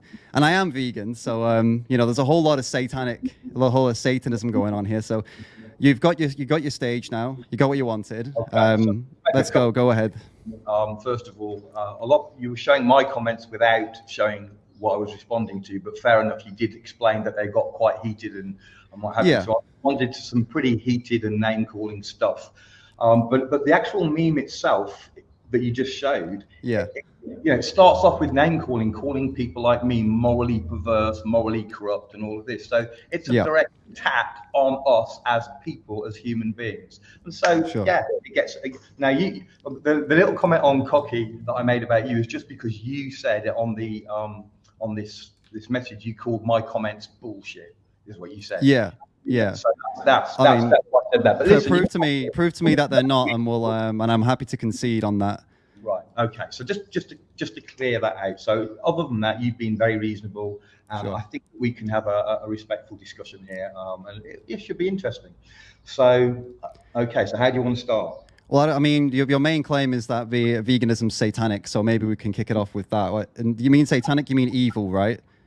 That's kind of is that what you're alluding to? That's not my main claim. That might be a claim that you've picked up on because it's quite a strong claim. But okay, if you want to start there, let's start there. So I don't know what your position is on what's going on in the world today with, for example, and I'm going to be careful with my wording so this doesn't get censored, but what's going on with the shot, and a lot of the other stuff going on at the moment with lockdowns and all the different stuff. But I'm guessing a lot of your audience will see that there's a group controlling things, and there's an agenda going on there. I don't know if that's your position. Is that your position? I mean, there's a lot of, I don't know, there's a lot of theories, a lot of misinformation, a lot of YouTubers making a lot of videos about a lot of things that don't know too much about. Are you pro the shot or anti the shot? Oh, that's not relevant to this discussion, and I'm not prepared to get into it. No, it actually is, because the agenda that's going on is by a group that the satanic elite that are driving the agenda. And let's say I agree with you for the argument's sake. What does that have to do with veganism? Because the same group of people that are driving the vaccine agenda, the same group of people that are driving the gender fluidity, the same group of people that are driving the climate change, they are the same group driving the vegan agenda. It's the same group. Through the same methods, through the media, through the education system, through Hollywood, through all of that, they're driving an agenda. So it's this satanic elite group that are driving it. Now, we can look at it from a political point of view. So we can look at the UN, for example, who've stated that they want a meat-free world, that they don't want people eating meat. We can look at communism and communist countries like Cuba that have made it illegal. And we can What made meat illegal? Yeah, beef is illegal to eat in Cuba, for example. So one type of meat is illegal to eat. Then there's many types of meat. But beef is the key attack. Is it? So, and it's not just Cuba, but so we can look at the political scope, and we can look at who's running the world, and the satanic elite are running the world. They're controlling the media, they're controlling Hollywood, they're controlling our governments, and those people are pushing an anti-meat agenda. Now, or we can go to the Bible, where it states it specifically. But for those that don't believe the Bible, fine. So we can look at the politics. But the Bible also states that the forbidding of meat is a direct teaching from demons. Yeah. So, the Bible also teaches you how to buy and sell and own slaves. It also teaches you to stone women who have sex outside of marriage. It also teaches you to homosexuality is a sin and is evil. Do you believe in all of that as well, or is it just this thing you believe in? I'm Christian. I believe the whole Bible, but we're splitting covenants here. Oh, so you do believe homosexuality is a sin and evil and satanic then? I believe homosexuality is a sin. Yes, the Bible. And says is it also satanic, right? Well, depending on what you think of as satanic, anything that is anti-God is right. You could argue that, but yeah, I believe homosexuality is a sin. As a Christian, you don't. Sure, yeah. So if I was to sit here and say I am telling people that being gay is totally fine, you would say I'm acting satanically, like I am by saying people should be vegan. I believe we all have the freedom to choose our ways, and so your beliefs are your beliefs, right? And you're totally free to say whatever it is that you think. But I'm going to hell if I say it. Whether it be homosexuality, whether it be any other thing, we should have freedom. But I'm going to hell if I say it, though, right? No, not for saying that. That's not biblical teaching. You go to hell for saying that. You go to hell for rejecting Jesus is the biblical teaching. So what's exactly? So if So but if promoting veganism is satanic, that's supposedly a problem because what? Because it's evil and you go to hell. But if you don't go to hell for promoting veganism, what's wrong with promoting veganism then? I don't really understand the point. If you think it's satanic, I don't really know what's the punishment. What I'm saying is you happen to fall in line, your beliefs happen to fall in line with the satanic elite who are pushing this agenda. So okay. So all right. So then 99% of the world population consumes all animal products, and there's like probably around 1% that don't. But you think that somehow there is a satanic elite agenda to for everyone to be vegan, even though it's 99% of the population isn't vegan. It's stated as part of the agenda. So the UN has stated that. What agenda? What agenda? The UN. Oh, the UN is satanic. Is this the UN is the Nations? One of the big have stated that the goal is to move towards veganism. Right. One organisation. There's lots and lots of the groups that are making these claims. Bill Gates is famously pushing the vegetable-based meat products. Yeah. And so on and so on. So, but this isn't the main argument, of course. But you wanted to pick up on this. So, from a Christian perspective, the forbidding of meat it directly states in 1 Timothy chapter 4. It directly states it's teaching that's going to come in the end times, and it comes from humans. So it just says that.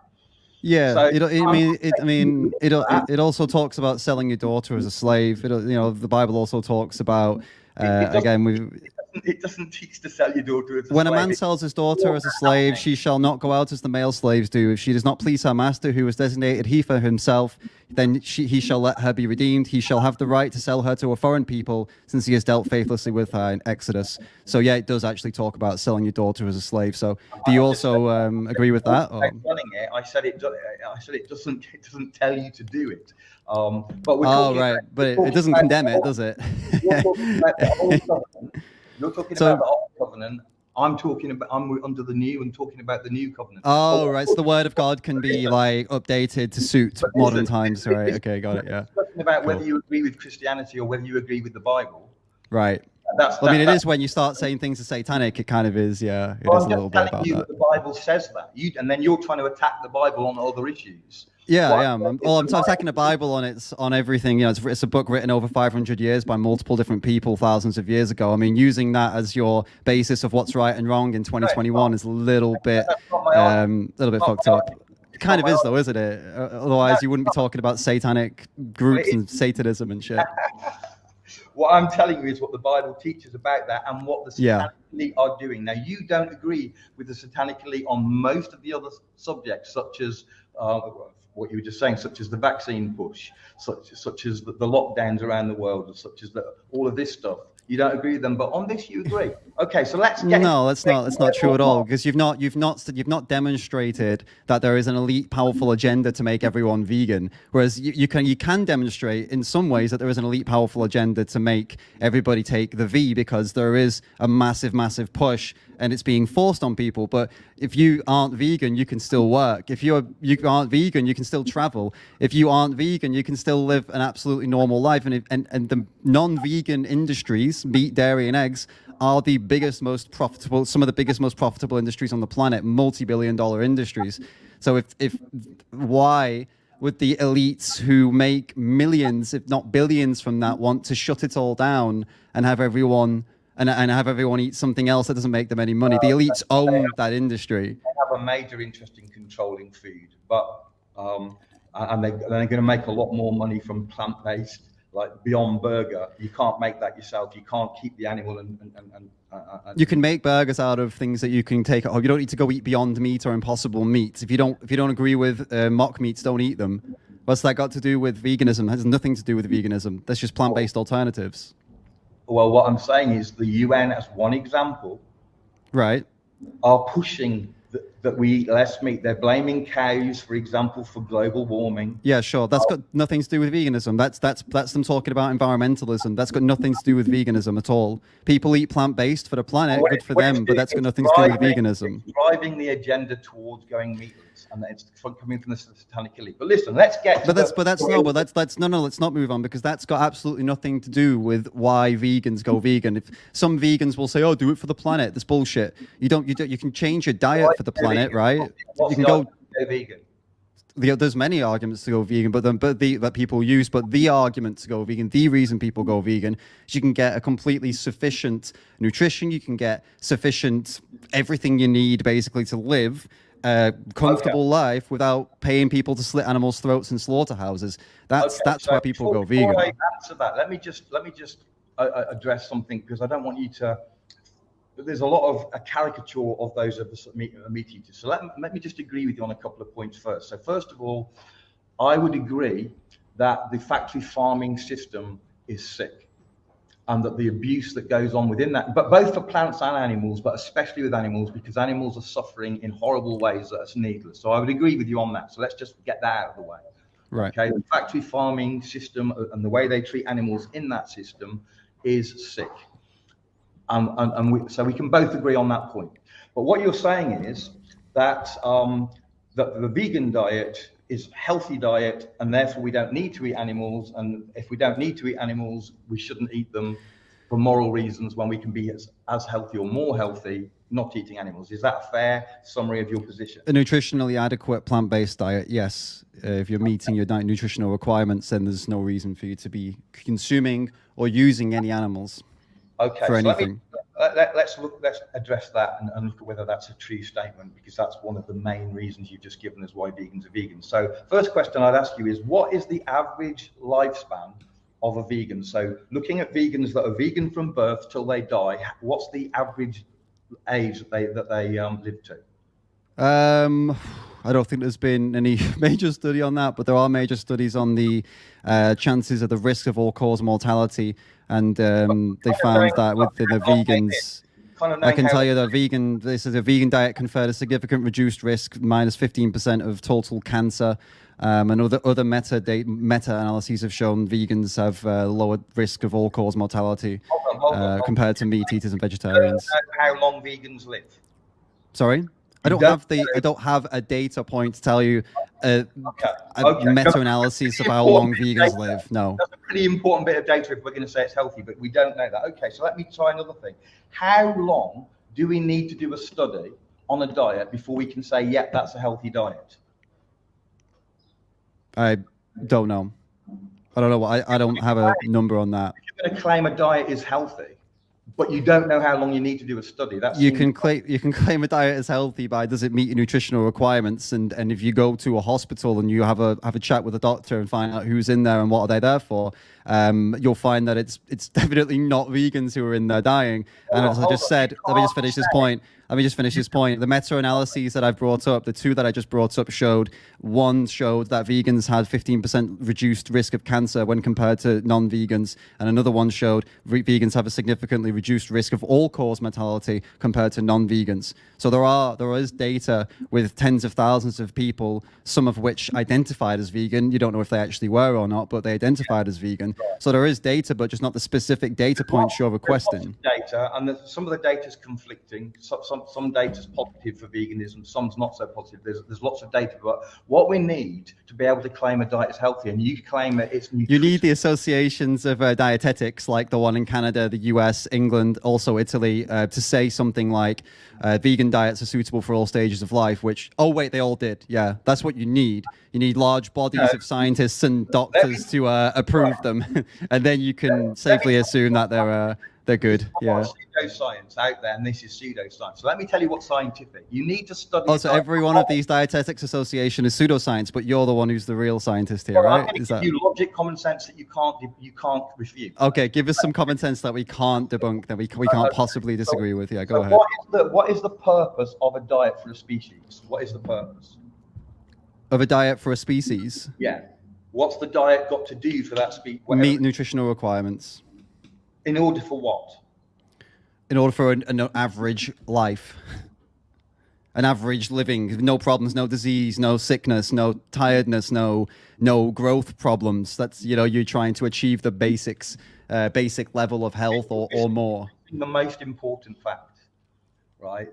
Any diet that can't give sufficient health for the species to reproduce, in other words, have healthy babies who can go on to have healthy babies, is not a healthy diet.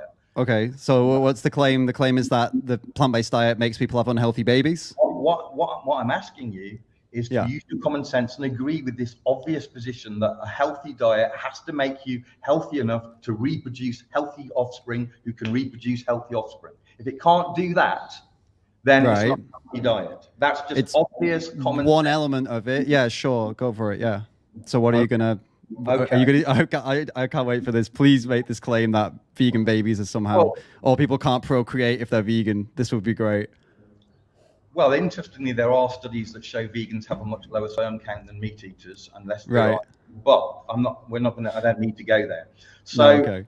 So that is a very obvious requirement of a healthy diet, that the species can healthily reproduce offspring that reproduce. Now, there's many studies that show nutritional damage is multi-generational. So we all know that a mother, if she has a poor diet, that's going to affect her child. Right. Since even single nutrients like iodine, as an example, if you're deficient in that, it can affect the IQ of your child. Sure. That's one example. So we all know that the diet of the parent affects its offspring. Okay. Yes. And that's undisputable. We can all agree with that. Okay. So that offspring then may some of the effects will reduce their ability to be fertile, for example. So they've done studies on rats where they've given them certain diets, and it seems fine. But by the 5th generation, they can't have pops. No more babies, because there's multi-generational damage over the generations. So here's my point. It's scientifically indisputable that diet affects not just your health, but your fertility and your ability to have healthy offspring. And that happens over multi-generations. So any diet, before you can scientifically claim it's healthy, you have to be able to show that you can have healthy offspring, who can have healthy offspring, who can have healthy offspring. Now, I asked you a little while ago what the average death rate of a vegan was, and you couldn't tell me. And the reason you couldn't tell me is we don't have that data, because vegans haven't been around long enough to gather that data for. Sure. So here's what you need to express now. Here's what you need to express. You need to express how somebody eating a completely nutritionally adequate diet, i.e. with every nutrient they would need in their diet, will, for some reason, not produce healthy offspring because the way they got their nutrients wasn't the same as someone who pays people to kill animals and eats the animals for nutrients instead. You need to show us all that nutritionally adequate diets are not adequate for procreation. Yeah, but you're making an assumption that it is nutritionally adequate. There's lots of studies that question that. For example, the low sperm of the low sperm. I've already got an article here and a study from the University of Chicago that says vegans have more sperm than the average meat eater. So so we can bang back and forth with different studies arguing different things, but the real data that you can't hide from. Right. So going back to the vaccines, we've got studies saying the vaccines work and studies saying they don't. The real data that you can't hide from is if people are dying or not dying. So with the vegan argument, the real data is what age are they living to, and are they having healthy offspring who are then having healthy offspring? That's the data we need to say it's a healthy diet.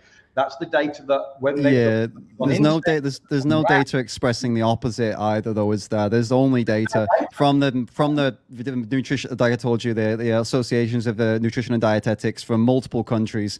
They're all in agreement that this diet is nutritionally adequate. There's as I told you earlier, there are meta-analyses showing the reduced risk of cancer, reduced risk of all-cause mortality.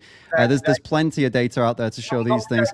And there's plenty of data out there to show that the standard diet is causing people to have heart disease, cancer, diabetes, and definitely not procreate, die in hospital. So, David, you can keep talking to me with data that you've got, but you haven't got the data that shows even the lifespan of a vegan. Yeah, you haven't got the data to show that there is an issue. You haven't got the data to show that none of these things are happening. You're absolutely right. I haven't got the data. The data doesn't exist. So until you have that data, it's an experimental diet. I've got it. So you're basing your lifestyle on the fact that because there isn't some is this how you make every decision in life? You make sure that there is some data for every single outcome before you make any decision, or is it just on this one specific thing because you like eating animal products? Right. Let me respond to that. Here's the thing. Every single human civilization throughout history has eaten an omnivore diet. Some of that's maybe true. Every single civilization throughout history has raped each other as well, but I don't see you going out raping people because of that, mate.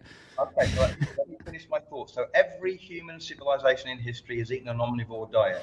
Yeah. What you are saying is that all of the history of humans has been wrong. They've all eaten the wrong diet.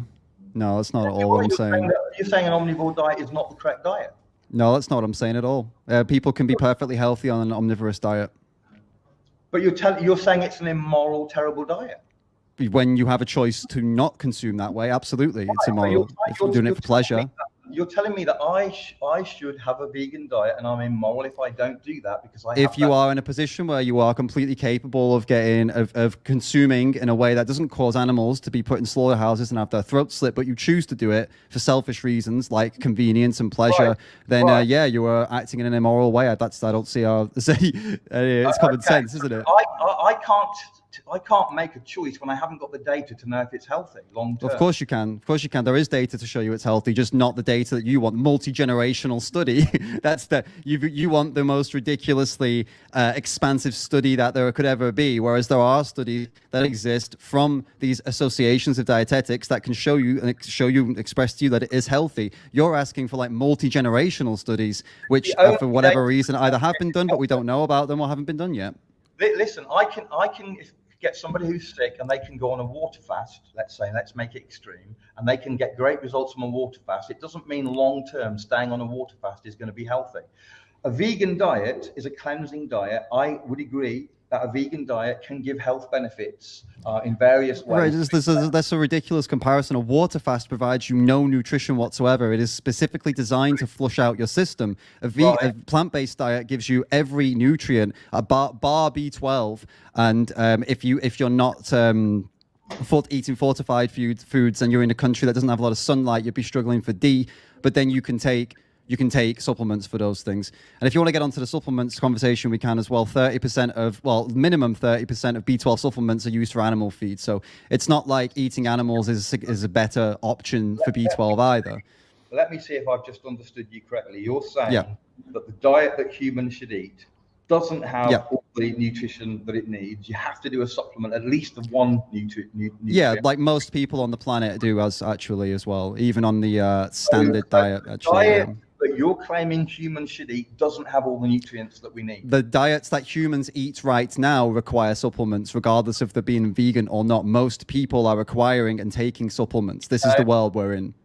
No, Just like you require glasses to see straight, lots of people require supplements to live in a healthy way. We live in a world now where we have different options. We don't need to go searching in nature for every nutrient that we need. You see? You're not arguing that all the nutrients aren't in an omnivore diet if it's a quality diet. They are all I'm arguing it's extremely difficult for people to get every nutrient. And even if it were the case that it was very easy for people to get all the nutrients on an omnivorous diet, it doesn't automatically make it the best diet simply because you can get the nutrients from it. If you can get nutrients from alternative sources that don't require violence, why would you not take the nutrient from an alternative source that doesn't require violence? If you have accepted the fact that it doesn't contain, a vegan diet doesn't contain every nutrient that the human needs, it clearly isn't a human diet. So what you're trying to do is create an artificial by adding. No. It's not. There's not. This is an appeal to nature fallacy. There's nothing. Natural doesn't automatically mean good. Natural rape is natural. It's a perfectly natural behavior of humans. It doesn't mean it's good. It doesn't mean it's. Sorry. Maybe in your opinion, I don't think it is. It is. It's part of the human evolution. Humans evolved through violence, rape, murder. We came from that, like it or not. That's our history, and it's still present today. But we've largely said no. We have now grown, and we've said no. These things are no longer acceptable. They may have been in the past, and now they're not. The point is, whatever nature got us to where we are now, it doesn't change the fact that if we can live in a way that is unnatural, let's say, but that requires less violence, it's not a justification to do the violence because it's more natural. It's an appeal to nature fallacy. Am I understanding that you believe in evolution, Darwinian evolution? It's not a yeah, I suppose, yeah, a belief. You could say it's a belief, but it's it's one of the most widely accepted scientific theory of how we got here. So I'd say yes, I agree with that theory, but I wouldn't call it a belief. It's not a belief system. But Darwinian evolution, which obviously I don't believe, but Darwinian evolution. Are you a creationist? Of course I am. I'm a Christian. So a full-on Christian creationist. Yeah. Fair enough. All right then. Go ahead. I won't say anything. Given your belief in evolution, which is basically the teaching of survival of the fittest, how you can bring in a moral argument?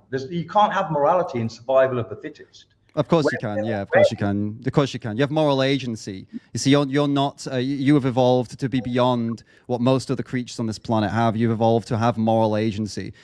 You are involved in the survival of the fittest, absolutely. But you can ascertain whether or not you're in a survival situation. You sat there with whatever setting you've got there. You're definitely not in a survival situation, so you can ascertain that you shouldn't act as if you are in a survival situation. So don't go killing. I should and shouldn't. Where's your moral authority to make these claims? So you're going to go on the basis of where morality comes from? Is that where you're going now? Well, based on if you act in immoral ways, you'll be punished by your community and by your society. And if you are somebody who deems himself to be a reasonable person who doesn't think senseless violence is a good thing, which I would hope, based on Christianity or not, doesn't matter what it's based on. I would hope most people believe senseless violence is not a good way to be. Well, then you wouldn't. Evolution, it's not senseless. It's survival. It's survival of the fittest. What are you saying? Sorry.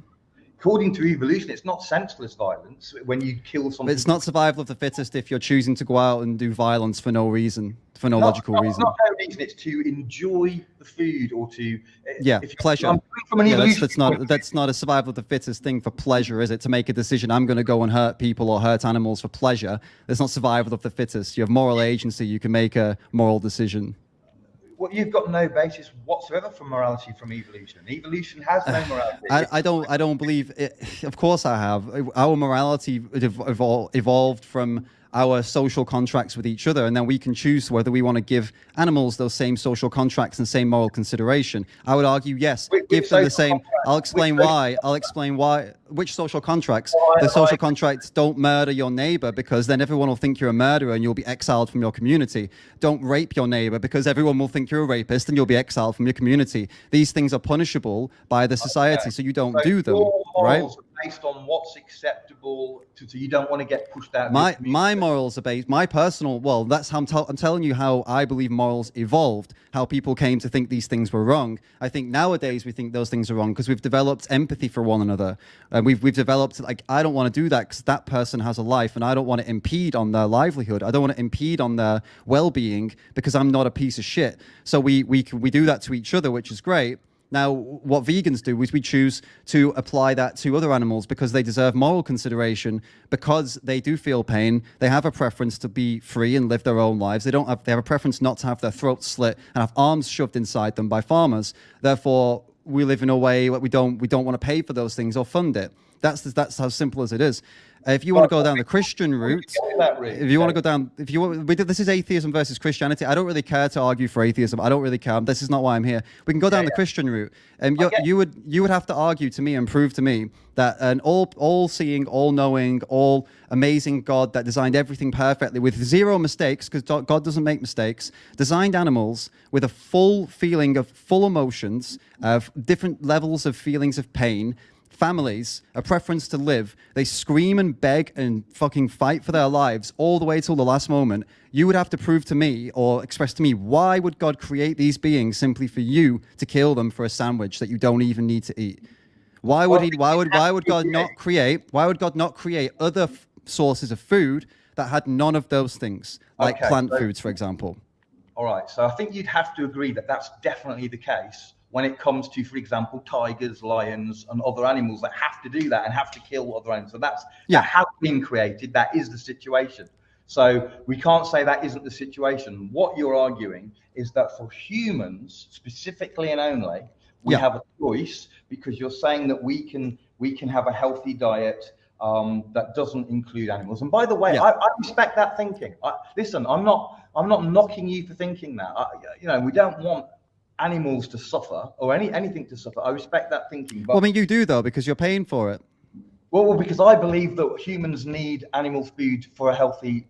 Based on the fact that they're based on an absence of some crazy study that you want, when there are multiple studies out there that show that it's perfectly healthy. Based on every human that's ever existed up to now. Doesn't matter.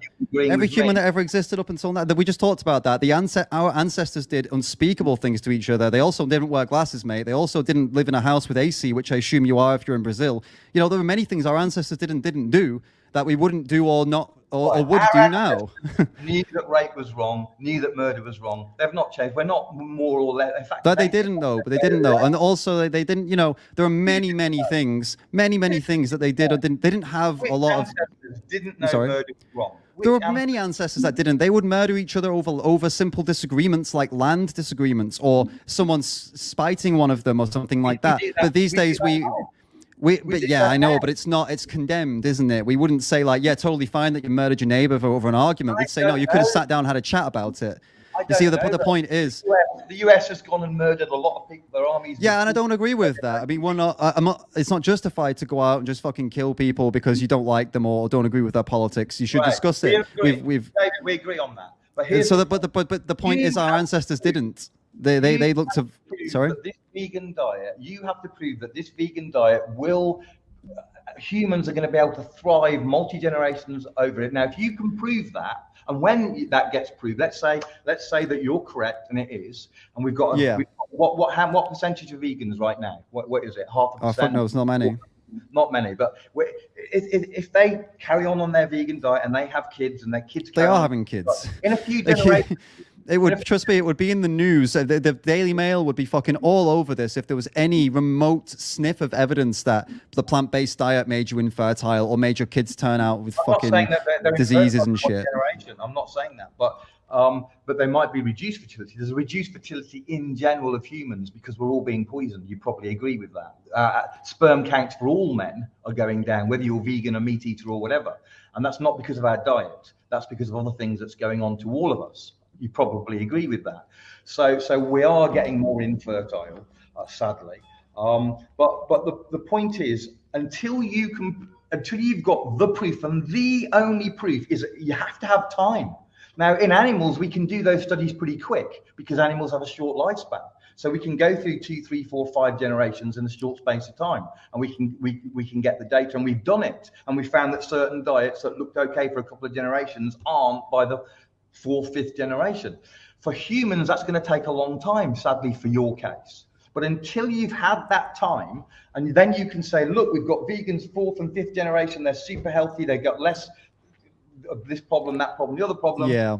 Then you've got a case. Until then, you have to acknowledge intellectually, and you're an intelligent guy.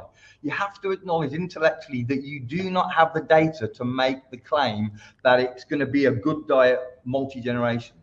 Until you've done it, you can't. It's one. This is what I'm saying. You're basing your entire system, partly on Christianity, but partly on this because there is a lack of one specific multi-generational study that you would require when there are multiple other studies that show that have shown multiple times that it's perfectly adequate for everyone. I would agree with you probably on this. That cows in factory farm systems, they feed them grain, right? Yeah. And things that they're not naturally designed to eat. Yeah. Okay, cows should be eating grass. You probably agree with me on that, hopefully. Well, I mean, they also shouldn't be being farmed and thrown in slaughterhouses to have their throats slit. Farmed in the way that they farm them. No, in fact, they shouldn't be farmed. Full stop. It's not their their animals. They're not resources. Well, okay. So that's where we did the Native American Indian. Did they farm the buffalo, or would you? How would you? They had no choice. They had no choice if they didn't do that, they'll probably die. They didn't have a choice. They couldn't just grow, or they didn't have the knowledge to grow foods that were sufficient in nutrition-wise for them, which is most likely the case. I have interest then on the knowledge to grow food sufficient. One of the things that you need to do, or that they are doing, to grow enough plants for the world, is they use factory farm methods of monocrop cultures where they destroy the environment, they destroy the wildlife and so on. I would assume you'd be against that, right?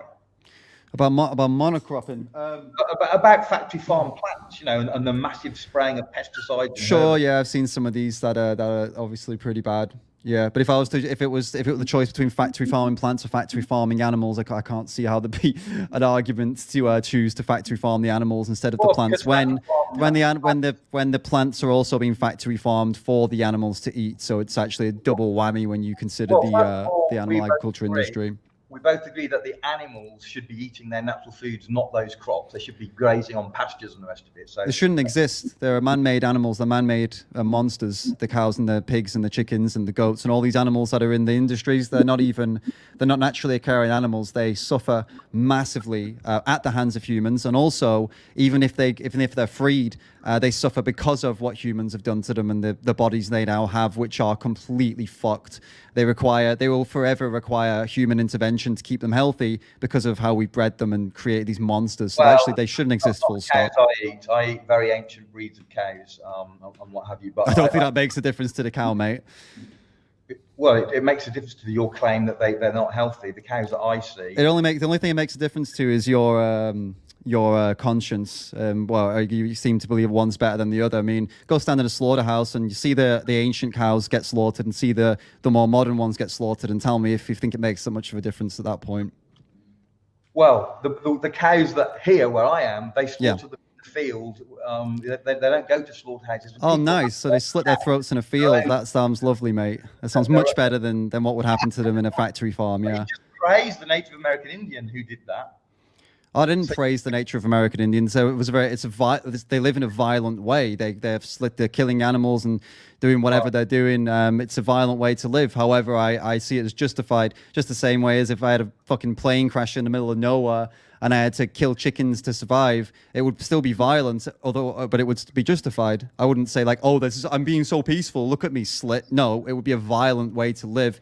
But it would be justified in those scenarios. I'm saying the way that we're doing it now, it's not justified to pay someone to go kill animals for a sandwich. Okay, so in your opinion, all humans up till this point have been wrong? No, we've already been through that. They were validated. They were justified in their actions for survival. I believe that's ultimately the difference between you sitting here in front of me on a camera on the internet versus the people who have none of these things and have had, and some people still have none of these things, none of these conveniences that make our lives very easy. People who've not had those things in the past, they have been justified in doing what they needed to do to survive. same way a predator animal does what it needs to do, what they need to do to survive.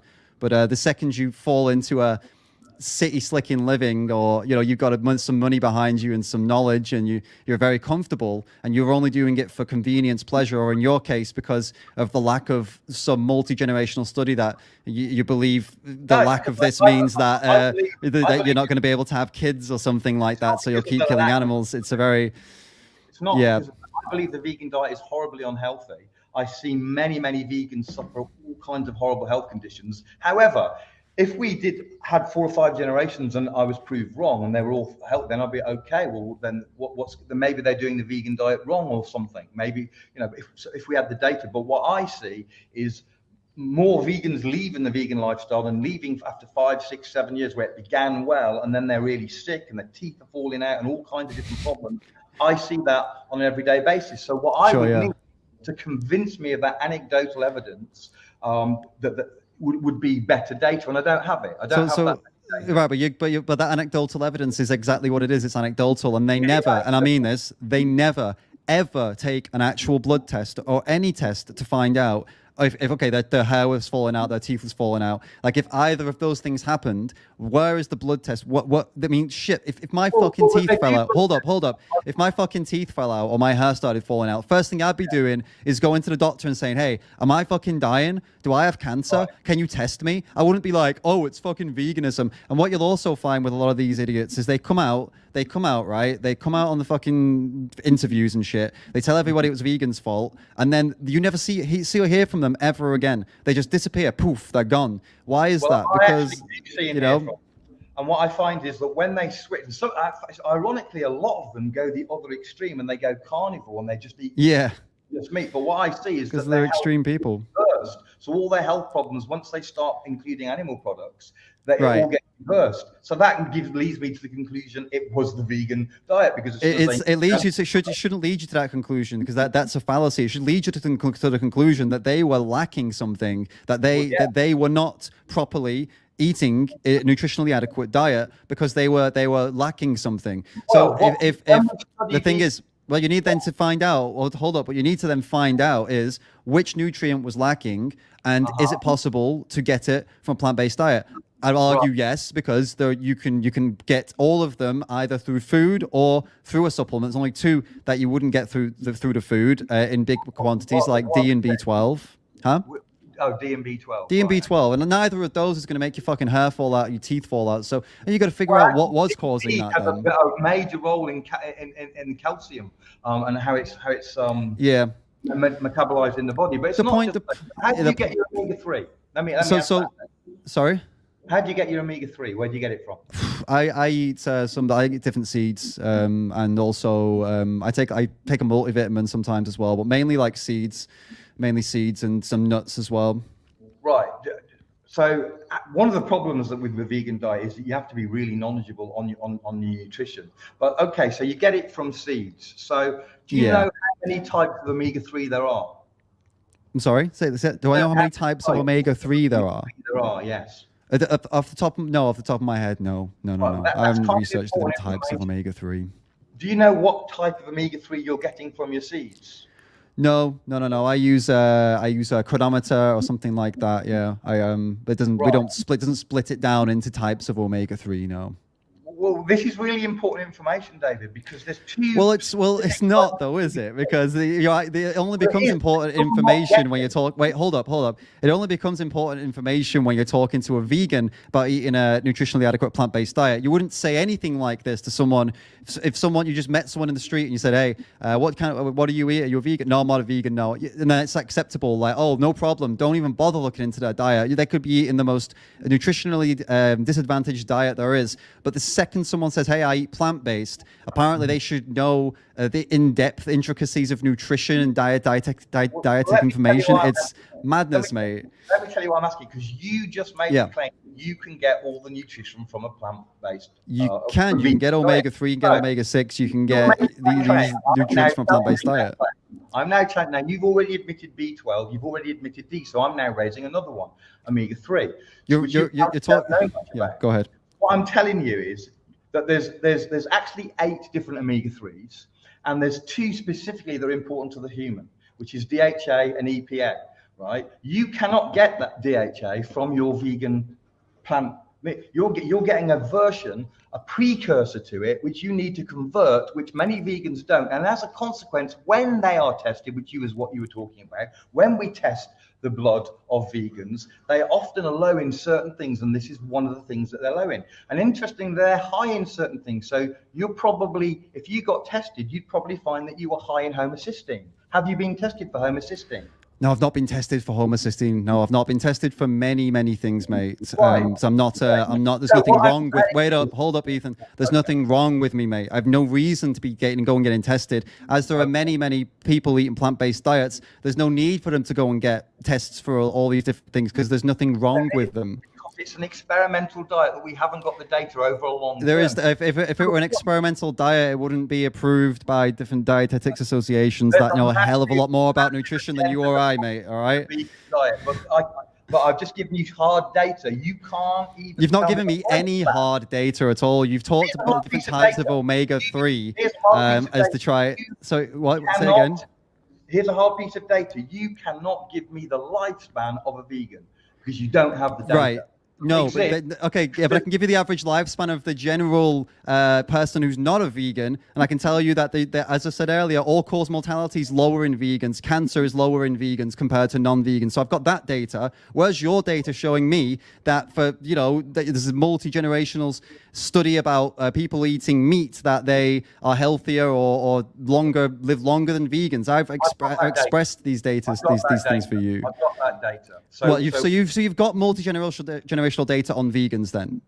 No, that doesn't exist because we haven't. So then, how can you tell me that you've got data proving that people who are not vegan live longer than people who are vegan? I've got the data of the health of an omnivore diet because we've got the whole of human history where we've been on that diet. So we've got that data. Yeah, sure. What we haven't got is the data on a vegan diet, and I can point to. We just don't have the data you specifically want. That's all it is. Yeah. Data that proves it's healthy. No, it isn't the only data that proves it's healthy. It's not. That's not how it works. Even when you get into cancer, do you know what the cause of cancer is?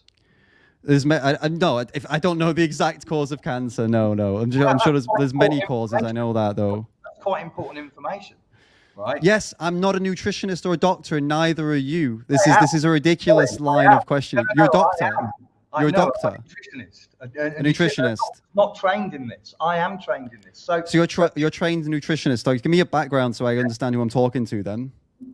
So, what are you qualified in? I've been 30 years in this industry. What's your qualification? Kinesiology. I'm trained in NLP. A whole lot, but it's irrelevant. Wait. No, what's your qualification? I didn't get that. I've just told you what I'm trained in, but it's irrelevant. No, I want your qualification, please. Like, what's your qualification? I just told you I was qualified in 3 areas: in nutrition, in kinesiology, and in NLP. Yes, but what is your actual? I want to know what the qualification is. I understand you've been training, but what is your qualification? I want to know what you are. Like, I'm a certified nutritionist. I'm certified in NLP, and I'm certified in kinesiology. But it's utterly irrelevant because what I say, I argue all the time with highly qualified people. Their qualifications mean nothing to me. It's the information. Yeah. So what I'm telling you on the information is, and now you've sidetracked me. Actually, I can't actually remember the last point we were making. Remind me what point we were just discussing before we got sidetracked. I don't remember where you were going to go. Sorry. You sidetrack yourself as well. That's why I didn't want to go down that blind alley. But so I'm pointing out nutritional problems with the vegan diet, and you're unaware of them. So I talk about omega-3, you don't know. I talk about homocysteine, you don't know, but you're telling me that it's got everything. You can't tell me it's got everything and then not answer basic questions on well-known deficiencies in the vegan diet. It just, you can't because the things that you're pulling up here, the types of omega-3, the types of what the other thing you were saying, you're making the claim here that these are health issues with known health issues with vegans, when they're not. they're specific types of. Go ahead. Sorry. Yeah. It's a known. These are nutrients that are known to be challenging to get from a vegan diet. Right. Okay, but you can get them. Yeah. By supplement. That's what I'm saying. By supplementation.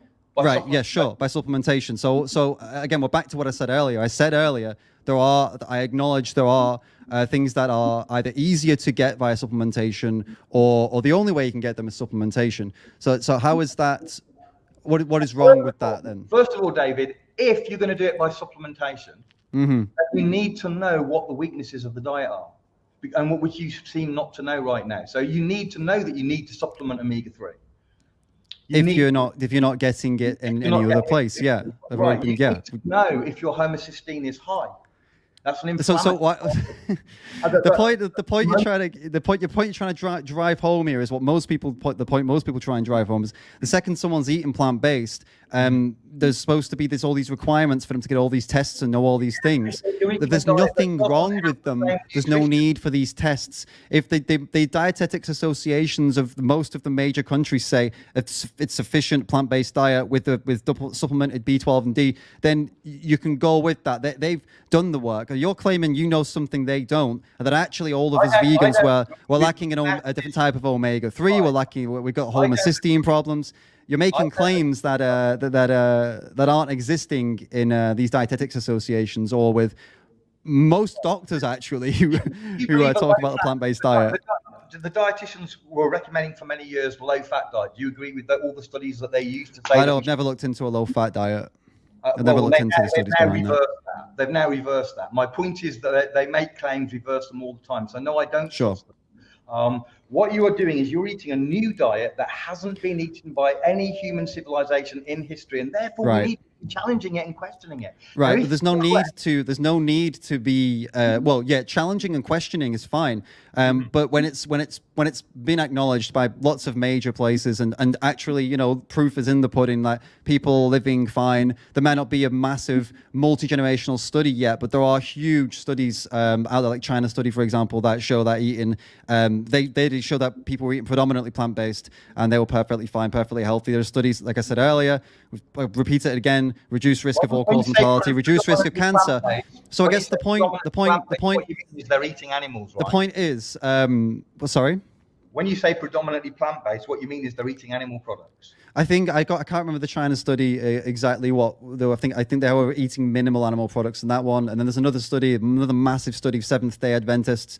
And I'm not like, the reason I don't normally get into this stuff is that I've not read those studies back to back. I've not read that book back to back. I know the results and conclusions from it, but I've not read them back to back. Now let's ask a question here. I've read debunking of them as well. Right. Okay. Well, no surprises there. I mean, if you're going to look at something scientifically, you've got to look at both sides of the argument. So if your whole reason for you continuing to consume animal products is because you feel like there are some doubts with the plant-based diet, but there's like you're saying this with these things like this homocysteine levels and also omega. So these things yourself. You know you can get these things through supplementation, but you choose not to because you think there's like some like naturalistic thing or what is it? I believe that there's nutrients we haven't even discovered yet because we keep every now and again they find a new nutrient and say, we've just discovered this. So I think it's impossible to look at that and figure out what nutrients we need because there's nutrients even in plants. There's nutrients and things in plants we don't understand yet or know about. Right. So you're going to keep on paying people to kill animals until that's sorted out, then, or is that my belief is that the reason that humans have eaten an omnivore diet for all history is because that's our diet. Now, if you want to say that no, there's a new diet that we can eat, I respect that as a position, but you have to prove it that we can live and thrive on that over multiple generations before I would consider it. And listen, I'm going to give you some ground here. If in a number of generations, obviously I won't be alive, but if somehow they could prove that today, if that could be proven today, I would then concede you have a very strong argument. Because if you really could thrive on just plants, your argument about not killing animals would be a very strong argument. I would concede that. Yeah, but the only reason you won't concede is because there's not a multi-generational study. We're going to keep going around in circles. The only study that in your opinion, yeah. No, scientifically, obviously. Do you not think it's like an amazing coincidence that the only thing that could convince you doesn't exist, but there are many other things that exist that should convince you, but the only one thing that you would need It doesn't exist. You don't think that's a crazy coincidence? It's almost like you're trying not to eat this way because you like the way you eat now, to be honest with you. Rationally, to study any diet and know it's In your healthy, opinion, just of course it is. No, It's not scientifically. No. If it was scientifically, then these doctors and nutritionists and plenty of other people around the world wouldn't be saying it's a healthy diet. They would be agreeing with you. Hang on, there's plenty of doctors and nutritionists that disagree with those that you're agreeing with. They are, but they're not. They're not the nutritional dietetics associations of entire countries. Right. And we go back to the satanic elite who control all these organizations. Okay, right. Okay, so wait a minute. All right, let's just get this straight. So the homosexuality is a sin believing creationist thinks that studies and scientists are controlled by Satanists, and that's why we shouldn't trust these organizations. Okay, are we pretty much up to date now? All we've got to do is look at the last 18 months at the information that we've been given about. I'm not going to say the word. We know what we're talking about. Yeah. Information, and we know that they're lying to us constantly about. They want us all to go vegan as well. The bastards! Unbelievable. Unbelievable. Can you believe they're trying to get us to reduce our impact on the planet by making us consume less? Absolute fucking satanic bastards they are. You know what we should do? You know what the true Christian thing is to do? Run this shit into the ground and take everything we possibly can, every resource we can, until there's nothing left, right? Kill every animal. Actually, the vegan. Kill every animal. Slit all their throats. That's the Christian thing to do, right? That's the true love thy neighbor thing to do, and then not to do those things is satanic, right? Look, the bottom line is you haven't got an argument, so you can't show in true science when they study a diet of animals. True science, like creationism, right? True science, right? Creationism. I can't take you seriously, mate. You're talking about true science and what it would take to convince you. I'll tell you what, Ethan. Let's talk about true science. Hey, wait, hold up. What true science convinced you of creationism? Tell me the true science that convinced you of that. You cannot use science to determine what happened before we existed. A science requires that you observe something. And tell me the science behind homosexuality being a sin. Tell me the science behind one man's decision to lie with another man and why that condemns him to hell. What's the science behind that? There's no science. That's a moral issue, not a scientific one. Oh, is it really? Okay. So what I mean, but you're someone who completely bases you won't make a decision unless there is significant science behind it, multi-generational studies. But you'll believe these things because they were written in a couple of 1,000-year-old book. My diet to an experimental diet that no human civilization has ever eaten, based upon no science and a lot of before our civilization, no civilization had ever used the internet, mate. Before a few civilizations ago, no one had ever had glasses, but here's you sat here using the internet wearing glasses. So irrelevant. They're not going to, if I wear glasses or not, it's not going to potentially harm my health, is it? So I don't know, mate. There's no multi-generational study to prove it. Dave, show me the multi-generational study that proves that glasses don't make you infertile. Then I'll believe you. Then I'll wear glasses. How about that? You are kind of getting silly now, aren't you? Well, mate, I'm showing you the absurdity of your argument, mate. That's what I'm showing you with that. I'm expressing how absurd it is. You know for a fact, because you agreed with me, that the diet of a person affects the health of their child. Yes, it can, of course. And there's no study out there to prove that eating a plant-based diet makes unhealthy children. Only the opposite. Right. So you admit that your diet affects your offspring. So no, I don't admit that. It's a fact that is the case. That what you eat can impact on your offspring. Of course, it can. If a woman's eating an inadequate diet. To know if a diet is healthy, you have to look at multi-generations because we agree it affects the next generation. Or as they already have done, they can look at how are people getting the nutrition adequate for them to live healthily? Yes. So why is there a reason to believe that it would impact their children when they're getting all the nutrients they need? Wait. What magical? You're a nutritionist, apparently. What magical nutrient is available in animal products that you can't get anywhere else that would make kids come out deformed or fucking infertile? Name the nutrient that's going to make the kids infertile. That's in animal products, but not in plant products. First of all, as I explained, there are nutrients we haven't even discovered yet. So there might that's an appeal to what's the word? It's a fallacy. Like saying something is not that doesn't exist yet, so we don't know. It's a fallacy. You Well, can't use you, that. That's you are a, making the assumption that we know every single nutrient that exists. no, I'm not making the assumption we know every nutrient that exists, but look, Then you it's have like to me accept it's that like there- me sitting here and saying to you, oh, tomorrow science might find this out, so therefore my argument now makes sense. You can't do that. It doesn't make any We sense. keep finding new nutrients, so there's no Yes, okay. there's no possible reason to think, and we've now found them all. No, The I'm not saying probability- we found them all, but you can't use that as your argument now because there's a chance of something changing tomorrow. Doesn't mean you can argue now. That doesn't make any sense. Statistically, almost certainly, there's going to be nutrients we haven't yet discovered. So that's a high probability. So the first nutrient that might affect the health might be one we haven't discovered. That's the first point. The second Sure. one is we know a bunch of nutrients. It's a moot point. We know a bunch of nutrients that vegans struggle with. Let's bring up a new one that we haven't discussed. Iron. Where do you get your iron? Yeah, you can get in multiple places on a plant-based diet. Where do you get the iron that a human needs, which is heme iron? Oh my God. Okay, mate. You want to go down the heme iron route? I was actually prepared for this one. Yeah, I can pull up some studies on heme iron if you want. Well, I just want to know where you get your heme iron from. I don't get heme iron's not necessary. Yeah, so So you're not getting heme iron. So what you're having to no. do is you have to get a plant version of the iron, and then you have to convert Yeah, it. yeah. Conversion is poor. And now you might be able to convert it sufficiently, and you might be okay, but another person might not. We don't know without the data. Yeah, there is data on iron levels in vegans, and it's when you're eating a significant Oh, sorry, but there's not a multi-generational study, so it doesn't count. Nothing counts, right? Generation. There's not even a single. You haven't even got a single generation. Yeah, there are studies over like tens of thousands of people on their nutritional.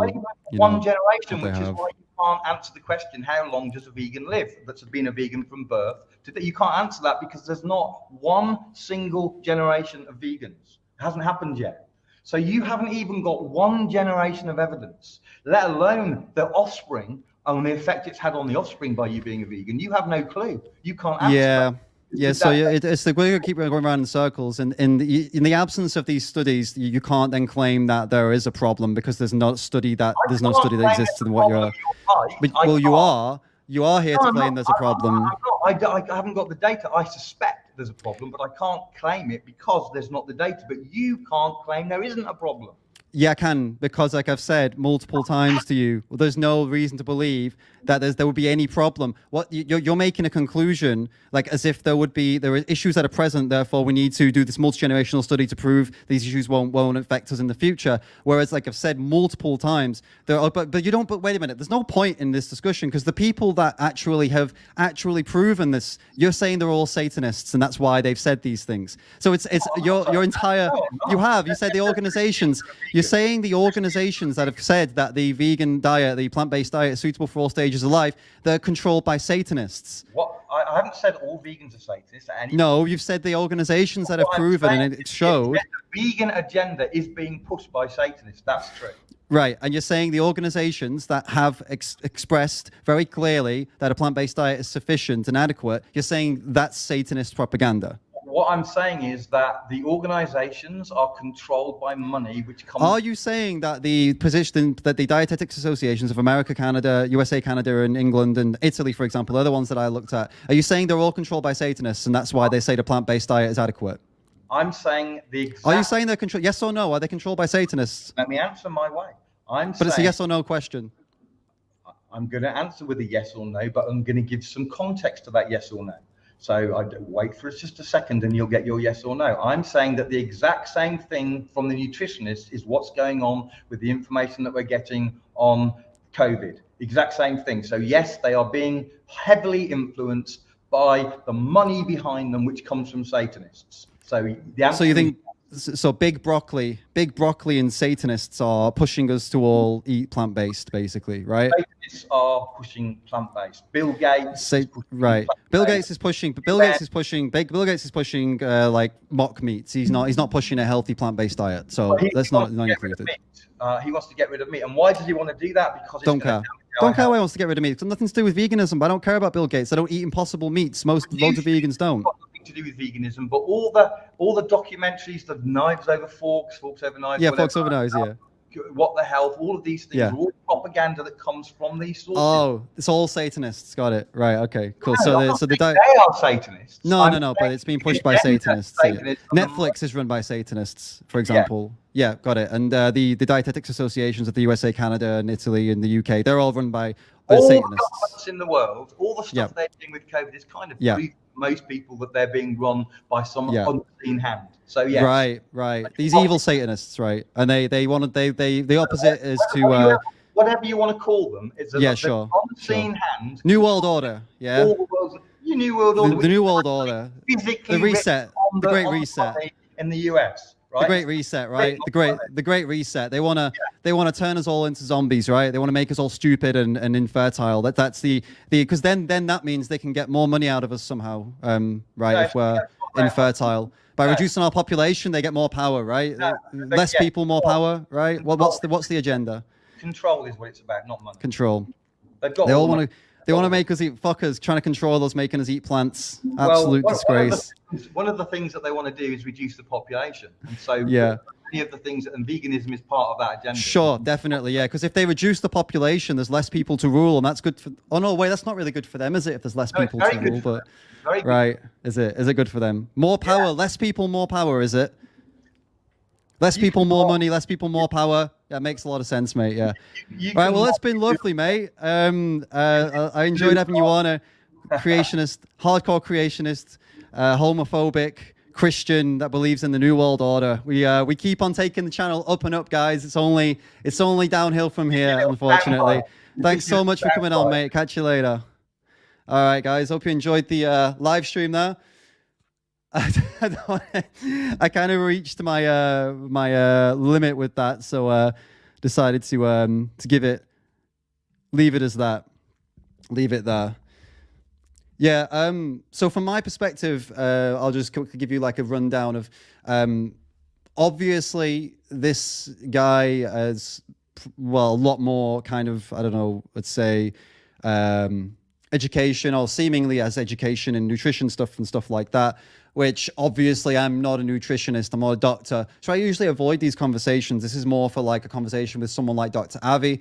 And I'm sure if Dr. Avi felt compelled, he could go through all the claims this guy was making and debunk them. I did have like Dr. Avi's Discord open to pull up a few studies, but it's a little bit difficult to like find something and like get it in time without paying attention, losing the attention of what they're saying. Do you know what I mean? It's kind of difficult to do that. But ultimately, what I think was going on there, and what I said to him multiple times, he's assuming negatives because there's a lack of this one type of study that he wants to see. But I'm telling you now, he won't require that level of study for any other decision in his life, including ones that will be on his health, or his decisions making in life. He won't be requiring the same rigorous scientific evidence for most things. Apart from this thing, because obviously with this thing, he doesn't want to change how he lives. He doesn't want to change what he eats. Doesn't want to change the things he buys. So he'll look for, every reason not to change. Today, I'm going to be joined by JiDion, the guy who made the video cooking meat in vegan restaurants, going and cooking meat inside vegan restaurants, that prank that he did. He's going to be joining us, and we're going to have a chat about what he did and his thoughts on it. And looking at the little screen that I can see down below, looks like he's planning a prank right now. So sorry to spoil it for you guys, but let's see what he's doing.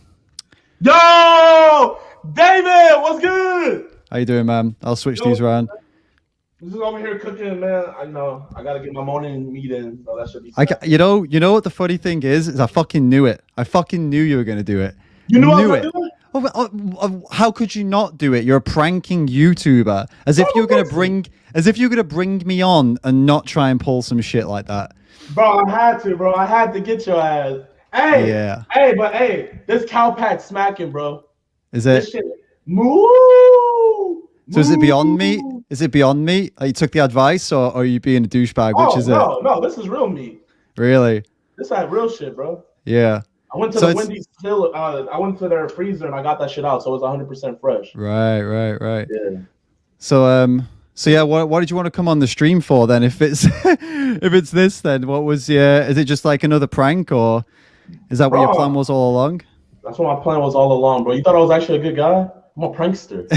Yeah, yeah, man, funny. No, I can't tell which is the act. If this is the act, or if the act was before when you were being like a nice dude having a chat all day. Which one was the act then?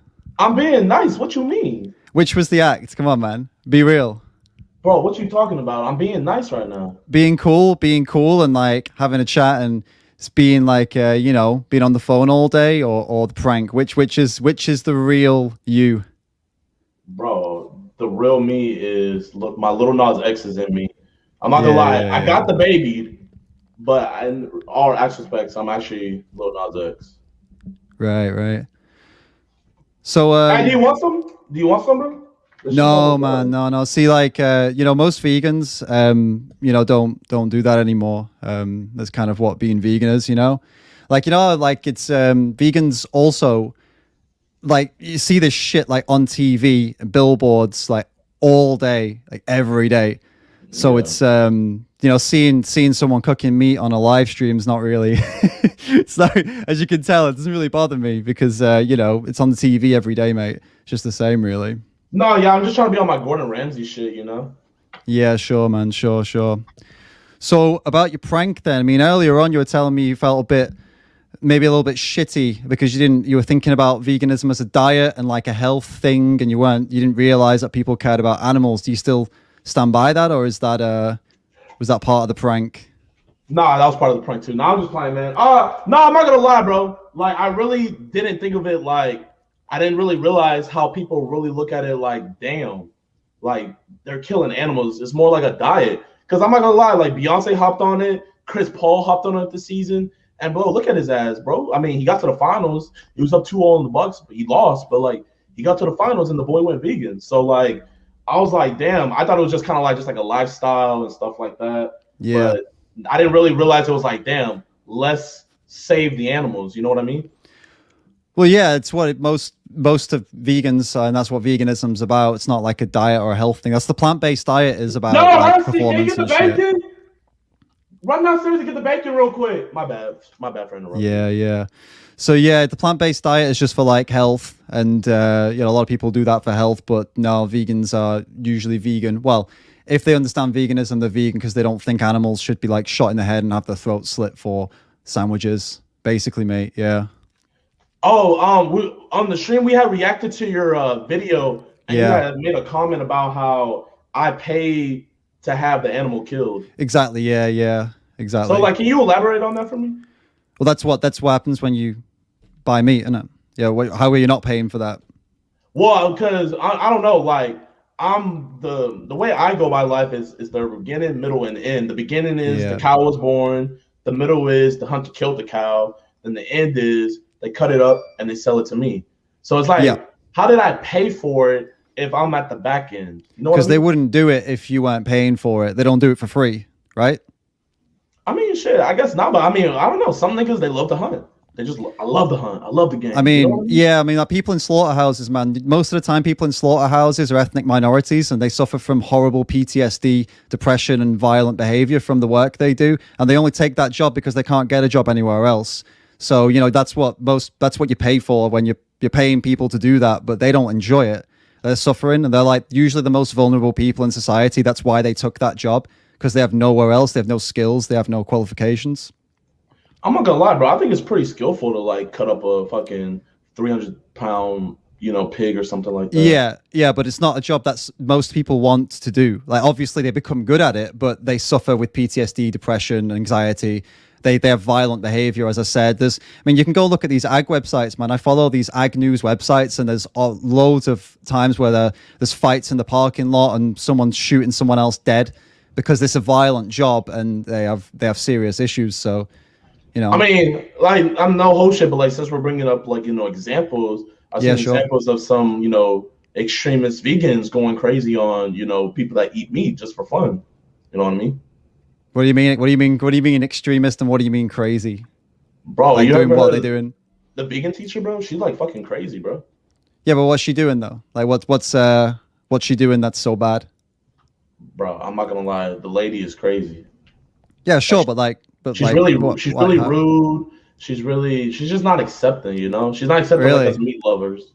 And you don't think cooking up meat in a vegan restaurant's rude? You think that who's more rude, vegan teacher or you in this scenario?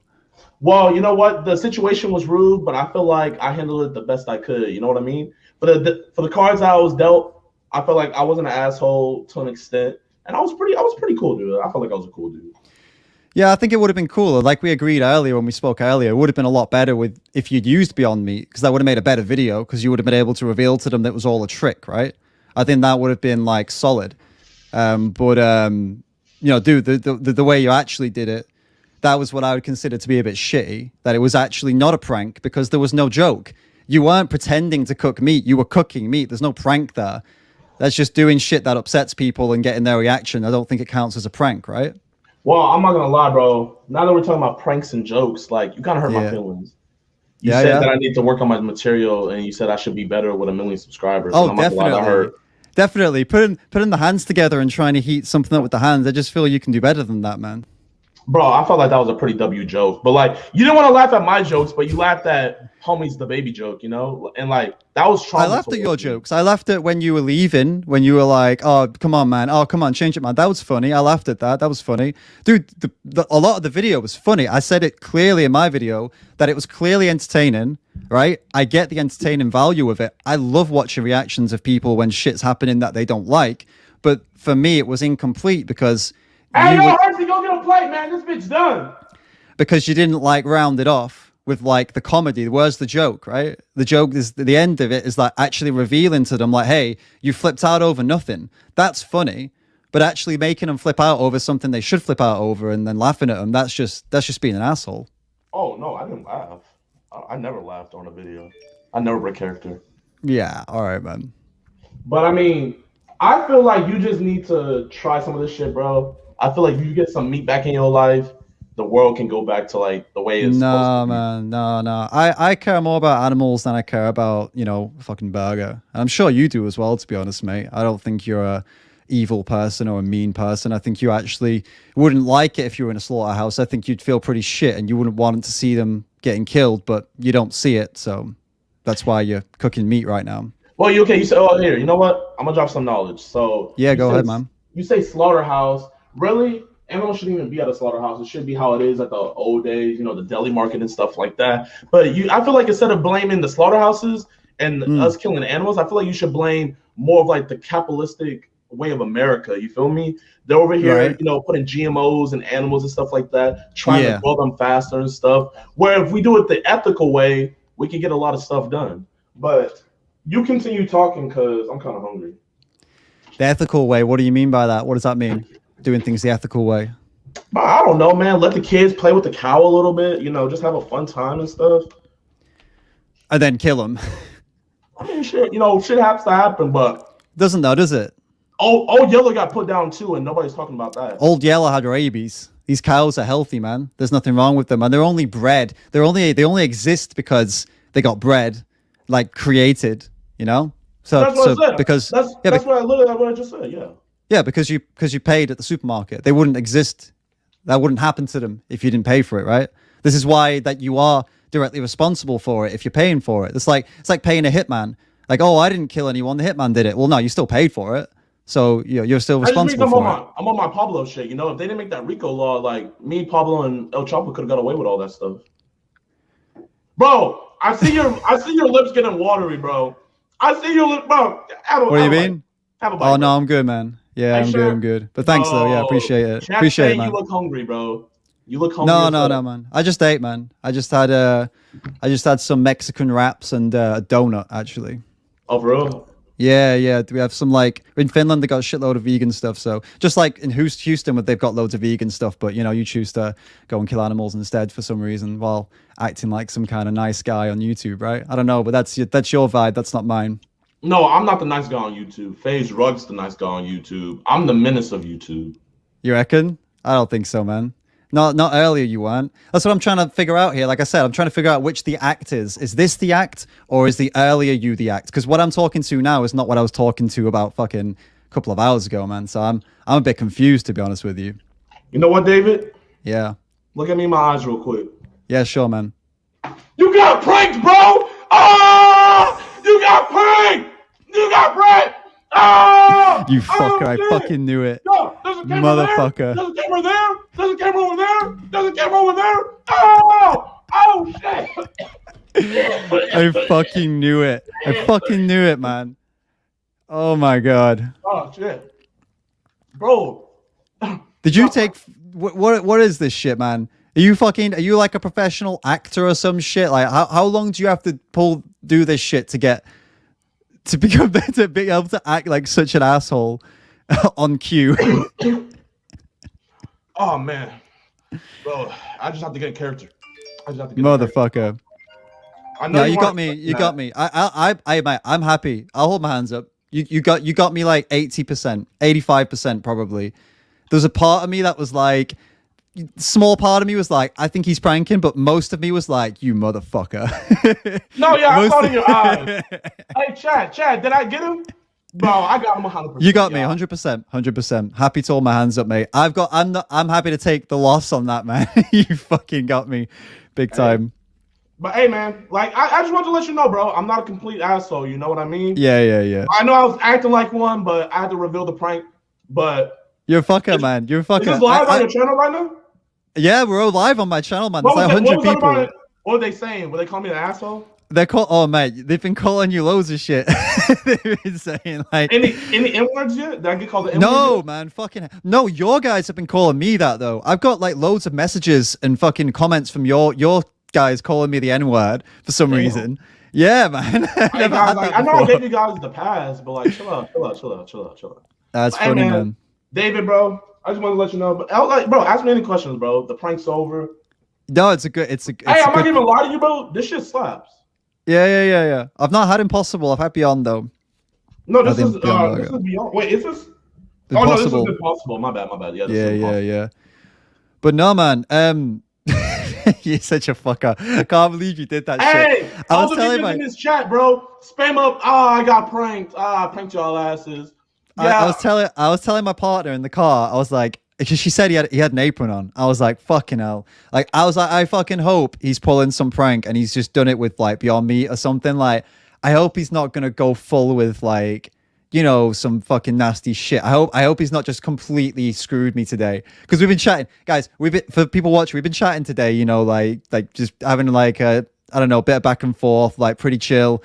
And I was like, when you came on here, I was like, you fucker, like either you've just been acting all day somehow and you've been planning this from the beginning of our conversation, or right now you're acting. And I was like, I couldn't figure out which it was.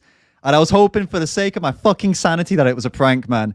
I was like, if this turns out to be like he's actually just a horrible fucker, I'm going to be so like, I'm going to lose faith in humanity completely because you seem like such a decent guy today. So no, it's funny, man. I'm not going to lie. If I had more time, I probably would have bought a pig or a cow upstairs. But, you know, we didn't have enough time, so I had to settle with some Beyond Meat. Yeah. So, man, we were talking. Let's get real then. So we were talking about the prank, right? About the how it went down. And yeah, before you meant that, right? We talked about it a bit earlier. You were focused on the health stuff. You thought it was just like a diet for like, you know, health. So you didn't realize that it was going to really potentially like, you know, obviously you want to piss people off, but like you didn't want to like piss them off to the level where it was actually like really hurting them, right? You don't want to go out and do that to people. That's kind of what we discussed, right? No, so, that's like Savage Sean stuff. Like, right. I don't like making people feel bad after pranks and stuff. Yeah. Which, to be honest, like on the surface, if it was just like a health thing, I can understand why it would be funny and no one would give a shit, right? It wouldn't hurt them. They wouldn't go home, think about it, be like, oh, I'm so upset. But because of what you said, like it being about the animals, and these vegan places are like, you know, they're animal lovers. They're trying to save animals. These people probably volunteer in sanctuaries and shit as well. You know, like they're proper animal people. So yeah, if you go in there and like cook meat, it really it can really bother them, right? More than just offend them. It's like really actually like against their morals. So well, I think you gotta look. I think you gotta like take off the biased eyes because I know you're vegan. Yeah, you gotta look at it like how we look at you guys, bro. Right. Like, I'm not gonna lie, a lot of you guys are crazy as fuck. You know what I mean? Right. I like it that you're saying that, but I also kind of think like you can't sit here and say other people are crazy. Like, look at your fucking videos, man. You're one of the craziest fuckers out there. You can't sit there and say that shit. Bro, what do I do that's crazy in my video? I mean that in a good way. Like, as in, good crazy. You know what I mean? You were saying earlier, like, you find yourself to be, like, weird. It's a good thing, right? So I'm saying everyone's a bit fucking crazy, man, and it's a good thing to be that way. And if you mean crazy, it's a good like, thing to be weird, and then there's a good thing to be, like, crazy, like vegan crazy. You mean it in like some kind of, like, I don't know, overly emotional way or something like that, right? Is that what you mean? Bro, like, you guys go into meat restaurants, you guys stand out front of like meat stores and stuff like that, protesting, and it's just like you know, you guys can go inside meat stores and stuff like that. Yeah. I go inside a vegan restaurant, then it's like, oh shit, he took it too far. So do you know why? Do you want me to explain why? Are you actually interested? So basically, the activism that these activists are doing, where they go inside the meat restaurants, it's called a disruption. Excuse me. And the idea is to disrupt the negative piece in those places, right? Because this comes from the civil rights movement, man. So the idea that is that this negative piece, like, I'll tell you about how they did it in civil rights, and I'll tell you then why vegans do it, and you can kind of like see. I don't know if you already know this or not, but like, tell me if you do. So basically, in the civil rights movement, they had segregation laws, right, in America. You know that, right? And there were places where only white people were allowed to sit in and eat, like lunch canteens. Hey, I went through American high school system. I mean, but the activism they did, right? So you know that shit, right? Obviously. But the activism they did, that they went in the black activists and they sat down because it was breaking the law, right? So they did sit-ins, and the reason they did that was because they wanted to disrupt the negative piece. Because white people were sat there thinking that it was peaceful, like, oh, this is great, we're all at peace, but it's a fake peace because people suffer for that peace, right? Black people aren't allowed to sit in there. So for you to have your peaceful lunch, somebody has to suffer. So it's negative peace. So this is what, when vegans go into like a meat restaurant or a fucking supermarket meat section, everybody's walking around like, oh, this is peaceful.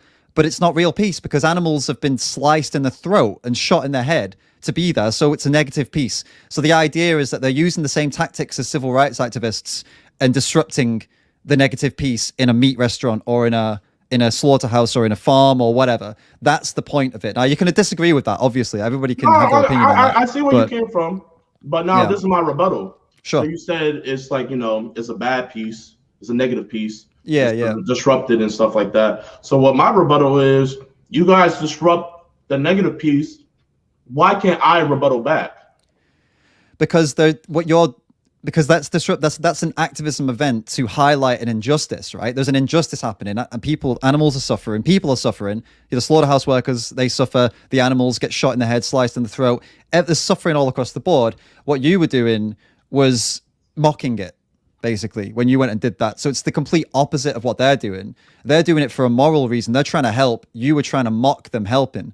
So it's the equivalent of like civil rights activists going out. But like, no, hold shit. But like, who are you to say where I'm coming from? You know what I mean? No. I'm not saying you meant to do it. I'm just saying like that's. No. I'm just saying I'm just saying like I'm not gonna cap. I was making a joke. But who's to say as people do go in there? Who's to say that they're not doing it just a joke, but they're serious about it? Because I'm not sure what the laws are in Finland, but here in America, everybody has the right to believe and practice whatever they believe. So as much as vegans have the right to practice and protest against animal slaughter, I feel like us meat guzzlers, we can do the same. To protest, you want to protest for an injustice, though? Like, you're protesting for violence when you do that. It's I can protest your protest. Well, damn, there was a what's that rap lyric? Fuck, bro. Yo, what's that rap lyric? The nigga was like, it was Jordan Lucas. You have a it's, you know what? Yeah. The equivalent of what you're saying, I could be the same way and say what you're doing is, you know how people say Black Lives Matter, then other people say all lives matter. Yeah, I don't agree with that. Okay, so you don't agree with that, but no, it's a rebuttal. It's a stupid rebuttal. It's a stupid rebuttal. It's not really. It's not really because like what you're saying. You are right. People have the right to counter protest, and it's free speech, right? Obviously, you can do what you want. You can counter protest vegans if you want, but would you stand for someone's right to counter protest civil rights activists as well? Then, would you be happy with that? Because I wouldn't. I would say no. I mean, bro, at the end of the day, here in America, I don't know what the laws are in Finland. Sure. But bro, a racist has the right to protest against me. If a racist doesn't want me to have the right to eat in the same establishment as him, He can protest that all he wants. Absolutely. Do I agree with it? No, but he has the right to do that. Exactly. That's where I agree with you. Yeah, you have the right to go into a vegan restaurant and protest that you want to eat meat. You have the right to do that. Obviously, well, you can't cook because it's against all the whatever. You can get in trouble for that, but you could go in there and start protesting and say, I want to. But would I agree with it? No. And would it be a good thing to do? Just like those people, like a racist protesting? Okay, yeah, you can do it, but no, I don't agree with it because you're protesting for an injustice. You're protesting for violence. That's what you were doing when you protested to go, I'm protesting for meat. You're protesting for violence to animals. So of course, like, I would not be for that. And I would imagine are you not for it because you're vegan? Are you not for it? Are you not for it because it goes against your cause? Or are you not for it because in all morality is wrong? Because at the end of the day, who's to say our moralities are right or not? Who's to say your viewpoint's right, and who's to say my viewpoint's right? I believe my viewpoint. You believe your viewpoint. Sure. For me, it's not. I'm not protesting. I'm not against it for myself. It's not about me and what I believe. Like I'm not trying to impose my beliefs on you in this way. I'm just trying to I'm trying to get people to consider the real victims at the bottom of all of this, and that's those animals that are in that slaughterhouse, right? And if someone's protesting for them to be killed, I will always stand up and say, hey, come on, like they're sentient beings, they have feelings, they have emotions, they have families. We can get plant-based alternatives, we can get vegan alternatives. Why don't we just do that? Like, it's not about my beliefs, and it's about the objective truth that they don't need to die, right? Now I'm gonna go. Now this is another rebuttal. Well, what's your viewpoint on religion? I'm agnostic. I'd say not atheist, agnostic. Yeah. Okay. So me personally, I believe in the Bible. And in the Bible, you every Passover you're supposed to sacrifice a lamb, or not sacrifice, but you have to kill a lamb for the Most High and everything that. So by your logic, I have to go against my religion. No, man, because you've got to consider the Bible's written thousands of years ago. It was based on things that were accurate then. So sacrificing a lamb back then would have been very, very. But you see, now you're saying that my religion is out of the. Like, I'm not saying that. I'm just saying we've got to like modernize some things to do with religion. I mean, the Bible justifies slavery. You know that, right? It says that you can have slaves, but we don't do that now because we modernized the Bible. We realized that was written for a time that was thousands of years ago. Same thing with sacrificing a lamb. That was done because it was a massive sacrifice to sacrifice an animal back then because animals were so valuable. Today, they're not valuable anymore. Sacrifice something that means something to you instead. Something that actually is important. But it doesn't say that in the Bible, though. Like, that's what. I get it. I'm not taking away from what you're saying, but all I'm saying is, if I was to go with your view, like, would you tell a Muslim to eat pork? Would you say, bro, it's outdated now? You can eat everybody. Pork is man. But I would say that you're telling me I can't do. No, I'm not telling you you can't. I'm not telling you you can't do anything. To an extent, you are though. No, I'm not saying that. I'm not saying that. I'm saying that like there are things in these books that we don't do now. Right? We can't pick and choose. Right? So if you're saying I'm going to go buy the book and I'm going to cook lamb. A Passover, then you should also say I also think slavery is fine because the Bible says that too. You could also say that in the Old Testament it talks about how if a woman is a victim of rape, as long as the rapist apologizes to the father, everything's okay. You can go back. You can use all of these. You're gonna have to show me that verse, bro. I'll show you it, man. Yeah, you have to show me. You have to show me that verse because I've never heard about that one, bro. So. Old Testament, man. Old Testament, and it's the same in the. Old Testament is very big. The Old Testament is very big. But these things exist. The point is, right? We can pick and choose which ones. People pick and choose which ones they want to follow. But the reality is, most people aren't following all of it because of how horrible a lot of it is, and the animal sacrifice is part of what is. It's horrible and unnecessary violence, right? That's what you believe, though. Me personally, and a lot of other people, I believe in the Bible full-heartedly. So. Sure.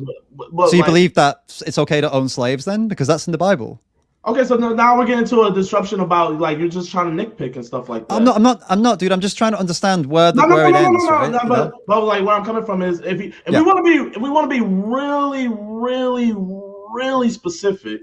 Sure. The only way you can own slaves is if what is it? The only people that owned slaves was the Jews. So you have to be a Jew to own a slave. And then even in the Bible, some of them like I don't even know. But that's besides the point though. But you have to be a like there's so many more. You're just like seeing a verse that says slaves and stuff like that. Sure. The point is I believe in the Bible. Sure. Like other billions of people do. Sure. So me personally, if God says, you know, you have to, you know, sacrifice the lamb on the Passover, you Right. got to do that. Like, that's just what I believe. Or like a lot of what's it called? Roman Catholics. What do? They eat fish. Okay, all right. Hold up, but I get what you're saying, but then you've got to ask another question, right? If you believe God, it's Christian God. Are you Christian? Sorry, are you Christian? Sorry. Yeah. Cool. So you believe your God? I know a little bit about. I grew up like with Christianity. I don't want this to get into a religion. No. But I just want to quickly say one thing. We can get past it. Okay. But like you have to believe. So you believe that God is omnipotent, omnipresent, loving, forgiving. You've got to also believe that if you don't kill animals, God will still love you, right? Surely you still believe that.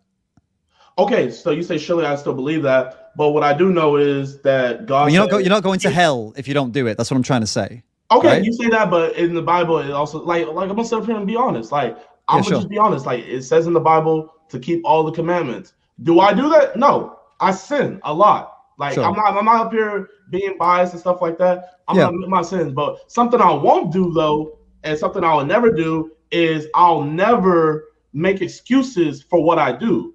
You feel me? So you said, will God still love you if you still don't eat meat and stuff like that? If you don't kill animals, If you don't kill animals. But I mean, you know, of course he's still gonna love you. He died on the cross for you and everything like that. Of course he's still gonna love you, but he loves you until you repent. Because then once you die, it's over. You feel me? So once you die, it's over. So if he says to kill animals, to sacrifice a lamb for him on the Passover, then you have to do that. But it's up to you if you're going to do that or not, because we all have free will at the end of the day. So you can say, like, if I do it, I don't. If I don't, I don't. But at the end of the day, it's about if you're going to do it or not. And I guess I do it, so it's just like if you believe in it. Yeah. I guess I have a hard time believing that an all-loving, all-caring, all these things God would make animals with all these different emotions and feelings simply just to have people kill them because they like how they taste, not for any like real necessary reason. Well, I mean, if you remember in Genesis, like, when Adam and Eve were in there, like they all they ate was vegetables. They were all the animals were peaceful and everything. Once Christ comes back, everything's gonna go back to normal. It's gonna go back to the normal order that it was. We're gonna be living peacefully with animals, all that good stuff. So well, you can do that right now, man. There's nothing stopping you from being that right now. You don't need to wait for the return of Christ. You can start living that idealistic life right now. Okay, but you say that, but it's not end times yet. Christ hasn't came back for the second time. Sure. So until he comes back for that second time, and if I do make it, God willing, I will do whatever he says. But for right now, he says on Passover to sacrifice lambs and stuff like that. And that's just what it is. It is what it is. And then at the end of the day, it's not even about the Bible. You got the Quran. You got I know, man. You got a bunch of other religions. So it's not. I'm not even just make it about a Christian thing. It's it's like bro, with this mindset you have, you can fuck up a lot of people's religions, and a lot of people. One thing they won't do is they won't let you take their faith from them, because if you do that, you're taking their faith. Like I said, man, we're going full circle again, because there's elements of the Quran and the Bible and all the other scriptures that people don't follow, even though in the Bibles and scriptures it says to follow them, but they don't follow them because they recognize that some of these things are violent, and they're from a past that was a lot more violent than ours, and things that aren't relevant anymore. But so why are we taking ancient traditions about animals to the future, but we're not taking all these other ones? There are loads of Christians that are vegan. There are loads of Muslims that are vegan. Eating plant-based diets, not harming animals, and because they have read the scriptures and they say, actually, no, this is absolutely in line with. So are they? My religion. So they're right. So by your logic, they're right and I'm wrong. But at the end of the day, if we're gonna go by that logic, they interpreted it and they said that, I can be vegan. How I interpreted it, the Most High says to sacrifice an animal. I'm pretty sure Islam has something. I know, but they also say a load of other things that you're not following because you don't agree with them and because they aren't relevant for 2021. But who do you just say that I don't agree with them? Because there are things in there that are about there are horrible things in there in that book for things that people would really not want to do now, right? I feel you, but bro, I feel like this is going into a whole different discussion. Like this is like no host, but this is like a believer talking to a non-believer about things in the Bible, and like at the end of the day, we're never gonna find a common ground. You feel me? There's just no way we can find a common ground. We're not equally yoked. I understand what you're saying. I understand this. No, of course, I get your point. I mean, you could talk to Christian vegans who are going to be able to find more common ground with you, I suppose. But at the end of the day, like as I said earlier, I find it very hard to believe that a God that is supposed to be compassionate and loving would want his children. Speaking on behalf of, I'm not one of them, I suppose. I'm not a believer, I suppose, in this way, but I'm agnostic. I'm not completely close-minded to it. But the point is, I just find it hard to believe that this God, if they exist, whichever religion they are in, we have to believe that they're good and fair and kind. That's why we follow them. That's why we do these things for them. How could they possibly have these animals and say, right, yeah, actually, I want you to slit their throats for me? But you don't have to do it. I mean, there's no need to do it, but you're doing it for me because I want it. That sounds much more like the work of evil rather than good, right? I mean, objectively, doesn't that not sound like violence is evil, right? Objectively, we can agree on that. Like violence, especially unnecessary violence, is evil. It's not good. So I just find it hard to believe that a good God would want us to do that to animals. That's what I'm trying to get at, regardless of the religion. This is the thing. And I feel like a lot of people get this mixed up. And for all my viewers and stuff like that, I'm going to keep it a buck with y'all real quick. This is what it is. And at the end of the day, it's the truth. We like to put our personal feelings into the Bible. That's why we got so many different religions and stuff like that. That's why in Christianity alone, there's so many subdivisions and stuff like that. If you read it for what it says, and you take your bias out, I'm not talking about just you, I'm talking about everybody. If you read it for what it says and you take your bias out, it'll literally be so much simpler. But every time someone sees something and it doesn't, it hits them. It's like, damn, I can't let that go. It's happening to you, it happens to me, it happens to everybody. But at the end of the day, bro, we gotta take our bias out. Now, where you come in is you already don't believe. And then we're gonna add on to the fact that the Bible goes against what you believe. So we're already fighting against two big but it doesn't go against what I believe. There's parts of it that go with animal rights and veganism too. This is the thing, it contradicts itself quite a lot as well, which is another thing that a lot of vegan Christians have pointed out. There are contradictions, and you can pick out the bits that work for you. You're right. You're totally right. Like I keep on saying, this is getting more into a religion debate. We can move on then. No. I don't want it to seem like I'm like shying away and stuff like that, because whatever you say, I want to be able to, and I feel like I have been doing that. Would you not say, like, whatever you say, I have something to say back? It might not be what you want to hear, but I have something to say back. Sure, man. I just don't know why you would want to. This is what always gets me. Like, I understand that it's, we live in a certain way for a very long time, and I get that it's someone comes along and says, hey, look, animals, we shouldn't kill them, and I've been there myself, and it's not good to hear, and it can be a bit shitty, but I don't get why seemingly good people, like I think you're a good guy, man. I think you're likable. I think you're you got your heart's in a good place. I can see that. I always find it to be, I said it in my video, man, I find it really disappointing when people who have their heart in a good place seem to have this like blind spot with animals, and then try to argue to continue killing them when there is no need to, and hurting them when there's no need to, and putting them through this literal hell on earth. The answer is simple. Go ahead. Simple. The answer is very, very simple. This is what you believe. At the end of the day, you believe very strongly in this. It's not a belief, though. It's not a belief. It's not a belief. You say it's not a belief, but here, okay, I don't know how things work in Finland, but here in America, everybody has the right to believe what they want.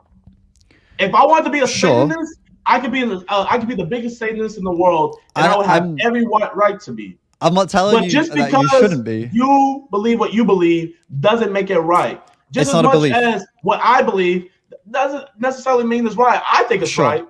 I think it's right, and I would like to tell other people that it's right. I'm not gonna and I feel like this is the problem with vegans.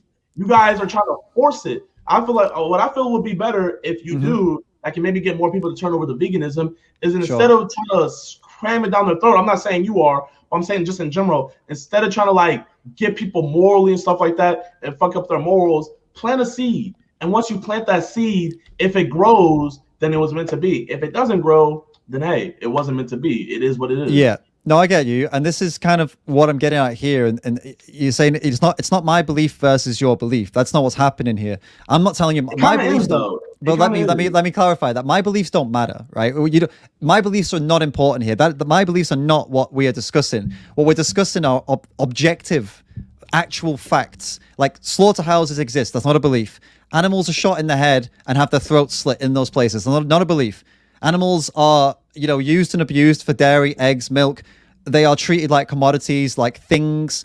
They are living, breathing, sentient beings with families, friends, their personalities. These are all objective facts. They are not beliefs. Again, what also is a fact? Go ahead, yeah. And to an extent, the Earth is a living organism. To an extent, yeah, that is a fact. And you know what? And if I want to be that dude, I can say plants are alive. I can say trees are alive. Absolutely, yeah, they are. And so, but like you guys. I could answer that though. Like they are. So if you got a list, right, of like the levels of like sentience, right, levels of like awareness, levels what can we consider sentient though? I'm telling you now. Yeah. Science says it's alive though.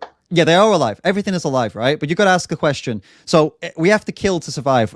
We have to. We have no choice. That's an objective fact. We cannot live without killing something else. Okay. So then you got to ask yourself, what do I want to kill more? Do I want to kill pigs, cows, and chickens who have 2 eyes, brains, they can think, they can feel, they can do all the things we can do, they can have families, all that stuff? Or do we want to kill the plants that don't have any of those things and have chemical reactions at a very basic level? We can get nutrition from one or the other. Why would we not choose the one that's less alive than the ones that are far more advanced? Right? What was that key word you just said? What was that key word? You they're said alive, less alive. Yes, less. Exactly. Less. Because they're not as alive or as sentient. You're picking the lesser of two evils. So is definitely, it really? Yeah. So at the end of the day, we're both in the wrong. And to your logic, we're both in the wrong. You just pick the quote unquote lesser of two evils. Now I can flip it. And say that plants are more viable than animals because that's not true though. Earth, so it's not a true so without statement, plants and without the trees and without the grass and stuff, we don't have oxygen going around. No. Without oxygen, it couldn't create water. Without water, we couldn't live. Absolutely. So many things that we're looking at this. We're not eating trees. And if you wanted to use that argument, the most trees, the most plants that are killed are not for humans. They're killed for animals to be killed and fed to humans. You're saying we're not killing trees, but at the same time, the trees are being killed. Sorry, one second. Areas where trees and forestation can grow to conserve crops and stuff like that. For animals, yes. And then it's the same thing you're talking about. The same thing with veganism is a lot of your guys' crops are GMO too. Right, but most crops are not grown for vegans or for humans. That affects the environment. That affects the soil. Listen though. Let me finish this point. This is really important though. Most crops aren't grown for vegans or for humans or anyone. Most crops are grown for animals to kill and feed to humans because there's only 8 or 9, like 8 something billion humans, but there are about 100 billion animals every year being killed. Right, grown and raised and killed, they're eating plants. So the majority of plants are not grown for 8 billion humans, they're grown for 100 billion animals. So that industry is killing more plants and more animals than you could ever imagine. So if you care about plants, being vegan kills less plants because you're not paying for animals to be raised on plants. I feel what you mean, but at the same time, we're still having to grow these crops to feed our animals and stuff like that. Because I mean, we want our animals to live a good, healthy life, will we not?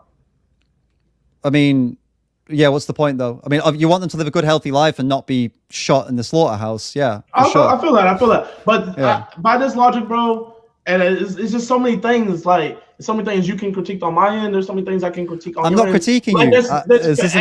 There's people in Africa. How could they possibly live where the agriculture isn't as well to grow plants and stuff like that? I can answer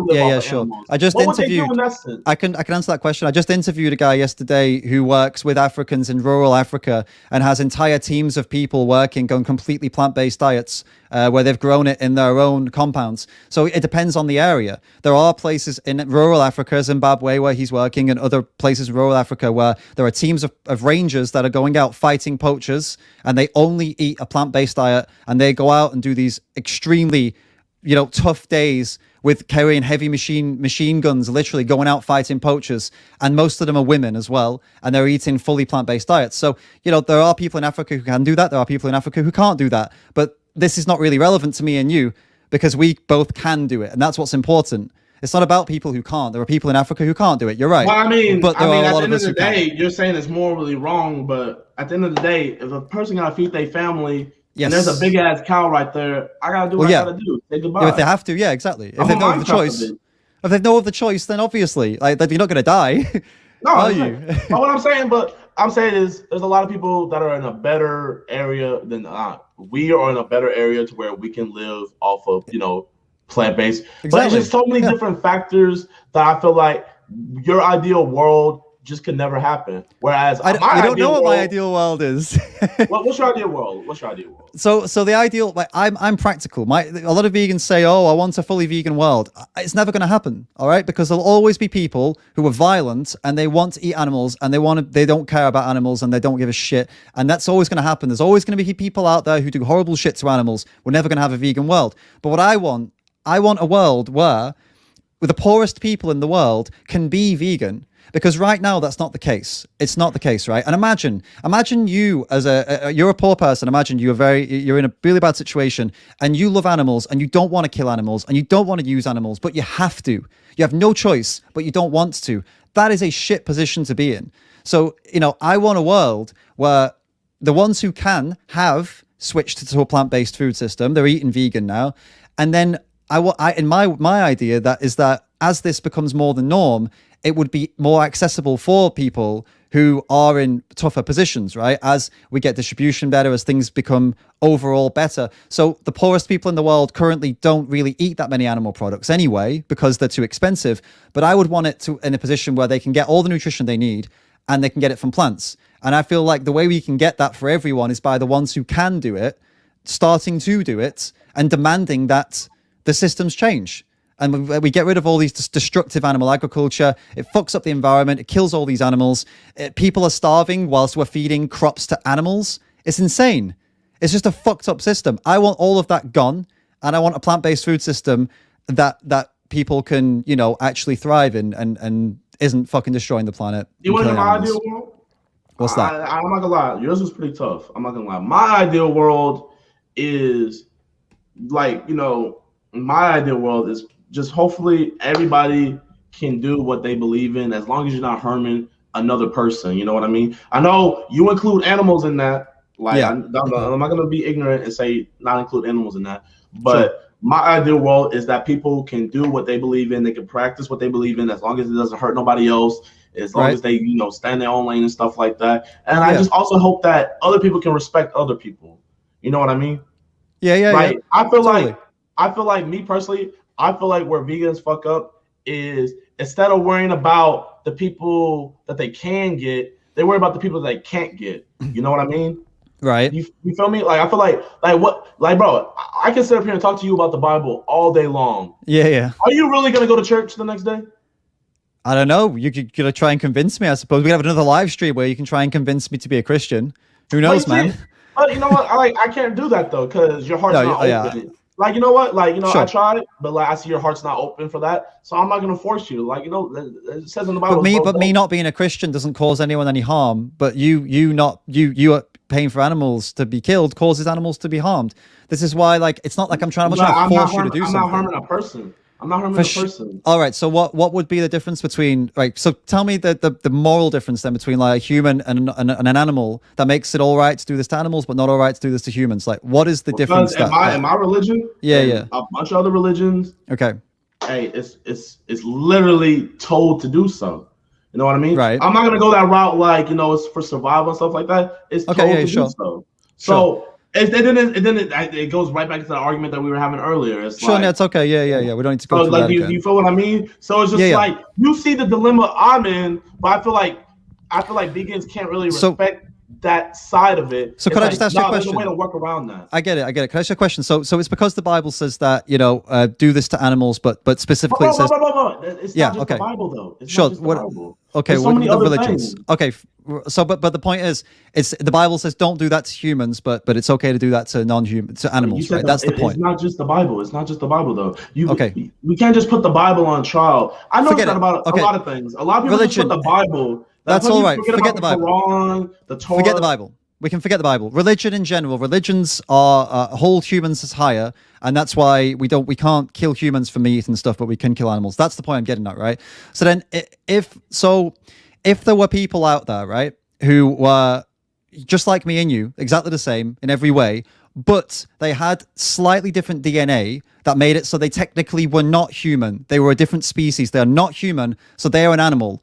Would you say it's okay to kill them for meat, because technically the religions say that it's okay to kill animals, even if they're almost identical to humans in every way, but they're not human. Would it be okay then to kill those? But there's no hypothetical for that analogy that you just presented. You know what I mean? Like there's no hypothetical, there's no correlation anywhere on the earth.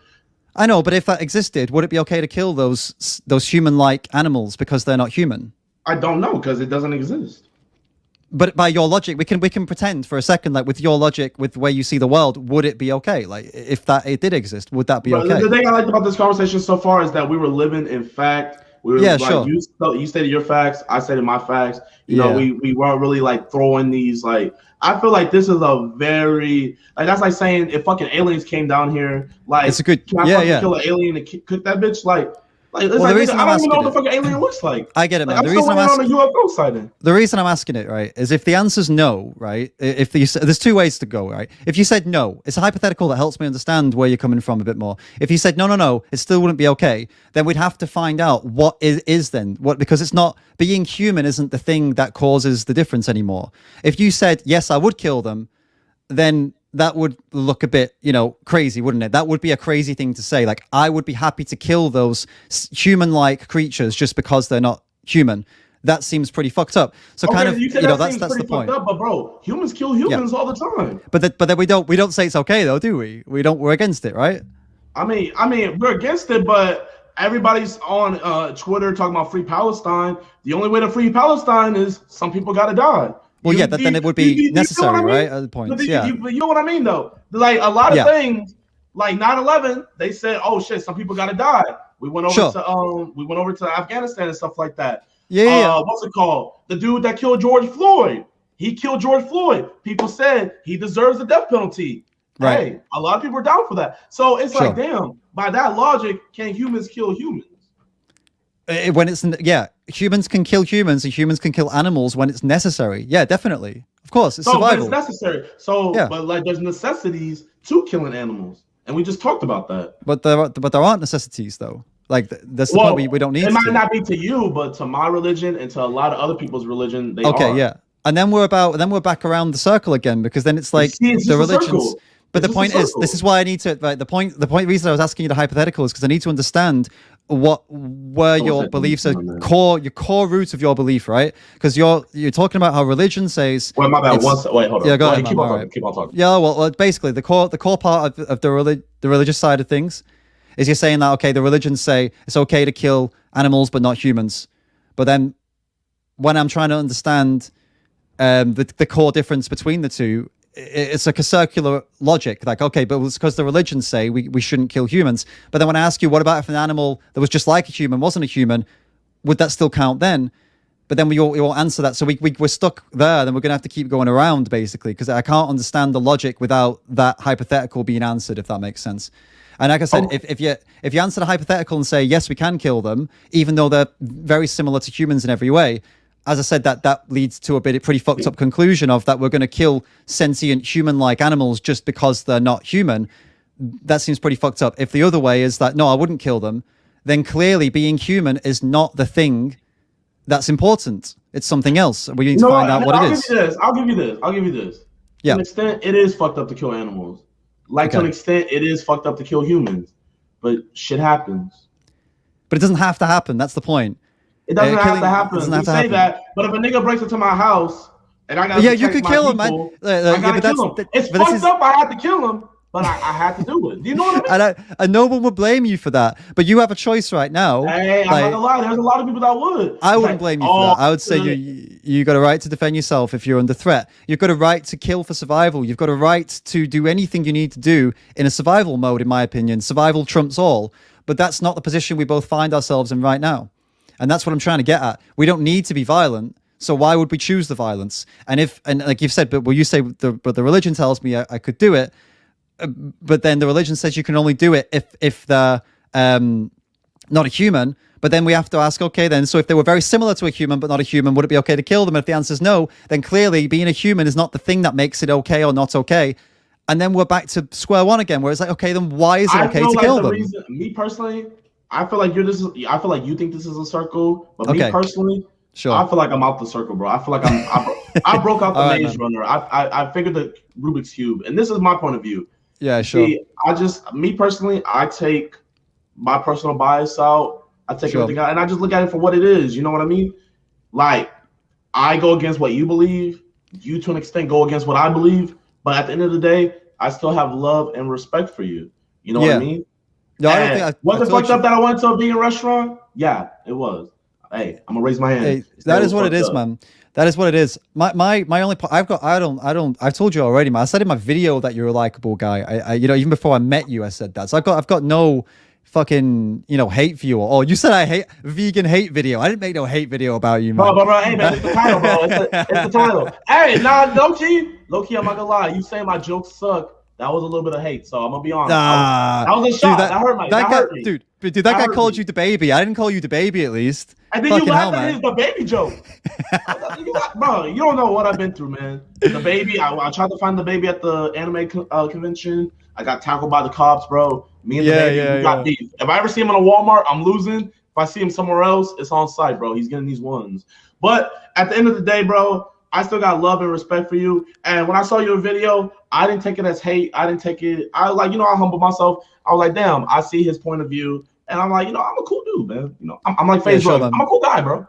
Yeah. All I'd say, man, I guess we're wrapping up. But dude, like, it's a few people in the comments are talking about like, oh, you know, the vegans are so emotional. Vegans, there's no. For me, I've told you already, this is not my belief. It's not my emotions. It is. I'm not vegan because I'm like, oh, I cry about animals, and of course I don't like seeing animals hurt. Neither do you. Neither does anyone in the chat. We're not fucking evil people. We don't like seeing animals to be killed. But that's not the only thing that's driving me. It's logic, mate.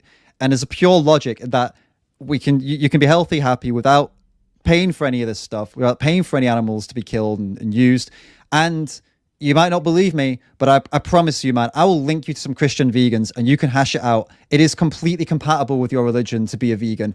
You will not have any issues with Jesus or God or Allah or any fucking God being a vegan, because not one book says that it is a sin to be vegan. It doesn't say it's a sin to be plant-based. Not one of them. So, you know, it's about that. You know what? There's nothing wrong with it. You're gonna have to. I can't defend that. You're gonna have to take that up with everybody else in their religions, because I can't defend other people's religion. Sure, I mean, sure. You look like Rocky Balboa, so you can go in and fight those battles, but I'm gonna have to sit that one out. But, yeah, sure, man. No hey, well, I will give you your props though. You came in here, you talked your shit, and I'm not gonna lie, bro. I mean, I feel like it was a good discussion, me personally. Yeah, man. Yeah, I enjoyed it. It was a good discussion. It was good. The prank was good, man. You fucker. I can't believe I let you get me. Hey, I got it, y'all. W prank in the chat. Hey, I need you to say I got pranked by JiDion. I got pranked by JiDion. There you go. W's in the chat, man. Hey, bro, we averaged 1,400 viewers this whole stream, bro. That's crazy. Nice. I got only 155 on my side, but that's still high for me. That's pretty cool. So like total is pretty cool, man. Shit, bro. And, hey, let me add them your channel real quick. Sure, man. Because I got some vegan viewers, bro. I love my vegan niggas, bro. They might. You know what you should do, man. There's a website called challenge22.com where you can get like a free 22-day starter pack to learn how to like make plant-based food and like learn about like, getting all the nutrition and stuff like that. You should do a video. You should do that. Do like I went vegan. Like a month or something. Yeah, you should do something like that, because I reckon once you do it, you'll be like, fuck this. I'm gonna actually go vegan, because you care about animals, man. You're not fucking heartless. I know you do. I can tell. Bro, you're a good guy. Even if I go vegan, I'm still gonna kill that lamb on Passover. Like, I'm gonna just be honest.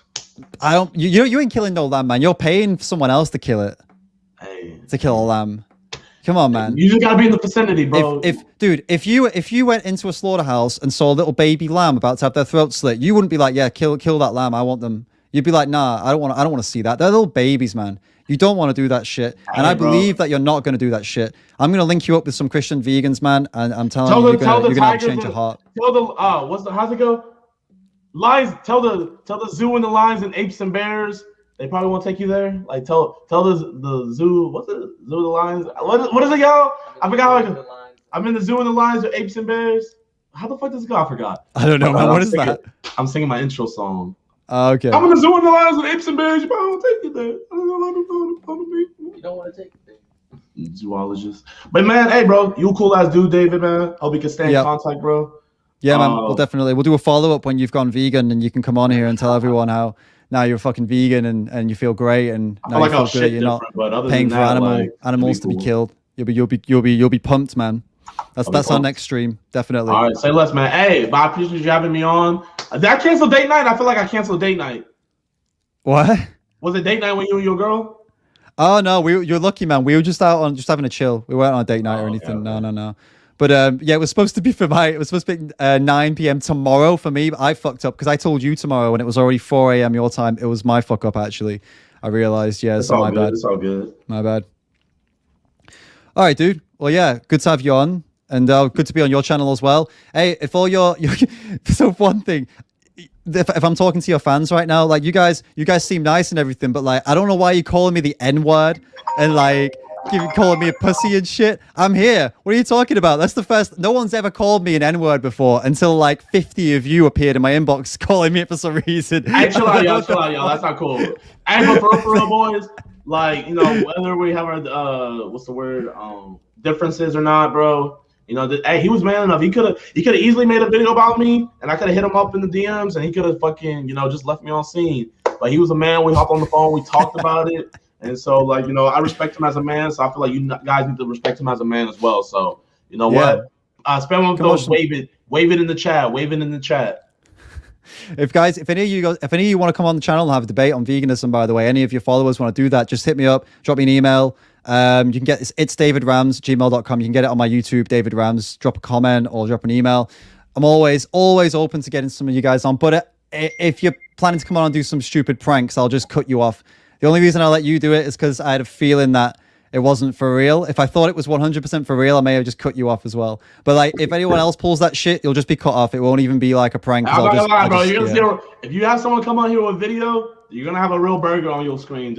Yeah, you're probably right. Probably right. It would be a quick the thing is though, I can see them in the small little box at the bottom before they go live. So if I see they're doing that shit, they'll just won't take them on. But anyway, point is, if you want to come on and have a chat, definitely come along. Come and check out the videos, and obviously for my followers as well.